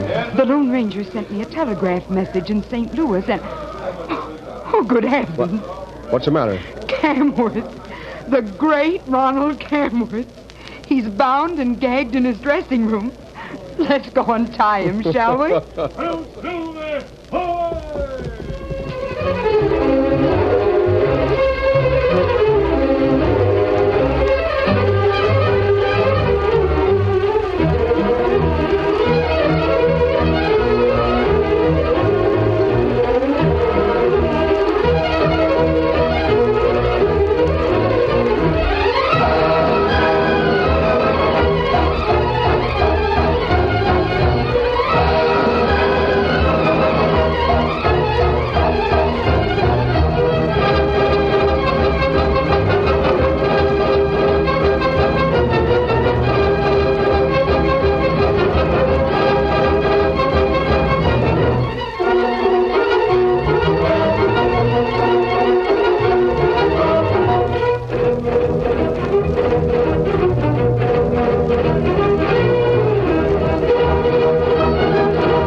The story you have just heard is a copyrighted feature of the Lone Ranger Incorporated.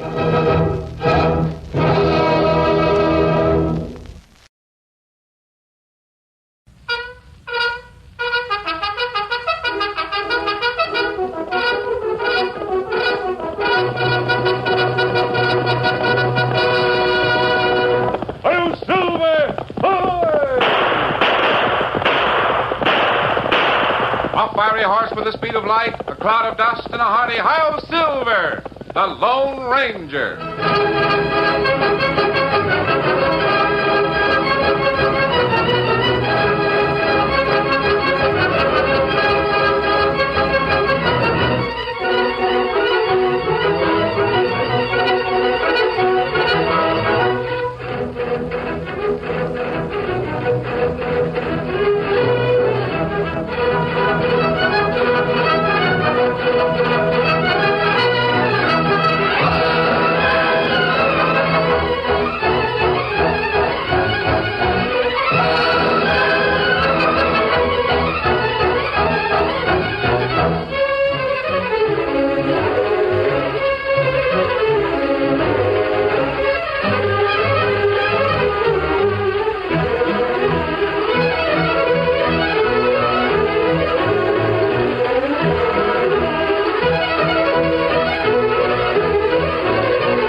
With his faithful Indian companion Tonto, the masked rider of the plains led the fight for law and order in the early western United States.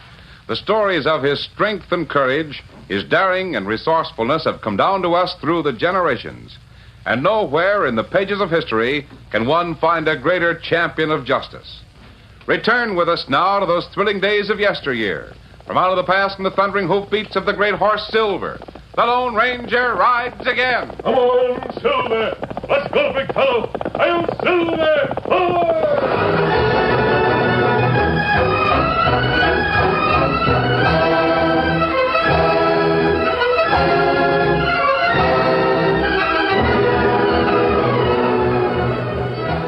Three men in three different parts of the Southwest were mighty anxious to get in touch with the Phantom Caballero.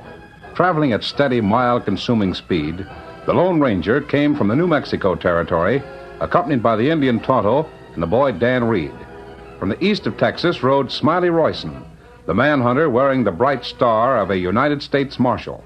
And close to the border, Arnold Gaynor waited for the Phantom Caballero to come in answer to his message. Ahead of them all raced the daring, dashing renegade, the Phantom Caballero, confident that his courage and skill and limitless good luck would get him across the border safely. On a high slope that commanded a good view of the back trail, the Phantom Caballero reined his big black stallion to a plunging halt and spoke lightly to his companion, a half-breed Apache. Hey, look back, amigo mio. Look. Lawman still on trail, huh? He's what is called persistent fellow, this Royson hombre. He's never give up the chase. Always he's behind us.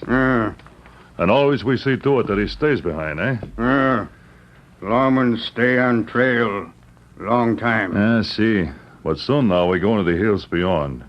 Those kind, protecting hills where we can lose the one who follows so tirelessly. And then we disappear into old Mexico to consider the very generous offer we have from Senor Gaynor, the senor who would make us wealthy. But now, mi compañero, we ride to lose the lawman, the brave one, the Smiley Royson. Wait. ¿Qué pasa? Maybe better we go in hills. Make lawman disappear. What are you talking about? Not like have lawman on trail every day. Maybe pretty soon lawman catch up with us. Oh, si, es verdad. Yes. You are the brilliant one, amigo mio.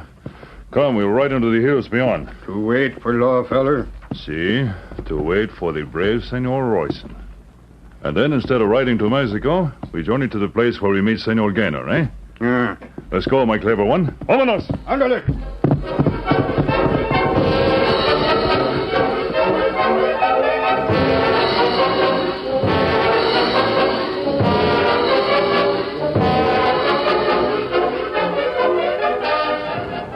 At the junction of Dover Crossing on the Rio Grande, the Lone Ranger and Tonto sat their horses and watched the approach of Dan Reed from the village of Isleta.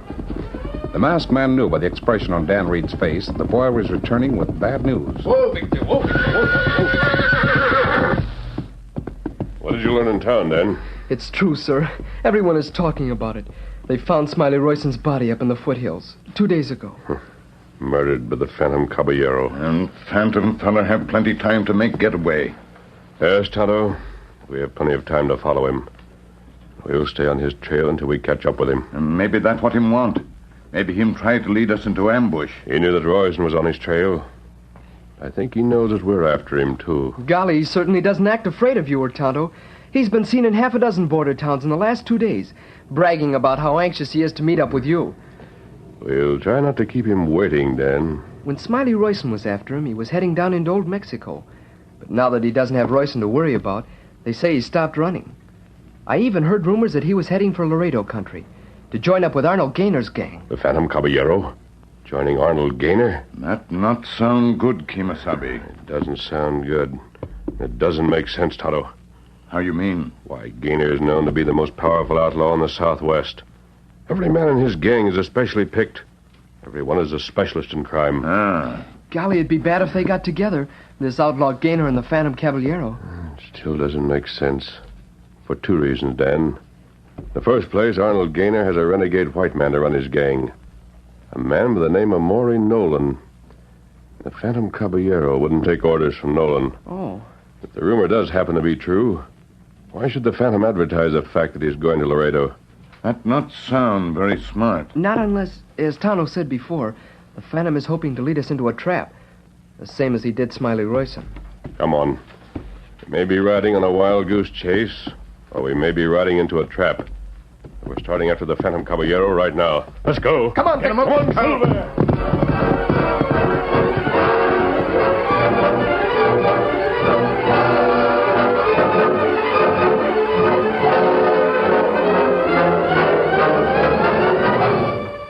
The man who rode up to the hidden outlaw camp appeared so suddenly out of the night that the sentry was almost taken by surprise. Hey, you!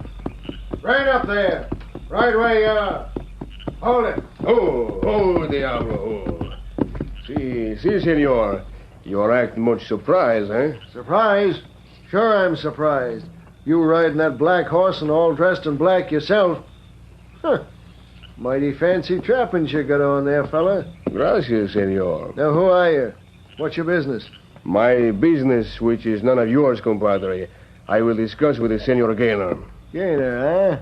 Now, what makes you think you got business to talk over with Gaynor? Amigo, I have had a long ride this day.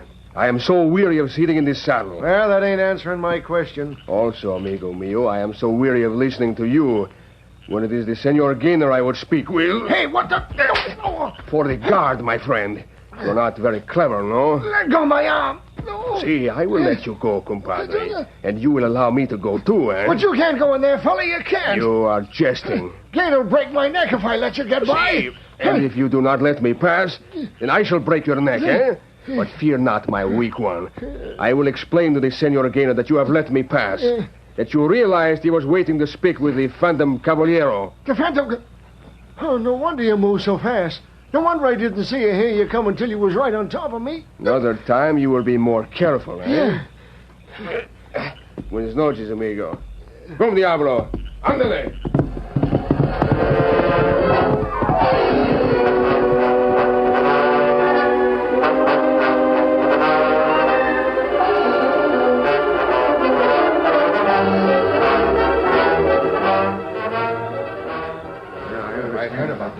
It's him, I tell you. He's in there talking to Gaynor right now. If Gaynor brings the Phantom Caballero into the gang, you can bet your bottom dollar he must be planning something big. Yeah, maybe they're talking about something else.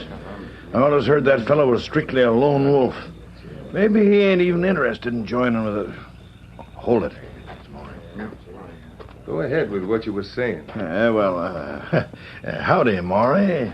What's this you fellas been spouting off about the Phantom Caballero, What about that fancy Jasper? Why, nothing, Maury. We was only saying that he's here. Here? What's he doing here? Well, I expect your guess is as good as anybody's. He's been in talking to the boss for half an hour. Yeah? You think maybe he's here to join the gang? Maybe. But if he does, he'll sign on as a hired hand, savvy? Next to Gaynor himself, I'm still giving the orders in this outfit. Any of you buzzards think different? No, Maury. Going back up to my shack. You, Shorty. When the boss gets through talking to that pilgrim, let me know. Sure, Maury. Don't none of you bother your heads about who you'll be taking orders from. Savvy? Yeah, sure.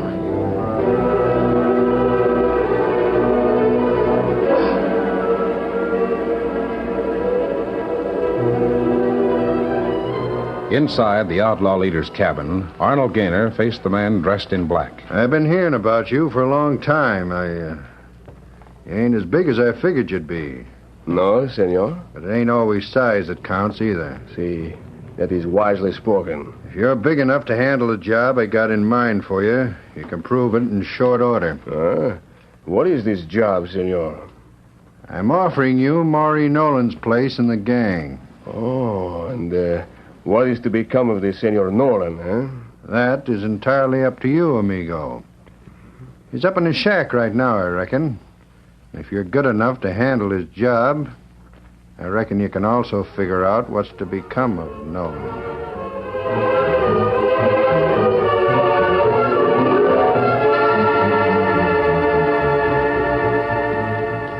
The Lone Ranger and his friends had traveled far on the first day of their journey, and the route carried them straight through the forbidding hill country where the murder of Marshal Smiley Royson had been reported. It was early evening when the three riders stopped and made camp. Do you think we'll make it to Laredo tomorrow? It's not more than 4 or 5 hours' ride from here, Dan. We'll make an early start. How do you plan to locate the Phantom Caballero? By first locating the hideout of Arnold Gaynor's gang. That may be not easy to do, Kimasabi. And depending on you, Tonto. We know that Gaynor's recruiting new members. Perhaps he'd be interested in taking on a smart Indian tracker like yourself. A fellow who's quick with his guns. Golly, you mean you're going to have Tonto join the Gaynor gang? What's a chance it might? Hold it. You, put up hands. Get back, Dan, quickly. We got him, Kimasabi. Let go. Come quick. Indian fella. Plenty bad hurt. Golly, did the Lone Ranger shoot him? No, Dan, no. Lone Ranger smashed feller's rifle. Someone else shoot Indian. Here, let's see how bad that wound is. No, you... Oh, you outlaw, too. You help me. Help you? How? You plenty fast with gun. Maybe you like catch lawman, huh? Maybe you kill United States Marshal before him catch you. What lawman are you talking about, Red Man? Feller, Smiley Royson. Royson? Royson is dead, murdered by the family. Oh, Royson him ride in trap. But him too fast. Him kill Phantom Caballero. What's that? Killed? Golly. Me get away. But too bad hurt. Not live long. And Royson? What about him? Lawman change clothes with Phantom. Take Phantom. Black horse. And then? Lawman find message from Arnold Gaynor. Him go Gaynor camp. You try find Lawman. Warn Gaynor.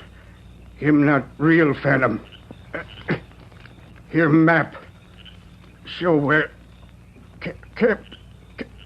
I can promise you, Indian, that we'll try to find Smiley Royson. Indian not here promise, Kimasabi. Him dead. This is the Apache that traveled with the Phantom Caballero. He thought us to be outlaws. He must have thought we'd be interested in finishing the job he and the Phantom started. We are, Dan. Not the way he meant. Come on, we're riding tonight. Now we know why Phantom brag about going to Gaynor camp? Smiley Royson has disguised himself as a Phantom Caballero. He's probably in Gaynor's camp right now, and maybe needing help. Golly, you mean Royson was hoping we'd get on his trail and follow him there? That's right, Dan. We're starting right now.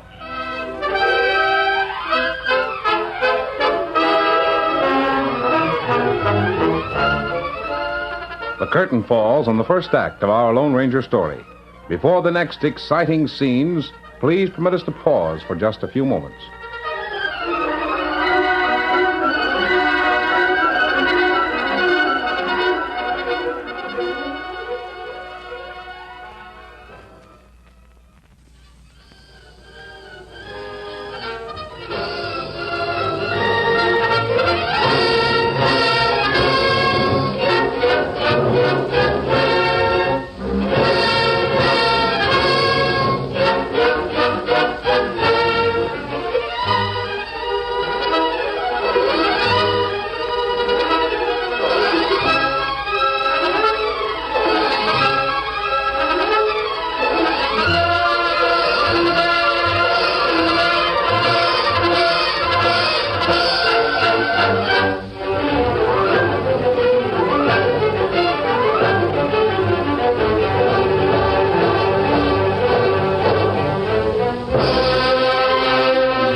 Now, to continue our story.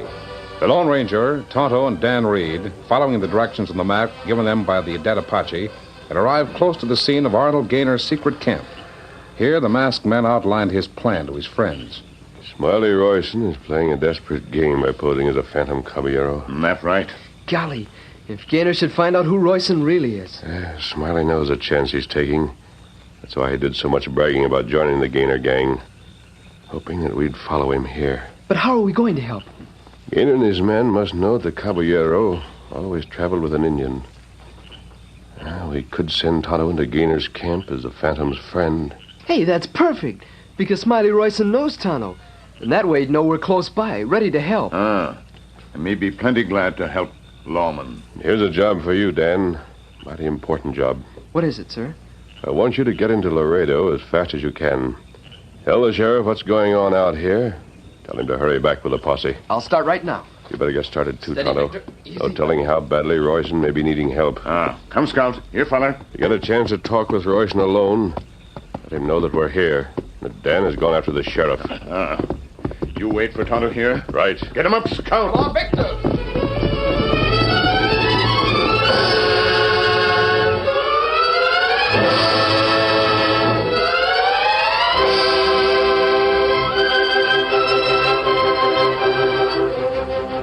In Arnold Gaynor's camp, the outlaw chief was finishing his talk with the man he believed to be the Phantom Caballero. You take care of Maury Nolan, and I'll cut you in on the richest deal you ever heard of.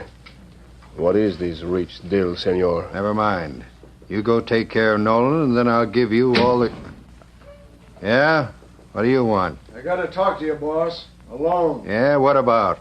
Come out here a minute, will you? All right.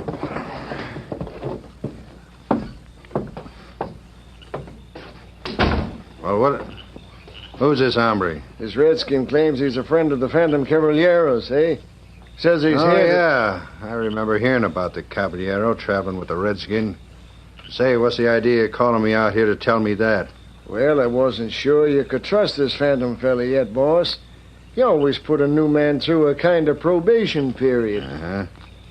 I'll know in mighty short order whether I can trust him. Hey, you, Injun. How long you been traveling with the Phantom? Oh, me work with feller long time. Well, come on inside. Reckon he'll be glad to see you. Friend of yours here to see you, Phantom. How, amigo? What'd you say? The Injun here. Just got into camp. Well, ain't you glad to see him again? See him, again? Say, what kind of... You know this redskin, don't you? Oh, him know me plenty good. Hey, amigo? Look, compadre, I don't know what your game is, but it don't work, savvy? Hey, what I do you... have never seen this hombre before. Never, senor. What? And who is Senor this guy? Gaynor, I'm much surprised with you. Well, listen here. The engine rides into camp and says he's... What do I care what he's saying? You think I am blind, senor? But I'll tell no you... small wonder, senor, you send for me to take the place of this Maury Nolan. I'm not surprised that you wish me to kill this Nolan so pronto. Now, wait a minute. If you are so blind as to be taken in by this Indian, perhaps you will be taken in by others, eh? He fooled me for a minute. But now I'll find out just what his game is. You Indian. No, wait. I will take care of these fellows, senor. Watch. Now, my red-skin amigo. Vaya pronto. Amigo. Vaya pronto. What's the matter with you? Can't you hit that buzzard? Here, let me... No, senor. Watch. Get out of the way. Let me get a shot at that sneaking varmint. I'll blast him proper. But why, senor? What would you do with a dead Indian around here, eh? Look at him run. Look at him. How fast he leaves. I don't know what the blazes you're laughing about. That redskin might tell somebody where this camp is. Oh, not him, senor. He is so scared. He will not stop until he's across the border. I'd have blasted him for sure if you hadn't kept getting in front of me. Well, he's gone. And now, Mr. Phantom Caballero, you got a chore to take care of. Oh, yes. Yes, senor.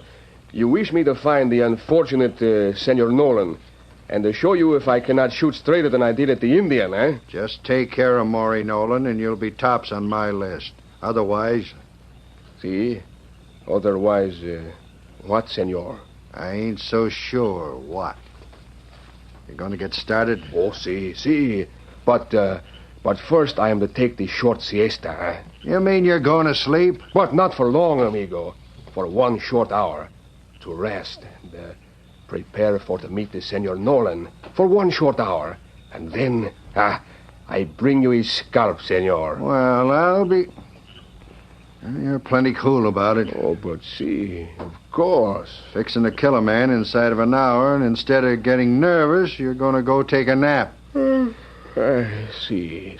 All right. It's 11 o'clock. I'll be looking for that scalp you mentioned at midnight.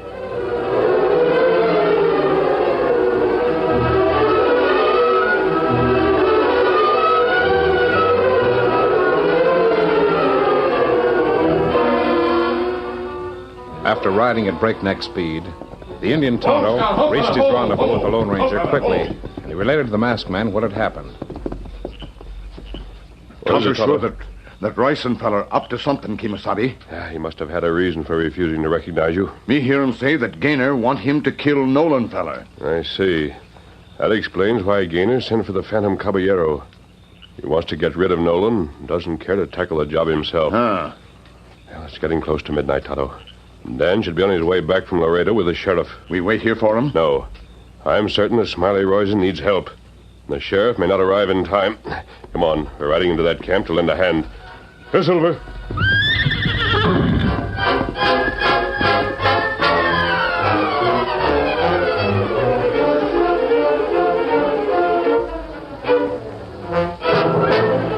It was midnight in the outlaw camp. Arnold Gaynor watched the man he believed to be the Phantom Caballero, watching him as he swiftly examined the 2 big 6-guns at his side, then stepped swiftly out the door and headed for the shack where Maury Nolan lived. A moment later, Arnold Gaynor was talking to one of his men. Get the boys together and be quiet about it, you hear? Hey. Sure, Chief. What's up? This Phantom gent. He's on his way over to Nolan's shack to take care of Maury Nolan, savvy? Huh. I figured something like that would happen. Ever since this fella chased that Indian out of camp, I've been wondering. If this fella's really the man he's supposed to be, we got nothing to worry about. Yeah. And if he ain't? We'll still have nothing to worry about. You get the boys together over by Nolan's place, and we'll see what happens. Sure. You bet.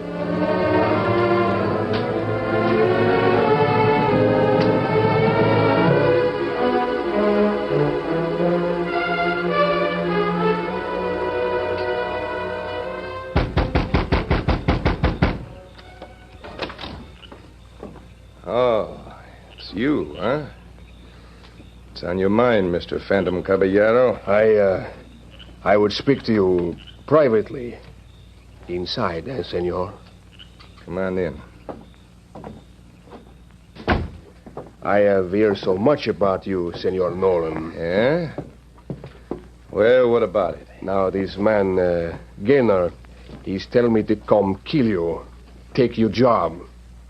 That is bad, eh? It will be bad for one of us. And if that one happens to be you, Caballero, I'll see to it that Gaynor gets the same treatment. Oh. You are not afraid, eh, senor? Afraid? Me? Don't make me laugh. Why should I be afraid?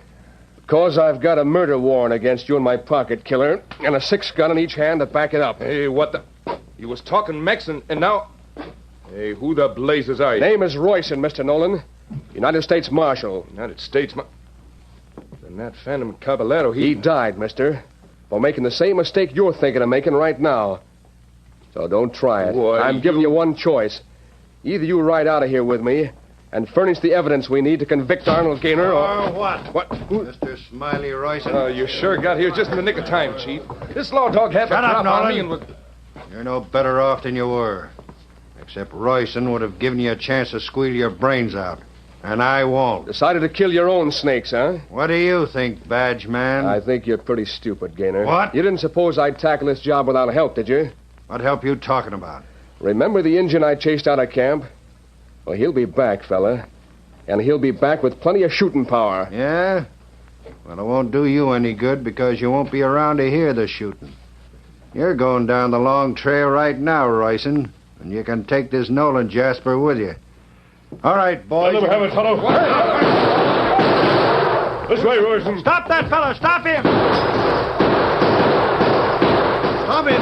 We can't see him. He knocked over the lamp. Hey, look out. That kerosene's spreading, catching fire. Come out with your hands in the air. All of you. You first, Gaynor. Start walking. Let's get out of here. This place will burn like a matchbox. Come on. Here comes Ann Reed with sheriff and posse. We're coming out. Hold your fire. You yellow dogs, don't quit on me. Keep fighting. Not for you, Gaynor. We're going to save our own necks. You can look after yours. Go down on him, Sheriff. Right. We've been trying to round up this gang for a year, Royson. You've done a mighty good piece of work. Oh, not me, Sheriff. All I did was get myself in more trouble than I could handle. Kid told us about you coming in here and posing as the Phantom Caballero. Sure. And Gaynor was smart enough to catch me off guard. The only smart thing I did was make sure the Lone Ranger was on my trail when I started for this place. Lone Ranger? Well, where is he?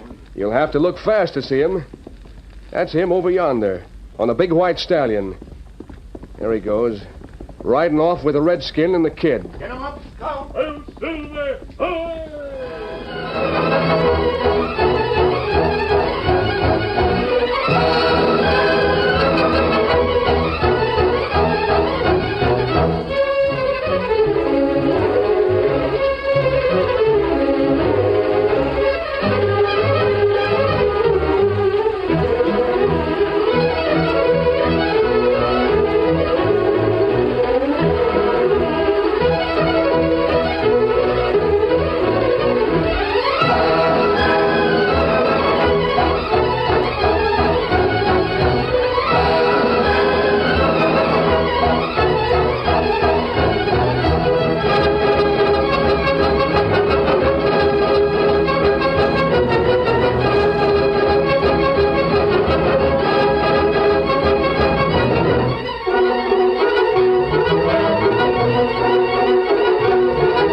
story you have just heard is a copyrighted feature of the Lone Ranger Incorporated.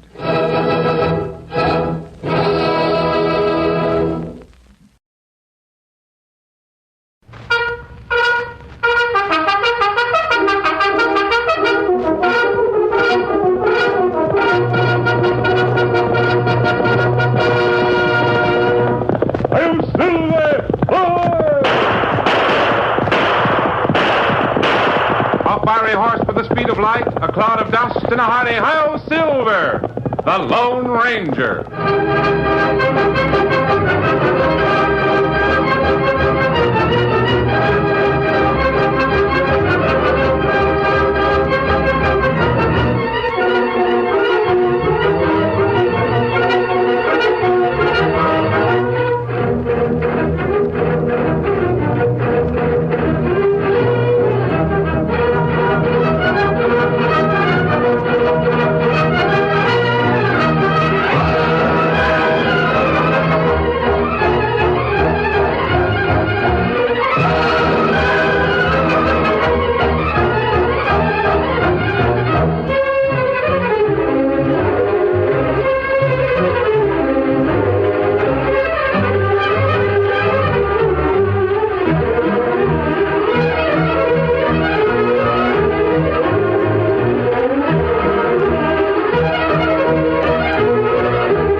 With his faithful Indian companion Tonto, the masked rider of the plains led the fight for law and order in the early western United States.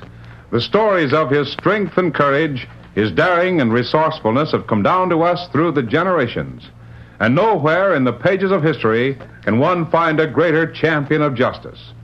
Return with us now to those thrilling days of yesteryear. From out of the past and the thundering hoofbeats of the great horse Silver, the Lone Ranger rides again. Come on, Silver! Let's go, big fellow! I'll Silver!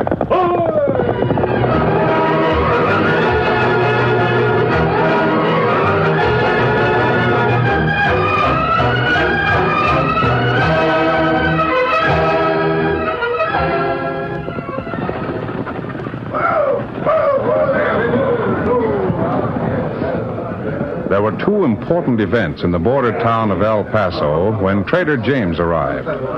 One was the funeral of old Peg Radcliffe, the most elaborate tribute the town had ever seen. The other important event, so far as Trader James was concerned, was the fact that he had managed to arrive in El Paso when the streets were crowded. And as he dismounted from his ancient creaking spring wagon, the venerable bargainer glanced at the crowds with supreme satisfaction. Well, looks like maybe we might get a job of trading done. Folks always needing a pile of things, and I got a pile of things to trade. Yes, sir, a pile of things. Indeed, Trader James did have a pile of things to trade. Inside the covered spring wagon was the most disorderly confusion of merchandise imaginable. There were odds and ends of harness, kitchen utensils, a small chest full of patent medicines, a dozen or more odd-sized horseshoes tied together with baling wire. There were dishes and hardware, guns, rifles, a threadbare Prince Albert coat, and 100 other odds and ends. And on the bottom of the pile in the wagon bed, long forgotten, was a wooden leg that Mr. James had once taken in trade for an old copy of Harper's Weekly. Well, it's right spot gathering in town, seems like. Wonder just what the... Hey, Bob! Yes, sir? What's all the commotion for? Ain't never seen so many people up and about in broad daylight. Leastwise, not in El Paso. You must have just arrived in town. Well, not more than 3 minutes ago. What's up? The whole town turned out to pay their respects to Peg Radcliffe. Yeah? You mean last respects or funeral? That's right. Mr. Radcliffe was murdered. Oh, bad business, murder. Don't even like the sound of it. This Radcliffe fella must have been some kind of a high mucky muck, huh? No. As I understand it, he was a very poor man, but awfully well liked. Well, good for him. It's too bad the fellow that murdered him didn't like him. You say his name was Peg? They called him that because he wore a wooden leg. Oh. You should have been here in time to see the funeral procession. There must have been hundreds of dollars worth of flowers. Flowers, eh? Everybody chipped in, I suppose. Most of them were paid for by Mr. Hawley. You mean Julius Hawley? Uh-huh. Do you know him? I don't know who he is. Always heard he was tight in the boot, though. I guess he was the best friend Peg Radcliffe ever had. Yeah, I can't imagine Julius Hawley being a friend to nobody, from what I've heard of him. The man that was killed, Mr. Radcliffe, he was an old campaigner in the Mexican Wars. Huh? So was I, Bub. They tell the story around town of how Radcliffe was a captain of cavalry under General Zachary Taylor. I was with Zach Taylor at Buena Vista. Were you? Golly, that's when he defeated Santa Anna. Yeah, you've been reading your history books, I see. What's your name, Bub? Dan Reed. And yours? Trader James. I got a pair of mules and a wagon load of stuff to trade. Well, I reckon I better mose around and get some of the trading started, too, before this crowd breaks up. Golly, I wonder if... wonder if what? Well, would you mind very much if I sort of stayed around and watched you? I mean, I'd like... Daniel, you hang around all you might do. In fact, you might learn something. That's what I thought. I always said that a man's education ain't complete if he ain't learned how to make a trade. Of course, you ain't a man by no means, but just the same, it ain't gonna hurt Jenny to learn how to take care of yourself when it comes to trading. Come on, boy, we'll drive the wagon down to Union Square and see what we can get started. Fine. Get in! Get up there!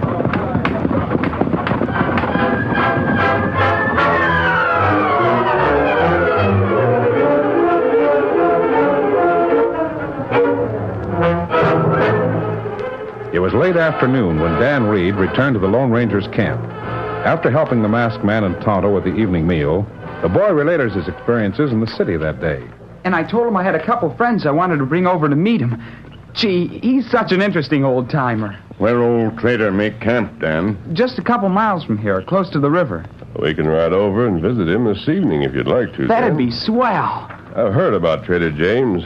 He's a well-known character all along the frontier. A mighty shrewd bargainer when it comes to making a trade. Shrewd? Golly, you should see that man operate. There was a cowboy there at the square visiting from the New Mexico territory. And he had his heart set on a Spanish bridle the trader had. Did cowboy fella get bridle, Dan? Sure. He tried to buy it, but the trader said he didn't have anything to sell. And asked the cowboy what he had to trade for the bridle. Oh, what happened? The cowpuncher offered Mr. James $20 in gold for it. But the old man insisted on making a trade. So? So, finally, the cowboy traded.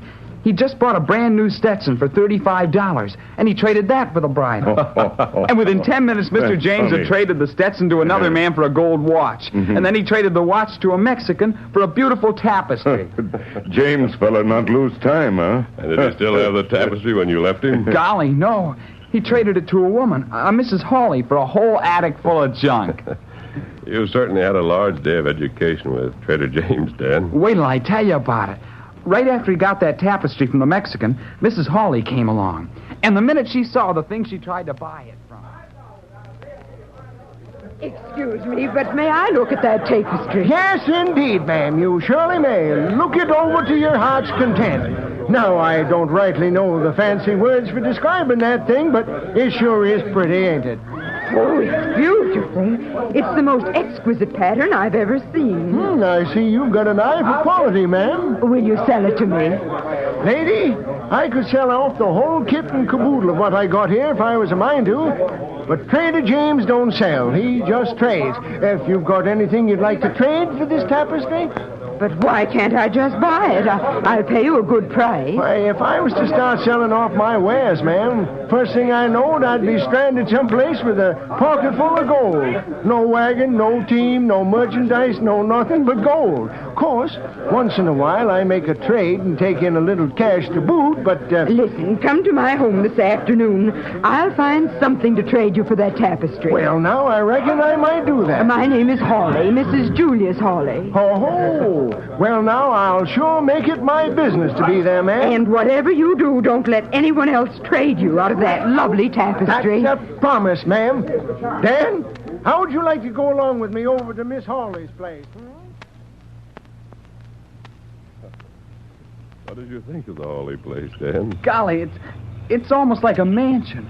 They had servants all over the place. And did you meet Julius Hawley? He wasn't at home when we got there. But Mrs. Hawley, she turned out to be a pretty smart trader herself.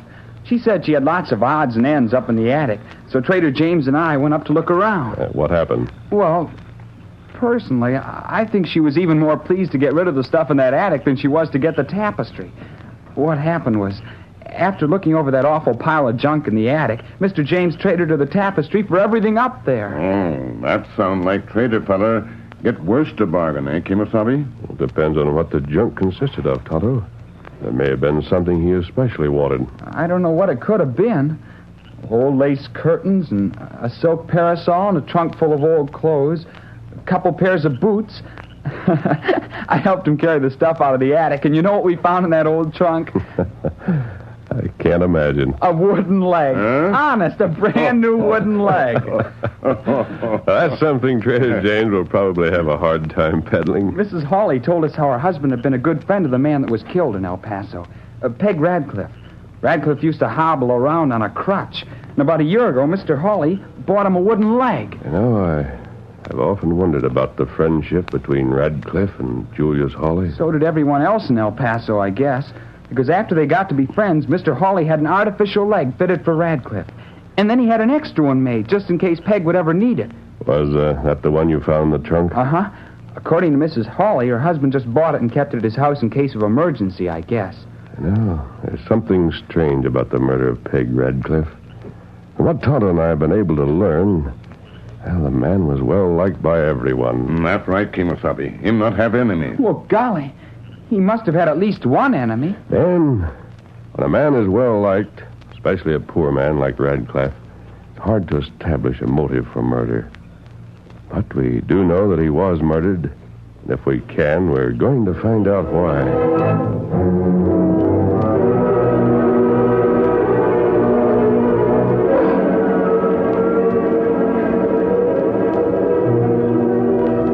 That evening, at the home of Julius Hawley. Julius, darling, there's something I want to show you. Yes? What is it, Elsie? Just wait until you see the wonderful bargain I made today. Oh, been shopping, huh? Shopping, yes. But never did I manage a bargain like this before. What? Well, say, it's mighty pretty, Elsie. Where'd you get it? Oh, from an itinerant peddler. Or rather, I suppose I should say a trader. How much? Believe it or not, it didn't cost me a penny. And I'm certain this lovely tapestry must be worth at least $100 or more. Well, I don't understand. You say it cost you nothing? Not a penny. And besides, I got that horrid mess cleaned out of the attic, also for nothing. What did you say? A funny old character. His name was Trader James. He wouldn't sell me the tapestry, but insisted on trading it for something. What about the attic? What did you trade him for that thing? Why, Julius, what in the world is... Answer me. What did you trade for it? Well, I got rid of a horrible pile of junk that was cluttering up the attic. Some old curtains, a couple of pairs of your old boots, a trunk full of old clothing. Really, darling, it was a shame to push all that stuff off on the old man, but... You say his name is Trader James? Why, yes. And he got the trunk with everything in it? Why, of course, but they were just rags. There was nothing in there that you'd ever wear again. What... Julius, what on earth has come over you? Where are you going? I'm going to get that trunk back. Oh, wait. Please tell me what...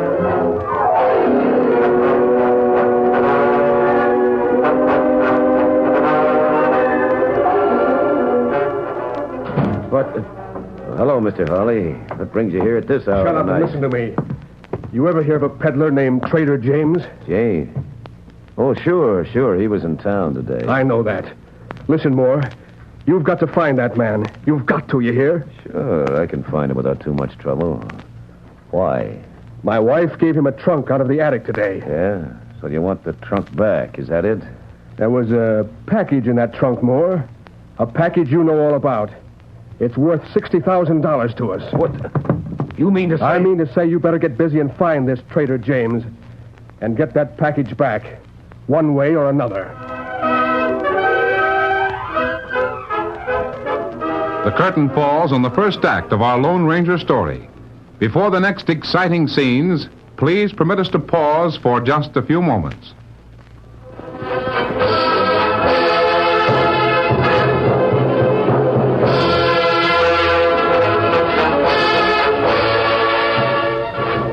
Now, to continue our story. The masked rider of justice and his two companions, following the winding trail along the banks of the Rio Grande, and suddenly pulled their horses to a walk as the boy, Dan, pointed to a faint yellow light far ahead in the darkness. That's Trader James' camp. Easy, Victor. Easy, boy. Steady, big fella. Steady. Maybe you'd better ride ahead and let him know he has company, Daniel. All right. Come on, Victor.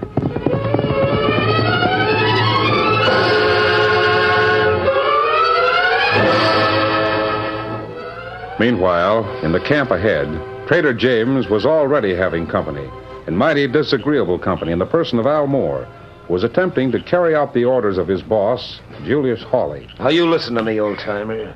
I don't want to palaver all night. And me neither. And since you got nothing to trade me for that I trunk... said I'd give you $50 for it. I don't want $50. Strictly against my principles to sell anything. And I don't savvy why you're so all-fired anxious to own that trunk full of junk.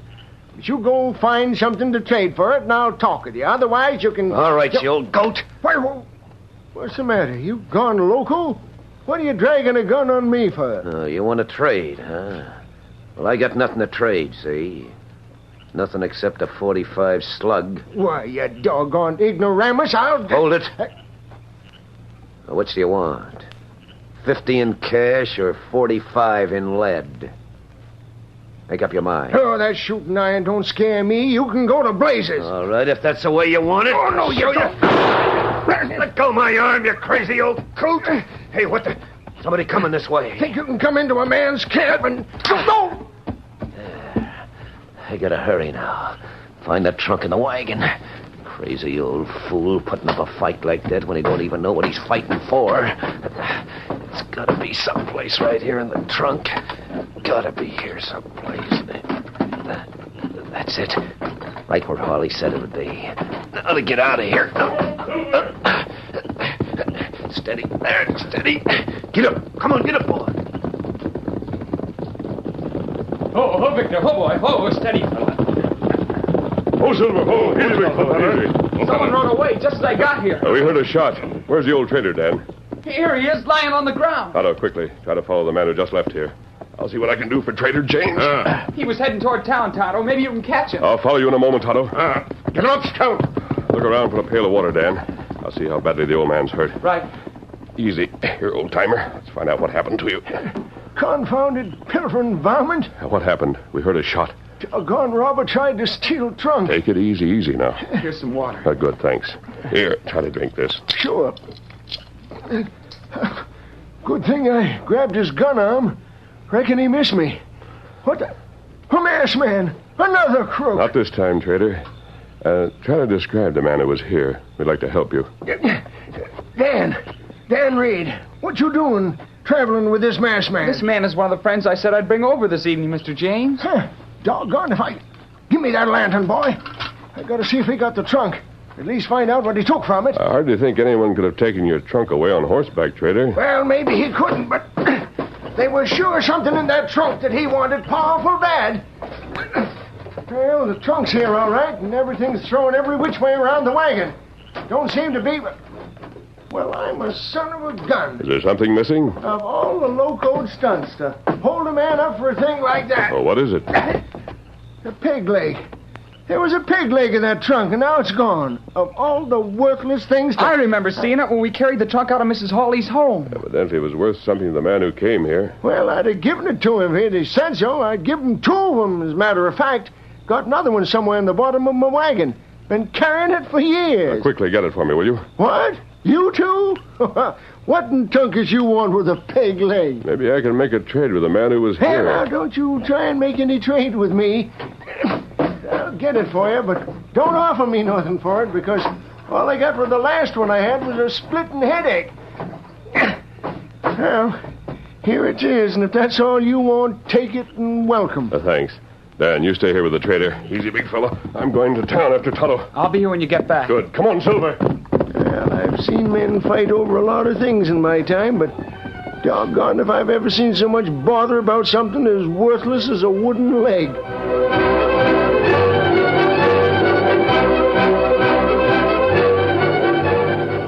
Near the outskirts of the city, the masked rider of justice found his Indian friend waiting for him. Oh, Silver, easy, big fella. Steady. Hi, Kimasabi. What did you learn, Tonto? Fella ride plenty fast. But trying to see where him go. Good. Now, you lead the way. Whatever this mystery's all about, we'll try to get to the bottom of it. It's not very far. Fella go to shack close by river and meet 2 other men there. Now, listen, Tonto. I have a plan to get back the peg leg that was stolen from the old trader. And, Tonto, I think when we get to the bottom of this thing, we're going to know why Radcliffe was murdered and who murdered him. That's plenty good. Let's go, Tonto. Get him up, Scout. Come on, Silver.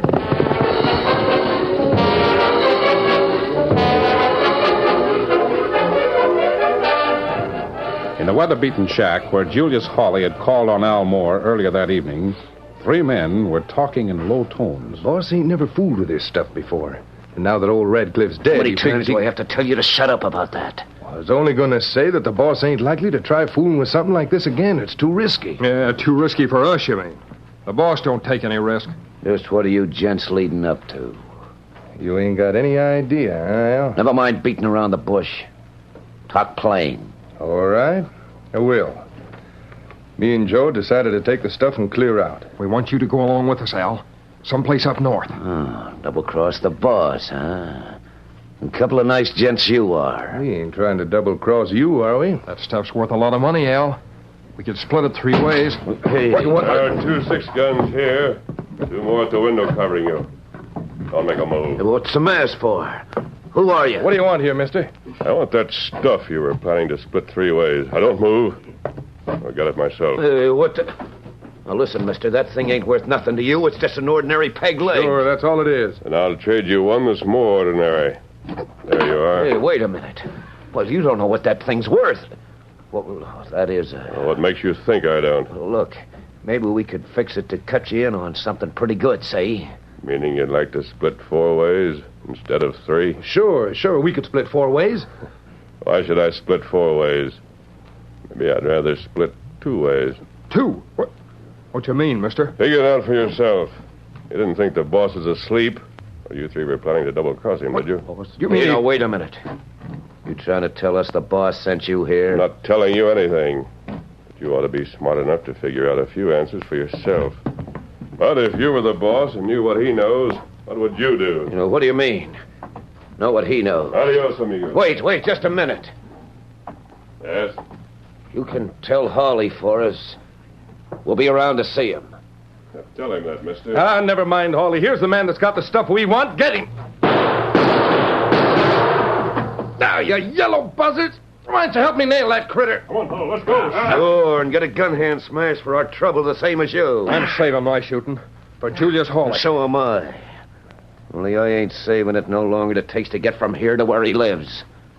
Get him up, Scout! I'm Silver!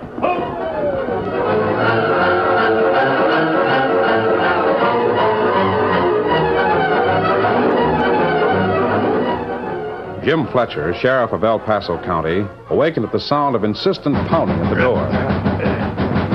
What? Hurriedly, the man arose and lighted a lamp. All right, hold your horses. Confound it all. Don't know why a man ain't got better sense to be on a job like this. Well, what in thunder? What you got there, Injun? You take it, Sheriff. Put it away. Then come quick with Tonto. Say, what kind of joke is this? Wake a man up in the middle of the night to hand him a wooden leg. Peg leg, plenty hollow inside, Sheriff. And plenty full of opium. What? Not time to explain now. You come with Tonto. Hurry. Come with you? Where? To catch fellas who smuggle opium cross border. Same fellas who killed Radcliffe. Radcliffe? I'll be with you in a jiffy, Tonto. You run around back to the stable and get my horse saddled while I get into some clothes, will you?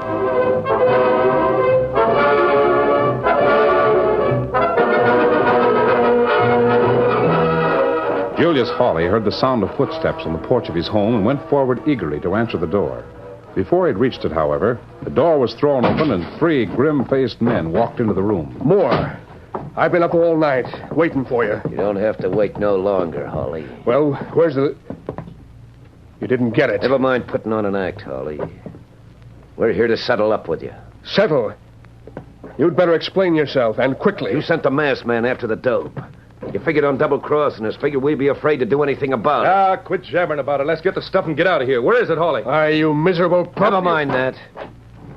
Either you deal with us now, or we let the law know what happened to Peg Radcliffe and why it happened to him. It's too bad Radcliffe found out what you was up to, Hawley. If you hadn't killed him to shut his mouth, you could have gotten away with it. Let's take care of this double-crosser and clear out. Well, Hawley, you gonna talk? Hey, what are you talking more? You're all under arrest, all of you. Look out! That's enough. We quit. I got my hands up. Don't shoot. Get their guns, Tonto. You, Hawley. Reach high, you killer. It's a masked man. The same one told us Hardly had sent him. I told you nothing, except to figure things out for yourself. So happens that you figured wrong, more. You stupid, blundering fools.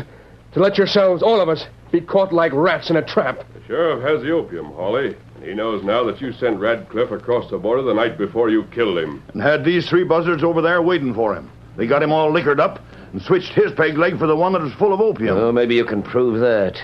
But you can't hang no murder on us 3. I got you for attempted murder when you attacked Trader Jones, fella. And that'll be enough to keep you out of circulation for quite a spell. Hawley, what'd you want to kill Radcliffe for? Well, I'll tell you, Sheriff. Old Radcliffe found out that we'd switched his peg leg. And then he found out why.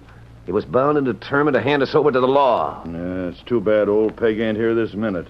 See how glad the law is now that you have been handed over. Come on, you varmints. Get started for the jailhouse. Hail Silver!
The story you have just heard is a copyrighted feature of the Lone Ranger Incorporated.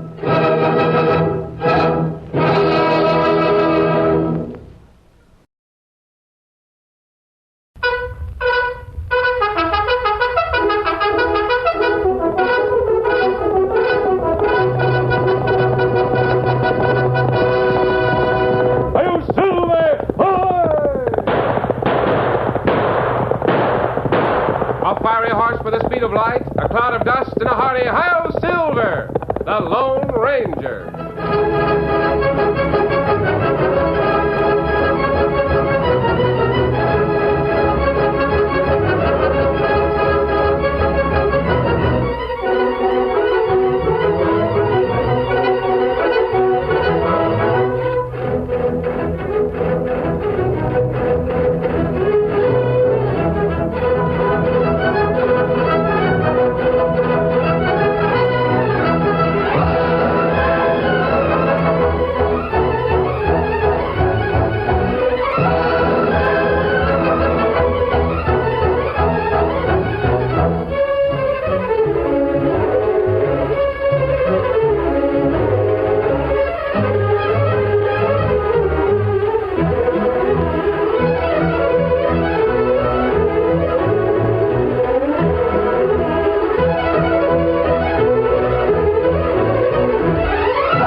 faithful Indian companion Tonto, the masked rider of the plains, led the fight for law and order in the early western United States.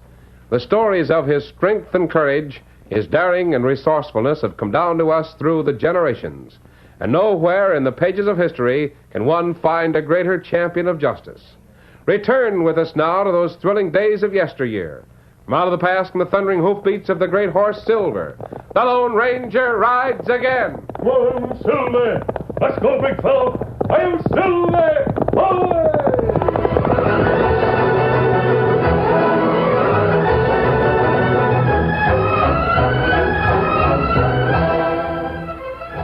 Dan Reed had left the Lone Ranger and Tonto in camp to ride into town for supplies. As he reined up at the hitch rail before the store, he noticed an excited group of men in front of the cafe across the road. A broad-shouldered, middle-aged man detached himself from the knot and came toward Dan with long strides. The rest of the group followed. Hey there, young man. I want to talk to you. Yes, sir. You just coming into town, didn't you? Yes, sir, but I Speak didn't up, son. It's all right. Which way'd you come from? Well, I came from the south. And you came through Granger's Pass? I came through some sort of pass. Sort of a canyon with high sides. That's it. That's Granger's Pass. Well, this year's Big Jim Granger himself, son. Don't be afraid of him. I'm not afraid. Now, tell me, boy. Did you meet anyone in the pass? Did you see anything of a horseman? Yes, I... You did? Riding what kind of a horse? What kind, son? A palomino? Yes, sir, that's what it was, a palomino. That settles it.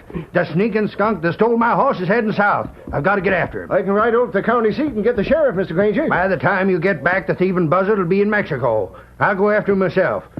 And you got a horse saddle up? My horse is lame. Why not borrow the youngster's horse? It's a spry-looking critter. How about that? You want to make $10? Well, I can't let anyone borrow Victor. Well, what's the matter? Don't you trust me? This is Jim Granger. He's the richest man in the state. Do you think I'll steal your horse? No, sir, it isn't that. It's just that palomino you saw belongs to me. He's worth 10 ordinary horses. He's been stolen. I've got to get after the thief. I'll pay you $20. Go on, son. Let Granger take your horse. You're wasting time. The thief's getting further all the time. Well, all right, then. Good. What do you call the horse? Victor. Steady there, Victor. Now, here, lad, you take this. No, I don't want any money. Now, take this as a guarantee that I return. Go on, hold it till I come back. We'll saddle horses and follow you, Granger. Don't bother. I'll handle the coyote if I can overtake him. Get up, Victor. Get up there. Come on.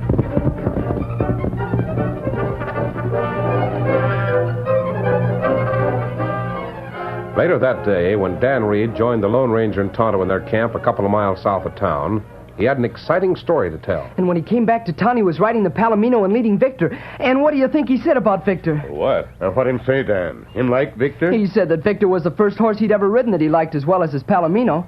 It's a mighty fine compliment, Dan. Especially when it comes from a man like Jim Granger. Do you know him, sir? Oh, I know of him. Then he really is a rich man? Yes, he has a big ranch at the south end of the pass. Oh. Him catch horse thief? He didn't have much to say about that. He told Pete that the thief would be around in the canyon. Dead. Oh? When I left town, the men were getting ready to go for the body. Kimosabe, me hear hoofbeats. Someone's coming this way. I hear him. Oh, look. There. The palomino. That's Jim Granger. Why is he coming here? You tell him where we camp? No, Tonto, I didn't tell him a thing. You left a clean track, Dan. He could easily follow you. Well, if he thinks he can buy my horse, get back into the brush with me. Come on, we'll let Granger dismount before he sees us. Stay there, Dan. Meet him and see what he wants. Yes, sir. Oh, there. Oh, boy. Oh, Mr. Granger. Dan, I followed your tracks. Yes? Yeah, but I'll tell you why. One of the boys in town said he'd seen your partners with you. My partners? The masked man and the redskin. What about it? Oh, there you are. What about Dan's partners? Masked. Just as they told me. Good, I'm glad I found you. Why did you follow Dan? Now listen, mister. Did Dan tell you about helping me when I needed help? Yes. Did he tell you that I found the horse thief dead? He said that you reported that the thief was dead. Did you find him that way or kill him? Well, I found him that way. He'd been shot from the rim of Granger's Pass. Oh? And the buzzard that shot him done so intending to shoot me. Are you sure of that? If you infer that I'm trying to put the blame on someone after shooting him myself, you're wrong. The critter's a known horse thief, and the law was after him. Oh? If I'd have shot him myself, I'd have said so. I'd be proud I haven't done it. You said the shot that killed him was meant for you. Well, it was. And I know the snake-eyed lizard that done it. But that doesn't explain why you're here. Because I want to hire your guns. Mine? There's a sneaking catamount that needs killing. he's around here much longer, either Bart Hastings or I will throttle the varmint. If one of us does it, the law will hang us. Don't you suppose the law would hang me if I did what you want? Well, you could vamoose. I can't because my ranch is here. Bart can't because the girl he loves is on my ranch, my daughter Jane. Oh. Well, can't you prove that this man tried to kill you? How can I prove it? He'll say he recognized a horse thief and shot him. Maybe that is the case. I know better. Granger, there might be some other way to accomplish your purpose. Who is this man? Oh, he calls himself a count and prattles about his family honor and his castles. I can't think of the critter without getting a taste of bile. What's he after? He's got my daughter and my wife fair ogle-eyed with his consarned lies. He figures to marry Janie. Oh? And he'll do it, too. Unless he's stopped. The buzzard came here to find a wife whose pa was rich. He asked questions until he learned about my money. Then he connived to impress Jane. Where is he now? Where is he? I'll tell you where he is. He's a guest in my own house. Oh, golly. He knows I'm agin him. Just the same as he knows that Jane will be a mighty rich girl when I die.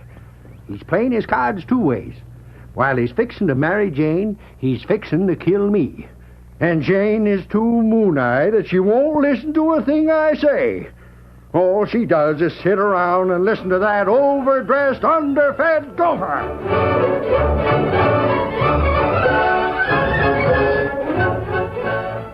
My lord, sit here on the veranda with me for a moment. I should see if the cook is getting supper, Count. But a moment, one little moment. All right. Did you enjoy your ride? The ride was nice, but I hated every moment that I was away from you. Oh, Count. I am miserable when I am not with you. Really? I saw the sky, but your eyes, they are more blue. I saw the soft clouds, but they could never be so fair, so soft as your cheek. You say the sweetest thing. Here, my desert flower, your beauty is wasted. For you, there should be castles and palaces, and there shall be, when you are my countess. Countess? You shall have the pomp and the gaiety of a royal court. You shall have music and art and servants. As the countess, your gowns will be of the finest silk, and your tiny feet will wear slippers of the richest brocade. Oh, goose devil. Oh! I can't stand it. Bart Hastings, you've been around the end of the porch eavesdropping. No such thing. You've been sneaking around, snooping. Listen here, Jane Granger. I came here to have a few words with you and heard this blister talking.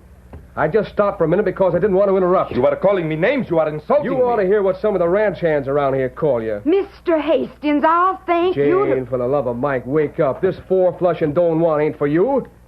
Your tiny feet will wear slippers of brocade. Oh, my Aunt Hannah. Them feet of yours wouldn't feel right in anything but cowhide boots. Why, you... Silk gowns. Why, you've been brought up in blue jeans. This is your kind of country. If you keep on, I will resent what you say. Oh, if you only would. Take care. I will be forced to make a challenge. Come on. Oh, Count, don't pay any attention to him. He's simply jealous. Don't stop him, Jane. Let him make that there challenge. Oh, go on. Yeah? I would do it, but for your foolish laws. They would hang me if I ran this out through you. If you don't like our laws, why in thunder don't you go back where you came from? He's going to. Yeah? Yeah, and I'm going with him. So there, Mr. Bart Hastings. Over your old man's dead body. It may interest you to know that we're going to announce our engagement on Saturday evening. Oh. Then you'd better put him under glass. If that termite runs around loose, someone's likely to step on him. Why, you... I've got to go get something to take a bad taste out of my mouth. Now, here on. Sit up there. Oh, Count. Oh, Toto, pay no attention to him, my little flower. Use the same self-control that I display. We must not let the mouthings of menials annoy us. Oh, how I'd like to tell Bart Hastings where to go. Come, sweet Lady Jane. Let us go into the house and make plans for the announcement of our engagement on Saturday.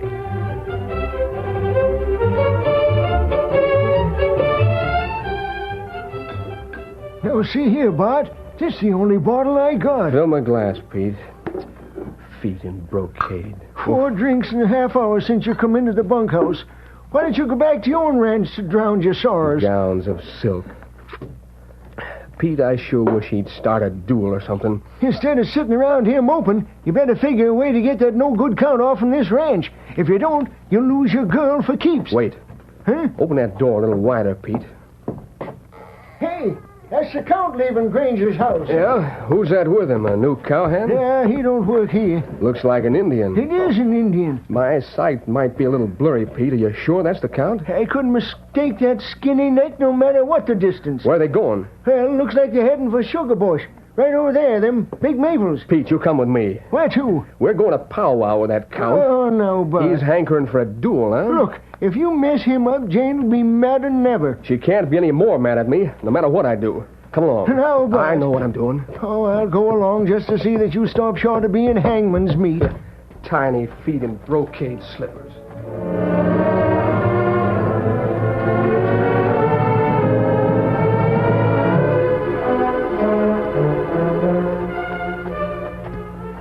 I do not like to walk in the woods. There may be snakes. Where are you taking me? It only few step more. Who is it that is to talk to me? Him right there. He is masked. Good afternoon, Count. Who are you? What is it you want? Have any trouble with him, Tonto? This savage, he drew a knife. He forced me to come here. How would you like to hang for murder? What is it you say? Count, you shot the wrong man. I do not know what you mean. Yes, you do. I found the tracks of your horse. I saw where you knelt behind a rock at the rim of Granger's Pass. No, you are mistaken. Don't lie. There's still mud on the knee of your riding breeches. For further proof, here's the shell from the rifle you used. I found this where you waited in ambush. I deny everything. Oh, don't worry, Count. You're not going to hang. Who are you? Why do you come here? What are you after? I can understand why you want Jim Granger out of the way. You're afraid you'll interfere with the wedding. Furthermore, the sooner he's dead, the sooner Jane will inherit part of his estate. I know what you want. You want money. Money so you will not go to Lady Jane with the truth. Well, go to her. You cannot prove anything, so she will believe it. Yes, I know that. She's blinded by your flattery. However, that wasn't my plan. See, you chose the wrong way to keep Granger from interfering. For a share of what you hope to get, I'll show you the right way. Ha! Now I understand. Oh? For pay, you will kill Granger. I guarantee that he won't interfere with you. That's all we need to know. Ice your hands! We got the drop on you. Make one move and we'll shoot you now instead of letting the law have you. I'll get your hands up.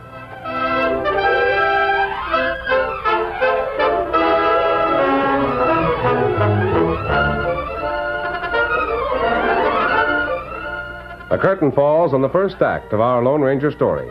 Before the next exciting scenes, please permit us to pause for just a few moments.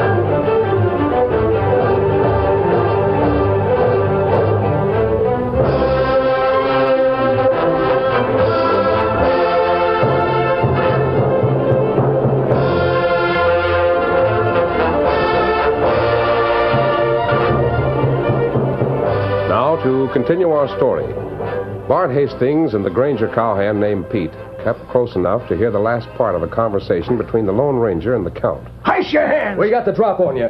Make one move and we'll shoot you now instead of letting the law have you. Get your hands up. Where'd you come from? We heard of plenty. Eavesdropping again, snooping. Scheming to kill Jim Granger, huh? Just a minute. A minute, my eye. Take the guns, Pete. Keep them covered, Bart. You bet. Hold it. Oh, huh? Take a step toward me and you'll be attacked from behind. Don't pay no attention to him. Take his guns. At them, Silver. What the? Hey! Take him, Tonto. Me fix him. Good. No! I'll take that gun. You ornery coyote. Does it? Steady, Silver. Steady, boy. Easy. You won't get away with this. I'll see all three of you hang. A rope, Tonto. Try to rope me, huh? Me fix him. Me tie him plenty tight. Ornery polecats. Wait till Jane hears about this. There. That'll hold you. Tonto, you better rope the other one before he regains consciousness. Me fix him. It was good. It was fine work. I am satisfied that you are the men I want. But how you went into action against these two who would make trouble, huh? All right, Count. You dirty, greasy-faced skunk. You got the top hand now, but you wait. You just wait. Take it easy. You must be Bart Hastings. What if I am? Do you think Jane would believe you if you told her that the Count was plotting the death of her father? That fool girl... She wouldn't believe a word you'd say. Oh, my head. Is he all right, Tonto? He got rope on him. If it hadn't been for that horse, you never have got me. Do you, know these men, Count? Oh, but yes. You were right about that one. His name is Hastings. The other? He is a menial, a worker. What you would call a serf. Name calling polecat? He works for Mr. Granger. Can you think up something to tell Miss Jane to account for the disappearance of these two? Lies come easy to that greasy-faced weasel. You dispose of these two, eh? You keep them out of the way. Good. It is good. I will explain to the lady so it is all right. Fine. Now we'll continue where we left off. Good. The party's to be Saturday night, isn't it? That is right. Meet us right here on Saturday at sundown. We'll have everything ready for you.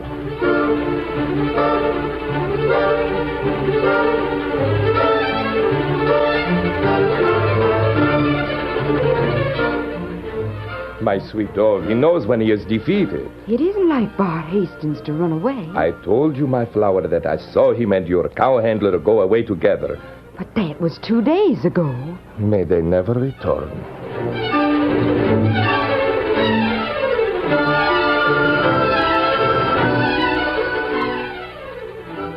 Dad, it's 4 days. Well, I can get along without Pete. Has anyone seen Bart Hastings? You interested, Jane? No. I just thought that maybe Pete was working on Bart's ranch. Bart ain't been near his ranch.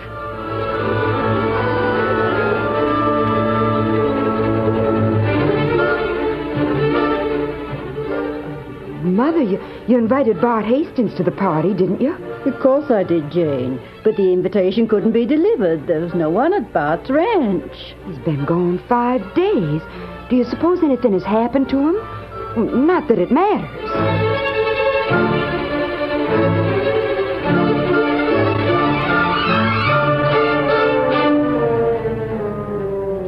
Here, Jane. You'll have to tie this necktie for me. All right, Dad. Is everything set for the big doings? Yes. It's sweet of you to accept the Count. I've said all I aim to say about him, Janie. I reckon you know your own mind. Uh-huh. Is, Bart Hastings coming to the party? Is he back? No, I don't know, Janie. If you ain't heard from him, I reckon he's still away somewhere. Oh. There, your tie's tied. Yeah, thanks. Mother wants you to make some punch for refreshment. I figured on it. You keep that Count out of my way while I'm a-doing it. Where's he now? Oh, he's gone for a walk. He wanted to get a little exercise. Oh, I see. Just a minute, Jane. Stand right there and let me look at you. What's the matter?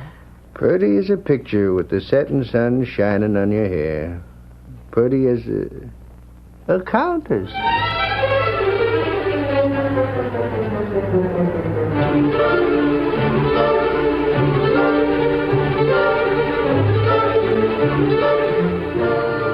You said I should be here at sunset. I am too soon? No, we're ready for you, Count. Tonto has the stuff. Here in paper. Me show you. Looks just like salt. In fact, we'll call it salt. I give these to Granger, If he takes a drink, you might put some of this in his glass. But he may suspect, he may taste it. Here, put some on your tongue and see if you can taste it. No. I take your word for it. You have my word that we've planned things so Granger won't interfere with your wedding. Better take this bottle with you. Put it in your pocket. What is in the bottle? Use it if the wrong person gets that stuff. The salt. And what of those others? Bart and Pete. We've taken care of them. I know what you mean. I wonder if you do. Now, as for to paying you, at the moment I am short. Oh, don't worry about it. I'll be around when you're able to pay. Now, you'd better get back to the house. The party will start early. Yes, I must go at once. Tonight, the party. The announcement of my engagement. Mm-hmm. It's to be an evening you'll never forget.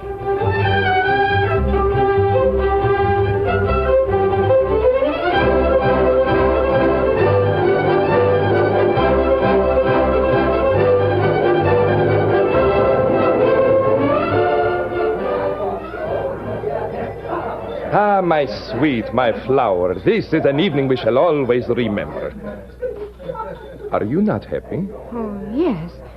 Yes, Count. Of course I'm happy. The faraway look. Ah, it is perhaps castles in my homeland that fill your mind, eh? What did you say? Oh, Jane, my dear, you must come with me. And you too, my dear It is Count. the great moment. Father is about to serve the punch. Come, we must go and be with him when he makes the announcement. Give me your hands, children. I am honored. Isn't it a delightful party? Everyone take a glass of punch. I'm just about to propose a toast. Jane, your father looks positively happy. He's either accepted the situation with good grace or changed his mind about disliking the Count. He looks like a cat that's stolen cream. Here, Jane. Take the glass of punch. Oh, thanks. Ma, Thank you. one for the Count and one for me. Now I'm going to... Look! Doggone, it's Bart Hastings. I figured I'd better come to the party. Bart! Evening, Jane. Here, Count. Hold my glass a minute. Let me shake hands with Bart for being a good sport and a good loser. Yes, sirree. Hope you're not too mad, Jane. No, Bart. But I want you and the Count to shake hands. Here, Count. Let me hold them glasses. Shake hands with Bart and everyone be friends. Yes.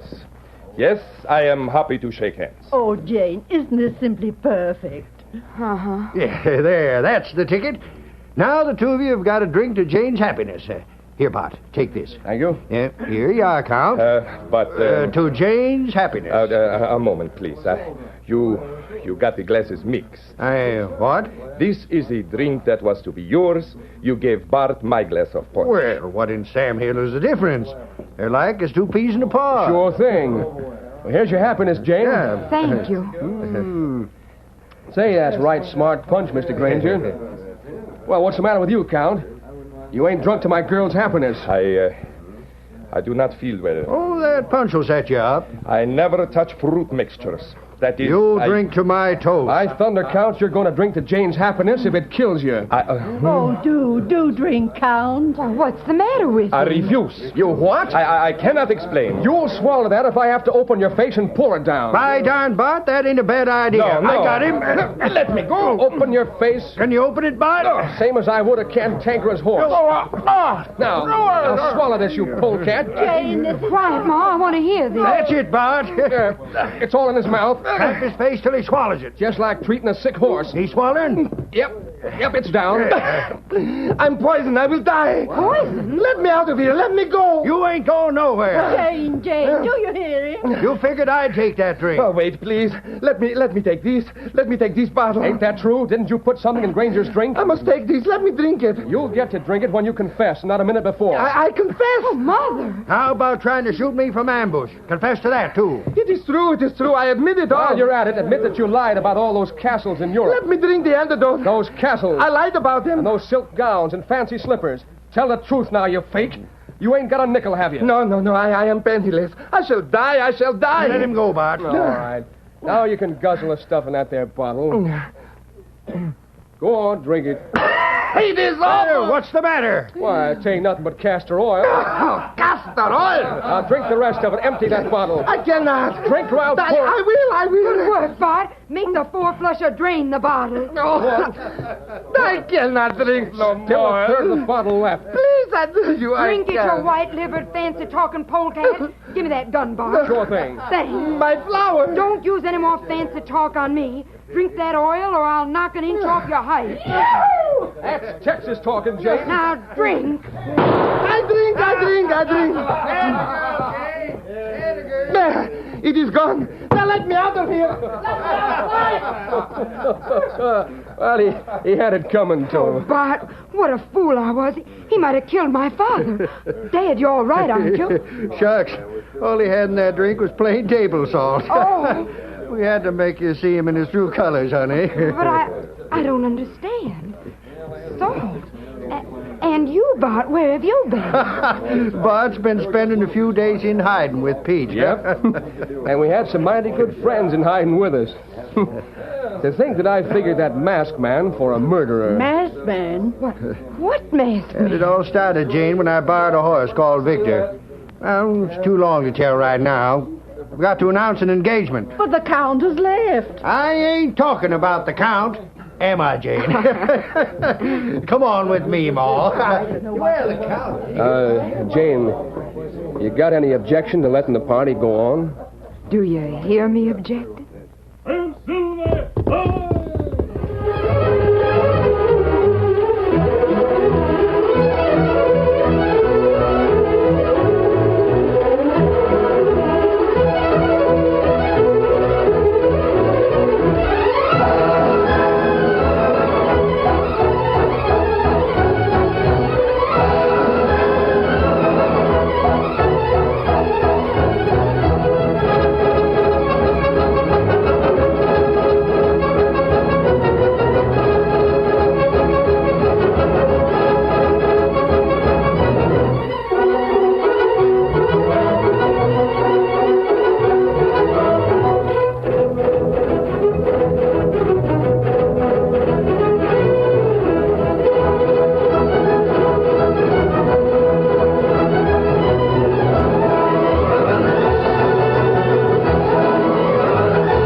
The story you have just heard is a copyrighted feature of the Lone Ranger Incorporated.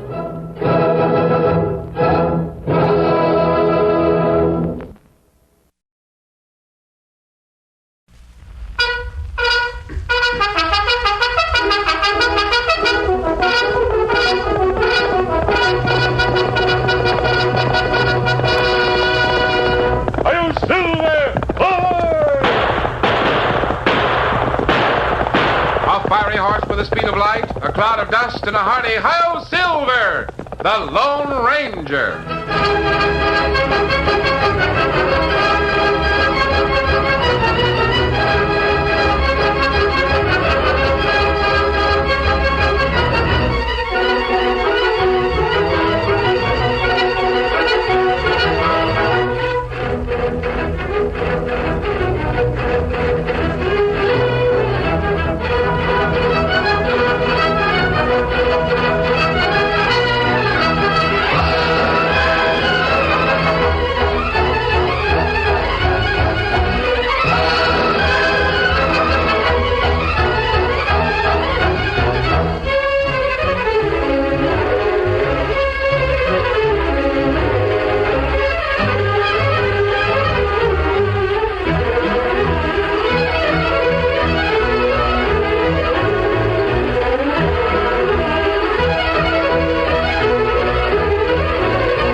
With his faithful Indian companion Tonto, the masked rider of the plains led the fight for law and order in the early western United States. The stories of his strength and courage, his daring and resourcefulness have come down to us through the generations. And nowhere in the pages of history can one find a greater champion of justice. Return with us now to those thrilling days of yesteryear. From out of the past come the thundering hoofbeats of the great horse Silver. The Lone Ranger rides again. Come on, Silver.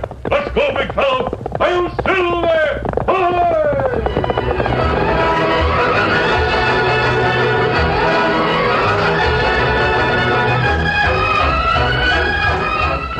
The Lone Ranger and Tonto reined their horses to a halt on one of the high mountain trails in Pilot Canyon. Oh, Silver. Oh, fella. That rider we've been trailing, Tonto. Isn't that him crossing the creek down there? Ah. Young fella ride buckskin pony. We've had him in sight for 3 days now.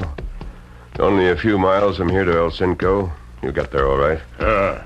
I can't understand why Sheriff Ferguson was worried about... Kimasabi, look. See 2 men ride horses. Close in on young fella. Yes, you're right. They're the same 2 who've been trailing us. Ah. Better we get to bottom of trail plenty quicker. Yes, we'll... No, Tonto. Wait a minute. Me not savvy. Steady, big fella. Now look closer. Both of those men have dismounted. One of them is going to climb over the ridge. You'll waylay the boy on that cutback in the trail. That reason we not help young fella? No. The main thing is both of them are wearing lawman's badges. And young fella crook, huh? Oh, I don't know, Tonto. Come on. We'll walk the horses and use a side trail. Maybe we can get within earshot of what's going on.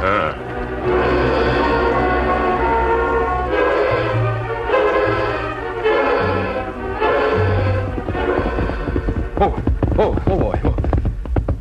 Guess I must have lost those hombres who were trailing me. Ain't seen hide nor hair of them or something. It's too close for comfort. They must be... I'll head for those rocks. That came from this side of the trail up ahead. It's a good thing I grabbed my Winchester out of the saddle boot. The buzzard pokes his head up. You won't do nothing, Buster. What? Right behind you. With the gun, the trigger's mighty easy. Drop that rifle. Drop it. That's it. Now I'm going to sing out, so don't get jumpy. Pete! Oh, Pete! That's you, Jack? I got him. He headed for the rocks, just like we figured he would. Mangy-looking critter, ain't he? Say, what's the idea? You road agents have been dogging my trail for 2 days. 3. What happened to the mask one of you was wearing? The Indian getup. That's some of your crew. We spotted them, too. Why'd you split up? That's a lie. You gunslinging Jaspers know it. Take a look at this badge in my vest. You mean lawman? What'd you expect? Pick up his Winchester, Pete. Guess that was the only hardware he was packing. I don't know what kind of a dodge you gents are trying to pull, but Walk over to that cayuse of yours. And you'd better keep them hands elevated. Move. Suppose you are lawman. What are you trailing me for? In case you don't know, you're in Paiute County. Have been for the last 2 miles. I happen to be the sheriff here. Name's Jack Booth. This is Pete Crawford, my deputy. That doesn't mean anything to me. What's your name? Bob Stevens. Are you sure of that? Memory ain't failing you, is it? I ought to know my own name. I'm getting tired of... What did you say your name was again? Stevens. Bob Stevens. Hear that, Pete? Might need your statement if he tries to deny it later on. Yeah. Deny it? Why should I deny my own name? 'Cause it ain't yours. Ain't mine? What in the world are you You didn't bury him deep enough. Bury him? Who? Bob Stevens. After you bushwhacked the kid, you should have buried him deeper. Coyotes dug him up, and he was identified. You're loco. I'm Bob Stevens. Then why did Sheriff Ferguson over in Porterville send word that Stevens had been murdered? And that you'd probably head this way to claim the property young Bob inherited? Wait a minute. Now, look. I got a letter from a lawyer in El Cinco telling me about my uncle dying. Sheriff Ferguson in Porterville saw it, and he knows that what's right here in my pocket... Keep your hands up. Like as not, you stole everything Stevens had on him when you did the killing. I tell you, I'm Bob Stevens. Stubborn cuss, ain't he? Yeah. We'll take him into town. Climb in your cayuse, Bud, and don't try any tricks. But I tell you... All right. Now line out up the trail. We'll be right behind you. And remember, I'd just as soon pump lead into a murderer as look at him. Get up there. Get up. Come on.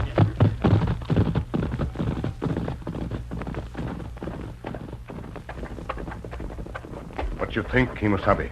I don't know, Tonto. We trail him? Yes. Here, Silver. Scout. Maybe a young fella fool lawman at Porterville and fool us. That's possible. Steady, Silver. This lawman seem plenty sure. Him have crook. He may be right. But it won't do any harm for us to find out for ourselves. Come on, Silver. Get him up, Scout.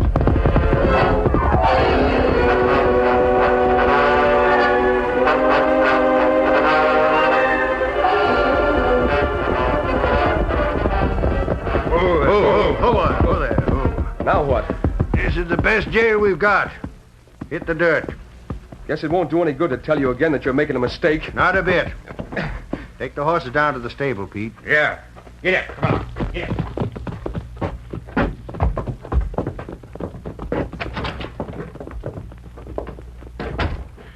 Better empty your pockets right here in the desk. Don't allow prisoners to keep anything on them while they're here. You've already got my rifle. I'm not carrying anything except some tobacco, papers, jackknife, and a money belt. I'll take care of these until you... Congratulations, Sheriff. Pete Crawford just told me you found that murder from Porterville. We got him all right. Who's this? My name's Qualey, young man. Lawyer Qualey. Qualey? You must be...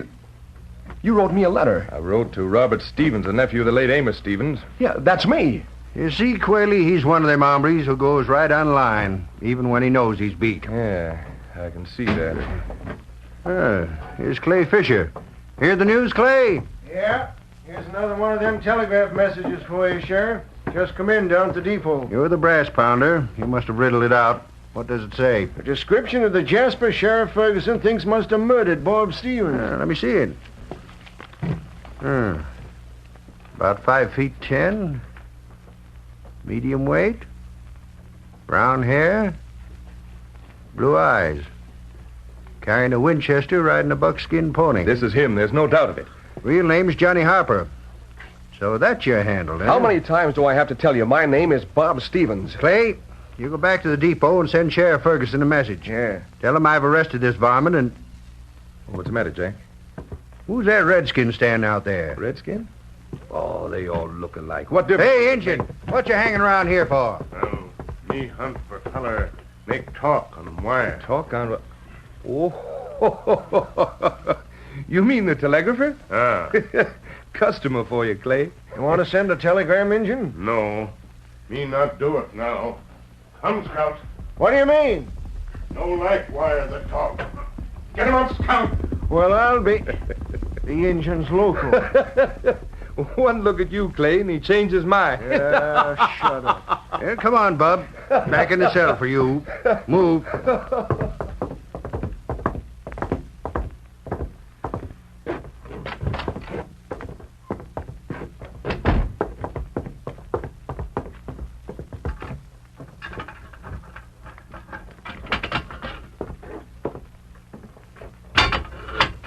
If there ever was a frame-up, this is it. They all say that.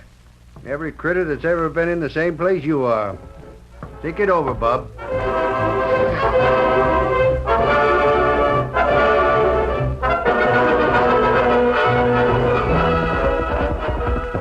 Oh, Scout, ho, fella, ho. Ho, fella, ho. You get a fast trip, Tonto. What did you find out? Lawman put young feller in jail. Sheriff is evidently convinced the boy's a murderer. When me outside Lawman's office, man who make wire talk come in there. You mean a telegrapher? Him bring message from Sheriff Ferguson in Porterville. Can't understand why Sheriff Ferguson would ask us to trace Stevens. Then wire that... Tonto, what kind of a jail do they have in El Cinco? Well, it's not big. It made from Dobie block. Good. Isn't there a trail that circles south of town so we could reach the rear of the jail without being seen? We right now? No, not yet. We'll wait till after sundown.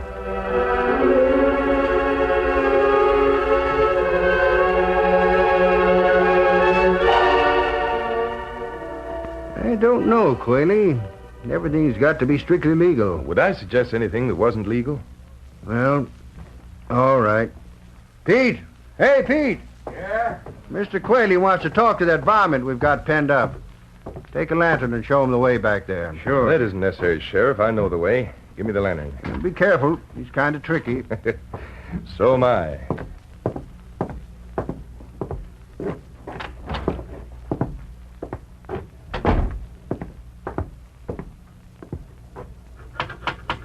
Well, Johnny, you don't look very cheerful. What? How many times do I have to tell you, hombres, my name Bob Stevens, I know. Then why don't you... Oh, it's you, a lawyer. What do you want? To help you. Yeah? Why? Well, that's my business, helping people who are in trouble. You're the one who got me into this thing. If you hadn't written about my Uncle Amos dying, I wouldn't have gotten... Johnny, it's bad business for a client to lie to his lawyer. Tell the truth. Well, of all the... Listen, I'm not your client. And if I wanted a lawyer, you'd be the Now, last... forget that. Said I wanted to help you. How? Get you out of here. There's a door at the back of this place. It's unlocked. And there's a horse tied to a cottonwood tree about 50 feet away. Yeah? Even if that was true, it wouldn't help me. Those iron bars you're leaning up against are not... How's that, Hey, How did you... Nah, never mind. Told you I wanted to help you. Yeah, here's a gun. Thanks. Don't make any noise. Walk slowly till you reach the back door. Then get out. I don't see why you... Hurry up, before the sheriff hears you.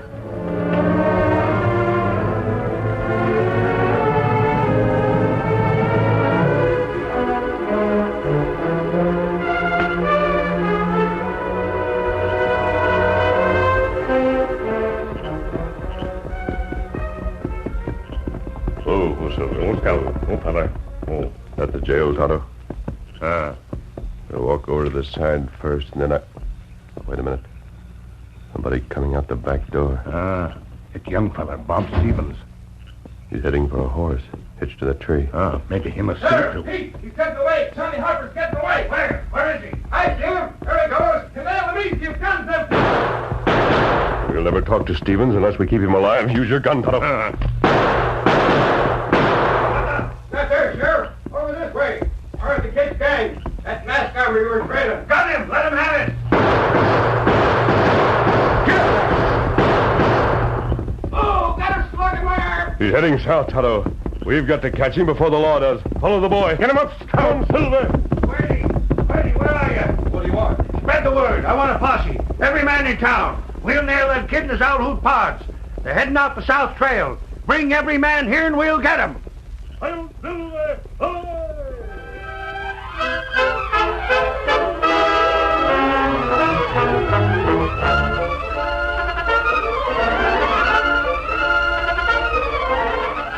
The curtain falls on the first act of our Lone Ranger story. Before the next exciting scenes, please permit us to pause for just a few moments.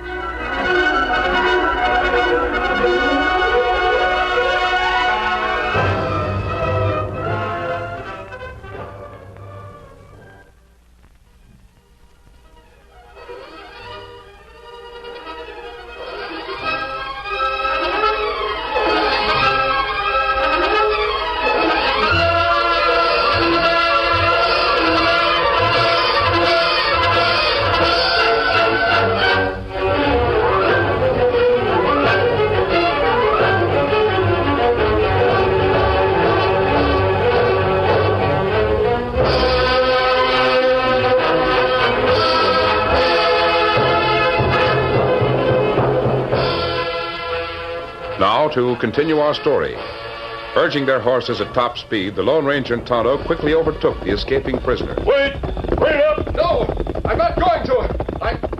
All right. Whoa! I can't outrun you. This gun's no good. Oh, Silver, hold on. Guess there's no use in trying. Quick, take that side trail to the left. There's a posse right behind us. We've got to lose it. Well, you're masked. I thought Hurry, you... we've got to move off this trail. And the Indian, he's the same one I saw this afternoon. Be time for explanations later. Lead off, Tonto. We'll follow you. Get him up, Scout. Get on, Silver.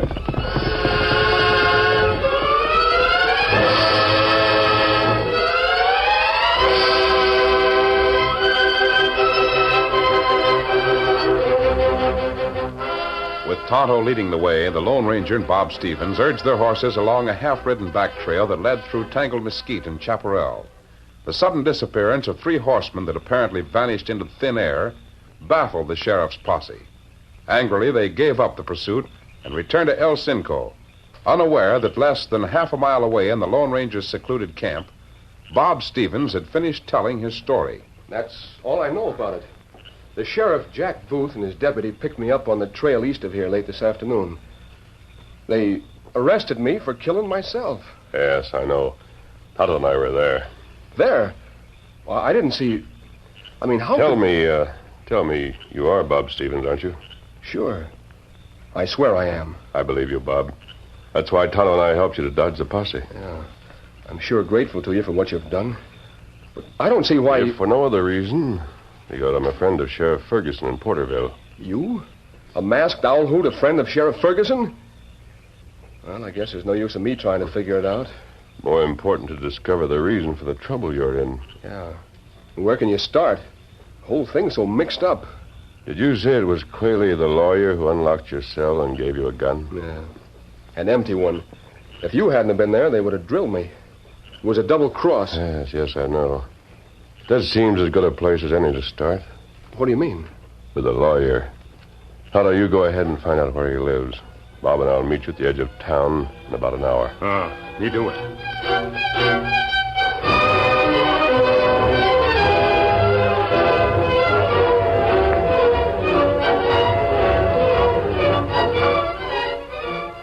Tonto left the Lone Ranger's camp and arrived on the outskirts of El Cinco a few moments later. He dismounted there and led Scout through the thick shadows that cloaked the sleeping town. Making use of his instinctive trailing sense, it was only a short time until the masked man's faithful Indian companion had completed the task assigned to him. In the meantime, the Lone Ranger and Bob Stevens arrived at their prearranged meeting place. Who's over? Who? Tonto should be around. Yes, there he is. Must be somewhere near that row of houses. Make as little noise as you can. Come on, Silver. Get up. Come on.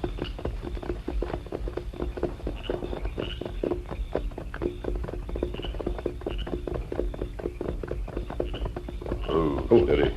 Easy, big fella. Kimasabi. Yes, Tonto. Me find house where Quayle fella live. Good. Easy. Which one is it, Tonto? Last one, end of street. Hey, you come with me, Bob. Right. Tonto will wait here with the horses. I want to keep our back trail covered. Sure. All I'd like to know No is... questions now, except the ones we're going to ask Mr. Quayle. Come on.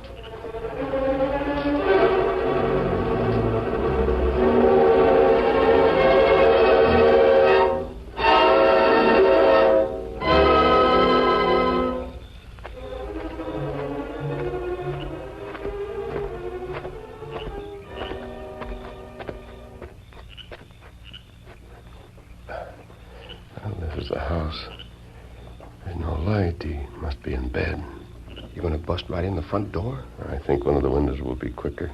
We'll try it.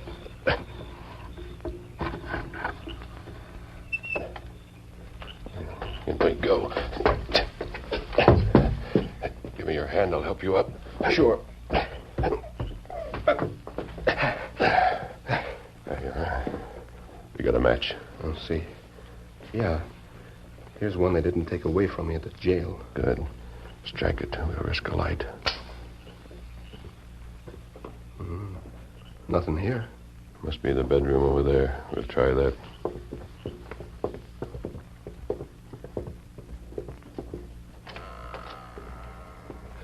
There. Ain't that him? Over there asleep. We'll see. Quayle. Hey, what the... Light the lamp, Bob. Yeah. Masked, an outlaw. And Johnny Harper. My name ain't Harper, and you know it. What do you want? The truth. How did you get in here? I'll call the sheriff. First thing you'll do is answer some questions. There could be a murder right here in your bedroom, Mr. Quayle. What do you want to know? Why did you give Bob Stevens an empty gun and help him escape from jail? Why, I didn't know... know... And then yell for the sheriff, so I'd be shot trying to get away. I didn't know the gun was empty. Doesn't make any difference now. You wrote Bob a letter telling him his uncle had died. I wrote to Bob Stevens in Portersville, not to this... What does Amos Stevens' estate consist of? I refuse to divulge... Answer my question. Well, just a little shack on that hill east of town. No money? Nothing. Just a shack. And it's not worth over $100. Now that the real Bob Stevens has been murdered... Your story and your actions don't make sense, Quayle. Who else is behind this thing? I don't care if you are threatening me with a gun. There's no outlaw can break into my house and force... I'll get word to the sheriff. You hear that? Sounded like somebody... Yes, Bob. Now I'm beginning to understand. Quick, tear one of those sheets. Yeah. We'll see that Mr. Quayle doesn't move for a while. Now, listen, you can't That's get what away you with... think. Hand me some strips, Bob. Here. Good. Now hold him while I tie a few nuts and fix a gag. Right. Say, why did he sing out like that? He must have been warning somebody. Yes, you're right, and I think I know who it was. There. Now, come on, we'll have to hurry. Up we go. Wait.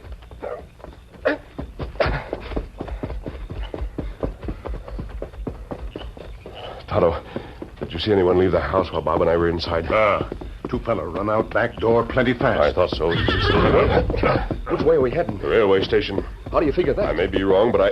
Come on, Silver. Get him up. Get up.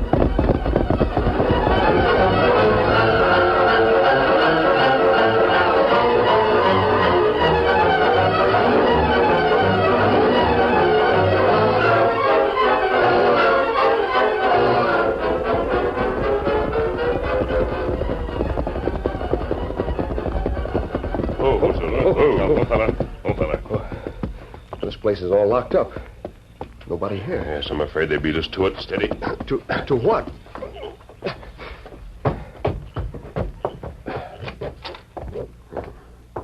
No sign of... Wait. There's somebody on that bunk over there. Asleep. I hope so. Light one of those wall lamps. Yeah. There. Who is the gent? I think it's a telegrapher. That right, Tonto? Same fella. But he's plugged through the head. Who killed him? Isn't this the man who brought the telegram to the sheriff this afternoon? Yeah, I'm sure he is. But I don't savvy how you knew. The telegram was a fake. And when the men who left Qualey's house a few minutes ago found out we were there, they came over here and killed their partner. Who are they? We'll find out soon enough. There's only one place he'll head for. Where? Your uncle's shack. The one Qualey was telling us about. Come on.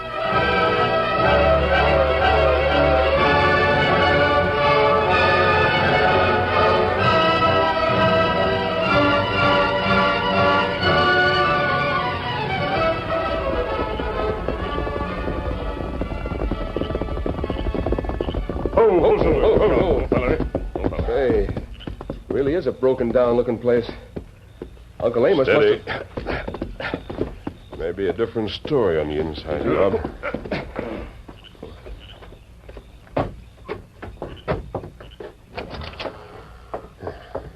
Nothing here. Just one room. And a pretty dirty one, too. Uncle Amos lived all alone. I guess he wasn't very particular. They knew we were trailing them. And this would be the logical place to head for. Who are you talking about? There's nobody here. Oh, I'm not so sure. I thought so. What do you mean? This part of the floor. It's a trap door. There must be a cellar or something. Help me lift a tunnel. Now strike another light, Bob, so we can see. Down, both of you. Who is it? Who's down there? I have a good idea, and as soon as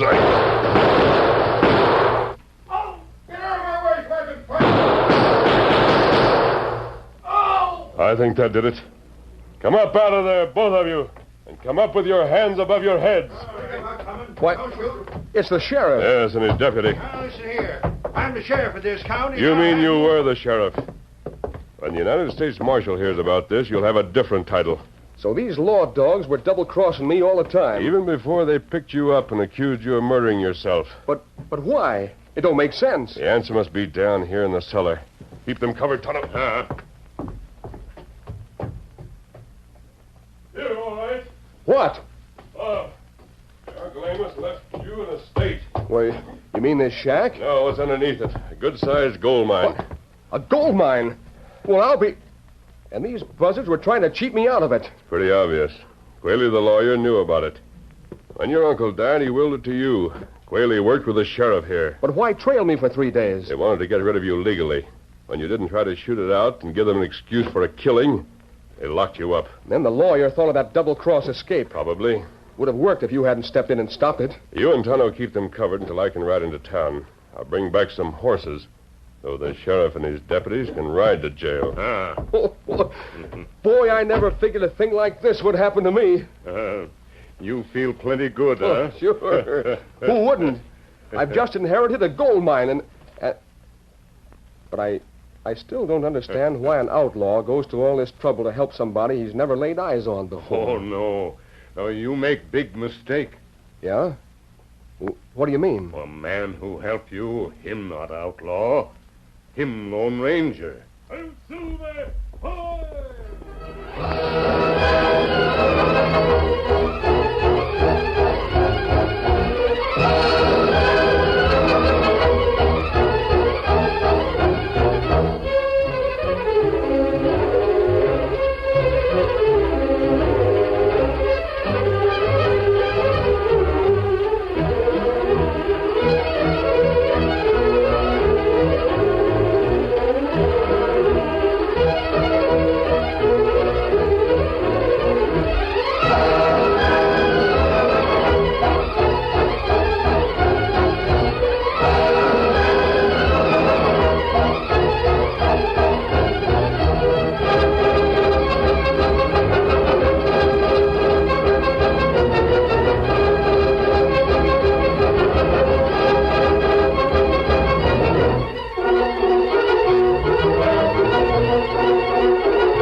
story you have just heard is a copyrighted feature of the Lone Ranger Incorporated.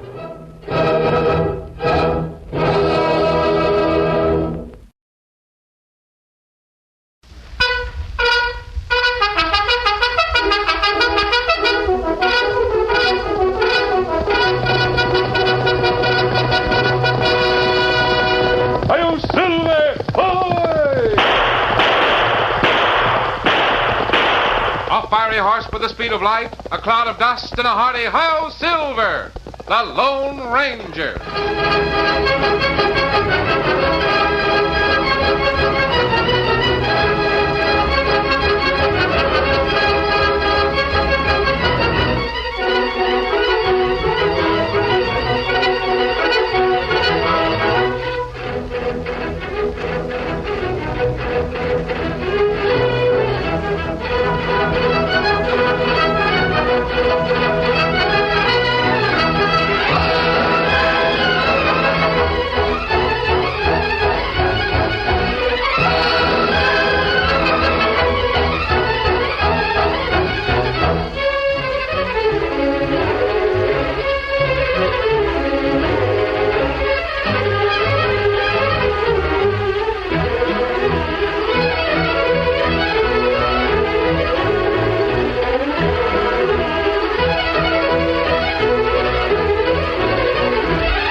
With his faithful Indian companion Tonto, the masked rider of the plains led the fight for law and order in the early western United States.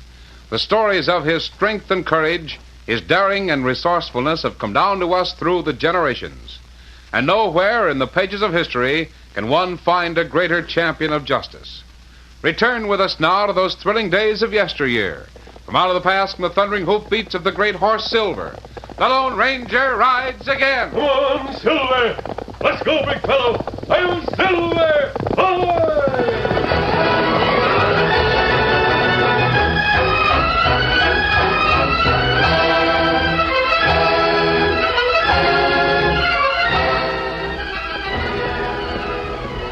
It was about noontime when young Russ Bailey arrived at the Broken Arrow Ranch house. Oh, boy. Quickly he dismounted, unsaddled the big rangy buckskin, and turned the horse into the corral.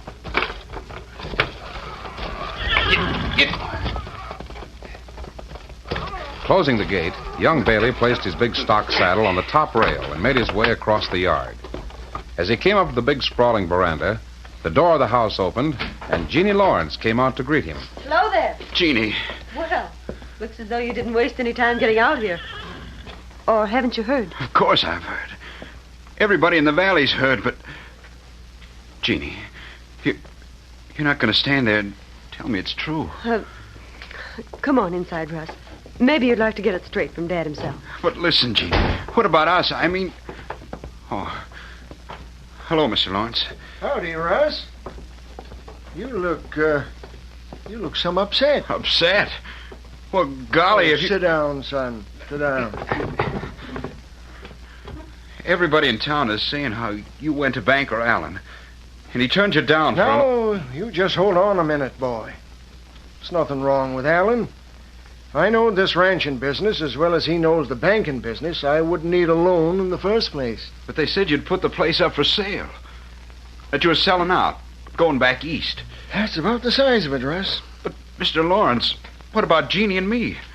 Well, here we've been planning all along Sometimes, boy, people have to change their plans. So we were going to be married this fall. Oh, please, Russ, you've got to understand. But I don't understand. If you folks can't get the money you need from Allen, why don't you let my dad help you? He'd be more than glad to do it. I know he would, Russ. Your dad has been a mighty staunch friend and a fine neighbor. But like Jeannie says, you've got to understand, boy. Understand? What? That I am a hopeless failure in this ranching business. Oh, that's nonsense. Well, maybe it's nonsense, but it's true. Your dad and I came to Indian Valley pretty near 25 years ago. We started out even. For 25 years, he's been going ahead. I've been going backwards. But you've had lots of bad luck. And lots of bad judgment. No, Russ, I'm getting out. Getting out while I can still scrape up enough to pay off what I owe. Golly. I don't know what to say. Jeannie knew what to say when I told her the news. Dad, please. Jeannie? What do you mean? Well, Jeannie's got a notion she'd like to stay in Indian Valley. Sort of, make her home here. Well, sure. That's what we were figuring all along. You're a good deal like your dad, Russ. You're the kind of a fellow that just naturally makes things turn out, see? I don't get what you're driving at, Mr. Lawrence. Well, in a way, it was Jeannie's idea. Like I said, she favors the notion of staying out here. Me, I've got my mind all made up to go on back east. You said that. Uh-huh. I also said that the place was for sale, didn't I? What? Say, you mean you think I could buy this outfit and... Golly, that's a wonderful idea. You'd make something out of it, I reckon. More than I've done. And Jeannie, well, she can tell you how she feels, I suppose. Would you, Jeannie? I mean... Yes, Russ, I couldn't want a greater happiness. Oh, golly! Now. Before you two get to making any big plans, you'd better let Russ go home and talk to Cash about it. I reckon he'd want some say in the matter. Don't worry. He'll loan me the money to get started. I know he will. You better be sure first. They don't call him Cash Bailey for nothing. And I reckon if he likes the idea, he'll furnish the money. And if he don't, well, you'll be out of luck, that's all. Well, I've as good as got it right now. But they said in town that you were asking $35,000 for the ranch. Uh-huh. Biggest part of that goes to the bank, though. Won't be much left when I get through paying off. That price include the stock and tools? Takes in everything. The whole works. Oh, sounds like dinner's ready. You'd better come and eat with us, Russ, huh? Eat nothing. I'm heading for home as fast as that old buck horse will take me. See you later, folks. I got business to take care of.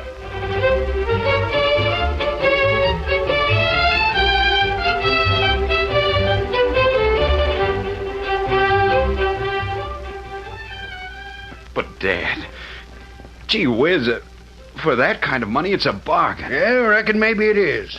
But when a fella ain't got a red cent to his name, he ain't got no business going in debt for $35,000.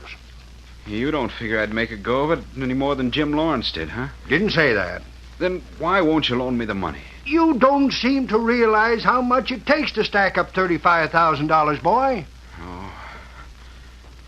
Well, all right, Ted. That's the way it is. Now, I tell you what you do. You go into town and sit down and have a talk with Clem Allen. He's in the banking business, and that's part of his job. To lend money to people, see? He wouldn't lend Mr. Lawrence $5,000. What makes you think he'd loan me $35,000? He doesn't figure Lawrence is a good risk. And I suppose he'd rather have a lot out on a good risk than a little on a bad one. See what I'm getting at? I suppose so. Now, tell you what. I'm heading for town right now. How'd it be if I was to go in and have a talk with Allen, huh? Sure wouldn't do no harm. Now would it, huh? No, I suppose it wouldn't. Well, I'll tell him you'll be in sometime this afternoon or in the morning. See you later, son. Sure. Sure, you bet, and thanks. Thanks a lot, Dad.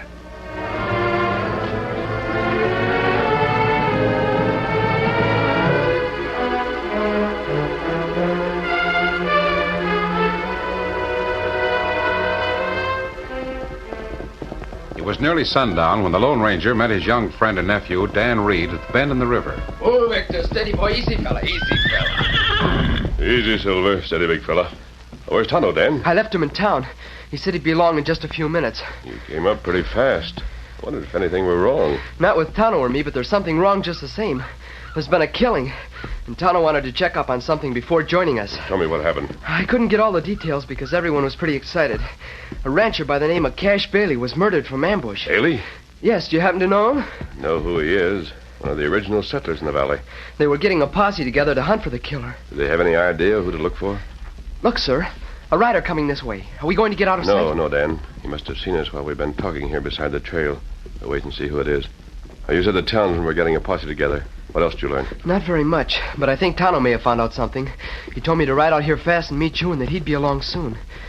Golly, if this man is one of the posse and he sees you wearing a mask... He doesn't act like a posse man, just loafing along at a slow trot. Howdy. Oh, there, boy. Oh. Howdy yourself. I suppose I should ask you what the mask's for, but I reckon it isn't necessary. You're the first man I've met who's taken that attitude. Usually people are more curious. Yeah? Well, I'm not. As far as I'm concerned, your business is your own. From the looks of that outfit you're riding, that white stallion, the silver-mounted saddle, I reckon business must be pretty good, huh? I like the business I'm in. Maybe I ought to get in it. Maybe things would be different today if I was an owl hoot. Oh? What things, for instance? Never mind. Hey, rider coming yonder. Coming fast, too. Yes, we've been waiting for him. He's a friend of ours. 3 of you, huh? Say, that fella rides like an Indian. He is an Indian. Thought so. Well, I'll be getting along. If I run into any nice big reward notices for a gent that wears a black mask and rides a big white stallion, I'll come back looking for you. Now, wait a minute. Why should you be interested in reward notices? Are you a lawman? Me? I'm not that smart, I reckon. If I was smart, I'd be where you are, breaking the law, likely with my saddlebags full of money. You didn't seem to be heading anywhere in particular, were you? Nope. Just riding. Just heading yonder. Oh, fella. Oh, fella. Kimosabe. Hi, Kimosabe. What did you learn about that killing, Tonto? Me think me learn plenty. Me find out that... What killing? Oh, this is my friend Tonto. Your name is... Bailey. Russ Bailey. Bailey? What? Were you in town today? Just left there about 2 hours ago. Why? I'll tell you later. Right now, I'd like to speak to my friends alone a moment. Do you mind? Well, what do you... It'll be only a moment, Russ. Over here, Tonto. Dan, come along. Get him up, Scout. Come on, boy. It's a strange acting combination. Huh. Even the kid's looking at me kind of funny. Wonder what's up.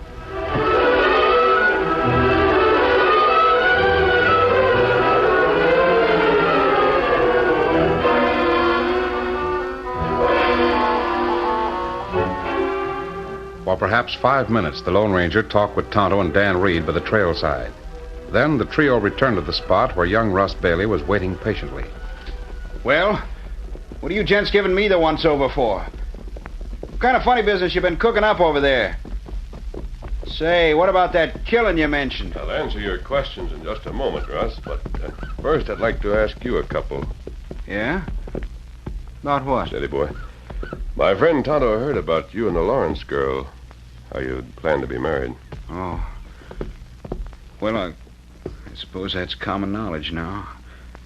Reckon everybody knows that Jim Lawrence is figuring to sell out and go back east. And what about the girl? Is she going back east? I reckon. It's being said around town that you tried to borrow the money from your father to buy Lawrence's ranch. So? Did your father turn you down? Yeah. Said he wasn't in the banking business. For me to go see Banker Allen. Oh? Even said he'd stop in at the bank this afternoon and put in a good word for me. I happen to know that he did that, Russ. Sure. That's all the good it did. I just came from town and old man Allen turned me down cold. It's only 3 or 4 miles to town from here. You said you'd left there a couple of hours ago. What about it? That any of your business? Perhaps. Where have you been? Now, see here, Mr. Masked Man. Answer me. Well, I rode out to the Broken Arrow. Saw Jeannie and her dad. Told them what had happened. And then just rode on up. Look, riders come. Yes, come on. We've got to clear out of here quickly. See you fellas again. You're maybe. going with us. Maybe later I might join up with you, but right Listen now... to me, Russ. Those riders are part of a sheriff's posse. And they're looking for a man they think is a murderer. Yeah? You still ain't told me about that killing. I'd rather not tell you now if it could be avoided. I guess I'll have to tell you. What do you mean? Your father's been murdered, Russ. What? Dad. No, I won't believe it. Those men in the posse believe it. They know it.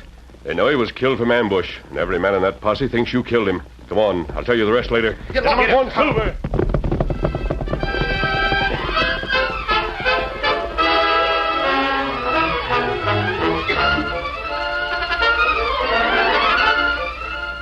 The curtain falls on the first act of our Lone Ranger story. Before the next exciting scenes, please permit us to pause for just a few moments.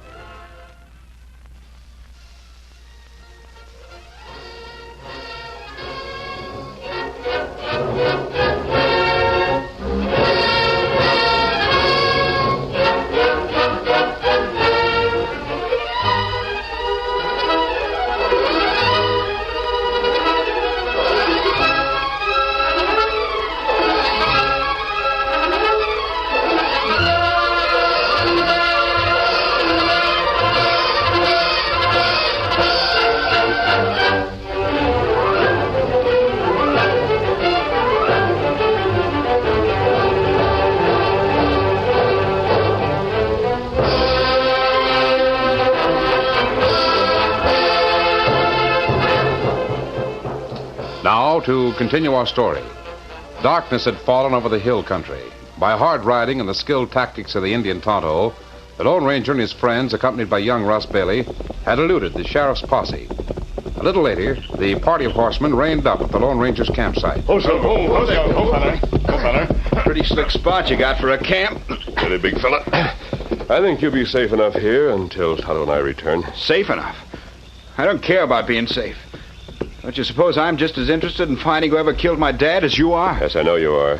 But you might take unnecessary chances, Russ. I don't care about that. I do. In the first place, I still don't know who you fellas are. Either you or this Injun or both of you know something you're not telling me. Russ, we have a very good reason to believe that you're innocent. But we'll need your help to prove it. I'm more than willing to help. Good. For the time being, we want you to stay here in this camp, out of sight, with Dan Reed. Mind telling me what you're going to do? Right now, I'm going to the Broken Arrow to speak to Jim Lawrence and his daughter. Jeannie, I wonder what she thinks. What would people naturally think? You try to borrow money from your father, he refuses to loan it to you? I felt pretty bitter about it. Then my dad gets ambushed, and I turn up missing. But Jeannie, she knows I wouldn't do anything like that. No one knows until it's been proved. Come on, Tonto. You ready? Dan, you better take care of your horse and Russ's. I will. Steady, big fella. I'll picket them down by the riverbank. Adios. Adios. Come on, Silver. Get him up, Scout.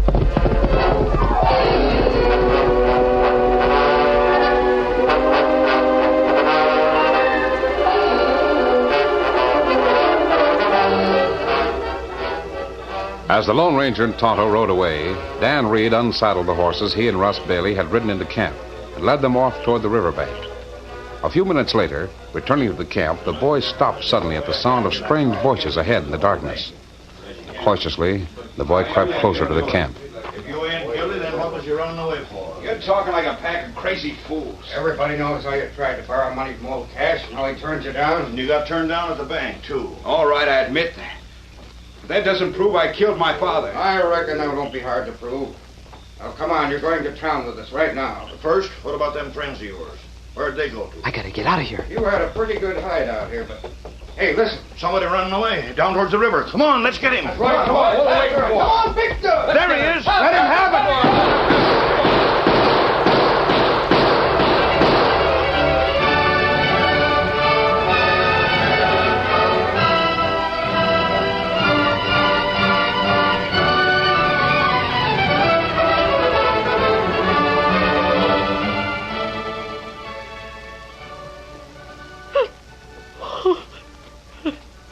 Now, Jeannie, there ain't no sense in getting yourself all worked up like that. But if they find him, what will they do? Well, I ain't rightly sure. Of course, the boy running away like he did, that won't help his case any. Oh, if only I could see him and talk to him.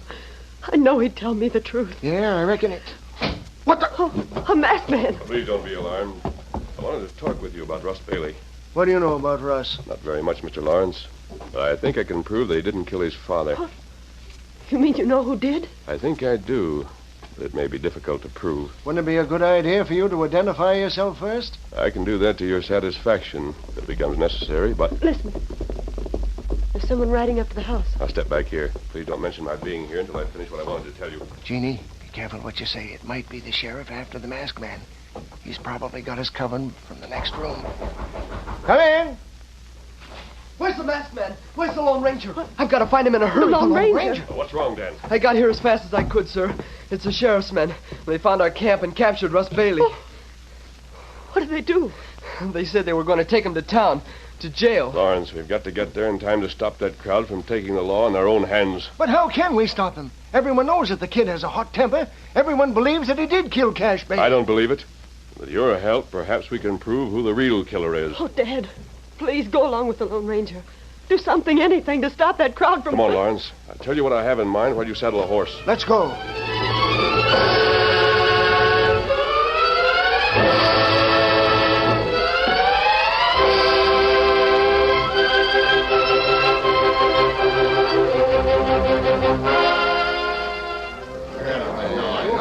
As far as the sheriff was concerned, every scrap of evidence in the killing of Cash Bailey pointed to the man's son. Now, Russ, I want some straight talk from you. I've got nothing to lie about, Sheriff. Everybody knows you tried to borrow a considerable sum of money from your dad, and that he turned you down. You're barking up the wrong tree. My father had just been to the bank. Maybe he drew out some money. Maybe he was killed because he was packing a bank. That's out, my boy. I've already checked that possibility with Mr. Allen here. He didn't draw out any money, Russ. Only reason he came into the bank was, like I told you before, to see if I wanted to put up the money for you to buy Lawrence's place. Oh, here comes Lawrence now. Howdy, Jim. Sheriff, I want to talk to you alone. Oh, what about? First, you lock that boy up, you hear? And leave someone here to guard him. Oh, what's the idea? And get this jailhouse cleared out. Send these people home and come with me.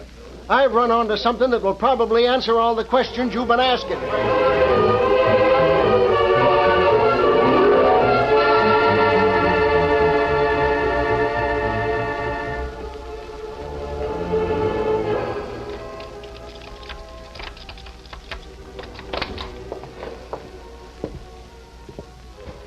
It was nearly midnight when banker Clem Allen unlocked the door of his library at home and entered the room.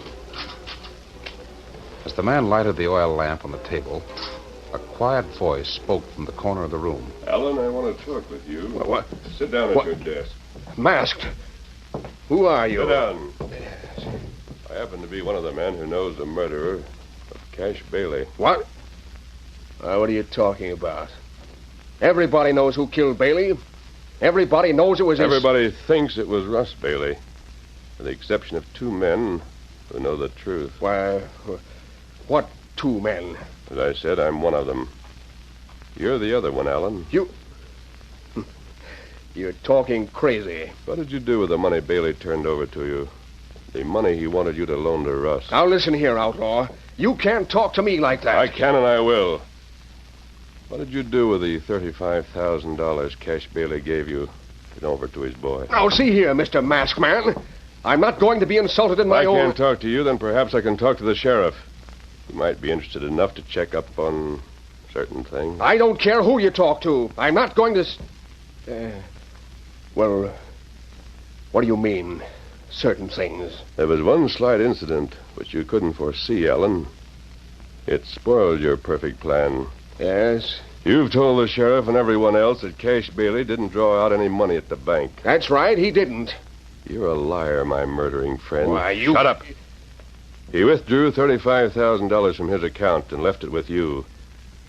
That's the only reason he told young Russ to go and see you, because he wanted the boy to get the money from the bank instead of from his father. Nonsense. So happens I can prove what I say. More nonsense. When Cash Bailey left your bank, he was feeling pretty good over the prospect of his son marrying Jeannie Lawrence and settling on the Broken Arrow Ranch. He felt so good about it, he tried to buy the girl a wedding gift. What? What do you mean? There was a boy in front of your bank, a youngster named Dan Reed. Very good friend of mine. So? Dan happens to own a very beautiful white horse. He was just dismounting at the hitch rail when Cash Bailey came out of the bank. Oh, Victor, steady, boy. Easy, fellas. Hey, that's a real horse you got there, young fella. You care to sell him? No, sir, I wouldn't think of it. No? Give you $50 for him, cash. No, sir. I wouldn't take 100 for Victor, nor 200, nor any amount. Yeah, any amount could be a pile of money, son. I know it, but this horse isn't for sale at any price. How'd you like to take $500 right now for the outfit? Saddle, bridle, and horse, cash money. Now look, mister. I don't know who you are nor why you're so determined to buy my horse, but I'll tell you this. All the money in the world wouldn't buy him. Is that clear? Hey, you're a spunky young rooster. Well, the reason I want him, it's for a wedding present, see? Oh. Nobody around here knows it yet, but my boy's getting married real soon, I expect. And I want that white horse for the bride, a wedding present, see? Uh-huh. And if you were thinking I ain't got the money to buy him, here, reckon you can read figures. There's my bank book with my name on it. Name's Cash Bailey, and I pay cash for everything. Yeah, I see. You could afford to, I guess. Now you want to talk business? No, sir. My horse is not for sale at any price, even though I'd like to help you. Perhaps you can tell me why Cash Bailey wanted to buy Jeannie a wedding present. He must have been certain that you were going to lend Russ the money to buy the ranch. Now, see here, Masked Man. He was certain, because he'd arranged a loan with you. He'd made sure by drawing the money out of his own account for you to turn over to Russ when he came in. That'd be mighty hard to prove. No. And Dan Reed told Bailey he didn't have enough money to buy the white horse. Bailey's pride was offended. He showed the boy his bank book. And Dan Reed saw that there'd been $35,000 withdrawn from Bailey's account that same day. Who is going to prove that? I know what you're thinking. Because you were smart enough to get Bailey's bank book after you killed him. And you destroyed it. Something else to prove. Well, I'm going to the sheriff and tell him what I know. He might find a way of proving it. Oh, wait. Well? I keep a little money in my desk. Maybe you'd be interested in, forgetting what you know for a price. Keep talking. Yeah, sure. I've got some cash here, and I've got a 6-gun, too. Now. Going to see that I don't talk, huh? It'll be easy enough to tell the sheriff I found you here.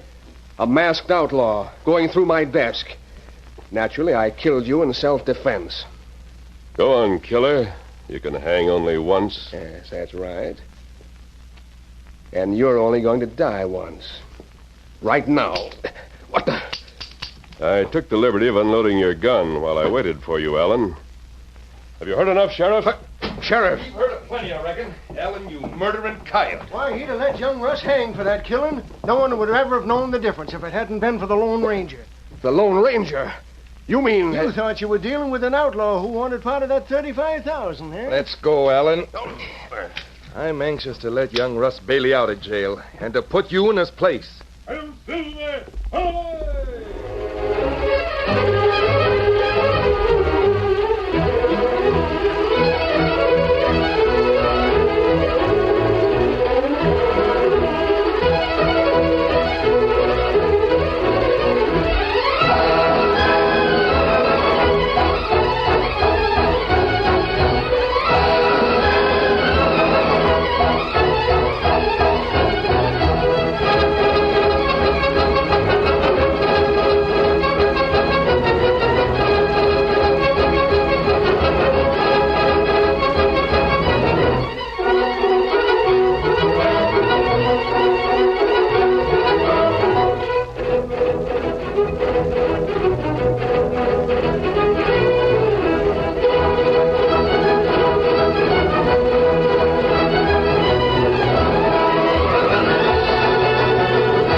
The story you have just heard is a copyrighted feature of the Lone Ranger Incorporated.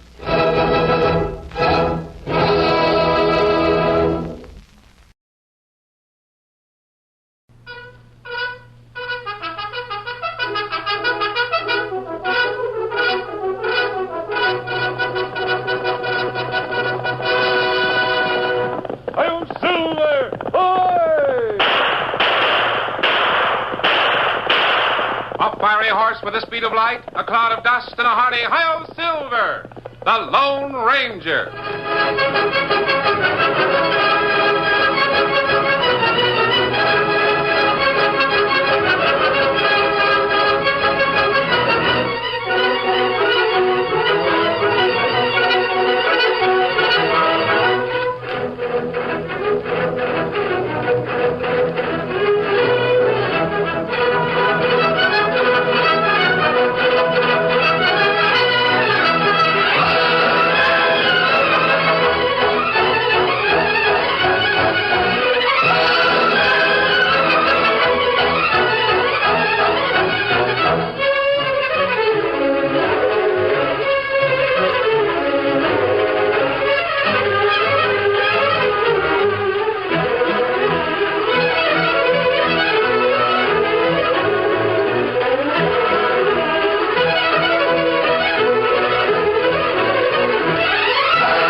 With his faithful Indian companion Tonto, the masked rider of the plains led the fight for law and order in the early western United States. The stories of his strength and courage, his daring and resourcefulness have come down to us through the generations. And nowhere in the pages of history can one find a greater champion of justice. Return with us now to those thrilling days of yesteryear. From out of the past come the thundering hoofbeats of the great horse Silver. The Lone Ranger rides again. Come on, Silver! Faster, boy, faster! I'll Silver!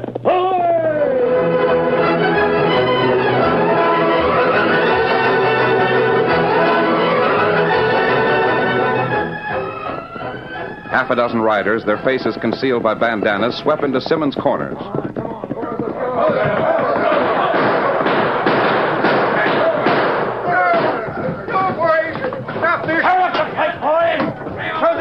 Wildcats mean business. Tear it up, rip it apart. What's going? No, boys. Please don't do no more. Shut up, you old fool. Wait. No, don't try this bullet for size. No.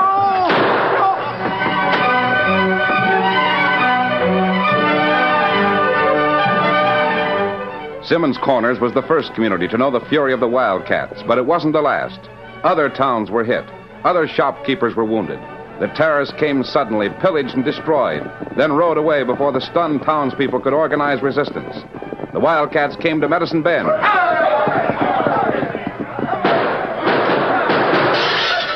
Smash everything! Get the barber! We'll show them! Rip the place apart! In Medicine Bend, the Wildcats concentrated their destruction on two buildings. That does it, boys! Mount up and clear out! Get up there!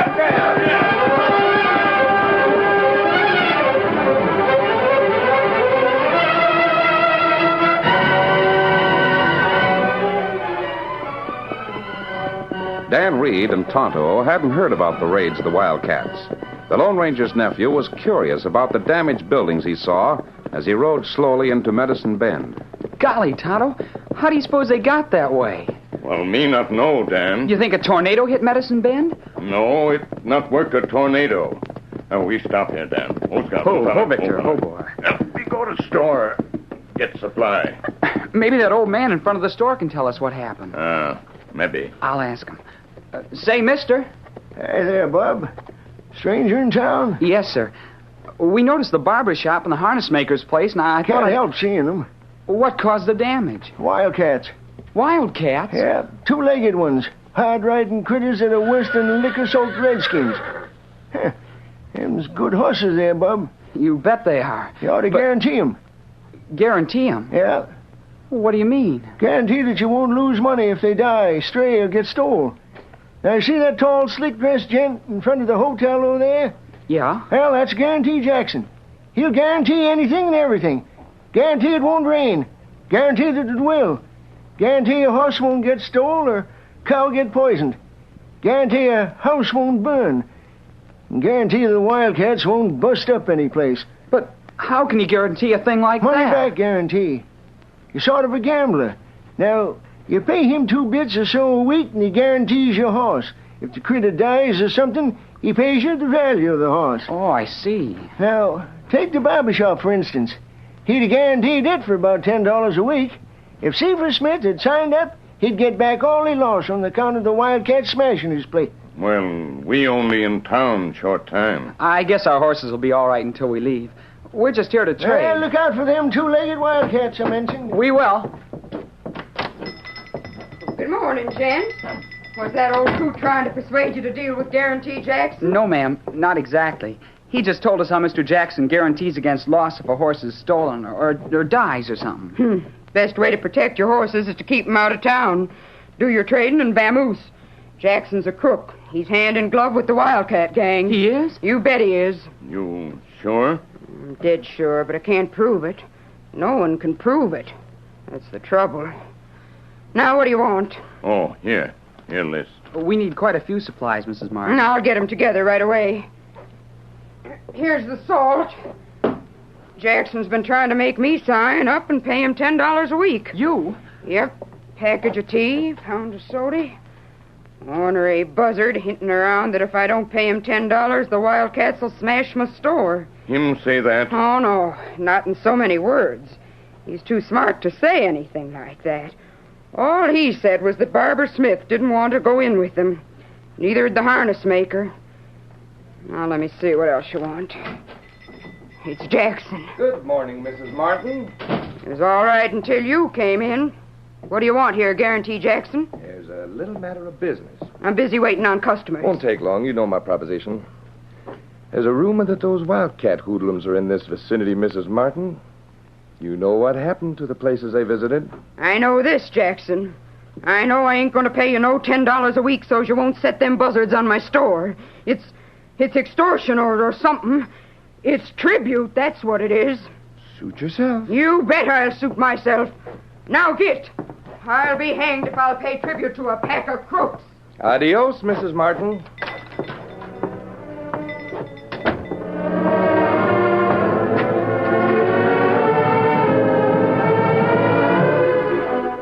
Guarantee Jackson nodded to old Jeb, then sauntered down the street to his office.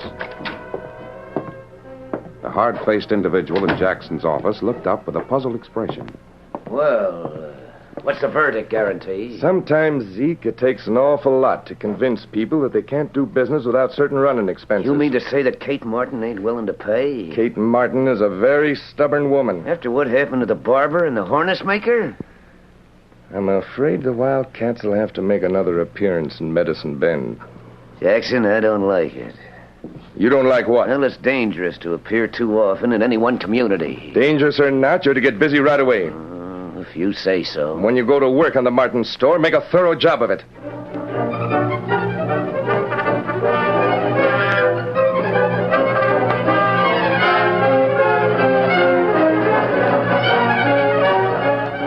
While Dan and Tonto waited, Kate Martin added package after package to the supplies on the counter. There's that item. The flour. I guess that just about fills the order. Now you'd better get clear of here fast. I don't know how soon there'll be trouble. If you expect the Wildcats to come here, why don't you tell the sheriff so he can be ready for them? Oh, there's no telling when they'll come. I ain't the only one they're likely to visit. And if there's guards here, they'll go somewhere else. Oh. They won't come till they know the coast is clear. Look outside. Great day. Hey, they're come! The Wildcats. Jackson must have signaled them. Look out! Oh, my windows! Take what you want! Flashling, let them rip! Come on, boys! Stop it now! Get out of here now! Dan, you go to back door. Right past and get Masked Man. Right. You two get out the back door. Get out while you got the chance. Dan go, Tonto stay. No, they'll get you. No, me help you fight. Me show Wildcats. Me fix them. Hey, you're fighting the Redskins! The Indian wants to fight! Let him have it! Smash him up! Tonto fought furiously against the heavy odds. He knew that his battle was hopeless. He hoped to occupy the Wildcats long enough to get Dan away.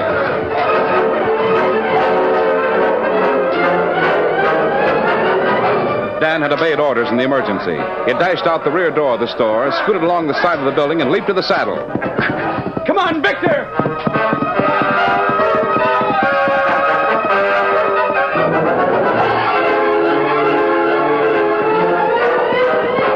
Dan raced out of town, across the plain, and into a gully where he knew the Lone Ranger would be waiting. Ho, Victor, ho, boy, ho!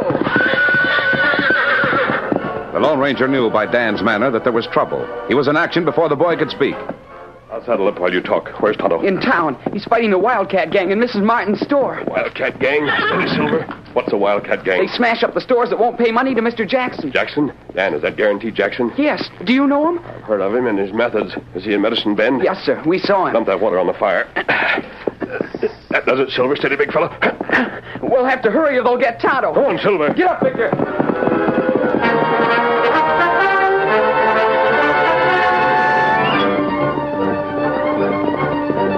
The Lone Ranger rode ahead of Dan, urging the mighty Silver to top speed. Come on, Silver!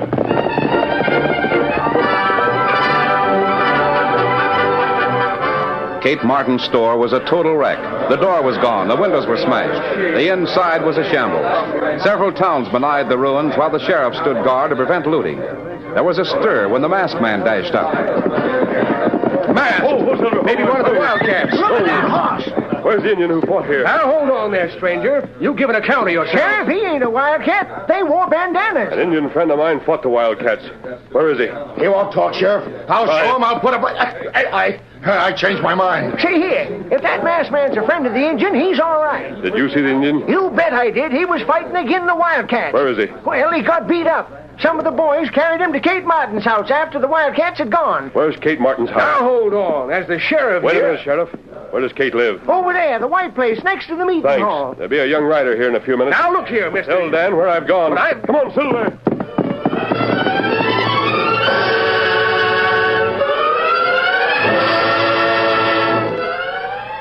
Though Tonto had been painfully bruised, his injuries were not serious.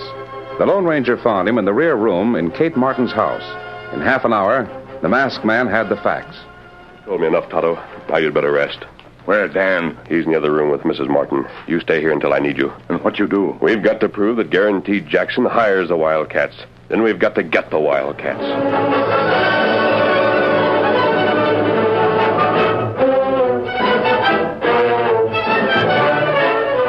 The Lone Ranger was determined to prove that Guaranteed Jackson was the one behind the ruthless Wildcat gang. While the masked man talked to Tonto in a rear room of Kate Martin's house, the door opened, and Dan Reed entered softly. I thought I'd better let you know. What is it, Dan? Guaranteed Jackson's here. Here? Yes, he's calling on Mrs. Martin. If you come this way, you can hear what he has to say. I merely came to offer condolence, Mrs. Martin. I'm very sorry to hear about your trouble. You've got a pile of nerve to come here, Jackson. I was afraid you'd think I had something to do with the unfortunate affair at your store. I know doggone well that you're behind it. Now get out of my house. Kate, you shouldn't make accusations without proof to back them up. Get out. Kate, while you accuse me of the unheard of ruthlessness, you're letting the real leader of these Wildcats pull the wool over your eyes. Meaning whom? A certain masked man. I think he came here to see you. He did, and he's still here. He's Tonto's friend. That makes him ace high with the sheriff and ace high with me.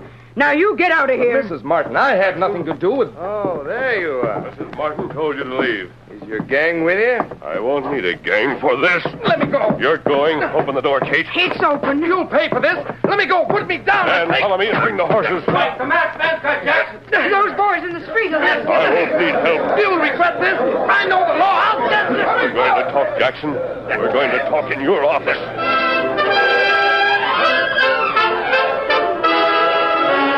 The curtain falls on the first act of our Lone Ranger story. Before the next exciting scenes, please permit us to pause for just a few moments.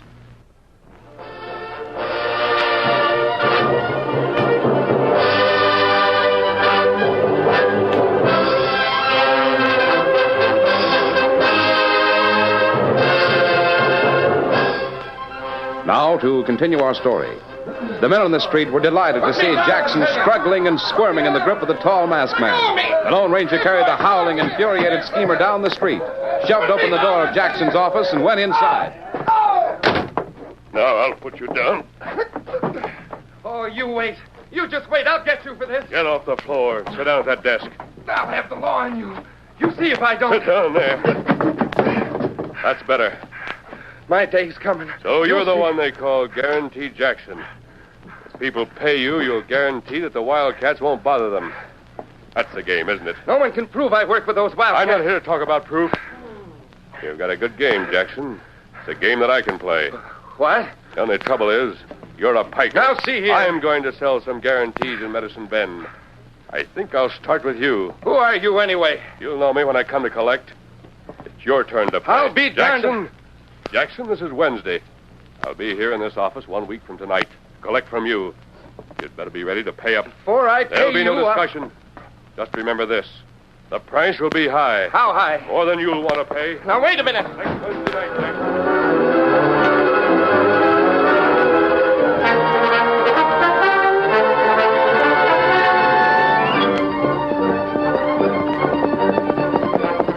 Soon after the Lone Ranger left Guarantee Jackson, he left town on the mighty Silver. Then his cry rang out across the plains. Come on, Silver!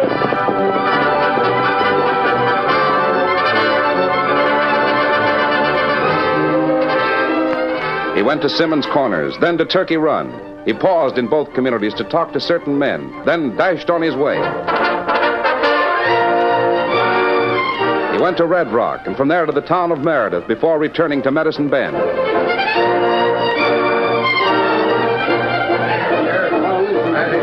The Lone Ranger caused a wave of excitement and anger in Medicine Bend. He caused a jam in the sheriff's office. But I thought Guarantee Jackson was hard to deal with. You gotta do something, Sheriff. The prices this masked man is asking are not all reasonable. What are we to do, Sheriff? Now, boys, calm down. You're all talking at once, I can't hear a thing. Now, wait a minute. Which of you have actually seen this masked man? All right, that'll do. He told us all the same thing, Sheriff. He'll come to collect on Wednesday night. He must have a whole army ready to storm the town. You gotta get the marshal. Have him call in troops. Boys, I'm going to do what I can. Well, the masked man ain't like Jackson. He don't mince matters, talk. Now, listen. Quiet down now. I've got to talk to each of you separate. I'll see you one at a time in my private office. And we'll try and plan so you don't have to pay out cash to that masked man.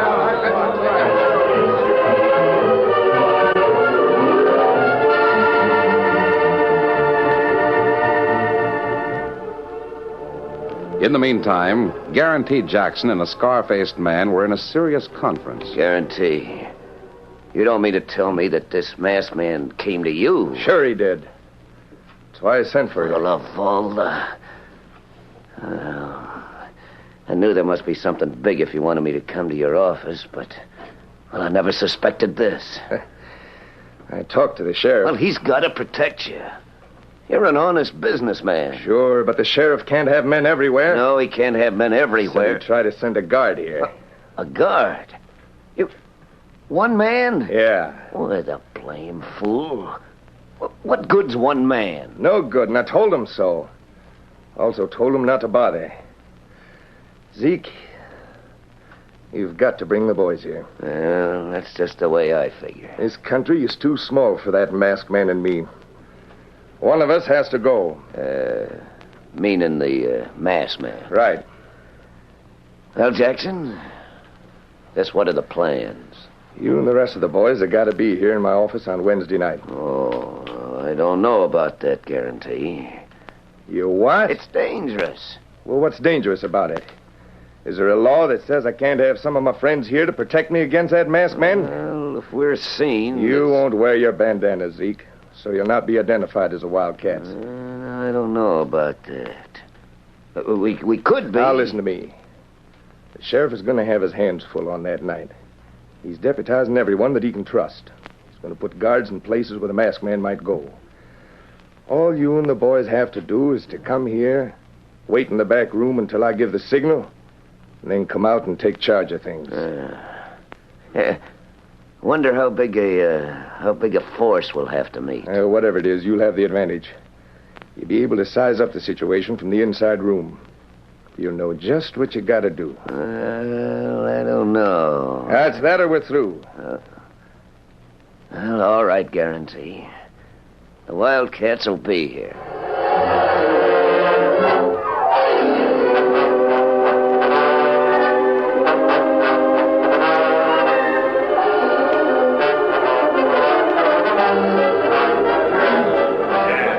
Wednesday morning, the tension in Medicine Bend had reached new heights. Everyone talked about the mysterious masked man and his impeding visit. He sure talked like he meant what he said. Yeah, but I don't savvy the change in him. A week ago, when his Indian pal fought for Kate and the masked man dealt with Guarantee Jackson, I was all for him. That was a week ago, Jeb. I reckon he's a lot worse than Jackson ever thought of being. Hey, Kate. I'll ask Kate Martin what she thinks. Did you call me? Kate, what do you make of that masked man? Nothing. Why should I?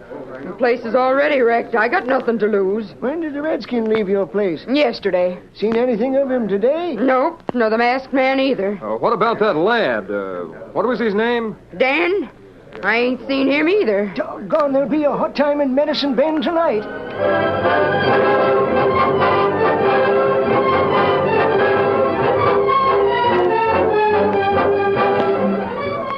As evening drew near, the tension increased. Shop owners were in their places of business, heavily armed against the expected attack. Ranchers had come from nearby to help friends and shops defy the masked man and whatever force he might bring with him. As soon as he attacks the first place, we all rush out and do battle with him. This won't be like them wildcats. You bet it won't. We're organized. I reckon the sheriff will have some deputies here pretty soon.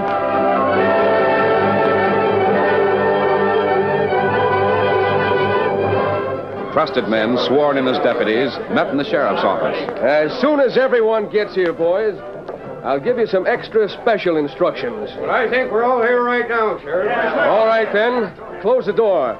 These instructions are private.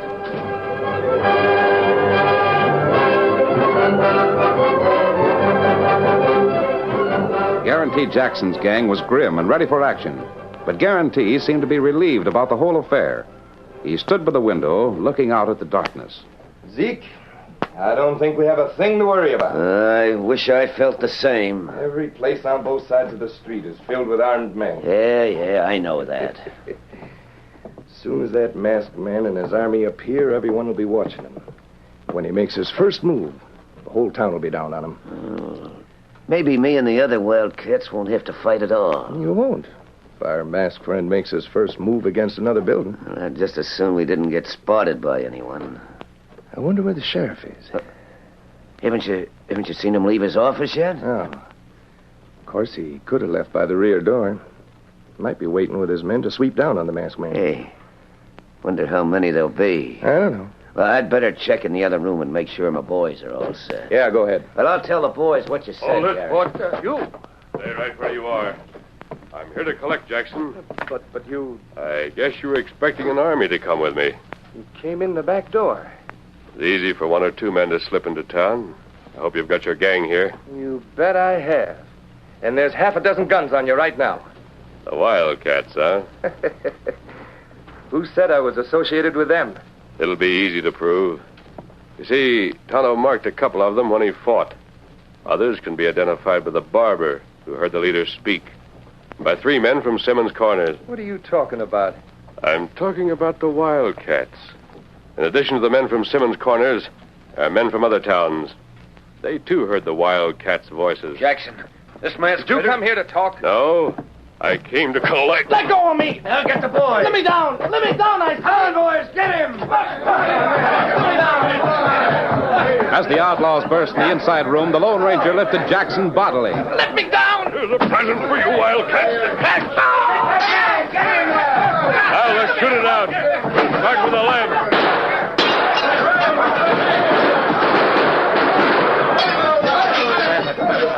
Bowled over when Jackson was thrown among them, the Wildcats scrambled to their feet. But before they could bring their guns to bear, the Lone Ranger shot out the lights. Wild confusion reigned in darkness. Get that masked man! Where's he at? Let go, you fool! Get some light in here! That's right. You got through taming each other. Strike a light and come out with your hands up. That's a masked man. Surrender at once or we'll start shooting. And we've got manpower enough to handle lots of wire. Hey, that's the sheriff! Place is surrounded. Wait! We're coming out! As soon as I get the lamp lighted. Step out here one at a time with your hands in the air. That's it. And keep coming. Yeah, we're coming. Hey, Sheriff, I recognize that Casper's voice. He's one of them. 4, 5, 6. There's supposed to be 7 of you crooks. Now, where's the other one? The other one was Guarantee Jackson, Sheriff. I reckon he ain't coming out, not until he's carried. Why not? You mean to say... Well, I thought I had the mask, man. I thought So you was throwing lead into your boss, huh? Figuring he was the Lone Ranger. Yes, that's who it was, you buzzards. Too bad Guarantee Jackson couldn't figure out a way to protect himself from the Wildcats. Yes, sirree. A doggone shame now, ain't it? Hail Silver! Ahoy!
The story you have just heard is a copyrighted feature of the Lone Ranger Incorporated.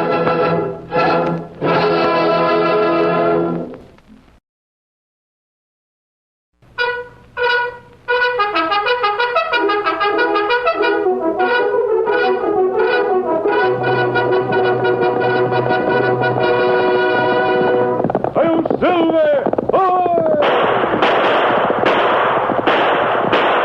A fiery horse with the speed of light, a cloud of dust, and a hearty "Hi-Yo Silver!" The Lone Ranger.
With his faithful Indian companion Tonto, the masked rider of the plains led the fight for law and order in the early western United States.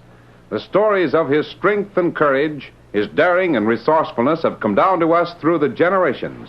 And nowhere in the pages of history can one find a greater champion of justice. Return with us now to those thrilling days of yesteryear. From out of the past and the thundering hoofbeats of the great horse Silver, the Lone Ranger rides again. Come on, Silver! Let's go, big fellow! Hail Silver! Ahoy!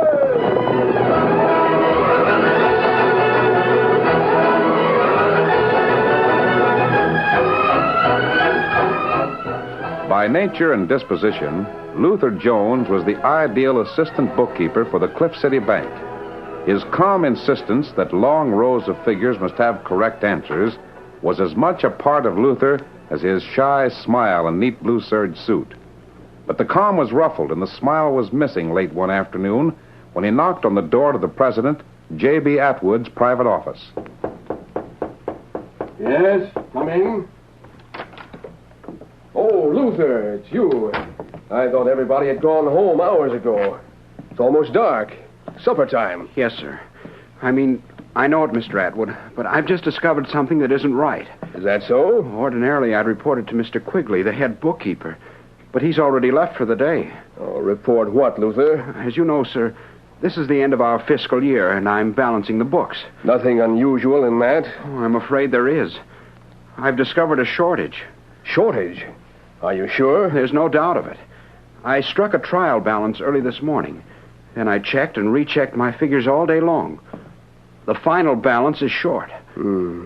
Have you any idea where have you traced the difference to any particular account? Yes, sir. I'm sure it's somewhere in the new school trust fund account. The new school... Oh, yes. Why, how much is it short?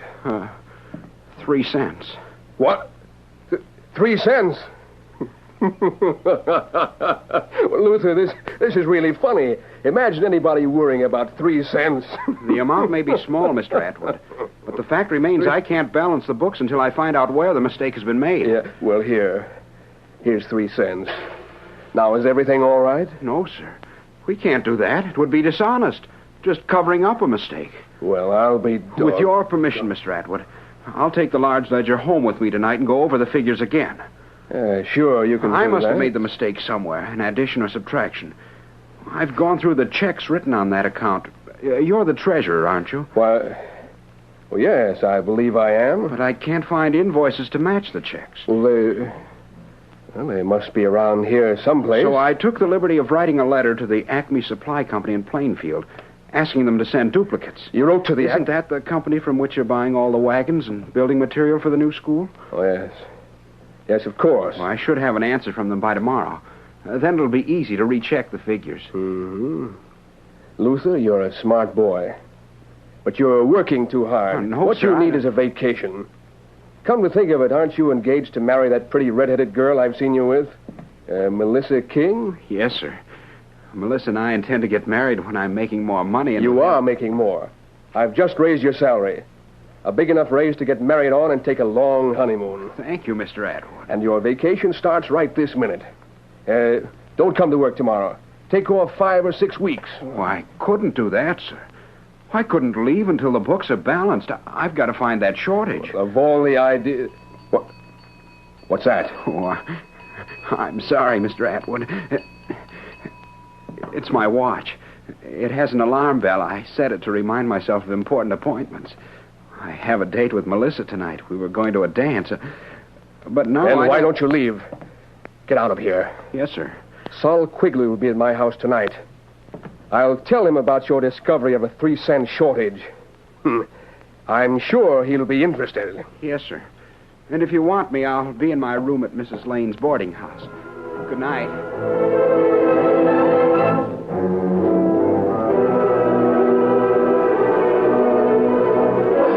The Lone Ranger and Tonto pulled their horses to a halt in the darkness of a side street at the edge of Cliff City.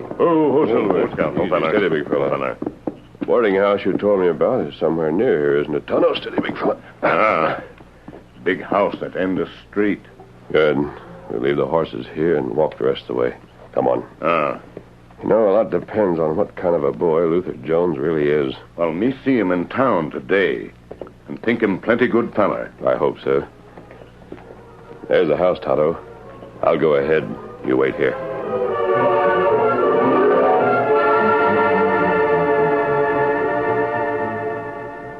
Luther, do you mean you're breaking our date because of 3 cents? Well, yes, But it isn't the 3 cents. It's the principle. There's no use talking about it.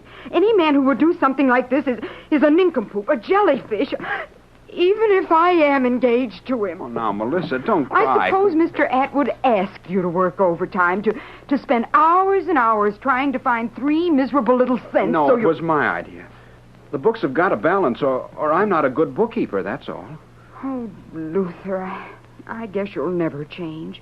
Why can't you be strong, decisive, a man of action, like the man we read about in the paper over in Buena Vista? You mean that outlaw who wears a black mask, rides the white horse? He can't be an outlaw when he captured 7 bandits single-handed, then turned them over to the sheriff. Melissa, nobody knows for sure that such a person really exists. Maybe they just imagine I bet the bandits know he exists. Oh, Luther, can't you understand what I mean? A man like that wouldn't let Mr. Atwood send him home to find 3 cents. He would if he was a bookkeeper. There's no use trying to explain. I guess I'll go to the dance with Chet Oakhurst. He asked me, too. I hope you have a good time, Melissa. I'll see you tomorrow, after I Never mind, Luther. Good night. Oh, women are harder to figure out than a final balance. Well, I better go up to my room and get to work.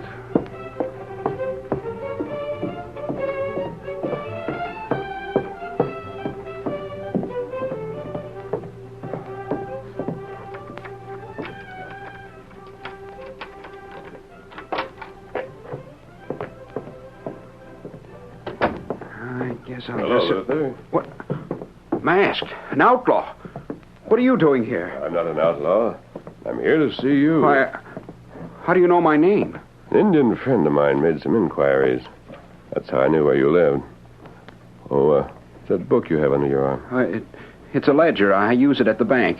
There's been a mistake, a shortage. I brought the ledger home to... Look for it? Good idea. Especially when a man known as J.B. Atwood is president of the bank. What do you mean? Several things. First, I'm convinced that you are one of the few honest men working in the bank.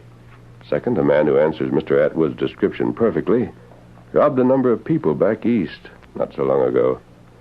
Oh, how much do you think the shortage amounts to? 3 cents. That doesn't sound like Mr. Atwood. Let's go over those accounts again. I'll help you. But you must be an outlaw. You're masked. You're wearing guns and... Unless what? Do you ride a white horse? Have you ever been in Buena Vista? The answer is yes to both questions. Then you must be... No. If that's who you are, you wouldn't be here talking to me. I'm just a bookkeeper, and Melissa said that... Oh, excuse me. It's my watch. I must have set the alarm for the wrong time, and... see? Yes, it's a nice-looking watch. Now then, we can go over the figures in that book together.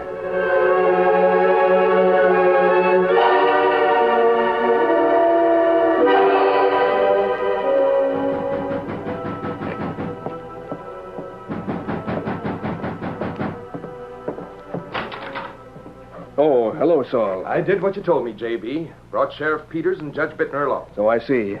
Come on in, gents. Hello, J.B. I thought Sal here had covered everything by fixing the books. I did, but I guess I must have made a 3-cent mistake someplace, and Luther found it. Nevertheless, we've got to do something and do it fast. Peters, you and Quigley both handle guns. Get over to the boarding house where Luther lives. See that he isn't living when you leave there. Yeah, but how? That's your worry. But I want the job done now, tonight.